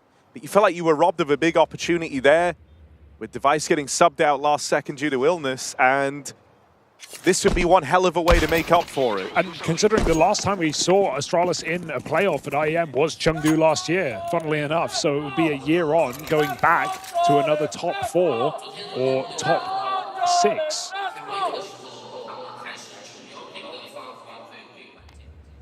So we'll have to see if they can do it. It's early days to call it. All right, I'm keeping a big eye on 910. He was very, very powerful yesterday. Even though Controllers was lights out map 1 and 2, 910 kept it up all series long. That was kind of the thing that differentiated them. Controllers going a little bit quiet come the turn of map 3. 910 far from the most consistent player in this Mongols squad.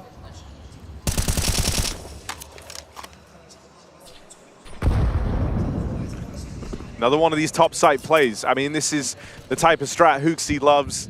You said it earlier on, they run these top execs a hell of a lot. He's going to pull it out straight away into this first rifle round. It's very important that the Mongols are able to stop this, because you need the respect. You need to deny these fast top hits out of Astralis, and it's not looking good. They lose everyone almost straight away. Mazinho, last guy standing, looks to regain some control, but only for a moment. Device cancels him out. That fake worked. They threw a standard wall outside. There was still 4 players on top site because 910 was heaven. He would have been able to get at least a shot off on that A hit. And then they throw a third smoke that makes it look like they're wrapping into garage. And that's when 910 moves out of heaven, goes down the ladder to rotate ramp, maybe thinking that Astralis are going for a proper B play. And that's when they hit the top side. Nice entries for Yabi. Sure, it's still 3 strong for Mongols. They show nothing on A. But Astralis got what they wanted. First gun round locked in. Look at this buy as well. This is not what you'd expect. Mongols coming through with M4, Kevlar, no helmet, no nades on every single player. Pretty crazy investment here. A lot of teams would just go for the half buy, but Mongols, hey, they've got guns. They've certainly got the aim to boot, but Magis eats a dink and survives that opening fight. I just think it's so problematic when you don't deal with that first top hit. It's a bit of a cooling card for HooXi on this map. I feel like he always looks to bring it in very early in the half. He did it in the pistol, did it in the first rifle round, and neither time were the Mongols able to stop it. And so now, throughout kind of the remainder of the early stages of this half, you have to consider, you have to pay respect to that, you know, that play could come in at any moment. That's going to force you to burn early util. Obviously, util the Mongols don't have in this round here. They went for this unorthodox buy. I'm shocked they could even afford this, but that's a kill reward for you. And look at the damage. Mazinho in secret, 3 players funneled into his crosshair. What a hold. You don't need nades when you've got the aim. 3v1, just don't give this away. Oh, a little awkward there, but Device is able to pick it up. Hold on a second. 20 seconds though. Time is low. As he charges out for that bomb, couple of swings and misses. Techno will make up for it. All right.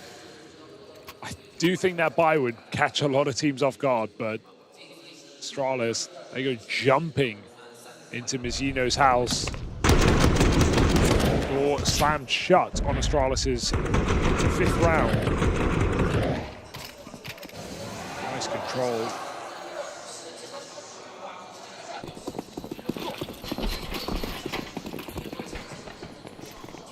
The Mongols build off that. Astralis put a lot of pressure door side early in the round.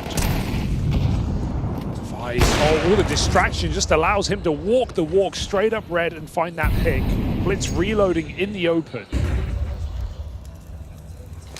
Mongols really thought that was some sort of door play. Well, that once again kind of links back into this idea of the top hits. You know, you didn't stop the first one. You're always a little paranoid about it. I think they tried to throw the vent smoke so they could fake lurk down door or even perhaps go to the vent, but that has not landed. Now towards ramp they'll go. Okay. HooXi with some smooth moves to get past Mazinho. Device Orb rattles off for a second. And this should be an Astralis round. Yabi has taken the bomb into control room. But as a teammate there with him, and they're just going to power through. 9-10 dead in the water. Astralis are looking beastly right now. Yeah. I mean, they're just playing heads up CS. They're playing off each other so well. The trading is there. The spacing is really solid. Yabi's finding entry kills. I mean, they are just side by side, knocking Mongols out of every one of these gun rounds. Really exciting to see. We've been down and out on Astralis for years now. And they are seizing this opportunity, even against a Na'Vi who looked like they were returning to form. But it was a head-to-head, we said, has been pretty good for Astralis. 3-0, or 3 in a row, rather, now in that matchup. Device, he's come in great form as well. You remember on Nuke, he was really slow to start. Yeah. Well, it wasn't until late in the second half he kind of found his footing. And he recovered big time on overtime on CT side, but his T side was like 3-kill half. He's now 10-2. He's gotten another opening kill. One rifle is trapped. Oh. Oh, that's a bit audacious. Are they going to hunt him down? There's no cover on Mazzino. It's dead man walking. Doesn't know it, but he's gone. He's been on an SMG for what feels like forever. Oh my god, that's a shot. All right. Between the legs, 2v3 now. Astralis have won Might this just round be before. on these weird little forces where the Mongols do their best work. Apparently so. Magis can stare left up in this one. It's the exact same too. Well, Magis, the AWPer, I think we saw this at Bucharest a little bit. Why not? Roll back the days. Got to clear controllers though. Should be ready for this position. Does he poke out though? Gets his free kill. Magis low.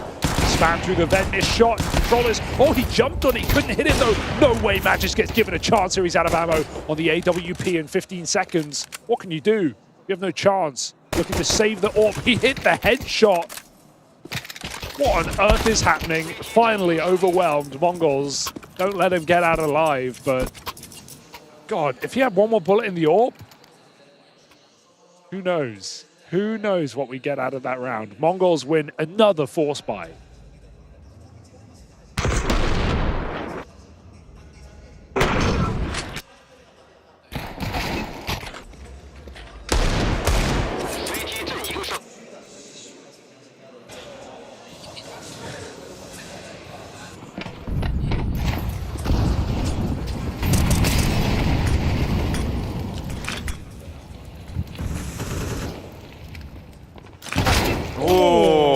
Magis out for blood. He's on it. After he's denied in that last clutch, he's torn the head off Mazzino and stolen ramp room away convincingly. There's the trade for 9-10 at least. But the pressure's still coming in thick and fast. 9-10, good to answer for a second. They won't be able to stop the spillover out through heaven. Astralis are just playing real finger to the pulse Counter-Strike. It's quick, it's in your face, and the Mongols can't stop it. It's just obnoxious CS, I think Mongols are thinking, but they patented that style. I mean, Astralis running through smokes, jumping around corners, sacrificing themselves for trades, and Yabi delivers 2 huge kills in this round. He's just waiting now. He's got the perfect position. This nade lands on Blitz's face, and even though the molly connects, it's Blitz who's got to get back up this ladder, and it's not happening. The clock's expired. Even exits denied as Hooksy's on the hunt, and he wants every single one of them. Mongols. Oh, that's even better. Forget the hunt. Free AWP. 6-2 lead to Astralis. And it's not the score, it's the fashion in which they're winning these rounds right now. No respect CS. Really basic rounds. Getting run at. Taste of Mongols medicine, bitter as it goes down.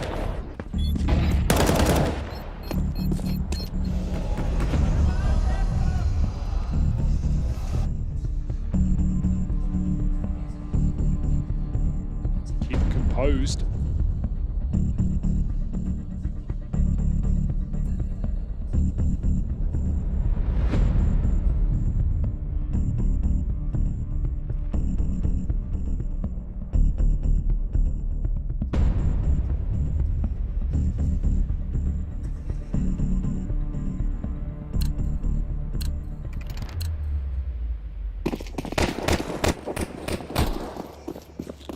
Interesting that it's Astralis to call in that first pause. Even though they're already off to a great start. I mean, this is a team, you know, that we talked about it a lot yesterday. Even though Nuke is one that they've looked to make a home map for themselves, they've struggled immensely on T sides here. I don't have to remind you of EPL. The back-to-back no T side round games.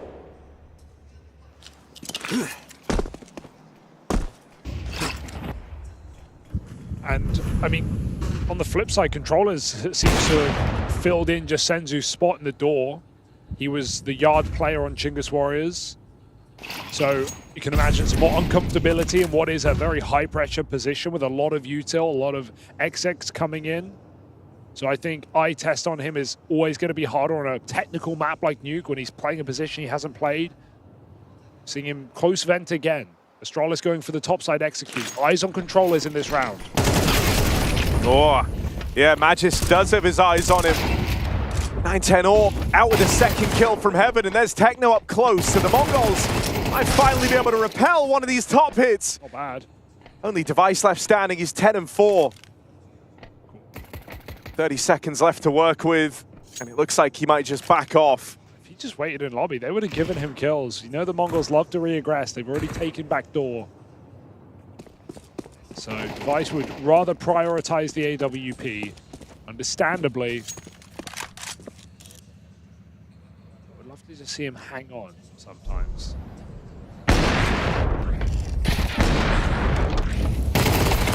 Hold for Techno. Necessary double kill on the A site.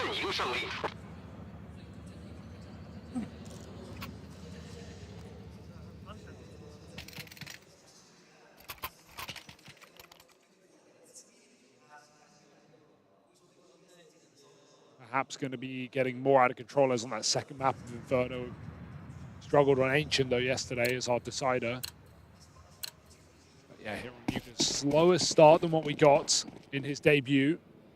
Going to look to the more experienced pieces of Mongols to rely upon. 9-10, he's always loved Nuke. CT side AWP has been a strong factor so far here for the Mongols. Third round found, looking to recover this half. There is still time. Win this round, you break Astralis' money.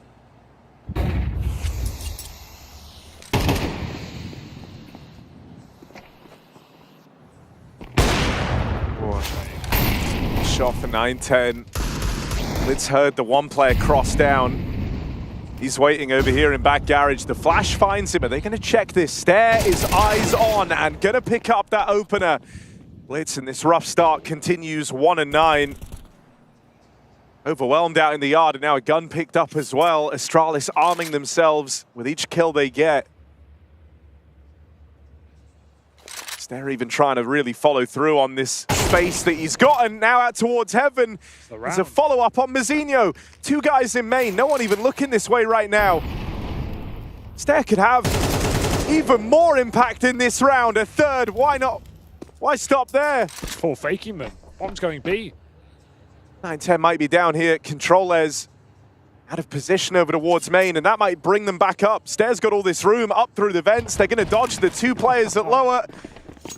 And so a 1-half at worst for Astralis. And Hooksy kills the AWP on B. I mean, it's like nothing's going wrong for Astralis. He just runs out double door on that fake and gets the entry. Because you think Stare's done enough to draw rotations. He actually hasn't. Mongols called the bluff. They played too lower. Oof. Nobody saw that. 7-3. And Stare calls them back up the vent into a perfect round from Astralis. Not a death. Owning both bomb sites and putting Mongols' money back on watch. Max 7, MP9, or M4s. A bit of everything here in these last couple of buys for the Mongols. These have been your most successful rounds. True. 9-10 AWP. Able to deal with Device, and I mean, that's a big kill to pick up with the start the Device has had. Yeah, 3-0 on opening duels. Now 3-1. Even just nice seeing Device that involved. Some of these games, he's felt a bit more like a passenger. but looking to take some control early on. Loses that one. But Astralis still get yard. Not even really had to use these smokes in this T side, but may as well now. Mongols don't know what they're going to do with it. Magic's going back to his main walk. The orb fires off from heaven, but then disappears. It's Controllers who, again, has to hold his own. Will Magis clear this? No. Easy kill. Bomb was coming to join as well. At least they have the info, but now Mongols know the intention. Happy. That's a rare miss. It's been on form in this game, but everybody falls short in this gun round for Astralis, as Mongols can only do it when they have less. Controllers, did he just accidentally save a Mag 7? He did, I think. Oh dear. He did, yeah.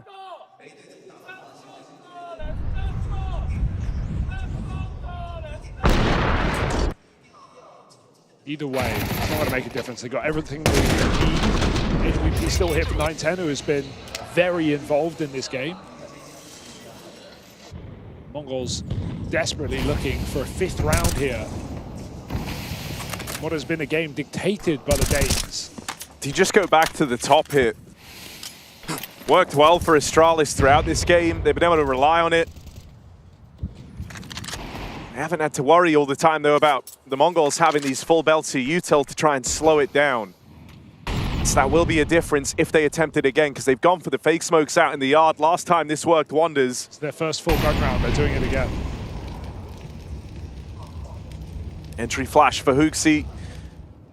Pops just outside of the hut. Sight is weak.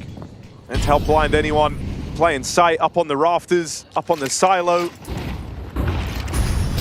910 might be blinded by it, but still good for the kill. Controllers goes unchecked, uncleared, and it's looking good for the Mongols to level out on this half somewhat.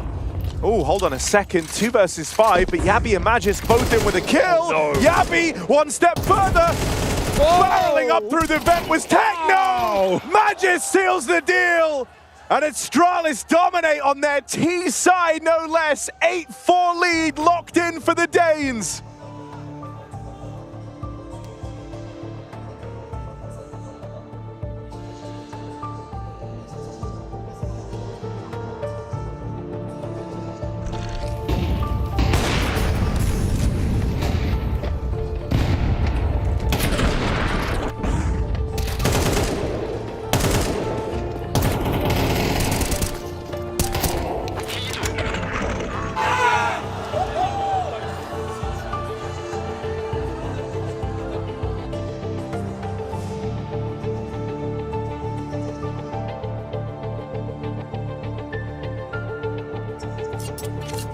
And we're back, folks.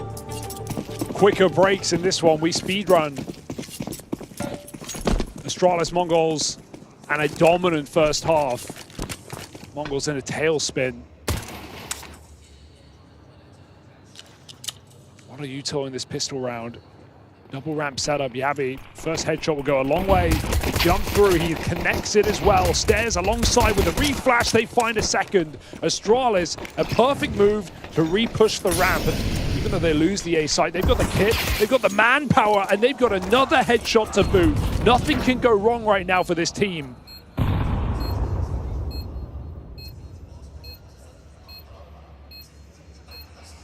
All through heaven. All right. Oh, Blitz. It was never going to happen.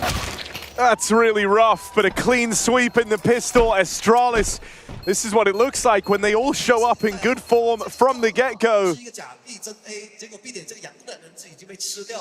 Very much a squad that's just been marred in some of these absent performances where it's not uncommon to feel like at the start of these games, hell, sometimes even in the middle of them, that a couple of key players go missing, but that is not the case right now. This is Astralis in great form from top to bottom. I mean, even that shorter break at halftime, I think, is so helpful for Astralis just to keep their hands hot, keep the momentum running. Mongols have not been calling pauses. They've not been slowing this game down. They're not going to get a chance to with their classic Mongols force.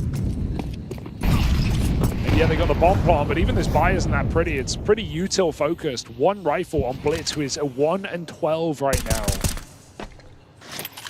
No one saving them but 9-10. Vecino with one nice multi-kill. But generally,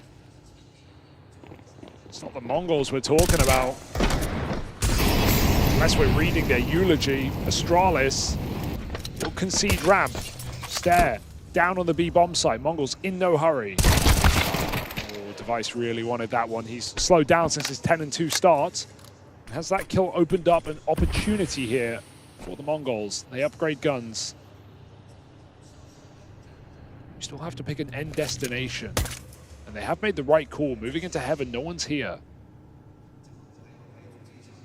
Clearing everything as Astralis take lobby back. It's a standard reaction, but it does leave them with no information on this top site. Huxi, caught off guard. Surprisingly so.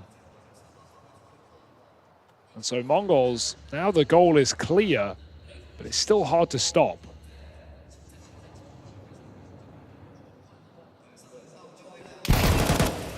Yeah, this should be a Mongols round unless Yabi goes absolutely huge.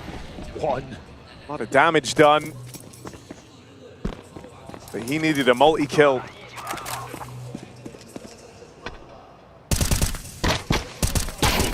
There's a lot of low HP here, so don't go and give this away. Mazzinho's the only other guy with health, and he's just boxed himself in this corner out in main. Stares not to know this. Ooh, finds himself another. Mazzinho's still hunting. He doesn't know, though.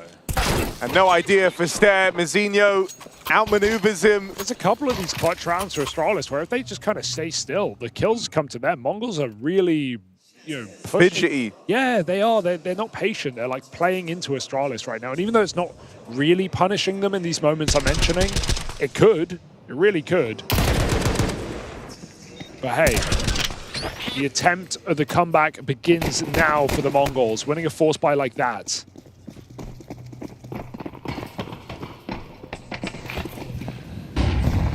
Astralis on just Deagles and 5-7.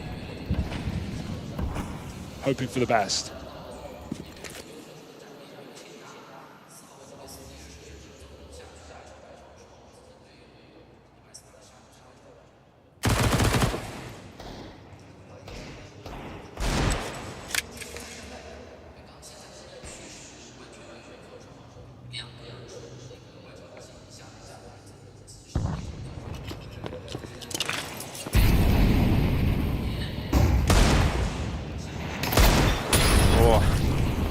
Chance for Magisk, but thankfully for the Mongols, no one falls prey to that Deeg and they get this ramp control they were looking for.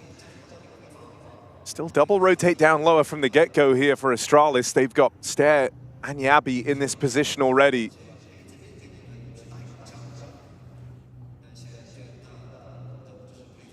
Where it gets weird is if that first kill connects. That's always what makes these rounds start to spiral a little bit.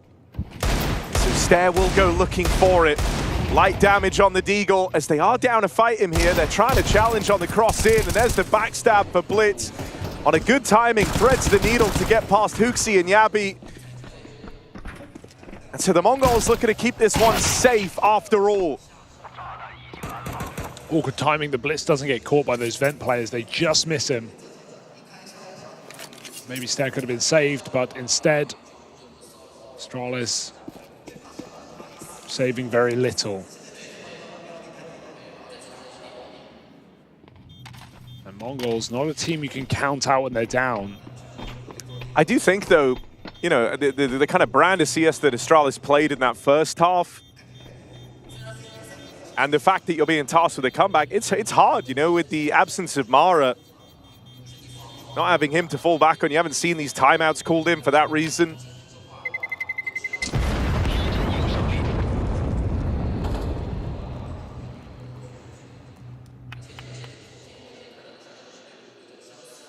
And you almost wonder if that's why Astralis went so, you know, kind of quick and direct.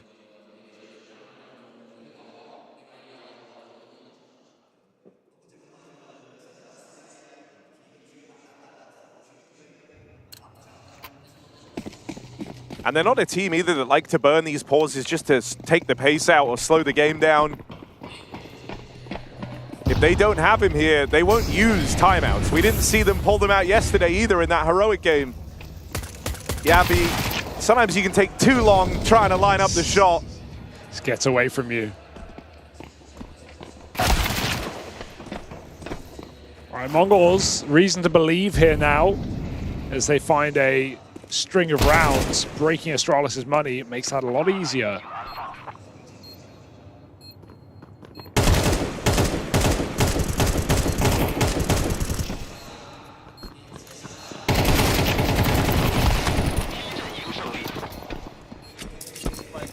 Nine10 doing what he can to keep them in it. Blitz, couple of impact kills to redeem his scoreline from what was a one-round CT side. Madge is doing anything but sleeping right now. Top performer here for Astralis.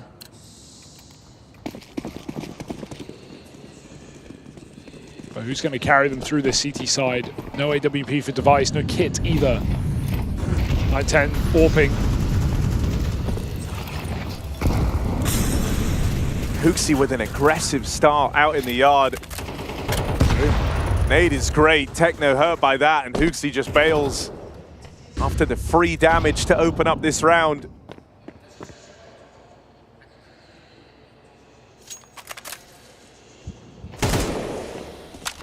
And a surprisingly slow start in this first rifle round for the Mongols. They haven't looked to be too direct with anything here, leaving their options open. Already, all the util really is gone from Astralis, so you're in a pretty good spot in the round. You've forced almost everything Astralis had out of play very early on. Deep utility to take hell control. Techno moves in, but they haven't cleared back garage. They don't know.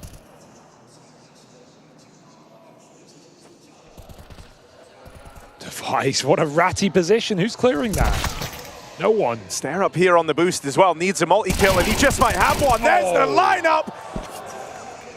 And Stare takes them down a peg. The Mongols on this ramp walkout get denied everywhere they've gone. They've faced Astralis in very ratty positions, and there's Hooksy, the Pied Piper, playing out from behind the garage. A little later, double digits for Astralis.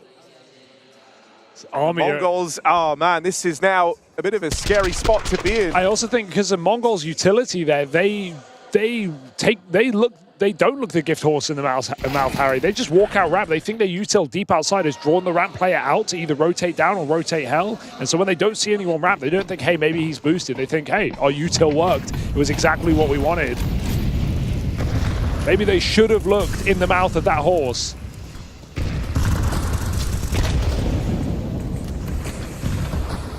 Device, deep peek outside. Orb back in his hands, retrieve from 910. And it's perfect. Another opener for Device. He will get traded. No good deed going unpunished here for Astralis, but still a 4v4 with ample map control, with info outside from Hooksy. Final block used by Astralis early in the round. Scared of a pace change from the Mongols. Anything but. Mongols have decided to play this round slow. Lots of util still remaining. Looking like an execute now. Magisk in a very strong position when this site hit comes. And Yabi has been a bit of a rock as well, so it's a gruesome twosome on this top side, but no support available. Magisk down the vent. Won't see him as they drop on down. 910 still left on a bit of a lurk here with the AWP back Shadow, in lobby. He knows. Oh, missed shot! And that could cost you dearly. 910 now softened up. He's the top performer for the Mongols tournament-wide. Controllers with an important catch on the vent drop, but Hooksy slipped past. Hooksy slipped the net! And that's damage done. Magisk closing in. Far from an impossible clutch as they're both tagged up. What's Magisk gonna do? Door closed, but a window of opportunity open. Missed shot from 910. USP just falls short. The bomb not planted for him. 910's running. Will he get there in time? It's just shy. Magisk with the clutch. 1v2 secured. And everything is going their way. It is a good day for Astralis. Unreal clutch. The pistol whip on both players. Multiple missed shots from 9-10 in the round. And he could have killed Magis leaving the rafters earlier. That was the fight he missed on in the hut. It comes to punish him. He can't find the shot in time. Defuse stuck with milliseconds on the line. And Astralis keep the good times rolling. Back-to-back rounds. Another clutch from Magisk. He's been full of them so far.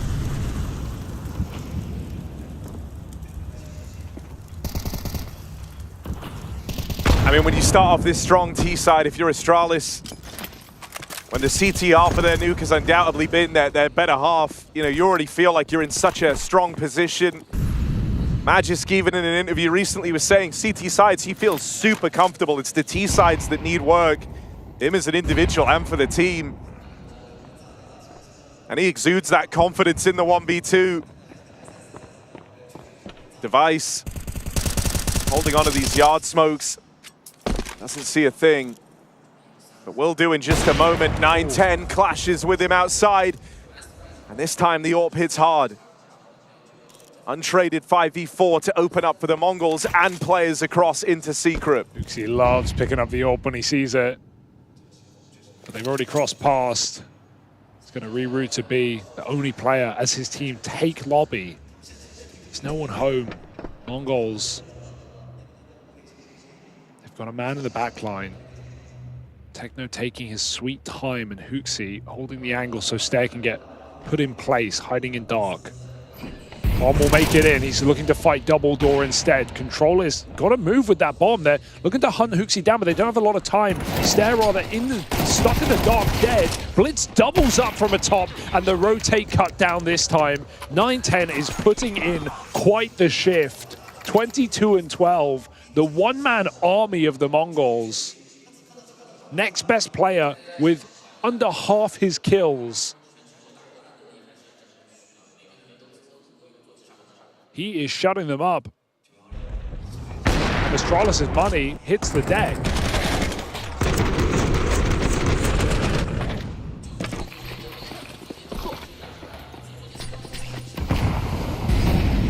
Full eco here for Astralis, no choice.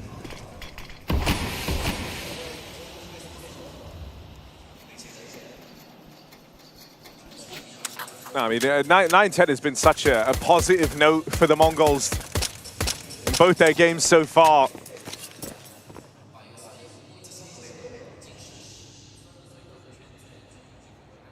Really is like a horseback archer, man. Like, he's very, very mobile on this AWP. Even there, like, kind of playing entry on the AWP and the killing blow on the vent rotate. He knows he has to have a big performance. He was instrumental in the win yesterday. And this is a tougher opponent, a harder hitting team, and so even more is required. Full flank, careful 9-10. Careful, although maybe he was built for this. Combat AWPing, quick shots, 9-10 making it look good. 3 out of 5 again. That's back-to-back triple kills for 9-10.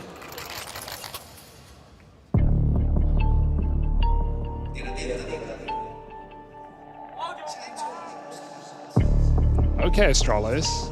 Been singing their praises, but this is the true test. They are not out of the woods right now. Well, as is often the case as well, Astralis, they're looking to win by committee, you know? Like, that's how these victories have felt. It's not like it's one player really stepping up and outshining everyone. It's a real team effort. That's also why in other games, you know, these slow starts from individuals have felt really, really punishing. Here, everyone was showing up, but will they get outshone by 9-10? As that one-man army approaching 30 kills down the tail end of this this map. We have inverse Device today. He was 3-8 yesterday, and he ended like 20-15. Now he is 12-11, but he started 10-2. So he is cooled off. Astralis don't have a superstar to carry them through. They've got to all pull their own weight here. Another eco round taken here for Astralis.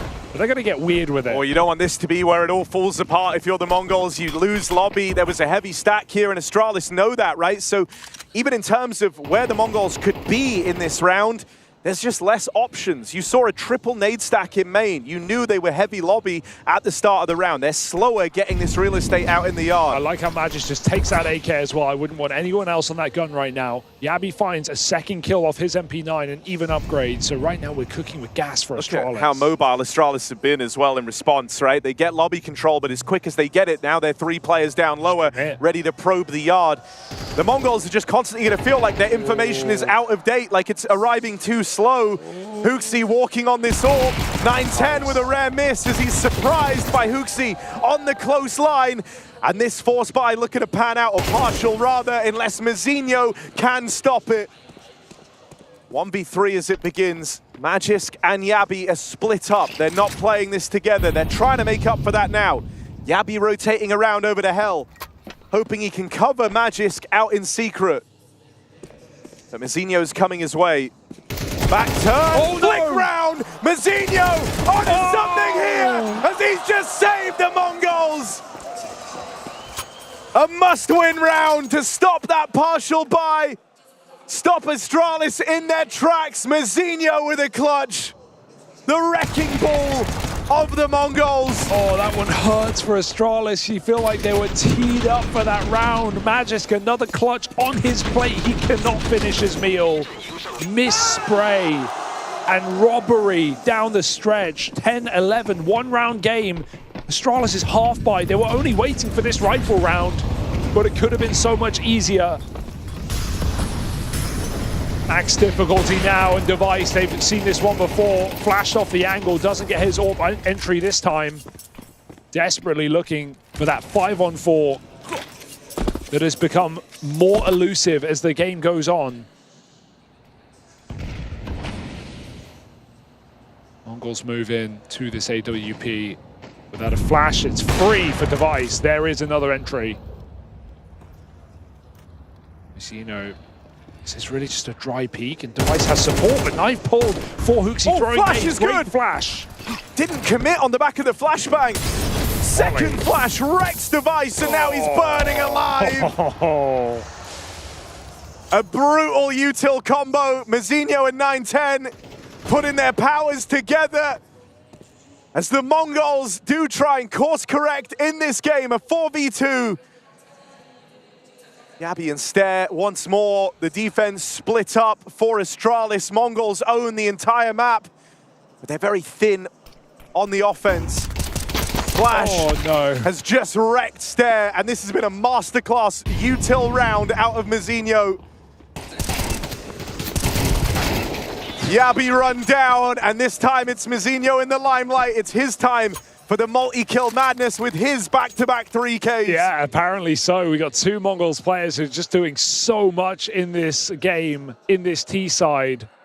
And Mazinho enters that conversation, a 1v3 clutch into a 3K with resounding implications, destroying Astralis' money and momentum. And Matt Point hangs in the balance. Look at this molly, it's crazy, just bounces it high. And it lands perfectly. Not today, Hooksy. No aggressive plays allowed. Not in Mongols lobby. Blitz, hell, you'll take it. The 1-for-1 outside because his team are about to run through the ram smoke. Mazinho has no trade. He has no teammate there in time. Now 2 Astralis players armed and ever dangerous look to fight. Device gives us a second. Stare follows up. He'll fall away. 910 is top of the board right now, and he's got to find success in this 1v2 or else this partial buy will break it all apart. Astralis chomping at the bit to feel like this could be their round to finally get onto map point. They put up an 8-4 T-half, the side they struggle on most. I think it could be their CT side that lets them down unless this partial buy connects. To do that, they've got to beat the one-man army. The guy that's hit so hard, and Stare will manage it. Astralis finally move on, breathing a little easier. Map point locked in. What a roller coaster. The eco wins, the misses, the clutches, and now Astralis, who save for overtime, do it on less. I mean, the run through the ram smoke, Mazinho, that's crazy, man. He gets the entry. Maybe he feels like, oh, I have timing, but he also took a good 5 seconds before he got that kill and then ran out the ramp smoke. If he did it straight away, he actually would have had the room. He would have been alone. But a player was able to rotate in, 2 of them in fact. And he doesn't have a teammate behind him. He doesn't have a trade ready. Not only that, Mongols commit to ramp into a stack and they get shredded. Sure, nice try on the clutch, but a bridge too far this time puts Astralis in the limelight with map point on their pick.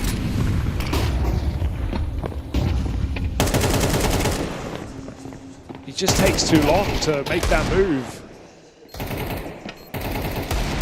Or should have done it, not at all.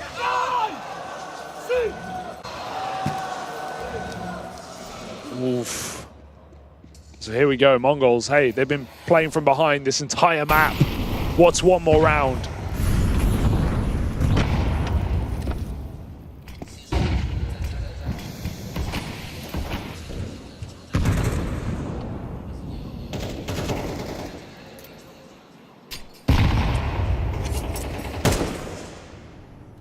And you can feel how tense this final round of regulation's gotten. In what has been a very explosive game, it's far slower. No one wants to be that first death. For the Mongols, it would be getting shut out of a spectacular comeback, spearheaded by this 9-10 and Mazinho effort. For Astralis, it's their home map, potentially getting dragged into extra time, but Device trying to make that along from distant reality. Hooksy down at lower, holds on. It's another smoke run. And once again, it looks to betray the Mongols. Desperate. Techno 4K, 1v4. The first is convincing, but it goes no further. Astralis get it done in regulation. It looked like they were choking, but in comes Device and Hooksy with the Heimlich. A partial buy win. A turnaround in the final round and a tilting map for the Mongols. Mazinho with some death slams after those back-to-back multi-kills, the clutches to get them this far, and it's not enough.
Astralis off to another strong start at IEM Chengdu, taking Nuke and securing themselves a point in this series versus the Mongols. 13-11 to the Danes in a game that became very, very close, back and forth. The Mongols made a decent comeback attempt on the T side, but couldn't get it over the finish line. Huxi said no, Astralis said no, and they lead the series 1-2. It was a crazy, messy game. I mean, we had everything. Low buys being won, clutches, 2v4s, 1v3s, right towards the end.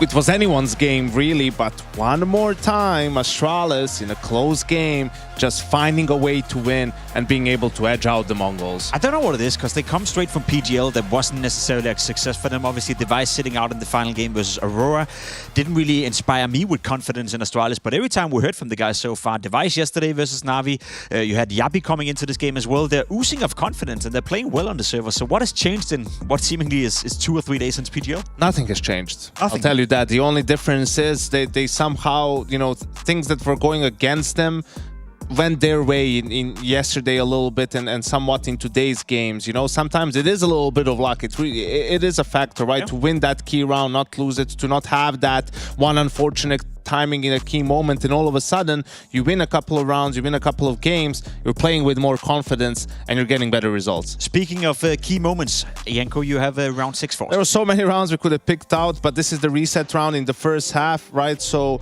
to show you Astralis playing with confidence and also good understanding of the macro. So first and foremost, they're going to open up and putting a lot of pressure door here with Yabi and Magisk, Molotovs, spamming, all that stuff. They want to draw the attention to the inside bomb site.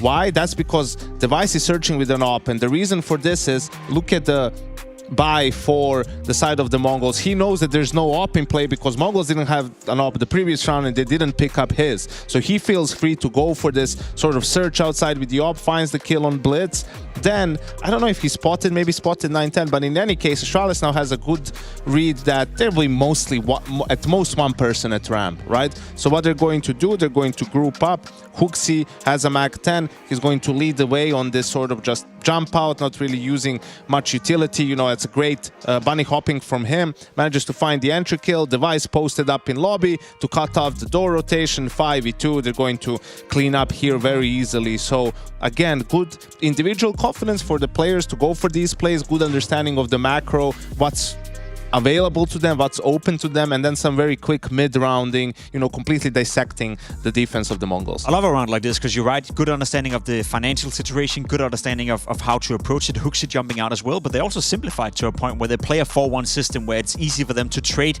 should the guy on ramp have gotten the first kill. So is it fair to say that Astralis have gone back to basics now? They, as you said, luck is involved, but they also don't try to overcomplicate it, which has been an issue for them in the past. Yeah, I think that's a good way to go about it. Right, simplify the game somewhat, rely on the individuals and the firepower a bit more. On the side of the Mongols, I'm not sure where he ended up, but at one point Blitz was like 2 and 5 in opening kills in the first half. He was just dying so much as a first player. He had the stinker on Nuke. They're definitely going to need him on Inferno. With the absence of Senzu, he's their main playmaker. Another one, you know, that we can bring up was Magisk. He had a great showing yesterday versus Na'Vi. He stepped up with the AWP at PGL as well. Another great showing here on Nuke, and especially, as you said, heading into Inferno.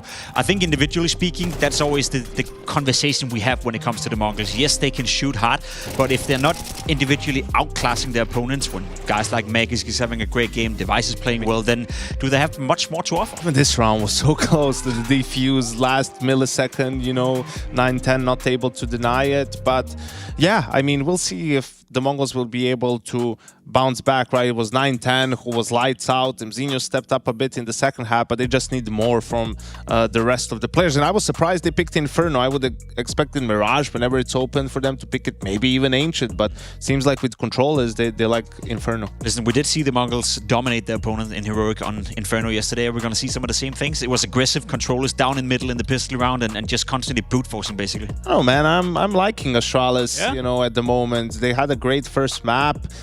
Perhaps this is the tournament where things turn around for them. Do I hear you say that Astralis will win this map and make it to the playoff? I say I like them. You like them? All right, we'll see. I think they just might. They just might. They just might win Inferno, and if they do, they can also lose. They can also lose. That means that Astralis will make it to the playoff. However, they have to beat the Mongols on Inferno, and for that to happen, we have to get the game started. We're jumping on a quick break, but once we're back, it's with potentially Astralis taking a much needed victory versus the Mongols. Inferno is coming up next.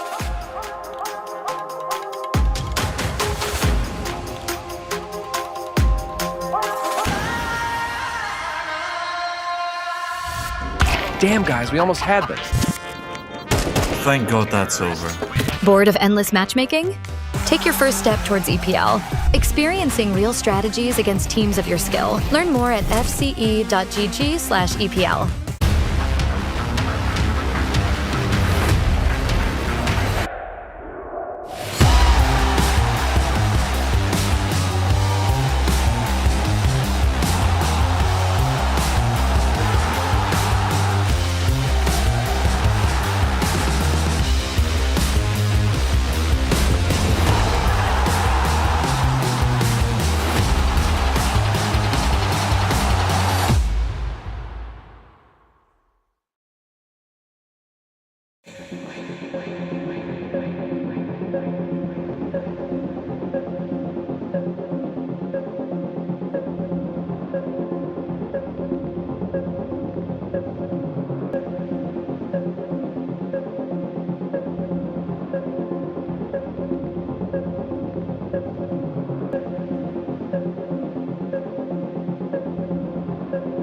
Inferno is all that separates Astralis from a playoff berth here at IEM Chengdu.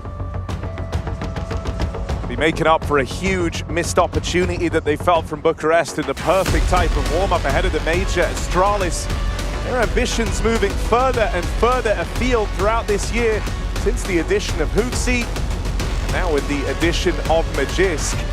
But to power up and do it again on Inferno will be a tall order. It's the Mongols map pick. Nuke was far from comfortable for Astralis. Spirits seem high after they clinch out that 13-11 win.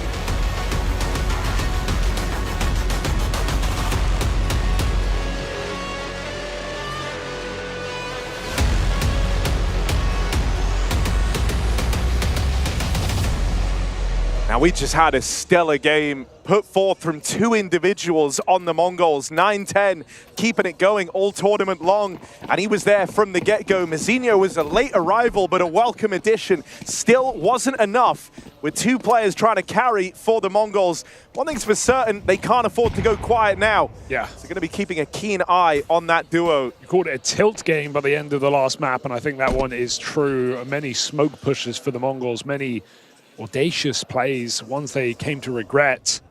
That's how the Mongols live and often die. But to do it against Astralis would be a bit of a surprise, even with this new player in the picture. Controllers had a great game on Inferno yesterday. We're going to need that coming up again, but Yabi with these flashes on pistols continues to perform. Astralis forced 3 early kills, and the plan goes out the window. Not a single kill in sight till 9-10, of course, breaks the silence. No way. As he finds a double, they're there to trade. And Astralis will find their next pistol round. Been doing very well in that regard. Mongols expecting them to force, but without a bomb plant, makes it quite hard. It's not going to stop them, though. It's Astralis with all 3 pistols in the game so far. They did lose to the T-side force on Nuke.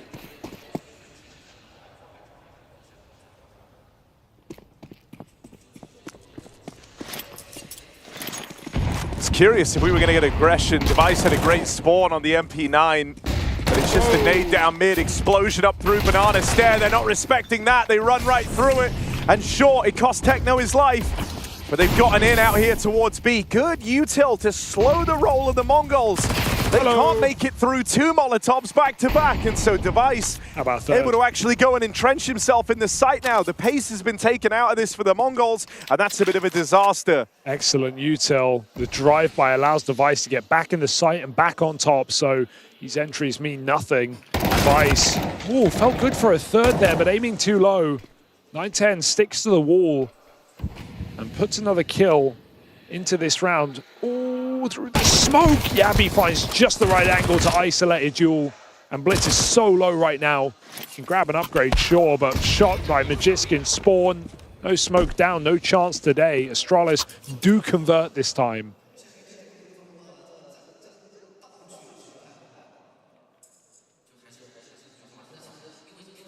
I like that you mentioned Mara not being here, because while he will be back, I'm pretty sure from tomorrow onwards, or at least the playoffs is the expectation. Well, right now, no playoffs guarantee for the Mongols. Yeah. And we really saw the lack of coach in this series so far, even yesterday, but especially in this series with the lack of pauses, the pace changes.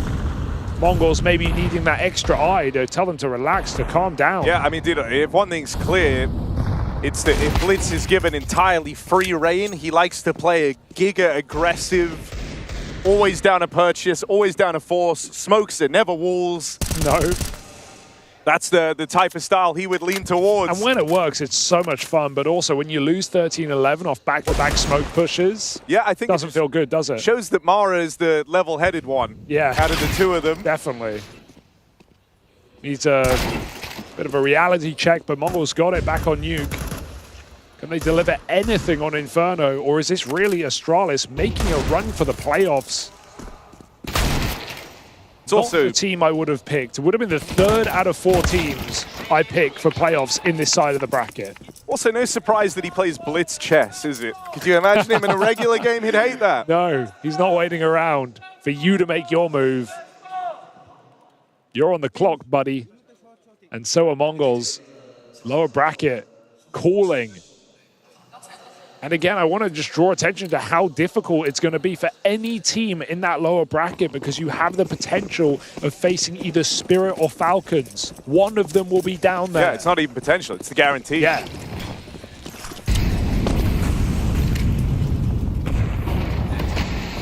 No, this is the easiest the run into those playoff gets.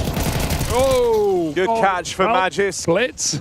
Charging through the smoke, some things never change. Magis goes on a double up. They won't close on a Device, and they manage to break through in a 3-on-3. Round still hot, though. Navi blows open the smoke, nothing provided. They steal themselves away for a moment, and they rain flashes in over at long. So some time's got to be lent to Hooksy here.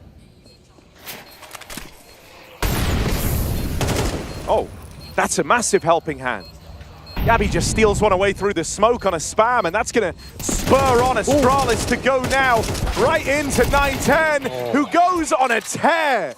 The output that this guy's giving is monumental. That's a 4K round from 910 down in the pit. He's just full of them today. And actually, you know, we're laughing at the Blitz jump through the smoke, but that is part of the strategy. I really like the idea for the Mongols, right? Blitz jumps through mid-smoke. That draws attention so they can flood 3-out apps. But the pincer is 910, who then walks the smoke after the apps contact. So even though Blitz dies, all the backs are turned for the apps play, but 910 is meant to be the star of that round. He is meant to pick up the pieces.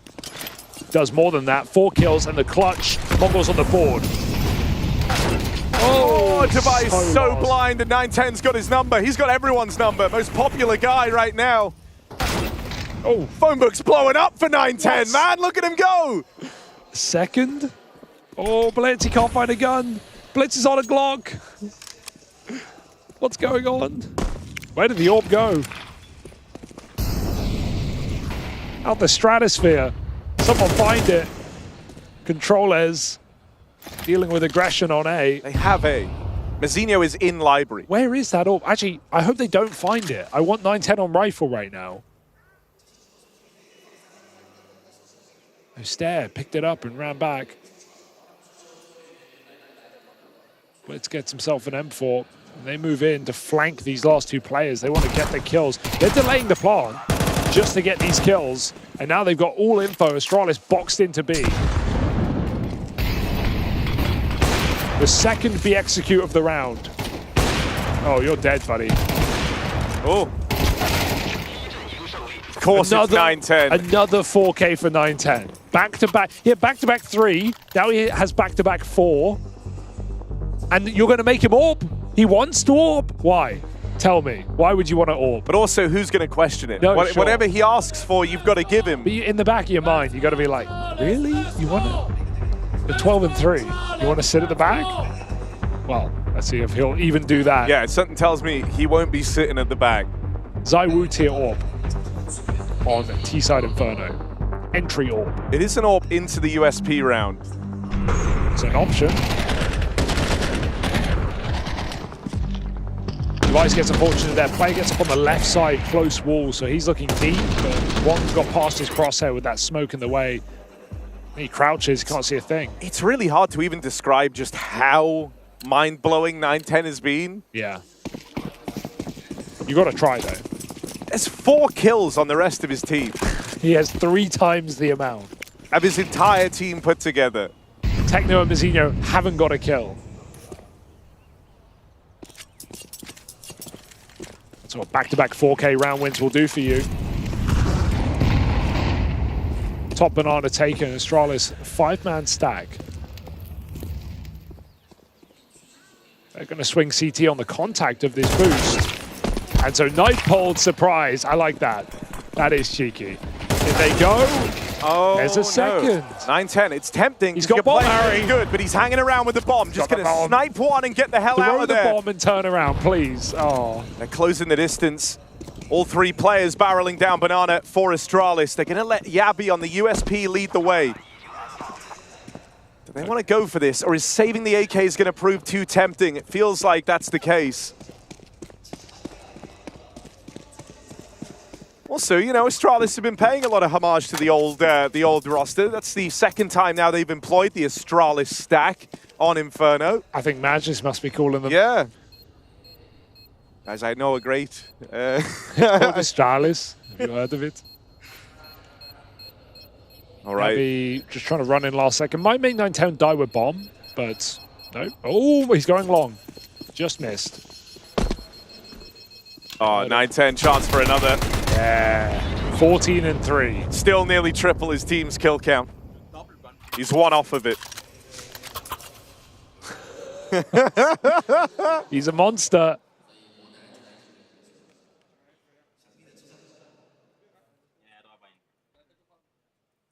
The meme game out here is incredible. Nothing quite like it.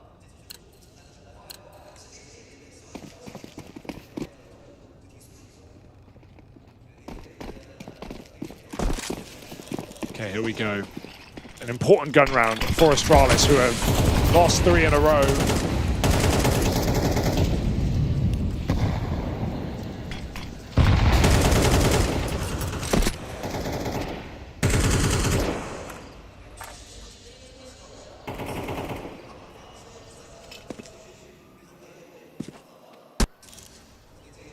Player put close down bottom B.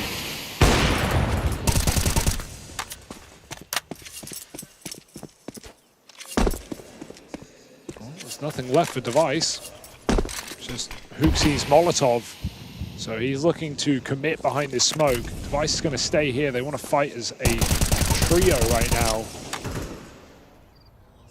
The Mongols just Molotov this off. Taken mid denied. I mean, 9-10's been fantastic, but everyone has their limitations. There's 3 players here. Whoa! What double team kill TK for 9-10. Team kill Kalat? Have you ever seen it?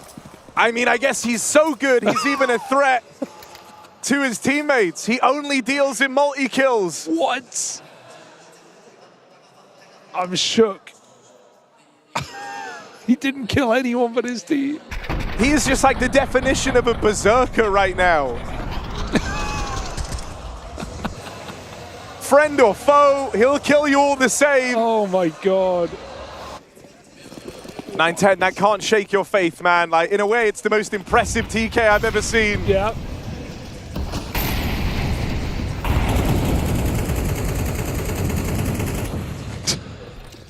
dare come for my kills, says 910. Oh. Mowed down in a banana. Device finding success. This game is like a fever dream. Like, I'm getting hot sweats. I'm waking up in the middle of the night. What am I watching? It's CS on adrenaline. Yeah. Double the pace. Quadruple the chaos. Adrenochrome. It's not good for my heart right now. 910.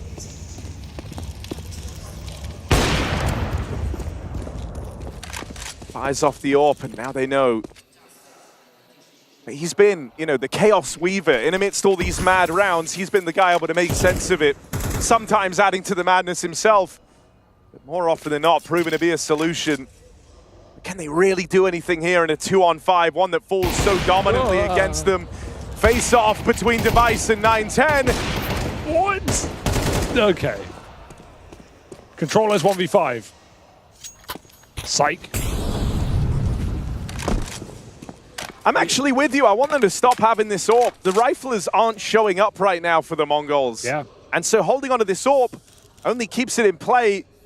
910, if you need multi-kills, entry on the T side, the AWP not really the gun to do it with.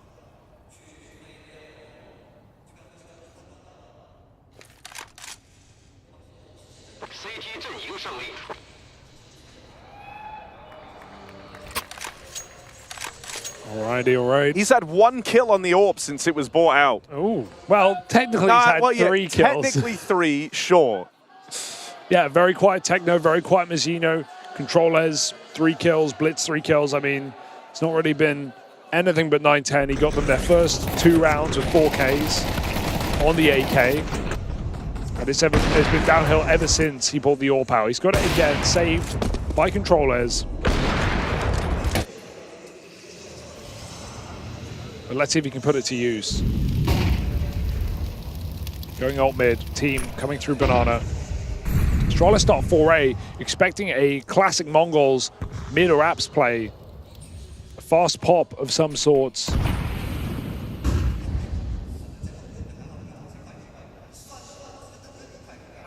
(910) combat AWPing. At this point, you have to trust that he can deliver you an opening kill. In the corner, though.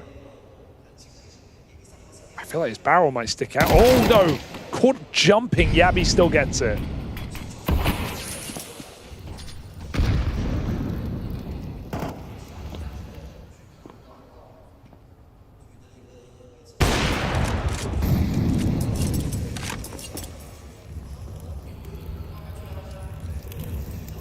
And they don't even know it yet, but they've been playing into the stack this whole time. Controllers, they hear that. Should at least get out of here with the bomb.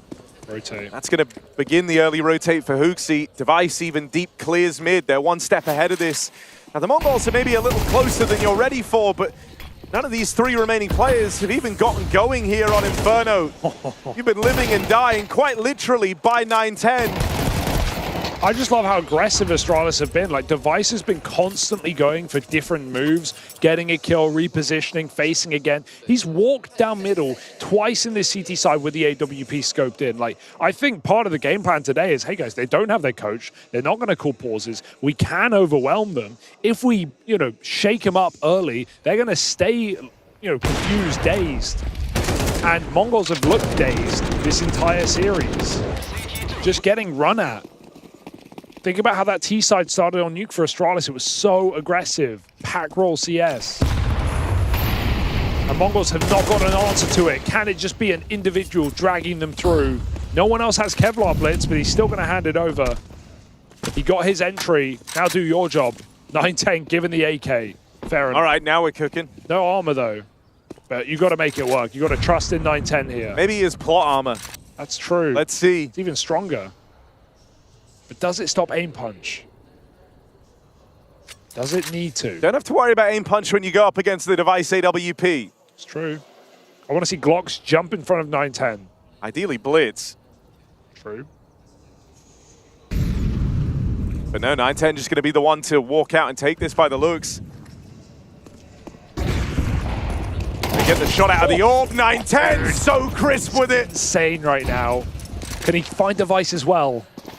It is just the 9-10 fan cam, that scavenged gun. Controllers even with a jump shot in there. There's the backstab to find Device.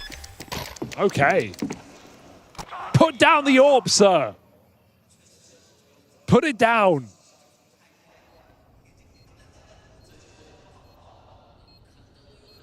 Okay, it's fine. He's got it. But still, I don't know if that's not evidence enough that we don't need this T-side orb here on the Mongols. It's more like you kind of just can't afford to have it with the form you're getting out of everyone else. No one's killing anyone. Mazinho's 0-8, Techno 1-9.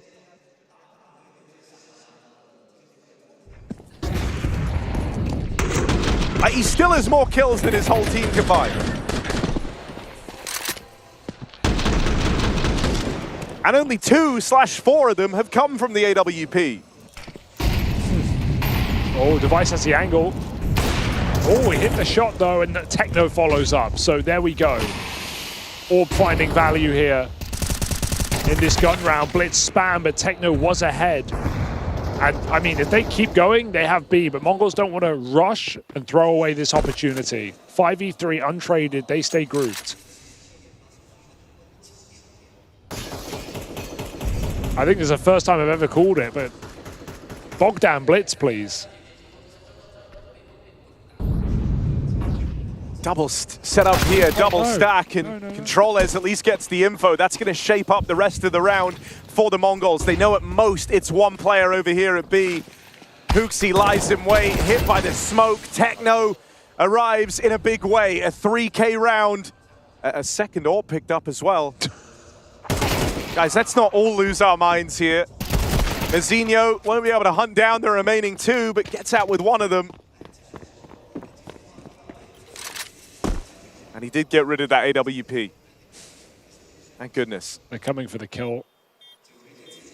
Want to get rid of everything they can here into the last round of the half. Astralis have definitely cooled off from their hyper-aggressive start.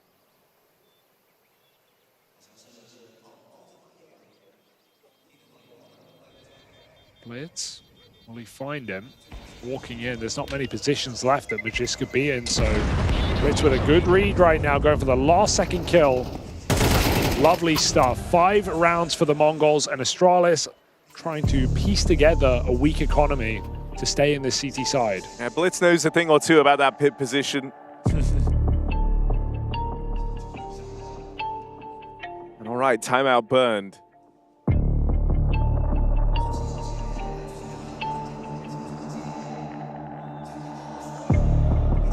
Hoping they can deliver on this strong entry into Inferno and round it out with a 7-5 half.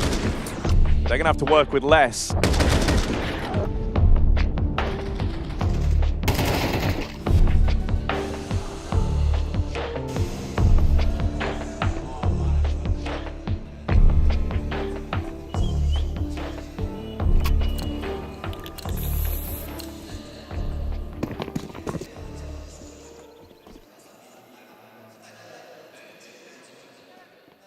It's not a bad buy, all things considered. Just let you play a little unorthodox as well. So a banana push here for Astralis. Some missed shots from Mongols. Astralis allowed to cancel if they want. Back to the double mid-apps lurk. So shadow advantage for Device on this fight. He's going to force it into Mazinho, who is on the board in a big way. Double kill. They keep it going. Controllers is caught on long, but Orb protects the smoke, and this is going to be a nice clean finish for the Mongols. All in all, Harry, despite the disaster that this first half provided at times, Mongols still getting out with a 6-round half is nothing to turn your nose up at.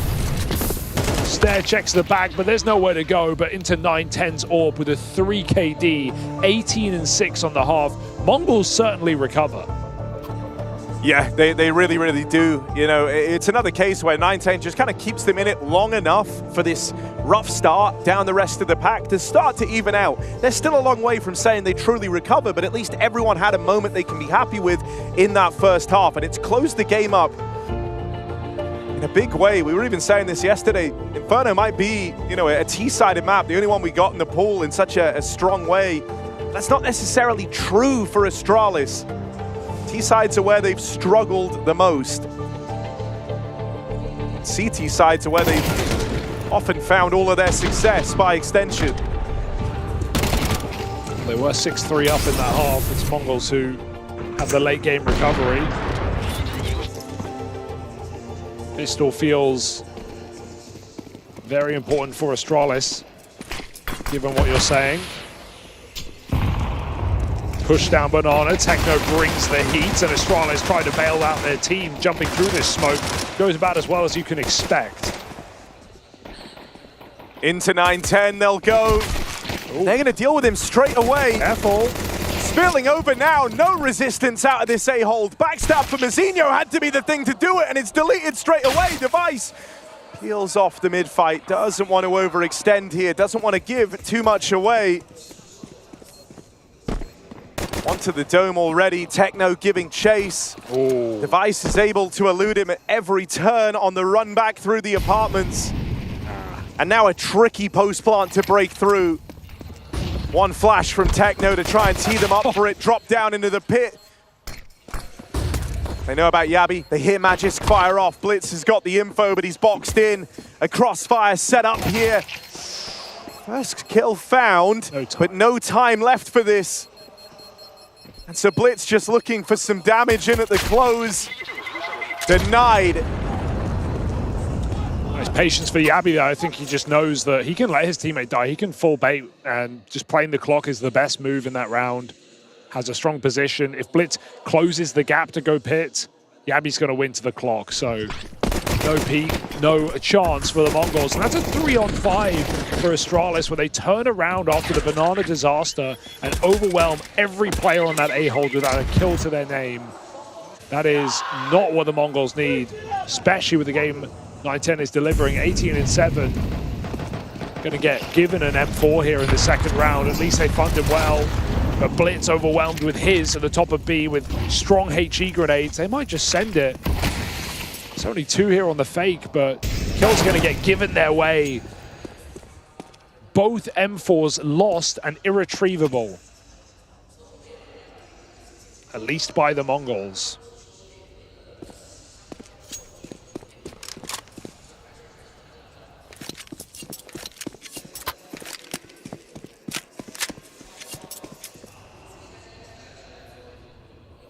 Re-exec to B, but I'm trying to elicit a reaction here. Astralis are going to mid. The Mongols call the bluff. But it's in these kind of rounds where if Huxi just walks in B, he's going to get the info. Bomb comes back.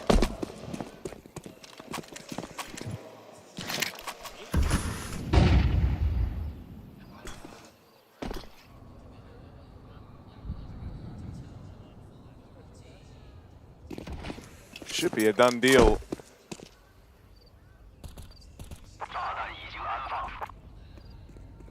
Magisk even going hunting. Ooh, all right. Something for Techno to take with him out of the round. Couple of Galils.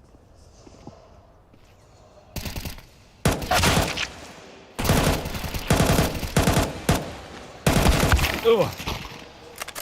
They're not going to survive long enough, and so Astralis working this conversion through.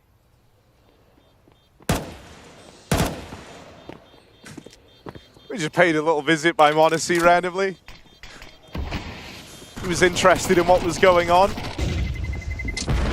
Getting ready to play. I think he's chomping at the bit for when his game started. Yeah, up next, Falcon Spirit, game of the day. Also, similarly for a playoff spot. Matchup we've yet to have with these current rosters.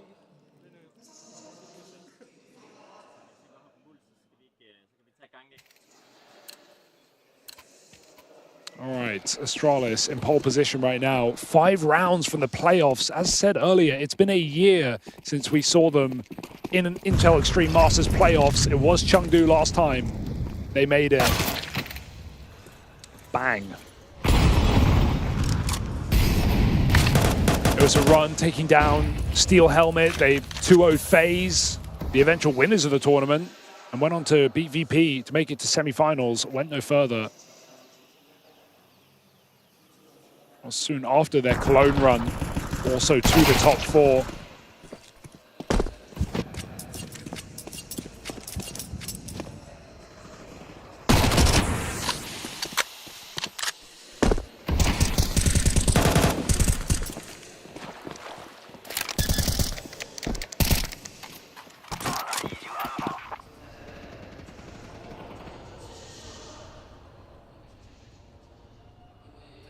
Nice simple round, but just finding a clean opening kill. And Astralis walk it in. Mongols. It's all about this next buy round. Yeah, it really is. Also, I'm nervous still for the Mongols, right? Because we said everyone had a moment to be proud of, but we also said it's still far away from feeling recovered for any of the individuals outside of 9-10. T-side, you know, he could pick and choose his battles. He could decide where he kind of stakes his claim. Here on the CT half, it's a test of everything. You've got to keep up these types of performances. It's a test of your read of the game because you've got to be in the right place with your AWP. And then you've got to remain super mobile. So throughout, it's like all facets of your game are being pushed to the very limit right now if you're 9-10. We'll see if he's able to do it. AWP on in this first buy round for the Mongols. A bonus round out of Astralis, some MAC-10 still in play. Galil's for Magis can stare, and a pacey one as they charge up mid. That early triple B lean for the Mongols, gonna leave 3 players, maybe in the right position after all. Spawn wrap, Techno with the first, line up there, and 9-10's gonna do it. He is in the right place. The AWP surrounded. But is he trapped in here with them? Or are they trapped in here with him? That bomb is leaving. They want nothing to do with the 9-10 AWP. They've got open runway out towards A. Yabi makes sure.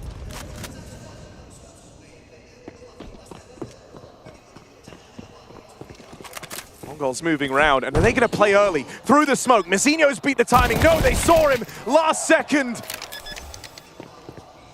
And so aggressive play gets denied. 2 versus 2. 9-10 still in this. And now he's got to do it all alone. But that is how this game has felt. It has been 9-10 versus the world. And what can you do? The clutch, no kit to work with. What can you do? No choice but to back out and save. Hope that this AWP can be the golden ticket in the next. I love the call for HooXi, man. The confidence, and that's what we've seen all tournament long. It's confidence calling, but really in this game today, it's been pace behind the confidence, right? Just going for really fast spawn executes, wrapping long side into the triple B setup. And sure, there's a couple of kills at the B bomb side, but what do Astralis do? They call a perfect mid-round move to rotate out. That smoke in CT fakes out Mongols for long enough. And yeah, you can criticize the Messinho player to go through the smoke. You definitely can. Instead, he could play it 3v2 retake with his teammates, but he feels like he has timing. He has the chance to find a 1v1. And, you know, playing 3v2 is still really hard if Astralis take post-plant. So it's only because he gets spotted by a millisecond difference that Astralis swing together and take him out. I mean, if he dies, if he gets a kill there, he wins the round. If he dies, he loses the round. It's the risk reward. Bought a P90, and Device has bought a Krieg, so we're getting pretty crazy here down the end of this match. P90 B-Rush, there is no respect from HooXi. Calling HooXi with confidence. Feels like this is his magnum opus, his work of art. The P90 bought out. And a B play called that wins him the round. The Mongols, they can't compete. They've got to save on 4. I can't believe it. And, you know, the triple B last round, so they take the gap at long. The quad A, they take the gap at B. It's just been the perfect read from HooXi all match long.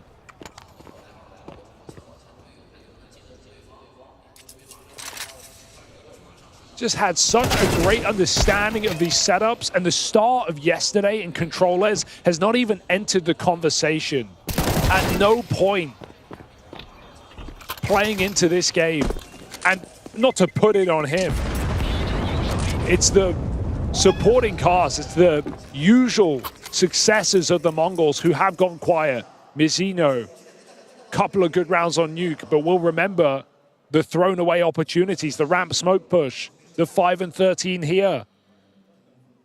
There's been nothing good to talk about in this map for the Mongols, aside from a glimmer from 9-10, but even that is getting snuffed out now. 20 and 9, and it doesn't even feel like it.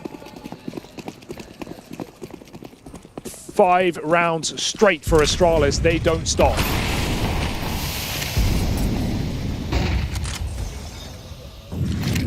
Hooksy flashed, P90's in. Get him. Full blind is Blitz, but he Okay. is able to deal with him. Fair enough. 9-10 AWP, right place, right time. They'll back away from mid. Hooksy and his reads in this game, it feels like they're always dodging the setups, always dodging the stacks. And this round serving as another example of exactly that. They don't play out into the triple top mid hold. They don't play out into the 9-10 AWP, who has spent these last few rounds looking on as the rounds just pass him by. Even though he's in great form, having a great game, none of that matters on Inferno if you're on the wrong side of the map. Pop through the smoke. Blitz overwhelmed, Techno falls as well, and it's only smoke spam. That's all they've got. Mongols can't save here. They are so far away, but they must consider this round. 2 down, 2 far out. Mizzino begins to rotate, even worried about a lurker, but there's nothing of the sort. Full util here for 9-10. Mizzino way too worried right now as Astralis just waiting the sight. Made on the smoke, but nothing provided to the 9-10 AWP. You're going to have to earn this one, boys, and a lot of time has ticked off the clock already. Astralis looking to play ahead of the util. Yabi goes out with a swing. Missed opportunity on the first. Mizzino with the follow-up. They're ready for the controller's wrap. Device in this one all alone. Caught on the drop down. The Mongols keep themselves in it. And don't worry, Hooksy. They know who it belongs to. He's the only one wild enough to buy it. Okay, big retake. And hilariously, it's Mizzino being so late that is the reason he's able to kill Yabi. He's so deep in spawn there when Yabi goes for the 3-2-1 swing with his teammate that Mizzino's able to catch him, save his AWP's life. Device tries to fall off the box, can't get around the corner in time. And Mongols win it just about. That's an unlikely round win, and it's in a game where Astralis were getting a little looser, right? They felt like this was on rails. You had the Hooksy, P90 in back-to-back rounds.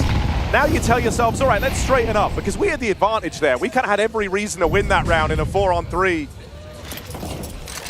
And sometimes, you know, trying to dial it back in can cause problems.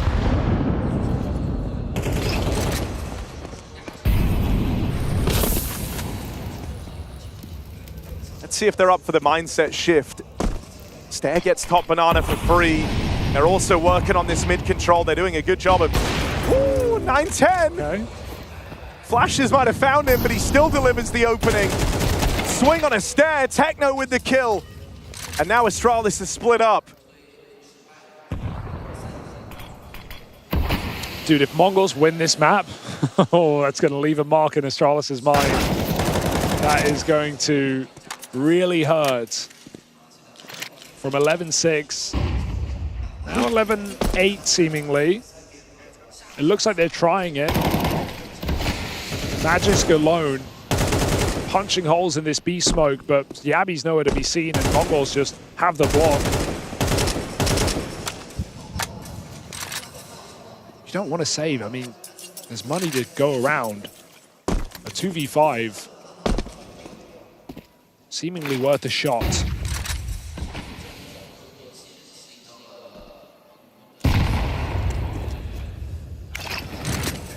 They got 10 seconds to get both of these kills, and that flash is brutal. Gap continues to close. Astralis still have another buy left in them, but the money is starting to run out. They'll burn that final timeout. That speaks to how this game is closing up fast. Oh, it's just MR12, man, and the economy, you just feel like it's never over till it's over. Even the most one-sided scorelines and the most one-sided feeling games can disappear before you know it. You can almost feel in these timeouts as well. The Mongols haven't called it a single one, by the way, with Mara's absence. They do not believe in slowing down the game. It's crazy. You can almost envision they're tapping their feet impatiently in this downtime. Yeah. That is kind of the spirit they've imbued in these games. Just wild to imagine. I mean, yeah, 2B03 is not calling a timeout. Not taking a breather. Not even giving time for Blitz to think. He doesn't want it. And I mean, we said, Blitz chess, brain works fast. Brain only work fast. Impatient are the Mongols, but will that be their undoing here? 11-8 on the attempt of the comeback in this second map. 9-10, doing more than any one man should. Astralis on their final buy before things really get hairy. Devices AWP. Oh, the Dangerous finds Blitz first. Stair goes through the smoke, but Device breaks it open for good reason.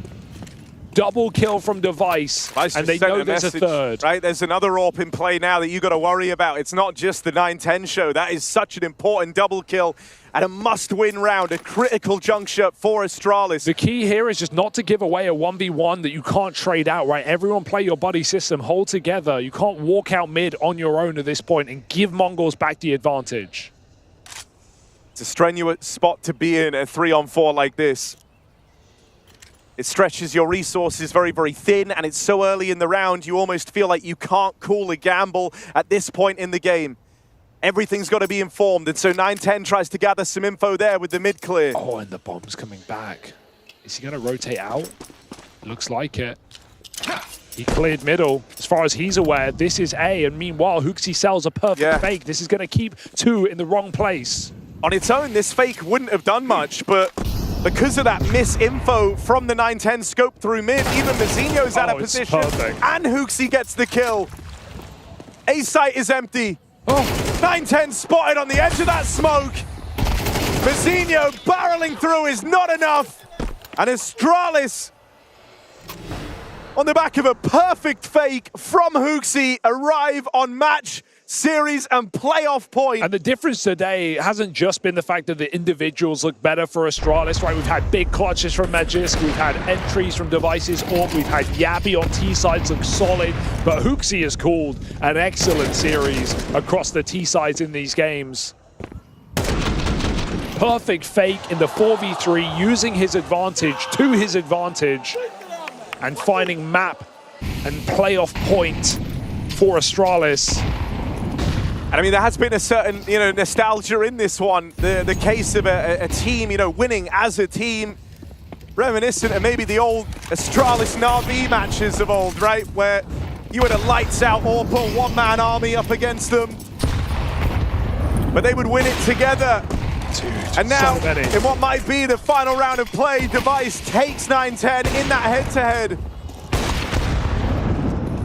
Device was not popping off in this map, but these last couple of rounds of T-side AWPing has fielded opening kills for Astralis. They're going to use them, and they're going to try and close out this match. Mazinho, great pickup. No accounting for that. No chance to trade that. He flashes himself through for a little more, making a desperate last-ditch play. Controles, the new man in the Mongols jersey. This had to be his moment to shine, and he's shut down straight away. Device started this round, and he might just be the one to end it as the playoff beckons for Astralis. A squad that spent so much time looking at the stars, and it's only when those skies empty that they find their fall. This was a one-man army for the Mongols, quelled by a team, a win by committee for Astralis, sending them through and into the playoffs. 1 year on from Chengdu last time. That's the last time we saw Astralis in Intel Extreme Masters playoffs. They absolutely earn it today. 2-0, decisive victory, anti-choke on Nuke, and then a pure takedown on the T side of Inferno. Mongols in a tailspin, waiting for Mara to board a flight because they need to slow it down.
本场的胜者 Australis。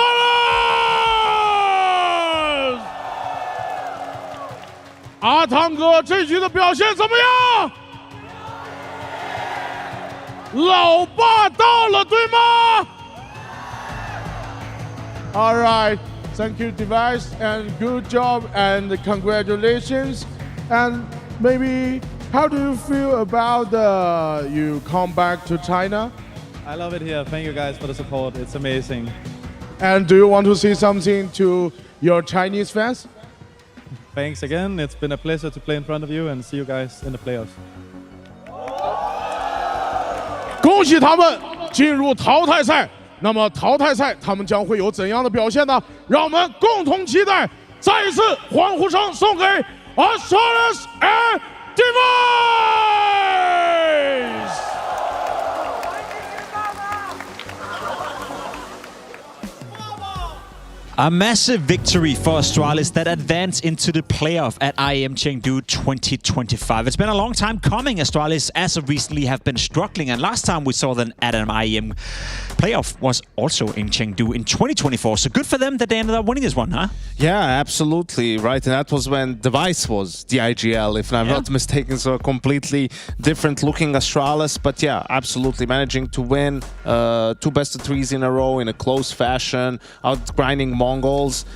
Great result for Australis. Yeah, the Mongols is not out of it yet, but they dropped down to the lower bracket, whereas for Australis, they have one more game to play in the group stage that could secure them a straight ticket into the semi-final. However, we gotta keep this show running. We have another banger coming up for you. I'm not gonna lie, Spirit taking on Falcons, that's a matchup that I would love to witness. I would love to see it more often, and we do get to see it in just a couple of moments. You have Monesi taking on Dunk, you have Nico taking on Shiro, you have some of the best players in the world playing Counter-Strike in front of you, and you get to watch for free at home. We'll be up with the matchup in just a moment.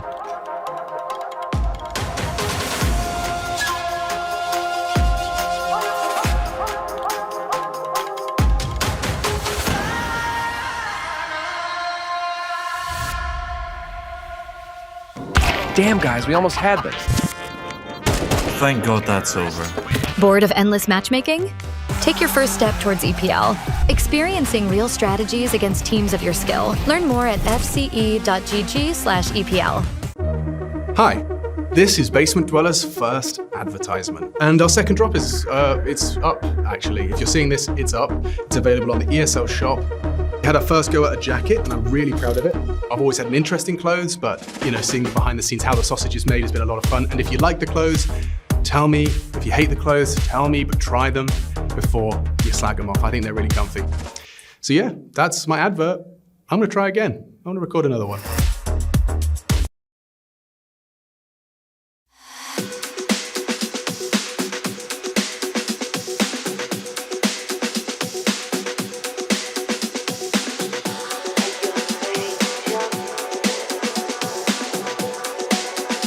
Presents the Intel Extreme Masters Chengdu in partnership with Intel,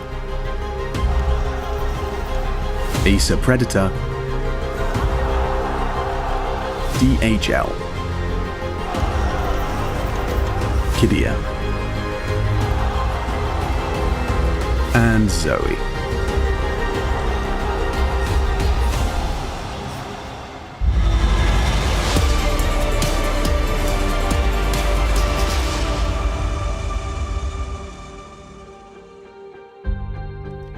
I don't know about you, Yanko, but every time I see Nico join the server versus Dunk, I am intrigued. Every time I see Falcons play versus Spirit, which hadn't happened often as of late, only once in 2025, I am intrigued. Two teams who's, I guess, trending the right way. Falcons getting better and better. Spirit trying to regain form, figuring out how to implement Tenir.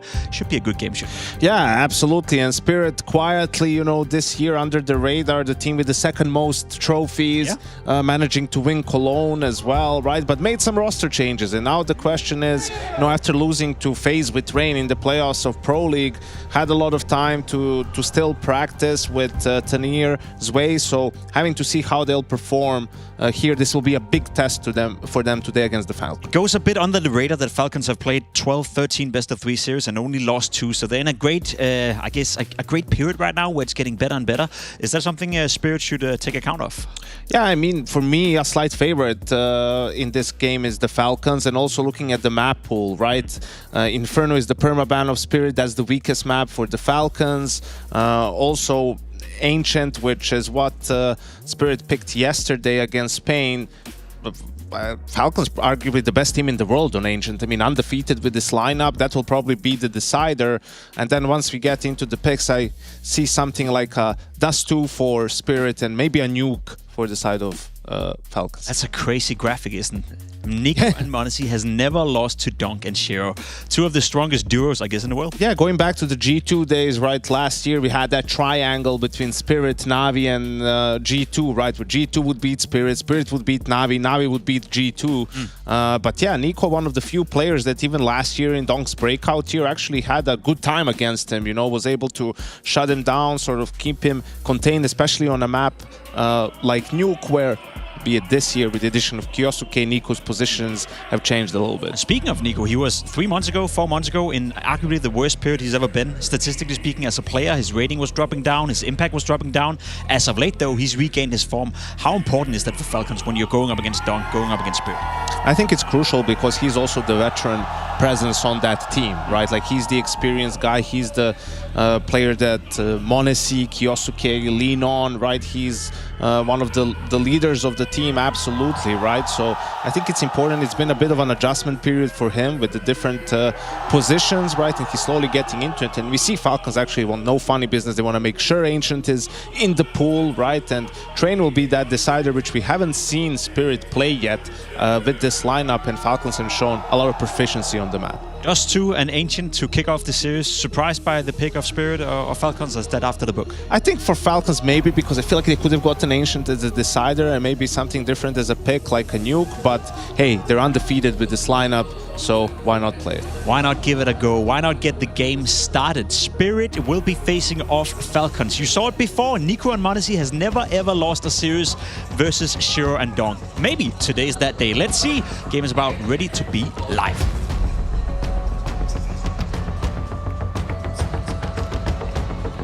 All right, it's the big one. Team Spirit versus Falcons, a highly anticipated head-to-head. Kyosuke getting ready to take on Donk, the man that he's supposed to rival. The reason the Kyosuke signing was so hyped, the former Spirit Academy player that they let go. And a track record for the Falcons, for Nico and m0NESY in this head-to-head to maintain. Yeah, unbelievable. The Donk and Shiro, despite everything, despite all the trophies, the runs, second best team of the year, have not been able to take down this twosome. Nico and m0NESY flawless in this head-to-head. Will today remain the same? Playoffs await. Chengdu is loving it. Falcons v Spirit, we start on Dust 2. Yeah, without a doubt, you know, two of the most popular teams here in China. A match that everyone's been waiting for all day. You got a Team Spirit who lifted a major on Chinese soil. But this is a new team, this is a new project, and this is new expectations as Falcons raise their level. Zwei puts Nico down. Quick trades out on the short side. Donk dead after 1 is a damn good deal for the Falcons. Tessa's feeling a bit of pressure here. Long's been open, short's been taken. Where does he go? Kixan able to alleviate some of this pressure there. Tap down range on a Tanir. It's chopper to claw, one more back, and they know that Kixan's trapped down here out at the spawn. Backstab denied. Kyosuke brushed aside with ease by the captain of Spirit. So Kixan's got to do this alone. A tricky 1v2 as he goes for the full reposition. Hoping he doesn't have to out-aim them if he can out-brain them. Oh, he's still got to do both. Tanir, oh my God, Tanir, hello? What? Shiro rather, side turned, knife out. And Kixon doesn't clear it. No one bails him out. Is that a full team of 4x3? It just might be. You've usually got one to save you. Not in this squad. Nico got off that res. Shiro just playing with his knife.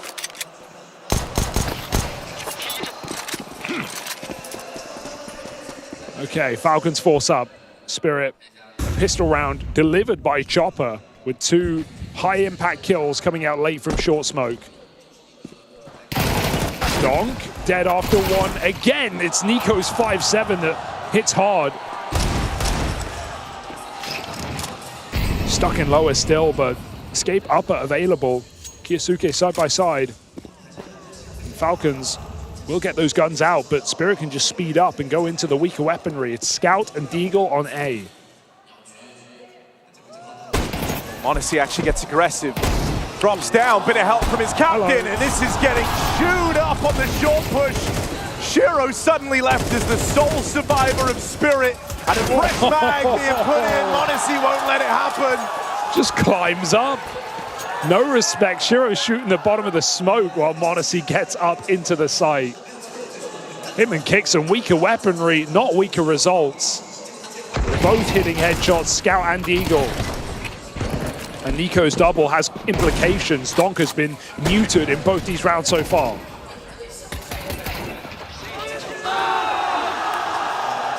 Better than winning the pistol, some say, because look at what Spirit are left with. Just Deagles, a single Tech 9.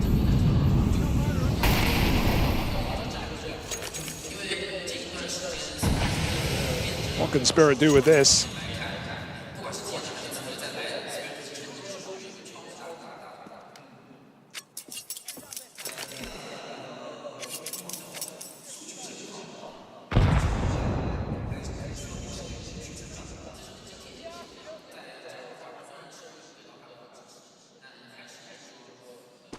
And Falcons know they're only up against Deagles because they tucked into B, giving nothing away in middle. So no opening kill. Spirit have to commit to find fights. One smoke on Shiro could go into CT and set up this mid to B play.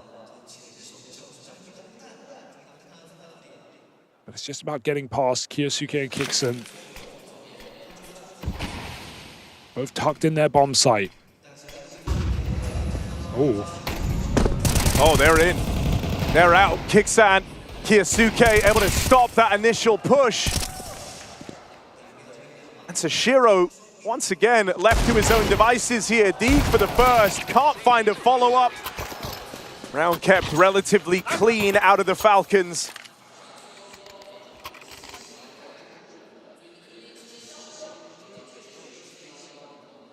Perfect start to the game for the Falcons. Couldn't be wanting anything else. It's a map that we've not seen them play too much as of late, right? They brought it into their Cologne debut with this roster, and it was 2 disappointing maps. If you remember a game where Kyosuke went crazy on CT side, but couldn't get past Furia as they got knocked out on this very map. They went on to find their form on Ancient, make Nuke a mainstay. But we haven't really been seeing too much on Dust 2, so it's a big test to take down Donk on a T side of this map. Slow to start for Donk, but waiting for an AK-47.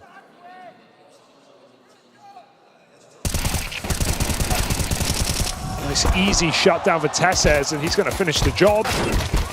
Oh, or at least try. Don't worry, he's got friends. Nico moves in and seals the deal on that one. And so the conversion's found on the back of that forced by success from the Falcons.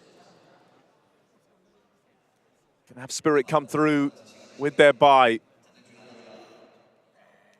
Yeah, these were 2 squads kind of forged in the fires of the Vitality era.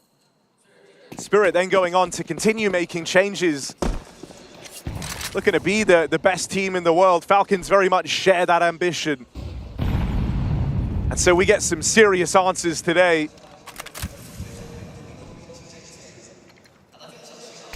in a hotly anticipated matchup.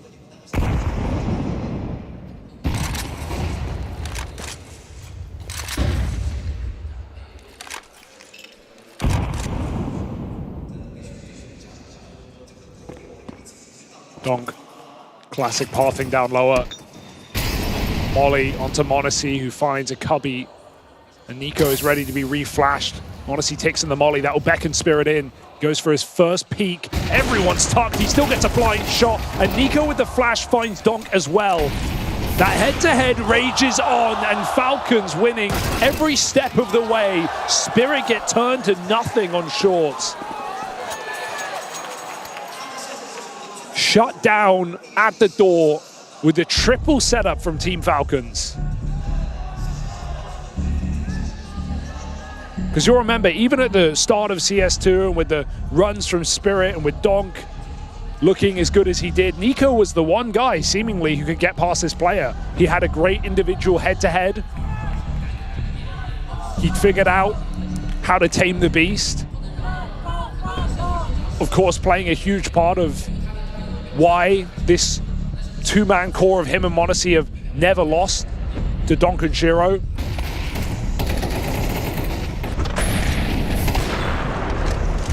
Donk has just been getting headshot as he rounds corners right now. He has not been able to fire off in any of these rounds. He died to Nico lower on the 5-7. He died on the pistol after one to Tessez. And now Nico again on short side.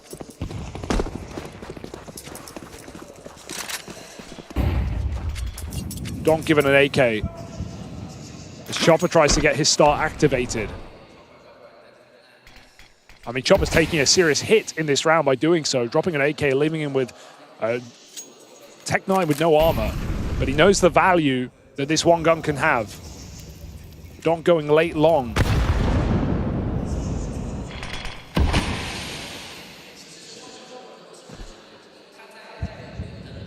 Don't want to lose Chopper here. He's already been softened up by that util. He's meant to be lobbing in this cat smoke to try and lend a helping hand. Ouch. Donk going second in, letting Tanir take the brunt so he can trade. Short contact first. Good timing on the molly. Monacy is holding a Molotov. His goes out as well, slowing the roll of Team Spirit. And that smoke butchers as a result. Oh, tries to go back over long side. Cover got to be in for Tessez, but it's Donk with that hero gun dead at the door. No entry found.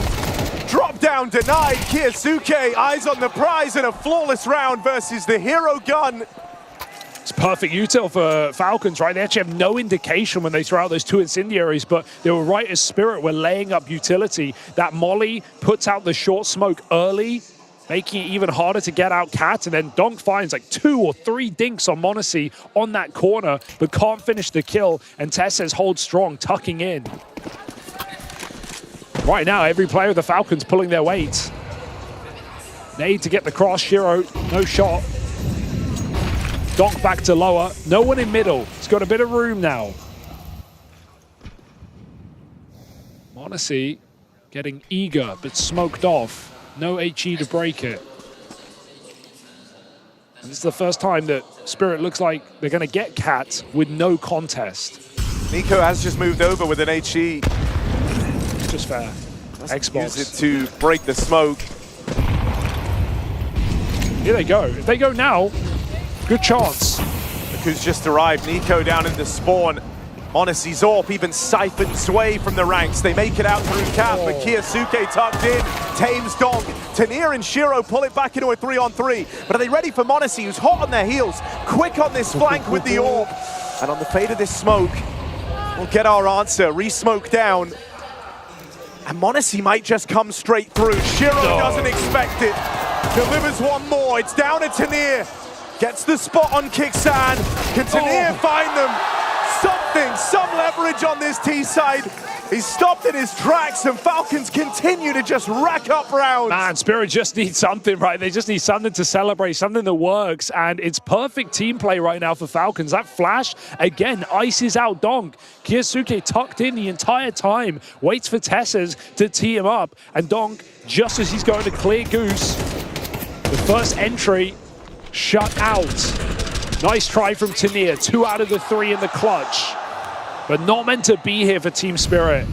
It's another hero AK. Tania funding Donk. Everyone will do it. They just want their star starting. 2 and 7. Gonna walk out mid. AWP will be cut off completely. Nico needs to get a run. Is it the double spawn smoke? Yes. So that break will not stop this play. Still, before it pops, Modesty gets 2 shots. Donk dead again. Chopper Shiro follow up. They've got B. Dropped out here in mid. They take extra time grabbing it, and that leaves more players in the open. Even a boost throwing up, trying to give Modesty a slight glimmer over the top of this smoke. The bomb's still trapped on Shiro out in middle. Nades have actually blown the smoke open, and that gives rise to even more from Modesty. HE after HE. Falcons just blow those smokes non-stop. And Spirit, they get the B entries, they get all the space, they have the sight, they just can't get the bomb in. You know how heavy the odds flip when that bomb gets planted on B. It gets stuck on the ramp. And Donk must just feel like he's not getting to play right now. I can't look at any of these rounds and say, Donk has made a mistake. Donk has done something wrong. He is just getting caught by great utility for Falcons. Like this, Modesty breaks the smoke from Nico, hits a second shot onto Donk. They threw a double smoke. It still got broken by the nade. Nico's nade is perfect. And for a guy, you know, for so many squads, matching up against Donk feels like a curse. Or as we said, the one that he could never get past. The one player he could never conquer. Nico and Modesty. And that might keep up here. This is crazy dominant. Yeah, and you know it's not just Nico and Modesty who have this track record. It's Kyosuke who wants to join it, right? He would love to have a strong head-to-head against a player where so many comparisons were made. And maybe unjustly so. Definitely, if you compare debuts. But it was still always a conversation. So Kyosuke, that extra bit of motivation to perform against his former organization in this debut head-to-head against Donk. The util's been so good. Nico even going back down, gets another HE out of spawn. If they hear more sound on the catwalk, this strong damage from the nades is set to continue. A second one, and you're already nearly dead on Chopper and Shiro. And Falcons have that stage experience. They know when they hear that speaker go in the auditorium, they hear that nade go off, they know it landed. High damage done. Nico looks to finish the job. They're already wounded. The flash is good. Nearly the lineup. They are all so low. Modesty, what's he going to do? The AWP over here at Ram, mollied out of position, forces him wide and into the open, right into the prying eyes of Chopper. But so far from being out of this are the Falcons. Donk reclaims 1, still low on HP. Shiro with a second from the short side, and Kixan might just have to bail, might just have to write this off. Something's called him back in. But Zway with a clean tap, and finally this streak from the Falcons, 7 in a row, broken by Team Spirit. Yeah, and a team ace to do it. Everyone pulls their weight, finally getting Donk in a late round to do something. And huge kill from Chopper, climbing up between those 2 smokes to find Modesty. He was about to wallbang the plant out onto a low HP planter. That was such an important kill. Would have thrown the whole round into chaos. That's the least likely round you'd expect out of Spirit with all the HE damage. But the one flash that blinds Nico stops his multi-kill. Spirit find a second, looking to recover for a 5-round half. And this is where it has to start. You know, that can't just be a one-off. That can't be a flash in the pan. This has to be a string of successful rounds now for Team Spirit. Oh, I love this boost. Classic simple boost. Means the short flash won't catch him. No one's pre-aiming this high. So is it Donk walking the corner? I think the molly might elude vision here for Modesty, and so he might have to fall off. Can he still see? Cross comes in. Donk goes back. Modesty sees nothing. I think they've got to be cautious of the left side here. Coming in to clear it, m0NESY hits his shot. Donk dead again. No one's saving you now, Team Spirit. 3 on 5. Zwei spammed through the B smoke, and Testes has been a rock on long. Yeah, just playing goalkeeper right now for Falcons, right? Not these crazy flashy plays, but he's saving them time and time again over on the long side. Just stopping these splits from coming in, communicated across that damage was done. Tania is low, and it's a clean finish for m0NESY. Can't save here, they've got him trapped and they know it. Woo. Nice shot. Gonna need another one. Can't find it, and so it might just be solitary rounds for Spirit in this first half. And I mean, just watching m0NESY's POV brings a tear to your eye. He is playing the lights out right now, hitting fast flicks, landing every shot he takes, 13 and 5. Buddy systemed with Nico. Making it look so easy, as he often does. Spirit buying down to the end of the half. And m0NESY's found another pick. Chopper gone at first. There's just really, you know, no players outside of these two that get under Donk's skin. But you're seeing a lot of frustration from him in a game that he's never got going in. 3 and 9. m0NESY is 5-0 in opening duels. He is not missing a beat. Look at this! m0NESY is taking control of the game, and there is nothing Spirit can do about it. You can find everyone else. You can deal with them all, but if you can't get past m0NESY, you can't get past Falcons. Donk with the walkout in a B. I think the spot was there, maybe from Kixan.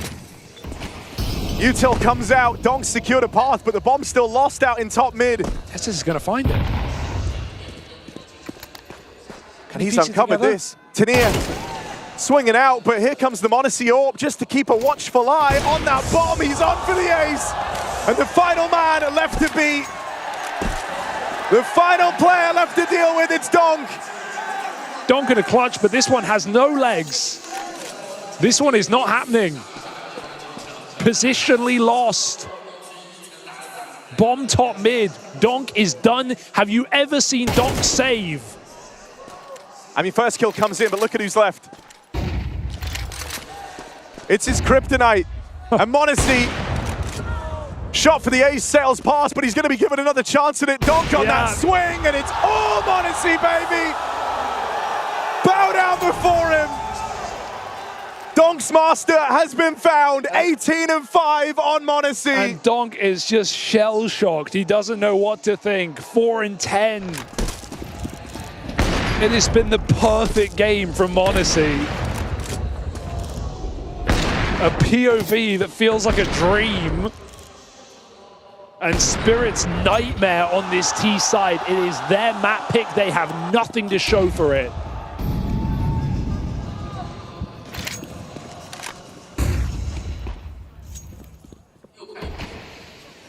This is not a rivalry, because Spirit just don't win.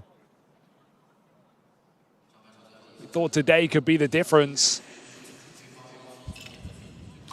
Not a player has gotten started. A near clutch from Tania. A couple of nice shots on Shiro.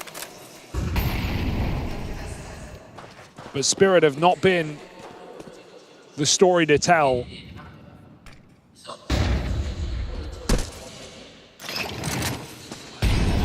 I mean, m0NESY was still behind us for most of that previous game. He really wanted to get this one underway, and you can see why.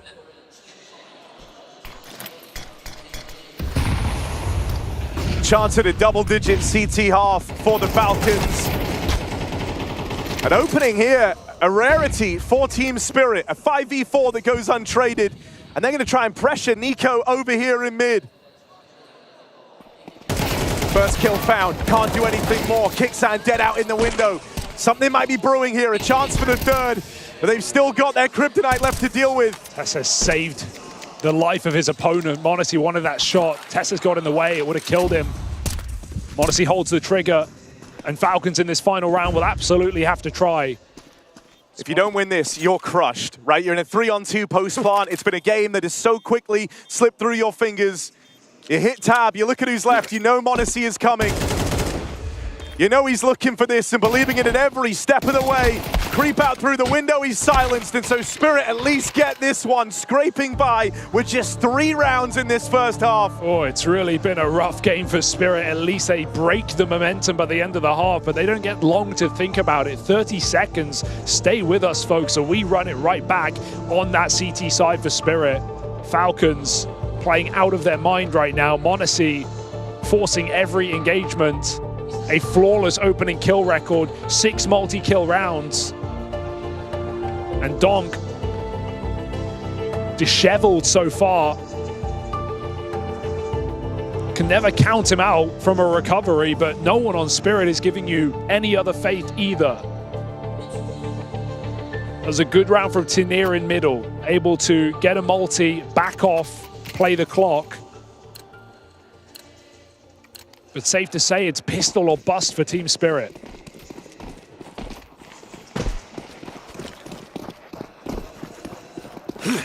Well, they got an anti-long rush set up, and that's exactly what Falcons are bringing their way. But the flashes are so late. The flashes are so late. And that just sacrifices Donkin's way on a platter. That's a disaster. You ran the perfect setup to counter this round, but had trouble in the execution. And this must-win pistol for Spirit now hinges on Chopper and Shiro. They're going to cross quietly. Monacy's even debating coming through, decides against it. Play ahead, play forward, look for this bomb plant, look for the site control. They know Spirit have got to be close by. They hear the tag there on Shiro. Jump on the dualies, but just nothing's going right. Ooh. Not a shot connects. Chopper needs to make up for those late flashes. This will be the time to do it. Some flashes of brilliance needed, and they're not found. Dead after one. Shiro in the clutch. Jumping dualies, that's what it's left to. Trying to close the distance. Kixan shuts him out of it. Oh, you would have bet on Shiro there every time. Only 4 in the mag, but he's a clutch player of Team Spirit. Better gun for the job. The wheels have fallen off, man. The wheels have fallen off for Spirit. Yeah, dude, what's up with the flashes there? I mean, you know, Chopper and Tanir were like looking at each other, trying to get set up there, but where's the call that they're out long, that there's high flashes, that you hear steps? It's so late. And again, I feel like Don gets let down as a result. Oh, he's the guy taking first contact. Yeah, it's him sway. He's stuck on the corner. Sacrificed. No flash. In a team that's all about setting Donk up, they let him down. And now just B-rush, nothing to do here. It's actually an eco for Spirit, a rare eco. Donk gets one on the Deagle, but it's armorless and he falls. And with that, any chance of making this round interesting is by the wayside.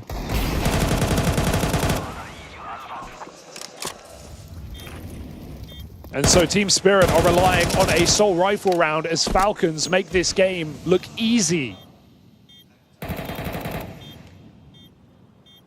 Yeah, you wouldn't believe, you know, this is 2 of the best teams in the world going head-to-head. You wouldn't believe that this is #1 in the world in Donk for the side of Spirit. That's just not how the game is felt. That's not what the scoreline reflects. This has been a shockingly easy affair for the Falcons.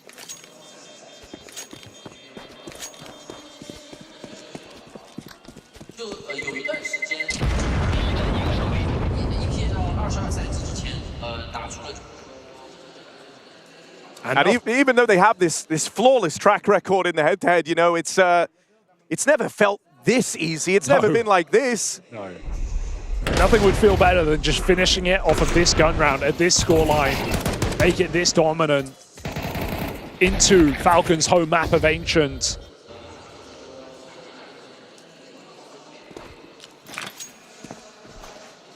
Running up mid, Spirit bringing the heat. Monacy's jump spot has seen this, and the nade even connects damage, so Tanir's on watch. Kixan trying to clear him. Out lower comes Kiyosuke, beating Donk in that head-to-head. It's all gone wrong. And for Falcons, so right. In a 5v3, they sit back and relax.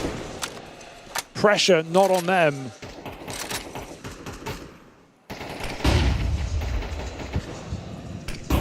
Oh, peeks early, eats the flash. Would have had Shiro, who turned away from it. So Shiro, top performer of Team Spirit, trying to keep them alive in this gun round. This penultimate gun round. Every single player of Spirit split up. Chopper, a peek into Modesty, who is missing nothing. 3 players out long, no one here to stop them.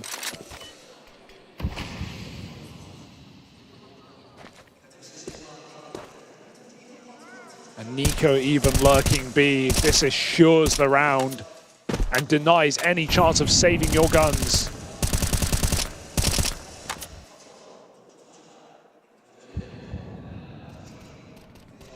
They're right there for the taking. Oh, he wants them both. He wants them both. He is the crowd starting to chirp up, and he just takes it while he's got it because Zway is dead down here in spawn. Falcons, they've got 9 chances to close this map out, and Sutton tells me they don't need any more than 1. Yeah, what an impressive game. I mean, Spirit haven't been able to do anything. Falcons getting the confidence to be pushing up mid on CT side. To think that this might be just as dominant as that game versus Tai Lu. That's crazy. In that one, you know, Modesty currently sat as the best rated player in the event, topping the charts. Yeah, this is going to make it better. 23 kills on both maps. You didn't think that this would be the game to push him even further up the board. Well, then you haven't been watching the history. Nico burning, that smoke takes a second, but he still finds a little pocket on the edge. We'll give it up, 5-7 up close, a threat. Chopper's pistol, Donk on the 1 rifle. He's rotating out. Falcons very slow in middle in this round. Thinking the same thing, why not just close it here and now?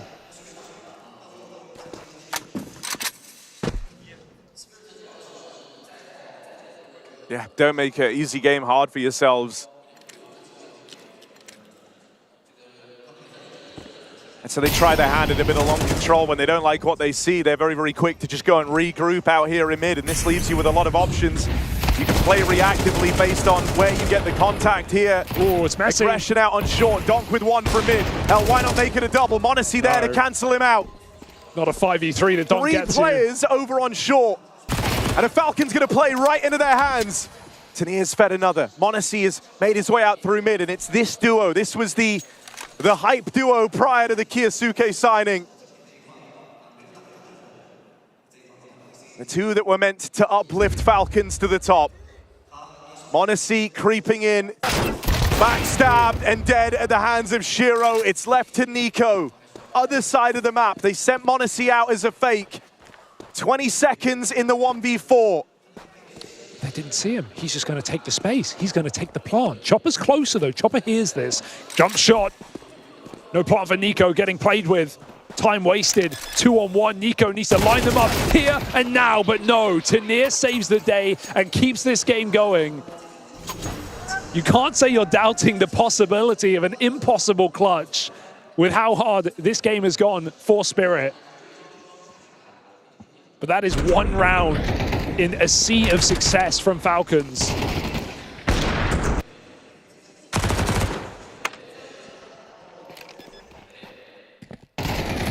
That's Donk's first multi-kill in this game. Oof. 2 on the mid-push with the FAMAS. The first time he's been able to do that on Dust 2.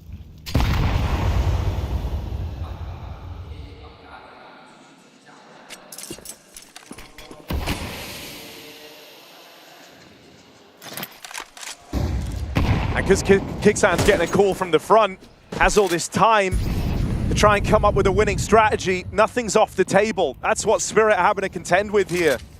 Even a low buy like this feels scary. You don't have time to have measured tendencies. You don't know how they're feeling. They feel like they can do anything.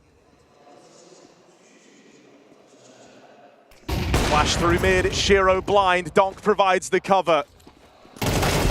Okay. There's the follow-up. His second multi-kill again found over here in mid, and another 5v3 delivered from Donk. Shiro helps keep it squeaky clean.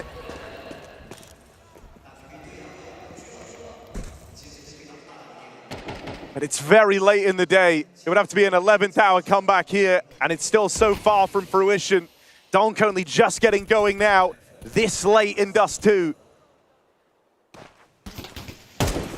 Last time they split up in the 2v4. This time they look to play it together. It's Tesses and Nico joining forces over on the catwalk. You got one smoke to try and make this play. It comes out now. And Tesses doesn't survive the crossing. Will Nico fare any better? Here's the rotate up through spawn. Knows about a player on ramp as well, but the spam from Shiro keeps him safe. And for now, they get to play at least one more round on Dust 2. You'd like to think, right? It's a full eco here from the Falcons, so no expectations. Donk faces the 2 AKs brought into the round, removes them with ease. Even as they're shuffled along, Falcons, nothing to note, no bomb plants, no money, 4 Glocks. Just a mid-smoke, and that is it here in this round. They're going to run it up short. Chopper's nade, but will he even peek off this? Right now, they're going to find out very late. Shiro's going to have multiple targets with this AWP. He's committing. Dangerous move. But not if Tanier bails him out. Shiro, Chopper, everyone enters the kill feed, and they don't even let Falcons plant. An important factor when you consider the money. No AWP for Monacy, limited utility, but AKs nonetheless for Team Falcons. First time out of the game, fair enough. Look, it's the only time that Spirit have streaked together anything. Their first streak of rounds here with these last 3. First series of multi-kills out of Donk. And like we said, why let an easy game get hard? So Zonic's going to try and weigh in now. He has had a very free day thus far.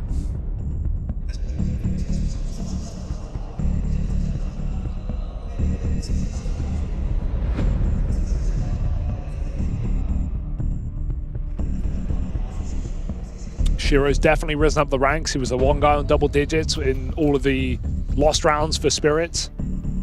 Now finding some important AWP kills to keep him in the game. 18 and 13. It was always going to be about him and Donk in this match. Still looking for more multi-kills from Donk. And how long he might find them. Yeah, right place again. They've been used to finding him over here in middle. So on the back of that pause, he changes it up, changes position. You see him in the feed. He's not supposed to be here. Donk, only good for 1. Okay. And in this stretch of rounds, it's been his multi-kills that have teed up Spirit. Oh, Zwei onto Nico. Yeah, you saw Nico miss this exact series of shots. Zwei doesn't take it. He's got the timing. He's got the kill. 3 on 3. Falcons hoping this can be the close. This can be where they lay it to rest. They don't have to worry about a Spirit comeback. Donk out of the picture. Tanier gone as well. Zwei picked up. Shiro's the only heavy hitter left standing. Oh, with a swing and a miss, and now they know about it. The trump card of Spirit has been played. It's fading. Smoke disappears, and now the angle's open. Shiro dead. Chopper, it's in his hands now. The whole team looking on. He can't find the spray, and Monacy closes on Dust 2. His best game at IEM Chengdu yet, and it's not versus Tyloo in the first round, it's versus Spirit.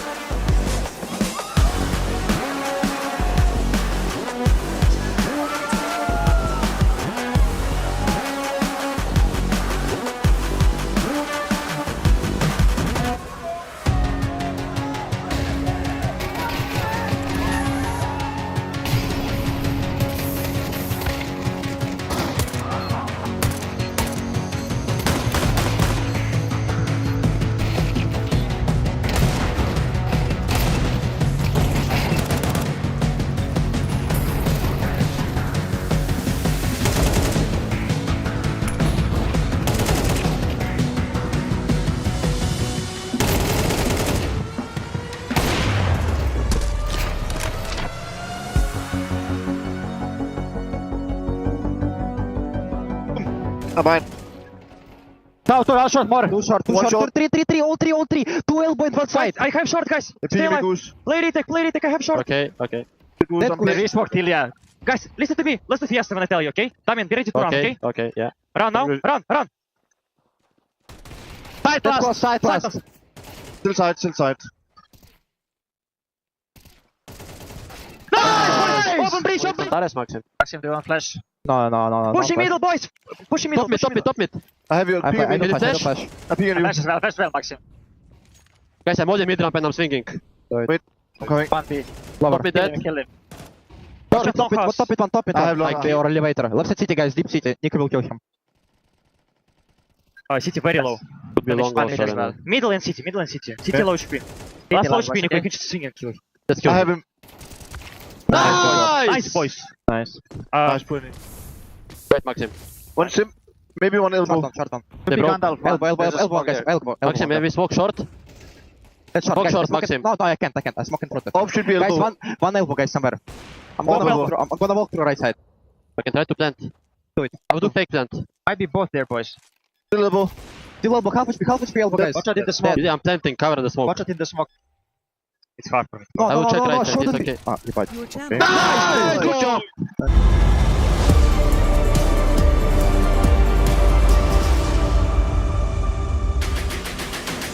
A little bit disappointed, not gonna lie. I thought we were gonna have a banger of a game. I thought we were gonna have two teams who was gonna go toe-to-toe and give us a close affair, but I was wrong. You know, Spirit nowhere to be found. One player in particular shut them down. We have to speak about it. We have to address it straight away. Yanko, m0NESY having another banger of a game. Absolutely. We didn't have... Well, one team had a banger of a game, and one player in particular, m0NESY, was, I mean, absolutely lights out. 24 and 12, over 100 ADR in such a short game. I mean, he seemed to have been everywhere, and I really liked how you could hear it in his comms too. He was fired up the entire time, talking. Could tell he hit that flow state and unstoppable, really, in this game. 5 for 5 in opening duels, as you said, more than 100 ADR, pulled out the AWP, pulled out the rifle to end the game as well. When m0NESY is on his game, when he's playing like this, he's so aggressive, he's so assertive, and he's destroying his opponents, not only by killing them, obviously, but also by being a constant and nuance to them. Not even Donk could respond. Yeah, I think we were talking about it yesterday in the Na'Vi game, you know, about Wonderful. He's like a sort of an opper that can definitely help you win games, but you need to build a team around him. m0NESY can win you a game on his own. Like, that's what we saw happen here in reality, right? So much impact in gun rounds with the AWP, in openings, time and time again. I mean, he was absolutely lights out, and Spirit didn't have an answer for him. I mean, let's be completely honest. No playbook, no, I guess, anti-strat, no nothing can do to stop a guy like m0NESY. I'm sure we're going to have his highlights being played out at some point, but when you're so aggressive, when you're so good as m0NESY, you from a coaching perspective, right? I'm thinking for Sonic, he doesn't have to do anything. He doesn't have to say anything, just stand there, watch it, and watch an AV. Well, when you have great players, all you really need to do, your main job is just to provide them with tools and give them options, right? Like, so for someone like m0NESY, it's about having some plays that he likes to do, and then you just build around that for the rest of the team. How could they support him? How could they react? What are the reactions for them based off of whether he gets a kill or doesn't get the kill, right? And that's the luxury of having great players, is a lot of when they pop off, they can get a lot of things done on their own, but you need to have fallback plans, really, you know, if they're off to a slow start or they're not feeling it, right, to give them something to get them into the game. It's funny with m0NESY, right, because I feel like when he came into Falcons, when they didn't have time to practice, he was firing on all cylinders, playing well. Then they started to practice. He was starting to being integrated into the lineup. We know what happened during the Austin Major. Had a period where he wasn't playing well. Now seemingly he's back to his best. Have you noticed any changes in how he's approaching the game, how Sonic have integrated him, or was it all just a question of confidence? No, not really. I mean, perhaps at times he's just going for more plays, right? I mean, they had to go through a lot, right? You're getting in a rookie player in Kyosuke, Tassis is changing positions again, right? And m0NESY wasn't even in the team for, what, 2 months at that point when they're going through more changes. Nico is changing positions. So all of this had to, you know, they just needed some reps. They needed time to practice. And with each tournament, you know, it's looking better and better. I also think if you go back all the way at Cologne, where they look at the poorest, you know the 2 teams that they lost to? The Mongols and Furia, where in hindsight, you know, you're looking at what those teams were able to do this season, aren't even the worst of losses. That's true. That's true. Now, it was all about the m0NESY show on Dust 2. We're heading into Ancient now. Will it be all about the Donk show, or do you think that's enough of a donk, you know, to put out Spirit? I don't know. I think I'm a bit surprised by the pick, right? Yeah. Because yes, Falcons are undefeated. I get that. I still think they could have gotten it as a decider. Spirit are 11 and 2 right on this map ever since they added Zway. They're 2-0 with Tnir on the lineup, right? But hey, with how they're playing right now, I don't think the map will even matter. you don't think the map will even matter? I tend to agree with that sentiment, to be completely honest. It was all about m0NESY and Dust 2. Hopefully, Dunk will wake up for map number 2, which is Ancient. I know Counter-Strike is more complicated than just saying one player has to play better than another, but when m0NESY is firing on all cylinders, you need someone to respond. Spirit need Dunk if they want to stay alive in this matchup. Ancient is coming right up.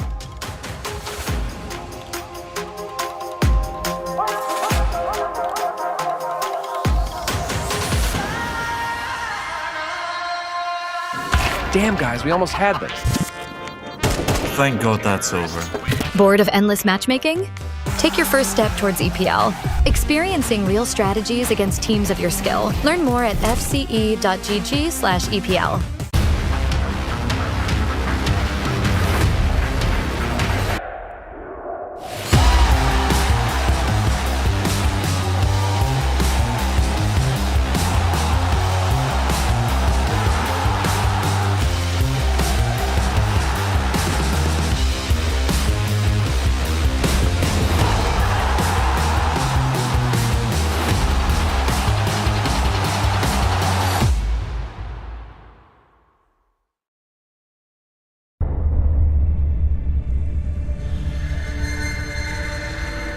My map, Dust 2, is so beautiful when the sun is low. At nightfall, the Elo harvesters land. Their cruelty to my people is all I've known. May thy mouse whip and splatter. And a double kill. It's all onto Alexi. Peek me. He's got 19 bullets, everything he needs. No, you. Gotcha. Does he swing off the nade? Jiggle fade! Alexi Al-Gaim!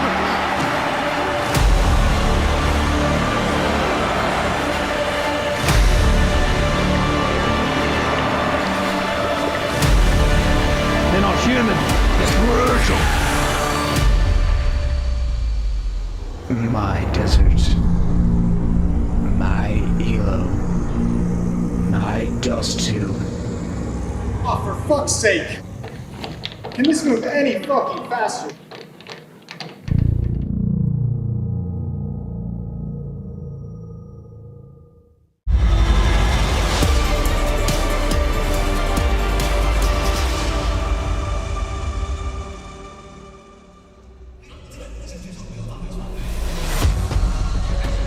It's a series that's quickly becoming all about maintaining streaks. The m0NESY and Nico, they want to maintain that flawless head-to-head over Donk. And even more so as we head on to Ancient, they are on quite the run on this map.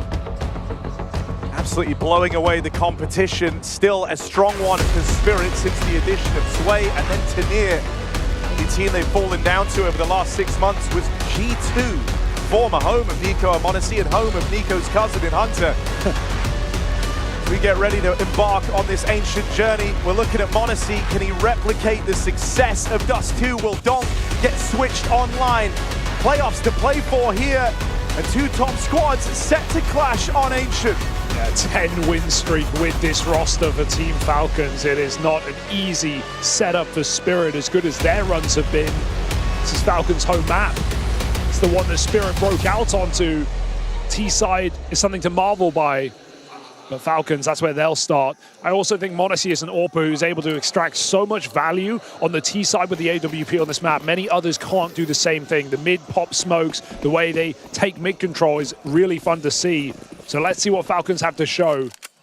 Also, you weren't giving them enough credit. It's 11. 11 with the old roster, 10 with this roster. Fair play. Fast into the B site though. Kiyasuke follows up and they're taking this space in cave. Tessers taps out Julie's like it's nothing. All right, one back for Chopper. It's all left on a Tanir, 1 versus 3, but he's got a good timing here on cave. Fires off a second too soon. And now the cover's there. Crossing a m0NESY is a tricky task. Won't even make it that far. You can't deny the form he's in. Yeah, red hot right now. Unstoppable. China buff. And Team Falcons take the pistol. Spirit with a difficult decision to force. You would often see them go for it, but I feel like just given how this match has gone, they might just want to maximize gun rounds. So it's one flash on Chopper and nothing more.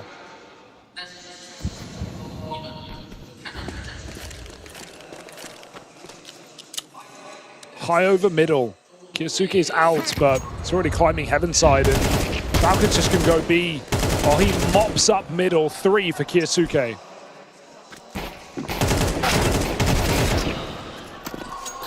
Easily done and finished off with no problem. So let's go. Game begins now. Team Spirit get rifles to match the Falcons.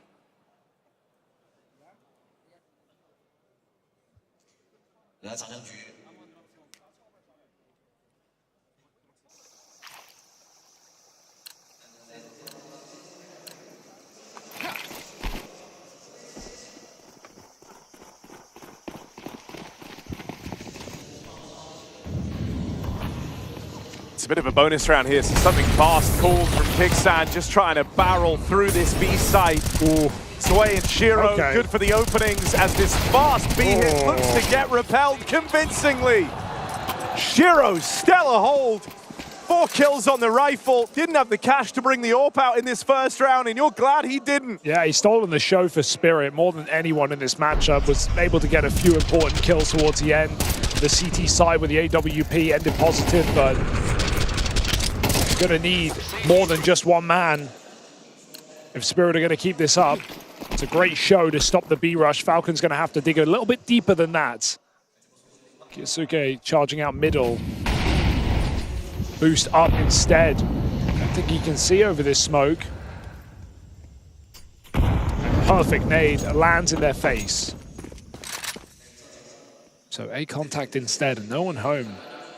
The alarm bells must be ringing for Spirit. They have heaven control right now. They have full mid info.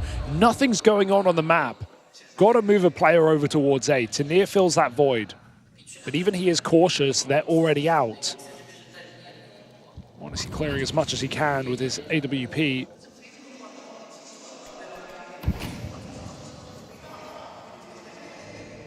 Tanir shuffles in. But it must feel clear to Spirit what the intention is. They have the entire map.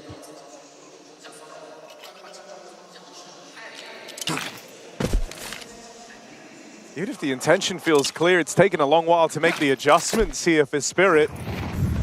Still just left it Tanir alone out in Donut, and he's run through straight away. Donk now moves in a position, but smoke in front of him. And nothing left to play for. They've just hemorrhaged so many players straight away. And this might be a save. I'm just shocked that there's not enough players in the site, right? I feel like Spirit need to make that realization sooner. They have B door smoked off. They have 3 players watching middle for the longest time. Tanir gets his space back, but even Chopper doesn't rotate in. And Falcons, yeah, they throw a red smoke before they throw the A smoke. They fake a little bit, but it still feels like Spirit are out of position, caught with their pants down. And we know how hard those A-site retakes are when you don't have any kills. So sure, nothing done by Tanir, but he also had no help. 5 alive for Falcons. It shouldn't be that easy to just execute the A-site with a single smoke. And so Halley calls a pause, trying to get ahead of things.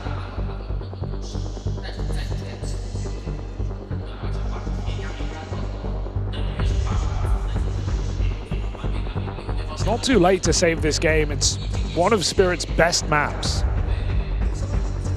And with Falcons having a 10-win streak, there's going to be data. There's going to be plenty of tendencies to study.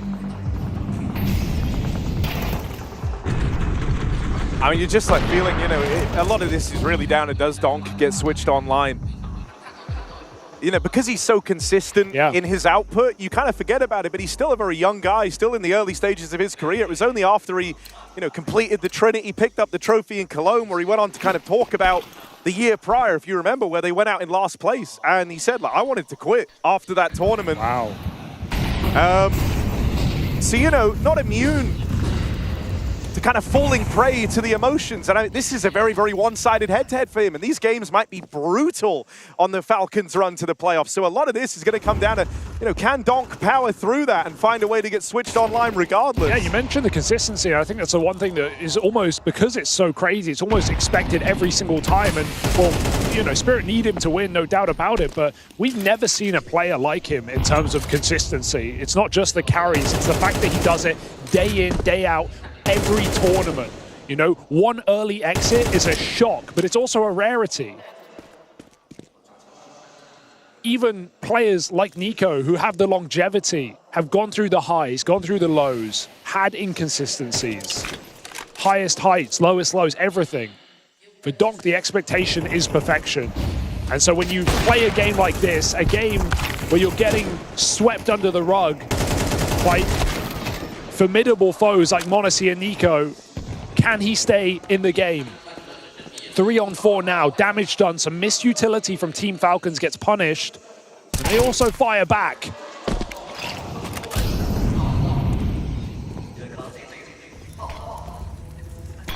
Donk moving around, gonna beat that smoke, gets out ahead of it. First kill found, can he do something here to get the ball rolling? Nice. He seems to think so, a multi-kill from Donk. Now he's got his nemesis to beat in the head-to-head. 2-on-1, how do you win this, Nico? The trade should be instantaneous, 10 seconds he's saving. What a shame. It was right there for the taking.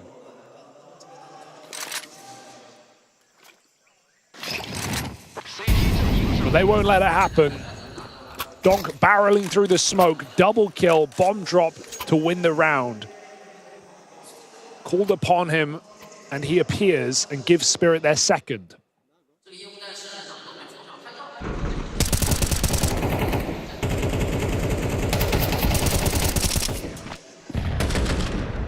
Very awkward red smoke, and yeah, look at what it does to them. Not just gives them the fight in red, but allows Shiro to play behind it, get 2 kills.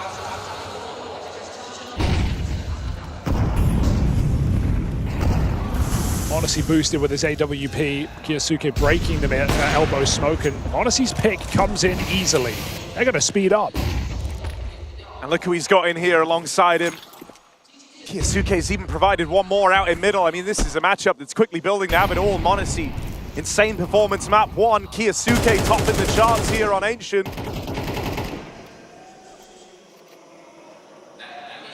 Sam waits for the smoke fade as the captains face off, and Chopper will beat him in that head-to-head.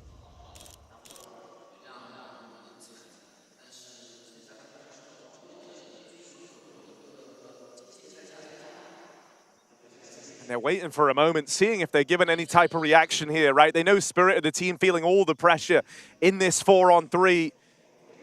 They want to go and find Chopper over here in the cave. He hasn't moved a muscle. He is in the exact same position as when he fought Kickstand, only deciding to leave right in that moment as Nico swings in. And so the defense is split here. Tanir and Shiro, worlds apart. Tanir's like fighting all on his lonesome. And they hear Kiyosuke. Shiro provides another. This is looking to be the turnaround from Team Spirit. An unlikely round to pick up. Ooh. But it's one they own, all the same. 2 from Shiro, 2 from Tanir. Both excelling in their solo holds. Yeah, it almost looks like it's going wrong. Chopper's timing lets him down as he repositions, but Shiro saves him. If he leaves his position a second earlier, Kiyosuke's going to catch him. Instead, he hears the footsteps, able to cancel his flank, and the kills come to him. Shiro saving the day again for Team Spirit.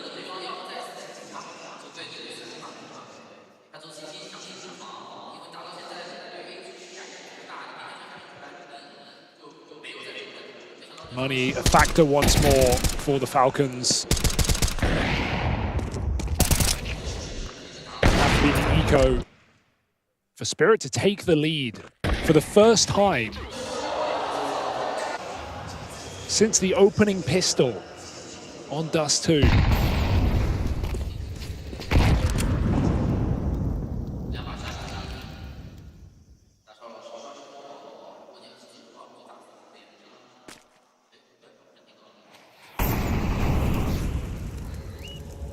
And good seeing these types of signs of life. Took them till the second half to get their first streak of rounds on that previous map. So a little warmer here. Whole map under their belts. And a chance to go for 3 in a row. It's a nice setup to play on an anti-eco. You know teams are going to lean towards cave rather than ramp. It's close corners, pistols can flood. They're going for a triple boost, you'll see. Putting a deagle on top to try and pick a player at long. Kyosuke on top, does hit the tag onto Donk, but had to fall off. Donk spots him, great grenade. I can't believe Donk is ready for that.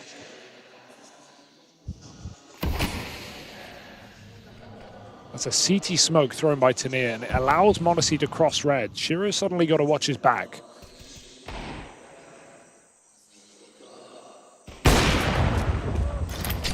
It's more where that came from.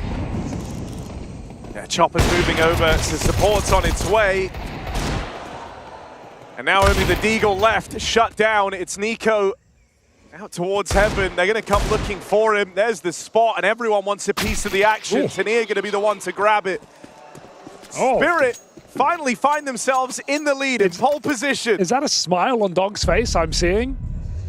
That's a dangerous sign for Falcons. I mean, you've got to acknowledge the output you're getting from Shiro, right? Even in their darkest hour on that previous map. You said it earlier on, he was the one guy with output. Here, he's still top in the charts. It's why you're still looking so intently at Donk. This is the game we wanted. I wanted a close match. You know, it's fun to see Falcons just run over with m0NESY playing like that, but now they have to dig a bit deeper. We're seeing some mischievous looks on Hallie's face, like Spirit have more to show, some dynamic setups. Falcons don't have the orb this time.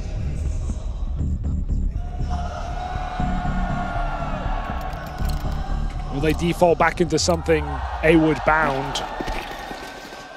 It's where they found their cleanest round here on this T side. Nades into middle, Kyosuke bears the brunt.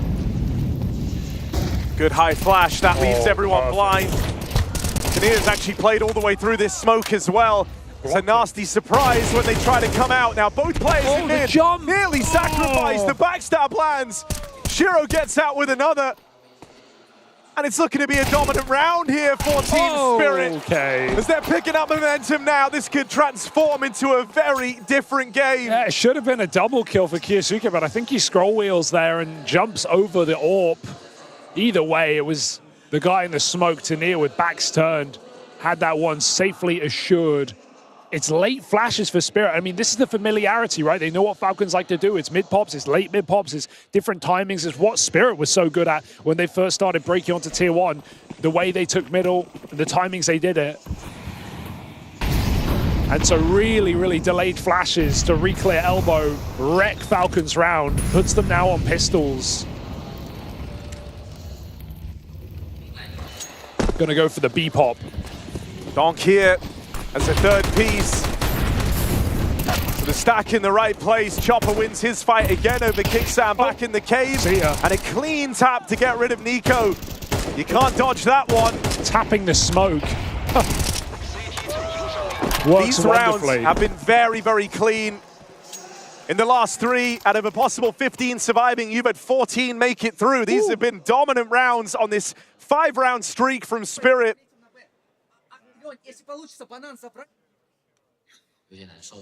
All right, all about for m0NESY now. It's what we've been waiting for. You saw Dust 2, you saw what one man can do. Problem you're going to have is, you know, Shiro's going to have this AWP really for the remainder of the half. And that is a huge factor. Money was a big problem back on Dust 2. You were losing so many rounds. You just had to go for every buy you could. And oftentimes that came with limitations. That is not the case anymore on Ancient. Double heaven nade to try and set Chopper up. A lot of damage onto Kicksam, but still going to make it across. And Falcons allowed to take middle this time. Spirit don't fight for it. Got to be careful here. Chopper can't spam. He's got 10 bullets. And they'll push in on the reload. Sway moves in to cover him. Waiting for the jump peek. Orbs facing off down ramp. Shiro hits his. An audacious angle. Finding the 5v4. m0NESY's been waiting multiple rounds to get that AWP in, and it disappears with nothing. Perfect timing for Chopper this time. The trade is allowed.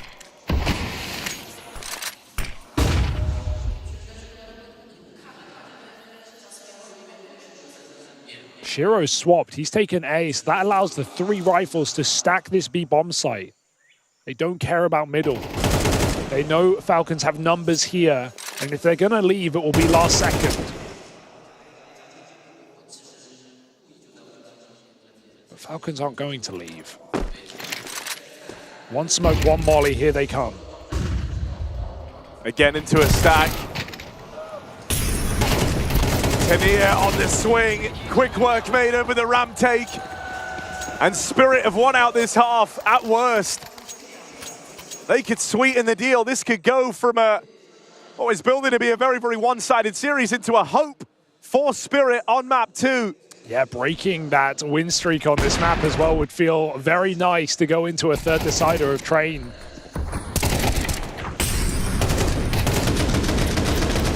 Map that's a bit of a question mark as well.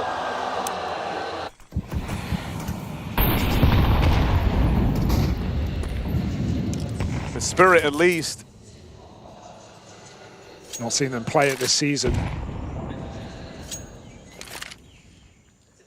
But it was great when they brought it in back at Astana, getting their warm-up in on it.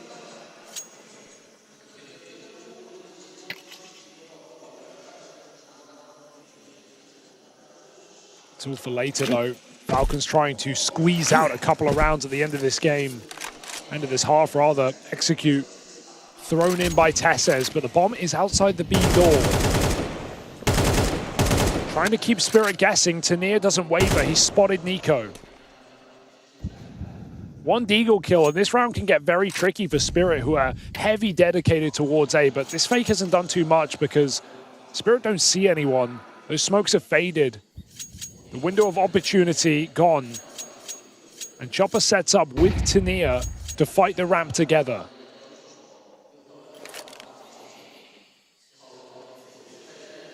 Oh, Nico just turned away. Did he see the shadow? Gets back to it in time, but Chopper's going to beat him to the punch. And he stays aggressive. He doesn't back out. Knows he has m0NESY trapped at the door. He's going to leave his teammates in the sight in this crossfire just to farm up this cave push. And is it really going to be another flawless round for Team Spirit? Tesses denies them that right at least, but you can't deny just how clean, how comfortable these rounds have felt. 3 kills in the last 5 rounds for Falcons.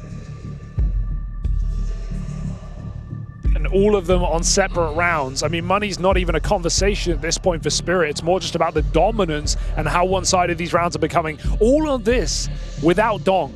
Not to say he's missing, he's not been required. 4 and 4, surplus on this CT side. The anchors holding their spots. Shiro staying mobile. Chopper doing his job.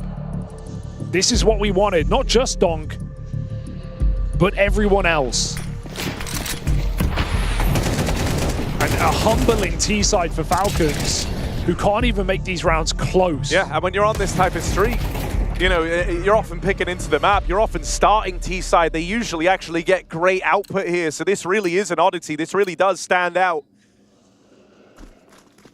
With how everything started, that initial 3-1 lead, there was a moment where you thought you were just going to get back to business. You were going to start beating up on Spirit all over again, but pace change. That is not how it's panned out. A sprint through mid for Kixan. He's giving chase to the Shiro AWP. Nico's been able to get past Chopper, a fight that's very consequential. He's been a menace over here in Cave.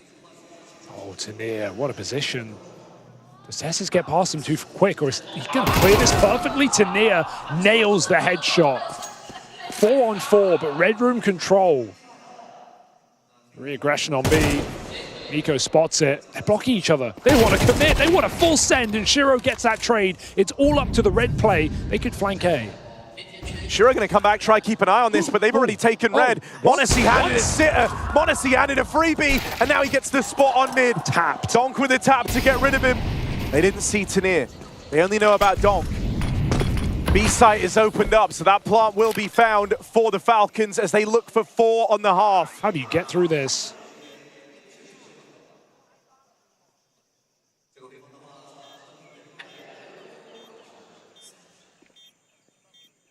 Fading.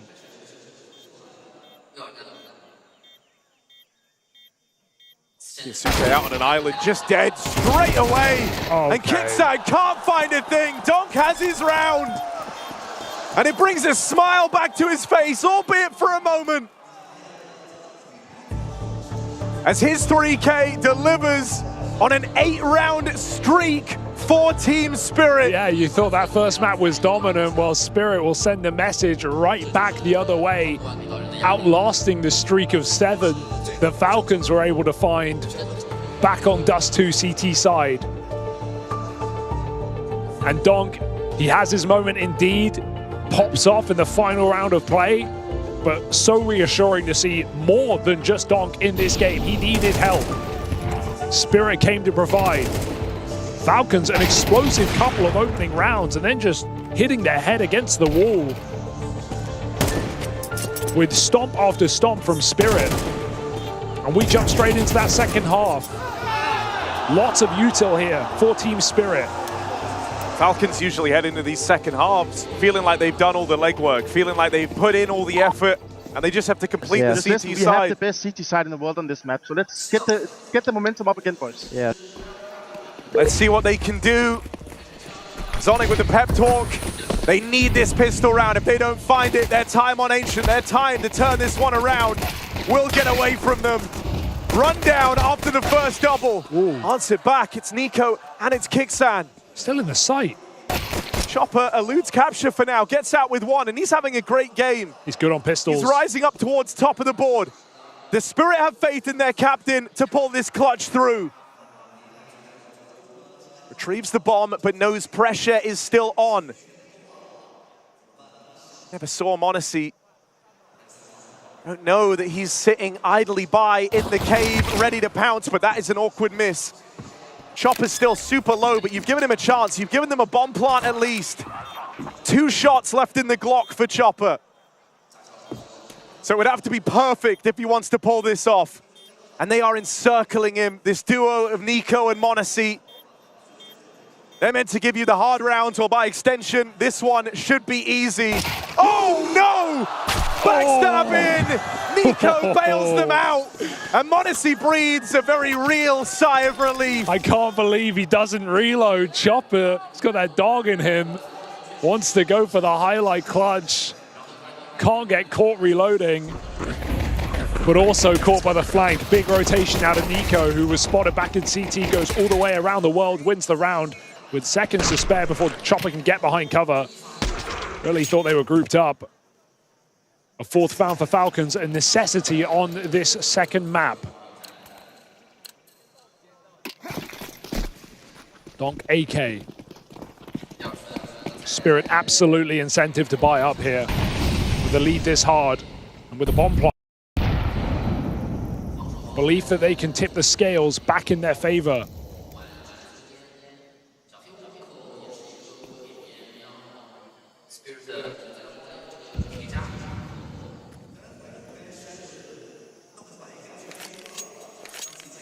Limited harassment for Falcons, who are worried about an instant A rush. Starting heavy on the A side. And just playing mid for information. B is weak, they won't push. There's only a smoke remaining on this bomb site, so wise decision to lean back and play retake. Use their rifles to their advantage. They don't really know where Spirit are at this point. On the extremities. With Zwei throwing that Molotov, it makes Falcons believe it's heavy B, so 3-man hold. Nico and Kiyosuke on the A side. Honestly, is rotating for red. 40 seconds as these smokes get set up. Zwei, a kill would fake this hard. Yeah, it would eliminate Monacy as a problem from CT. Deny that early rotate. He's creeping out of the B site right now. He's going to have great space here. No one's watching Cave. Oh, no. There is a huge gap, and Zwei has found it. Won't be ready for a second man over at long, but... They don't move. They know. Yosuke and Nico have to keep this one safe for the Falcons, and they'll do exactly that.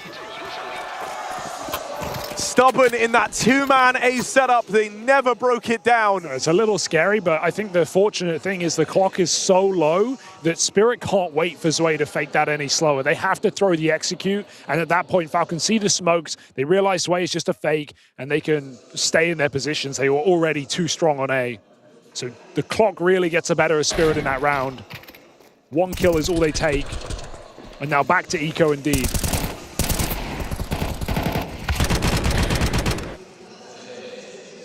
Donk bought a Deeg armor here. What is otherwise an Eco round for his team. He's put a lot of cash in.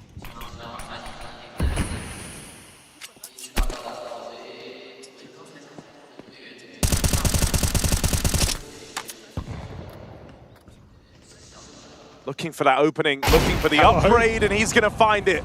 That's why you now buy hold Kevlar. your horses.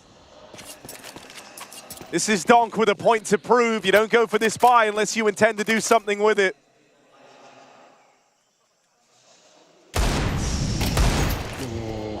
Chopper gone over on Heaven, 2 in middle, and Spirit know it. They might just try and crunch together. It's Falcons who are the initiators. Flash for Kiyasuke to take his kill.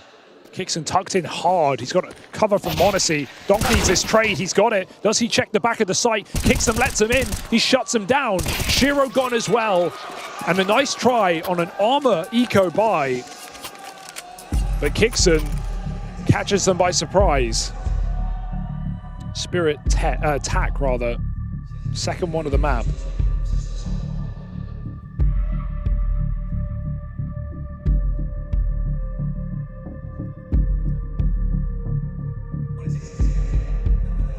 Ahead of the first buy of the half.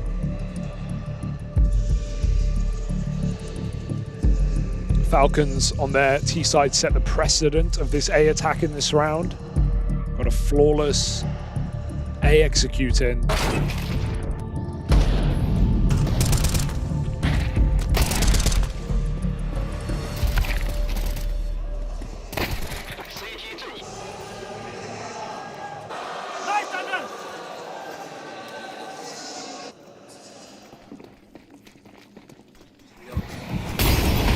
Donk has the mid spawn. Does he want to try and play with this? Nades have done great damage. He is super low from the get-go, and Kiyasuke on the spam gets rid of him. So they'll get out middle, sure, but they pay a heavy price for that space.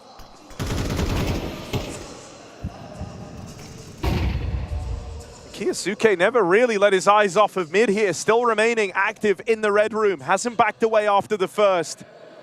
You'll have to wait and see whether that proves to be a blessing or a curse for the Falcons. Flash allows him to get out, though. They set him up to rotate towards B. Bomb is still outside of middle here on Tania, so an A execute feels possible. Instead, Donut Smoke and Spirit move in through middle. Monacy's AWP puts itself in place to stop this A attack. Spirit silent drop-off box to go for this A split. Chopper's timing is integral. Needs to be trading his team. Monacy against everyone. Next nearest point of rotation is Nico. Stops the Brokey peak. Oh, Monacy spotted now back in the temple. A second swing and a miss. Can Nico make up for it? First kill secured, but he's going to get run down.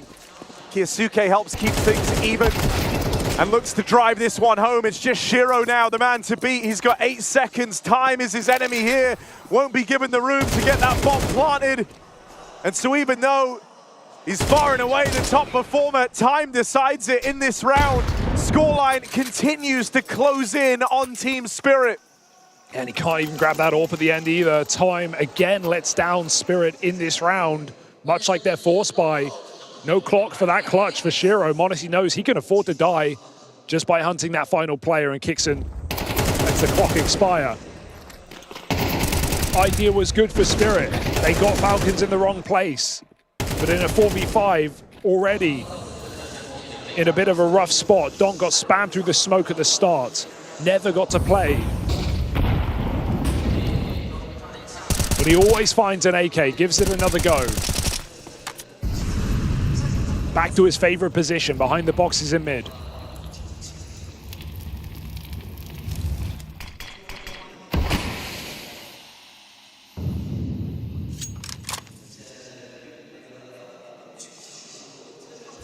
Falcons not scared of B right now. It's only Tessa's here. Bottom performer, or well, side by side with Kixon.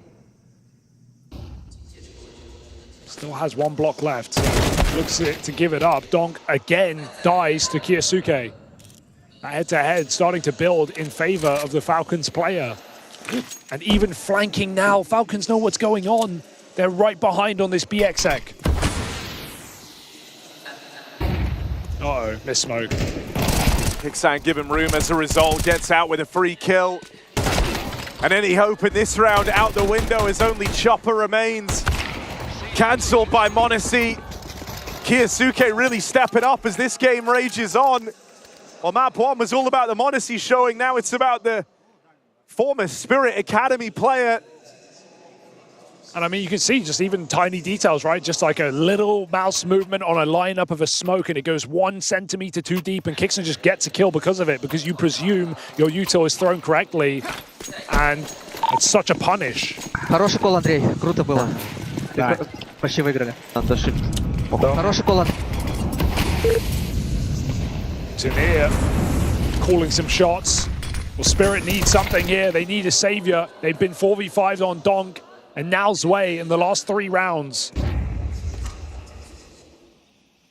Can Donk find an opener here? Kiyosuke has been the bane of his existence. Again in red, tucked in. Playing a very tight angle. Nico trying to spot for him. Donut smoke comes in. I mean, it's not like Falcons haven't given Spirit mid, but this time they come to rip it away. Honestly, feels like he's done his job baiting for Kiyosuke. He's still waiting for Donk. Not the 3rd time. Surely not the 3rd time. And there's no trade in sight. He's allowed to walk away. Little ugly for Tesses, but still gets out with his 1. For Tanir and Chopper, they're split up, and that rotate down through middle is not safe. You can't commit to it with Nico waiting for the drop down.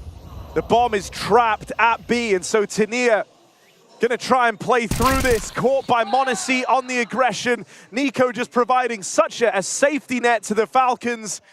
They know exactly the only spot this play can end up. Oh, the info help. Got a stick though. Nico closing in, and it was him and m0NESY that stopped Chopper in his last 1v2. They close in on him. And now it's a tie game. Yeah, if Chopper sticks that bomb there, he actually has the chance. The molly's blocked Nico from flanking in cave, but no, not today. 1 fake, that's all it takes, and Falcons have drawn this game up from a 9-3 lead. 6 slow in a row. Yeah, slow but not steady for Spirit.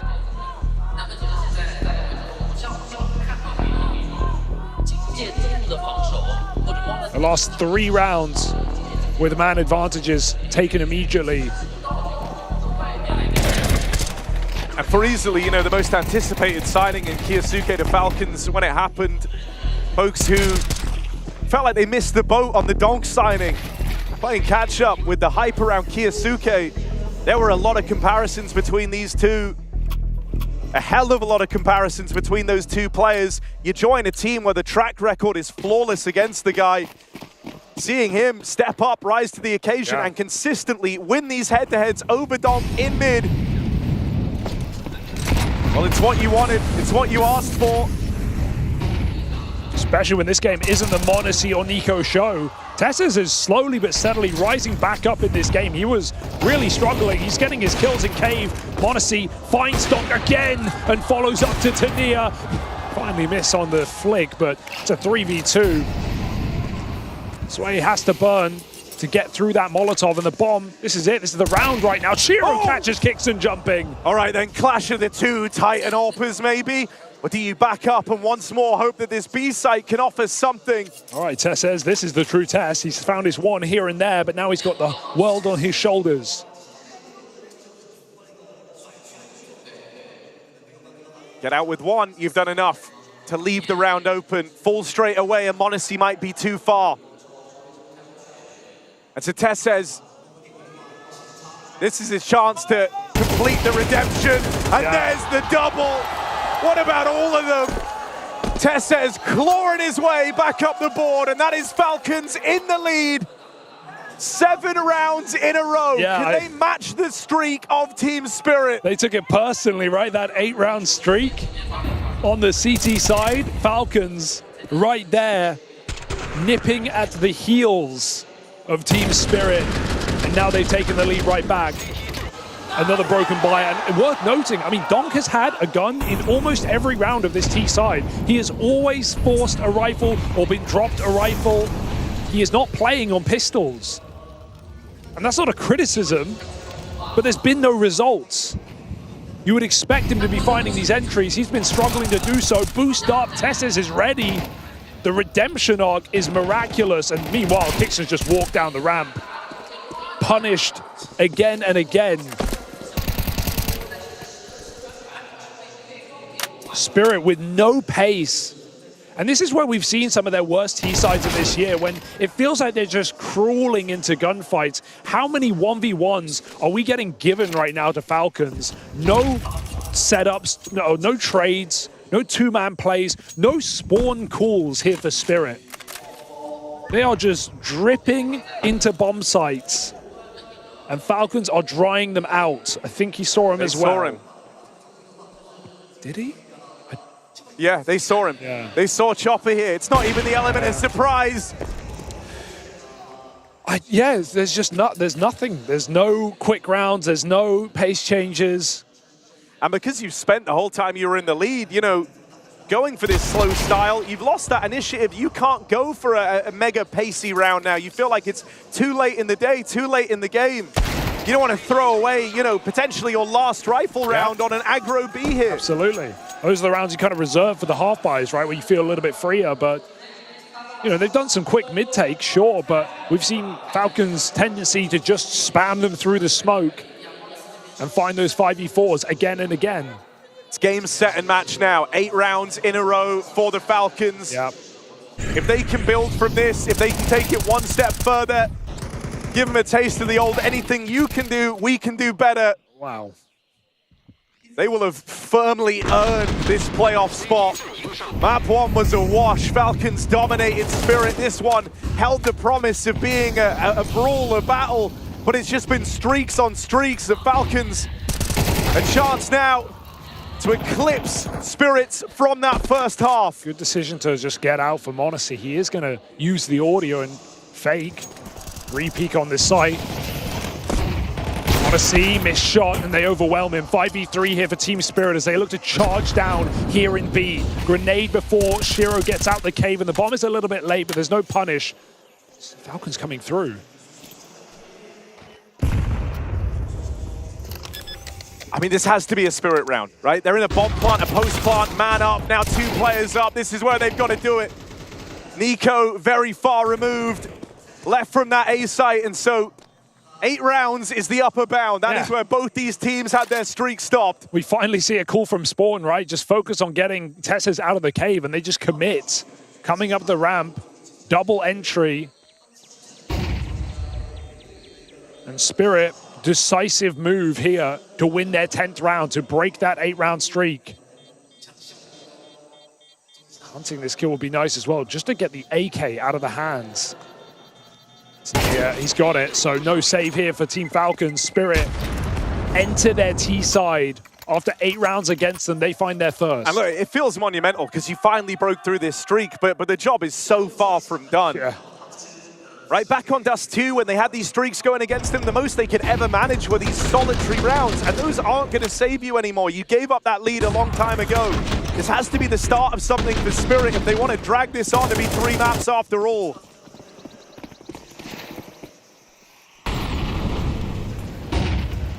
Samir and Donk in middle. They're not out and about, just util. Donk resets. Tesses more passive in the cave.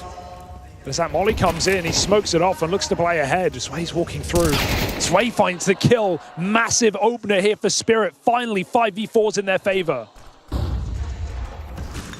Been a long time coming if you are Spirit, but yeah, you're dead on.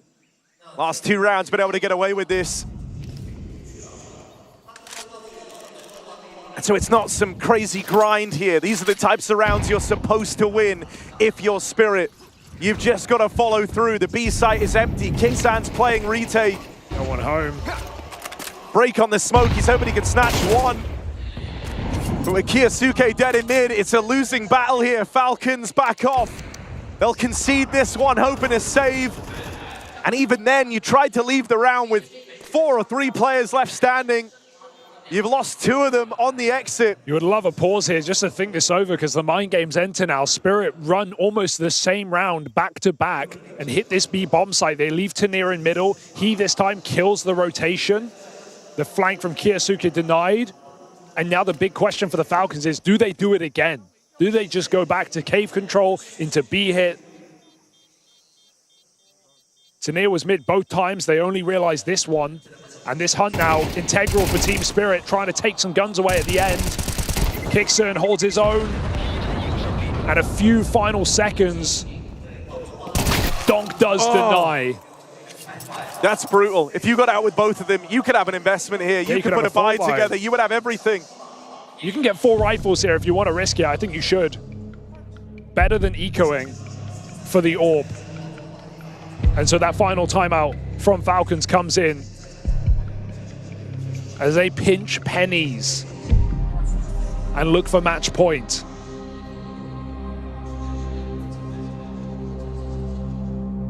And Kiyosuke's been such a rock here. 20 and 15, constant head-to-head against Donk in his favor. 3-0 opening kills. You would love some more output from Nico. Would love an orb from Odyssey. But no choice here. Falcons by full. I mean, you're left feeling like Nico's barely got to be involved in these last couple of rounds, at least with the B hits, right? On the other side of the map. What are we going to do about Cave? It might not matter. No 1B for Team Spirit. You talk about those mind games. You got to this point with B plays. You got to this point. Not again. With an active stance over towards that B bomb site, and now they're going to switch it up in round 23, the penultimate round of regulation. Nico, who spent his entire game sitting over towards this A site, could still get left out of position by a smoke. Kiyosuke dead up in red. Donk. Here we go. Not taking this one lightly. And Monacy backstab. They run through A. Spirit, a very late in the day comeback to save themselves here. It looked like they were going to choke this lead. Shiro's got other ideas. He maintains his top spot on Team Spirit as they hunt down these final players. It's Kixan again, hoping to hold on to a rifle, hoping that this can be their one thing in the next round. It's all they're going to have. Absolutely worth the hunt if they can find him, but no one's anywhere near. Either way, it's one gun. It's all they're going to get. Team Spirit take map point, looking to make Train a reality. And Falcons, so much work on this CT side. 8 straight rounds only to hit the wall. And you saw Shiro talking down the line there. He's cooked something. He was direct. That is a man determined to close this out here in round 24. And what a time He has gotten rid of the AWP. The AWP is gone. He dropped it. Buys an AK here. Knows they're not up against much. Knows it's going to be a low econ round. And so maybe you're looking for something a little faster. Shiro's AWP does not make an appearance in round 24, and that's by choice. Oh, Kiyosuke burning alive. Donk back to back after all the head-to-head with Kiyosuke smoke spamming him. That is 2 rounds where Donk picks him first. Revenge, sweet for Spirit. And right in the nick of time, a 5v3, and Falcons have no chance. That third map feels inevitable. Nico, though? Hold on. Nico making a move. Kixan here with him. They found the perfect gap. My goodness. I don't know why he did that. Gave him a little sound cue. Backstab, trying to come through on Shiro, and Kixan picks it up. There's the turnaround to deal with Donk. He's got the bomb. A minute left. And a world of uncertainty here as overtime looms. An unlikely 2v2. Tess says they didn't head out through the heavens. Instead, they vacate the bomb. They know Spirit are going to waste time. in this recovery mission. And Kixan fully repositions. Tessers might die in their quest to find Kixan. They're going to check this surely. Oh, it won't matter! They weren't supposed to win this! 3 versus 5, 2 versus 4, and it all hinges on Chopper, but he's been read like a book. Overtime demanded.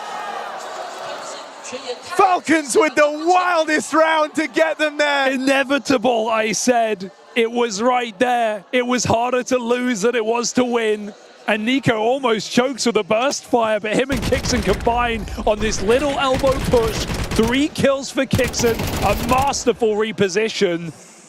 And Falcons do the undoable. Overtime demanded. And no one knows like Falcons just how brutal losing a 5v3 can be, especially with so much riding on it. They could still get this done on Ancient and keep that streak, those 10 games in a row, in check.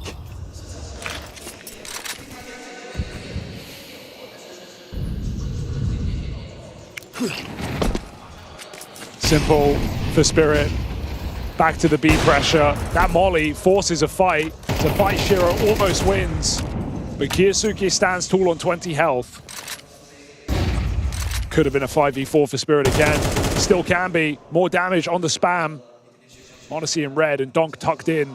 Unknown. Monacy just hits the flick like it's nothing. Like he knew all along. Kixan's taking it one step further. Kiyasuke's even been given the AWP on low HP. And so now Monacy makes his way over towards this B site. There's 4 players here, Spirit. Even as they move in, they don't hold the advantage. They're playing right in to the hands of the Falcons. It's going to take a multi-kill. Someone's going to stand and deliver, and it's not happening. Only Tanir left. Swings wide. Tessez finds him. And the captain rising to the occasion with a big 3K hold. Yeah, instant timeout from Spirit after that one doesn't go their way. Yeah, you don't want to feel like you've thrown away your opportunity. That is also back-to-back 3Ks for Kixan into overtime, and then the first round for Falcons. This would be a disaster for Spirit. Not just the fact that they lost from 9-3, but then to finally find the momentum to take map point and lose to a 5v3 with no util, no kit, nothing but Famises and Deagles. And now Falcons finally show a B hold. The site that got Spirit back into this T side in frustration. No more smiles on the face of Donk.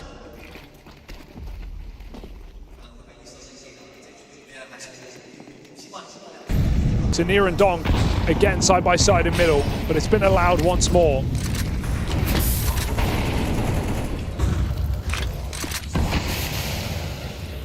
They go back to A. Monacy on the AWP. Chopper looking for lost util. He's just found it.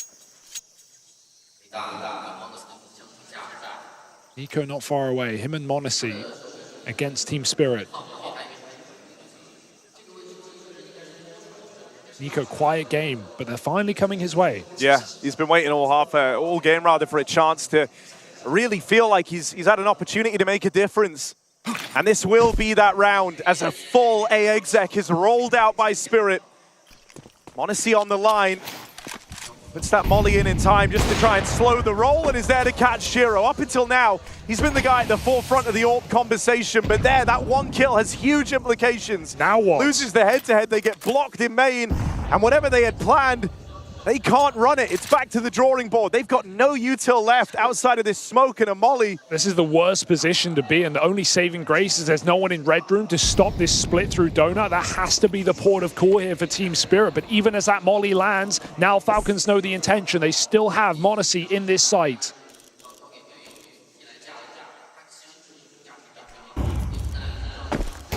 Swings wide, Monacy. As we've hit extra time, he knew someone had to step up, and Monacy looks to be that guy.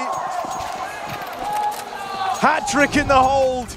A second round picked up for the Falcons, and that one much like the last, squeaky clean. They have gone up a gear once we've hit overtime. Unreal that they can keep this going. That they even manifested this comeback in the first place. We heard the call from Zonic at halftime saying we are the best CT team in the world on Ancient. Let's show them. 8 straight rounds. Map point against them. Still, Falcons look to finish strong. Spirit set up for the same play. Early smokes, perhaps to force the util out as they crawl through main, and m0NESY plays an audacious angle. Just moves away. I think they've heard that reposition. So is it going to be retake on the A site? They hear that scope as well. Spirit, no, they can just walk in right now. An entry for Donk is everything right now. Re-smoke donut. Tanier with the drive-by, but it's Shiro to pick up the first. Good molly. Shiro burning alive as he gets that bomb planted, but it's Tanier and Shiro with these openers that help carve the path. Falcons almost didn't expect they would run that back again. It went so horribly last time. But Chopper really likes to do the unexpected. Nico with a pickup. Oh no. m0NESY hits his. Not Don't like lose. Another 5v3 Spirit. I don't know if their hearts could take it. 2-on-2 now. A lot of time ticked off this bomb. Nico's best option, only option to get on that defuse, and Donk shuts him down. It's 1 for Spirit at least. Oh my God, hearts racing at that moment. 2 quick shots for m0NESY, and suddenly we're cooking, but Spirit do cling on to this game. 1 round just to say they're in it, in a match that has been nothing but CT-sided. Dominated by the defense. Spirit did it in regulation. Can they remember? And if so, they need to harness it right here and now. m0NESY's orb, always a factor. Money not limiting. Kiyasuke straight out middle. It's Tanier in his place in red. They get the mid-control, but it's be focused here for Falcons. Tessa's set to lurk all the way through the red smoke, and Tanier's missed this timing, so if Spirit don't have eyes in the back of their head, they're in a lot of trouble.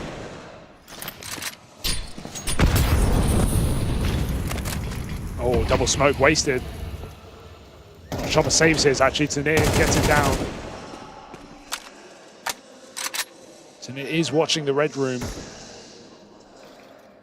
Tessa's timing of the utmost importance. Shiro and Donk. Just look at how claustrophobic this 2-man hold is over towards top of ramp. That spam feels brutal. Some pressure's got to be alleviated, and so they're trying to group and clear mid. If they can find Tessez here, that's a big deal. It frees up players to rotate, it frees up bodies, and that's what Spirit desperately need. Now they know. Smokes fall in. Falcons hesitant to play in straight away behind them. But Kiyasuke going to make the first move. m0NESY with a wild smoke shot. Push for Kiyasuke is cancelled. And it's down to this retake. 4-on-3 for Spirit. Re-smoke it long. That limits their options. And with everyone CT, they've just got to funnel in through short. Maybe you send one guy through the long smoke, but you're stuck coming through this fatal funnel. And they're getting shut down, they're getting locked out. Falcons move on a match, series, and playoff point. m0NESY has just been a monster. He has been indomitable all day. Destruction on Dust 2, and here on Ancient, risen to the occasion. Some incredible multi-kill rounds on this AWP. His form not in question anymore. And what a time to show up in the latter half of the year with 3 events remaining, with the major waiting to happen. m0NESY wants to make magic. Donk and Tanier in middle, refuse to go down. Falcons immediately thrust into a 3-on-5. Up the ramp. Shiro here. No support. Oh, no. He's so blind! 3-on-5 again. Surely not. They saved themselves last time. They've seen him. Aggro push! Oh my God, Tessez! Where did that come from? And with Donk destroyed, Spirit's hopes reduced to dust. Falcons in overtime. A huge comeback demanded. A series that could have slipped through their fingers and gone the distance, but they say no. Sonic had fighting words coming into this second half. They had to show what their CT side was made of, and boy, did they. That flawless track record for Nico, m0NESY, and now Kyosuke keeps up.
Some insane resilience from the Falcons. Sees them through to the playoffs of IEM Chengdu. Nico, I think you know what I'm going to ask. The last round of regulation, Ancient, you make the choice to be pushing through to T-Spawn with the FAMAS. What was the read on that? Because obviously that changed the entire tide of the game.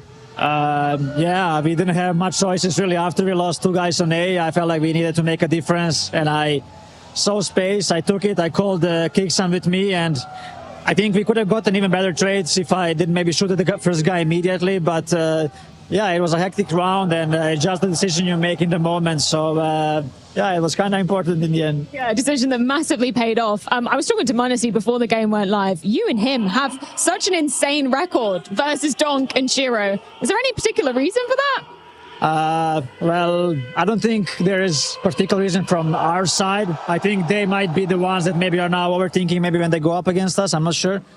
But yeah, we don't really do anything crazy against them. I think, I don't know, it's just for us, maybe it's just how they play, you know, we get maybe first kills a bit more often than usual versus them, but I'm happy that it's this way, and I hope it's going to stay this way. And either way, I mean, m0NESY, he's certainly back in the server. I did ask him earlier, you know, anything he's doing. He's humble, as always. He's saying, you know, there's always room for improvement. Have you noticed any difference within him? And, you know, the past couple of tournaments, it seems like he's back to his old form. I think everyone noticed the difference when it comes to him. I think he's playing insane, especially this event. I don't know what's happening to him, you know. He's really feeling it. He's taking the rounds up on his own, you know. He's making the right pushes. He's very, very confident as well, which helps him a lot. I would just say that we are seeing now the m0NESY from the last year, you know, and I think now it's just about him maintaining the consistency and everything. So I'm super happy for him that he's able to show what he's capable of after maybe a couple of events that he was not playing the best. But yeah. The crowd are absolutely loving you out there. Congratulations once again, Nico. That's Falcons through to the playoffs. Falcon does indeed book a spot into the playoff by beating Team Spirit 2-0. They had to fight for it on Ancient though. First half, Yanko didn't necessarily look too promising.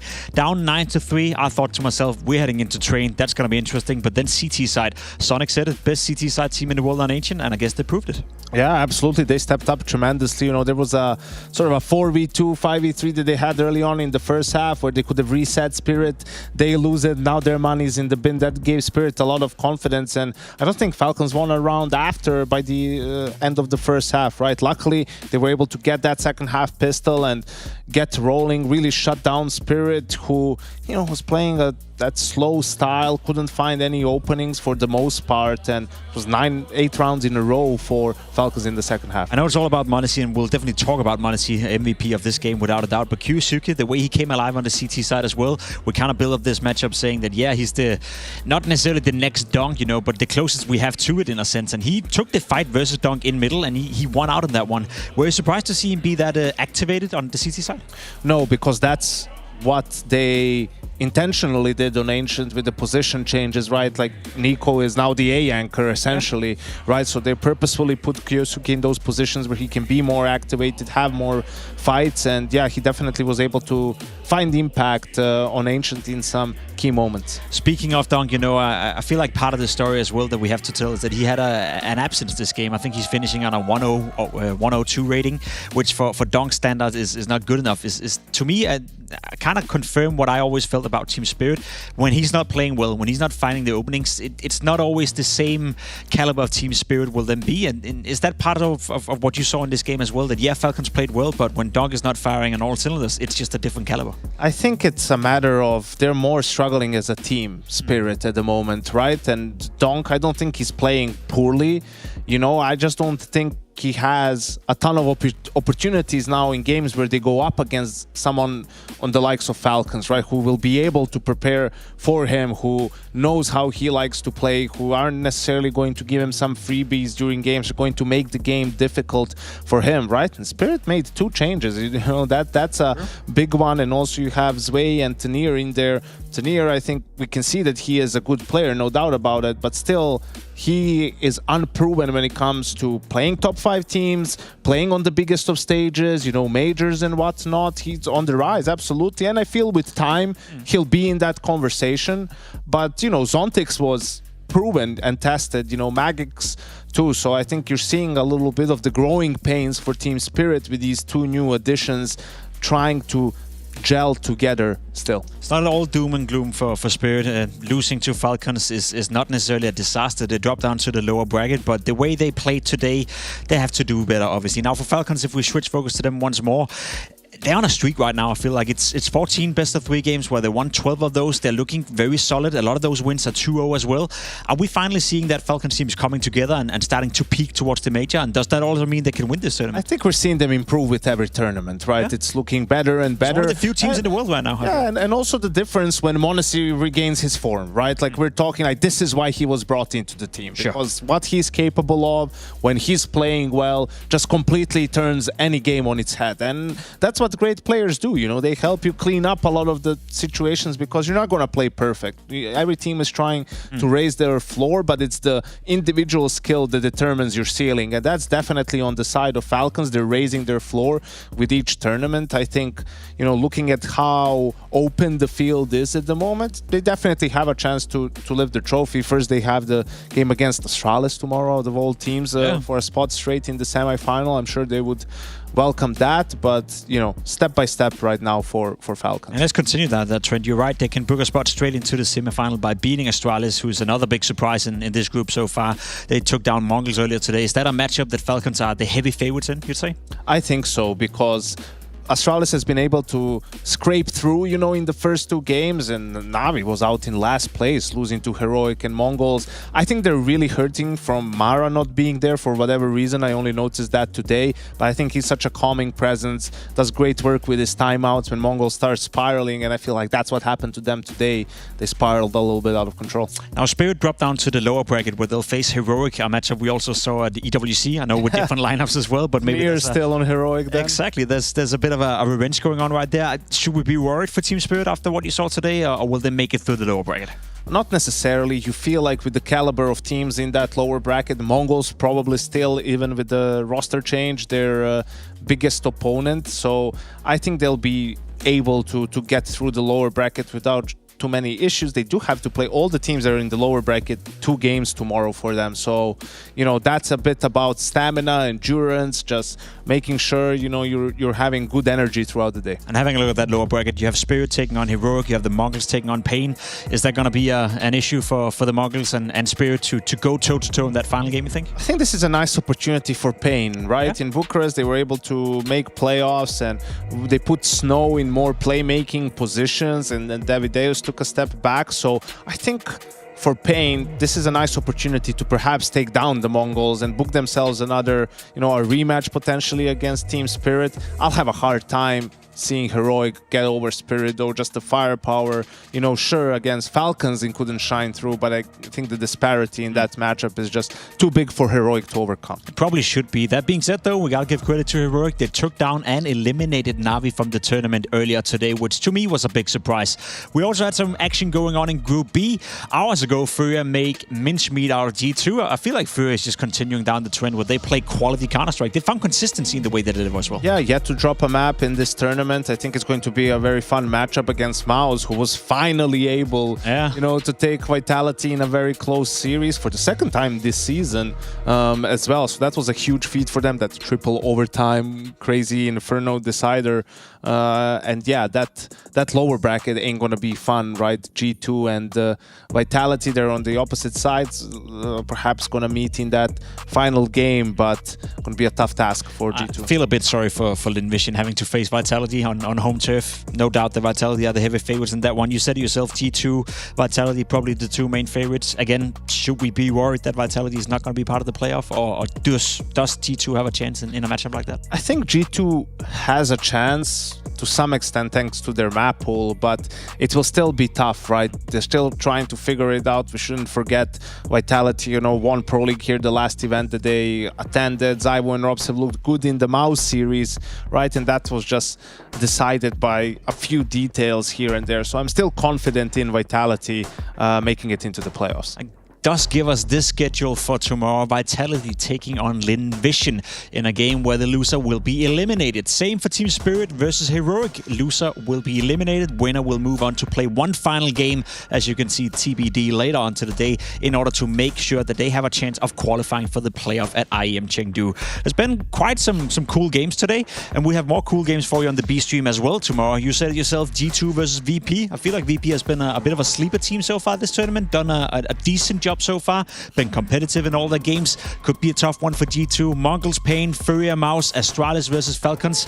It's quality Counter-Strike, Yenko. B-Stream is going to be eating good tomorrow. I mean, that Furia Maus matchup is going to be real fun. Astralis, Falcons potentially too, if m0NESY is in this form. Always entertaining to watch. And on the A-Stream, we'll get the final two games for the playoff teams, right? The decider games of the lower bracket to see who will join Furia Maus, Astralis and Falcons in the playoffs. Before we close out for the day, Yenko, I know we were probably asleep or just about waking up, but we saw FaZe being eliminated in last place today. We saw Na'Vi being eliminated in last place today.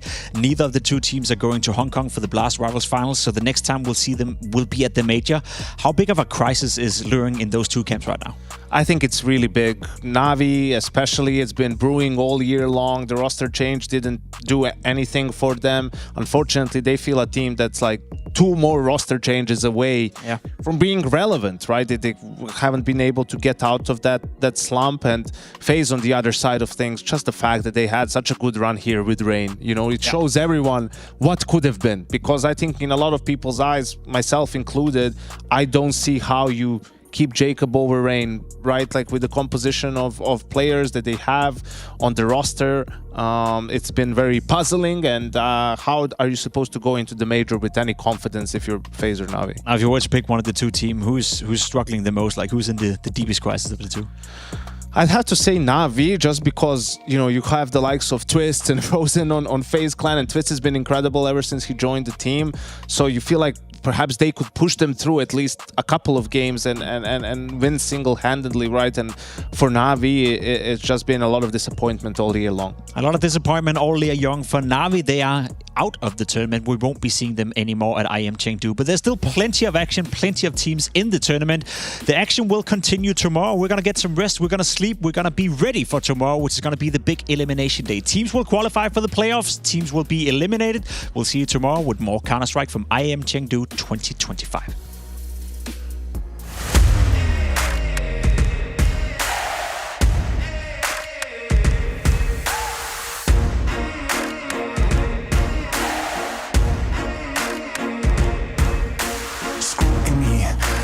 Twisting up the truth, this ain't new to me. Since the age of 22, I've been using it. like it's fuel to level up, like it's champagne in my cup, like there's nothing interrupting my pursuit of dreams. There's a vision in my mind, it's consuming me. Take my confidence combined with opportunity, mix it up with unity, soon to be the greatest of my generation. Operation Victory. Fight or fly, we will stay through the perils we dare not to stray. Spark the match, light the flame. Out of luck, out of sight, dangerous, dynamite. Dynamite! Setting fire to the clouds at the speed of light. Going up, not coming down, screaming. Superman's kryptonite. Blowing up dynamite. Dynamite! Setting fire to the clouds at the speed of light. Going up, not coming down, screaming.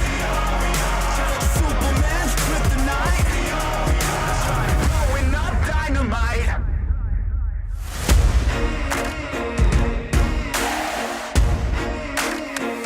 Check it. Troubled days, lonely nights, lot of tears, lot of fights. Big dreams met with bigger lies. It ain't what it seems from the outside. On my downfall they pray. Will I surrender or will I betray? Given the trauma that lives in my brain, or use it to fuel up the fire in my veins. I never complain, I boss up and do it. If there's a battle, I fight my way through it. If the wind blows, I thank God that he blew it. Cause what is a blessing depends how you view it. The fruits of my labor are in abundance. Indispensable, I'm not redundant. Incomprehensible the way I've done it. When the struggle pushes me, I don't shove it. I rise above it. Fight or fly, we will stay through the perils we dare not to stray. Spark the match, light the flame. Out of luck, out of sight, dangerous, dynamite. Dynamite! Setting fire to the clouds at the speed of light. Going up, not coming down, screaming.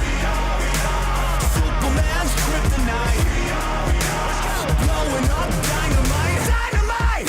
Setting fire to the clouds at the speed of light.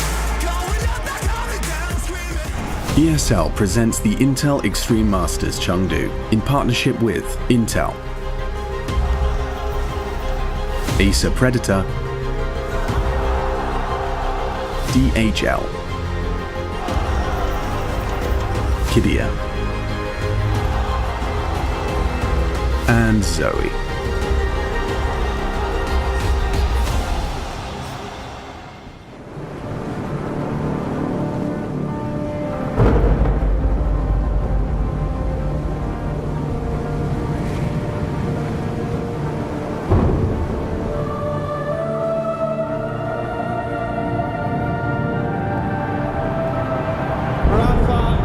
Making history.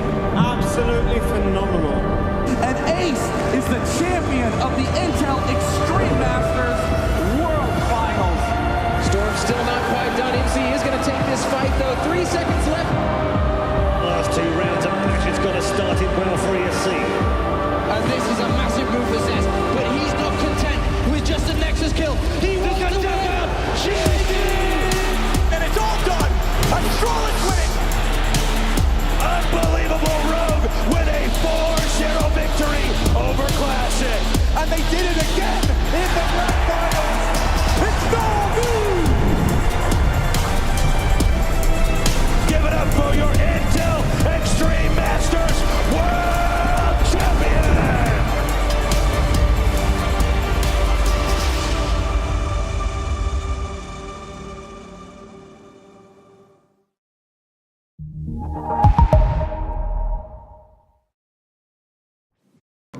Damn, guys, we almost had this. Thank God that's over. Bored of endless matchmaking? Take your first step towards EPL, experiencing real strategies against teams of your skill. Learn more at fce.gg/EPL. Hi, this is Basement Dweller's first advertisement. And our second drop is, it's up, actually. If you're seeing this, it's up. It's available on the ESL shop. We had our first go at a jacket, and I'm really proud of it. I've always had an interest in clothes, but, you know, seeing behind the scenes how the sausage is made has been a lot of fun. And if you like the clothes, tell me. If you hate the clothes, tell me, but try them before you slag them off. I think they're really comfy. So yeah, that's my advert. I'm gonna try again. I'm gonna record another one.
If all they've been saying is true,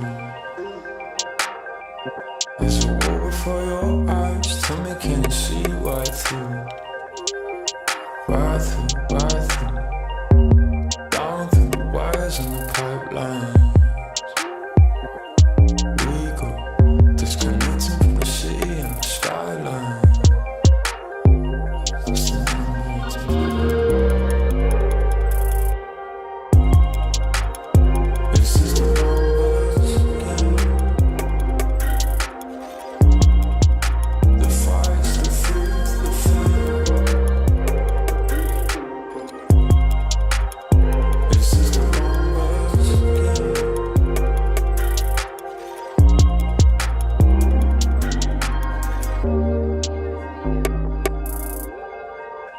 Counting up coins for a soda can,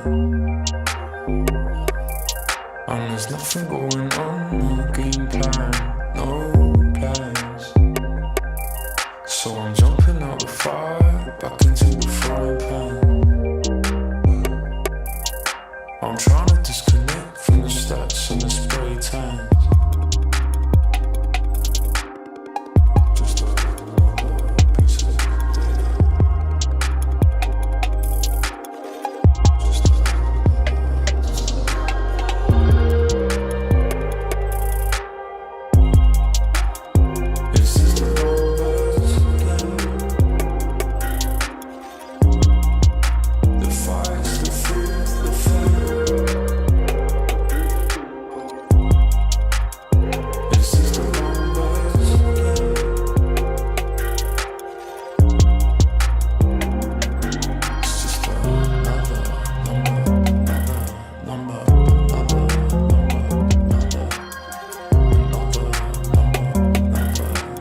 chance to glow.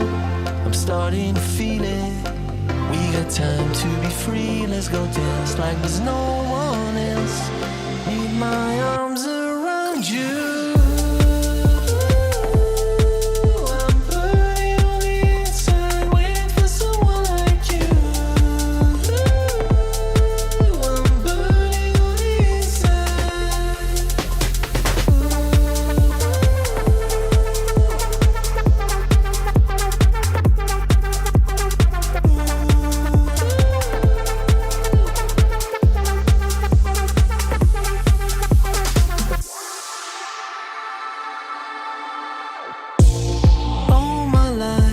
I've been searching for love. I always had some hope to find a steady ground to ease my mind. So I'm changing the scene to be all that I've dreamed. I know I have to believe it. And the look in your eyes came like stars in the sky. I'm sure I was meant to find you.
I'm on the concrete now.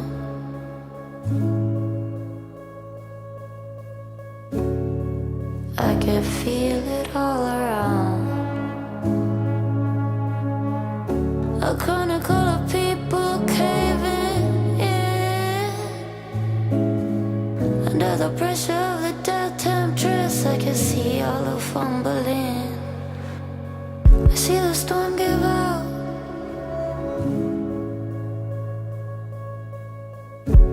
Umbrella weather, not a single cloud. I can see the storm give out. Warriors return.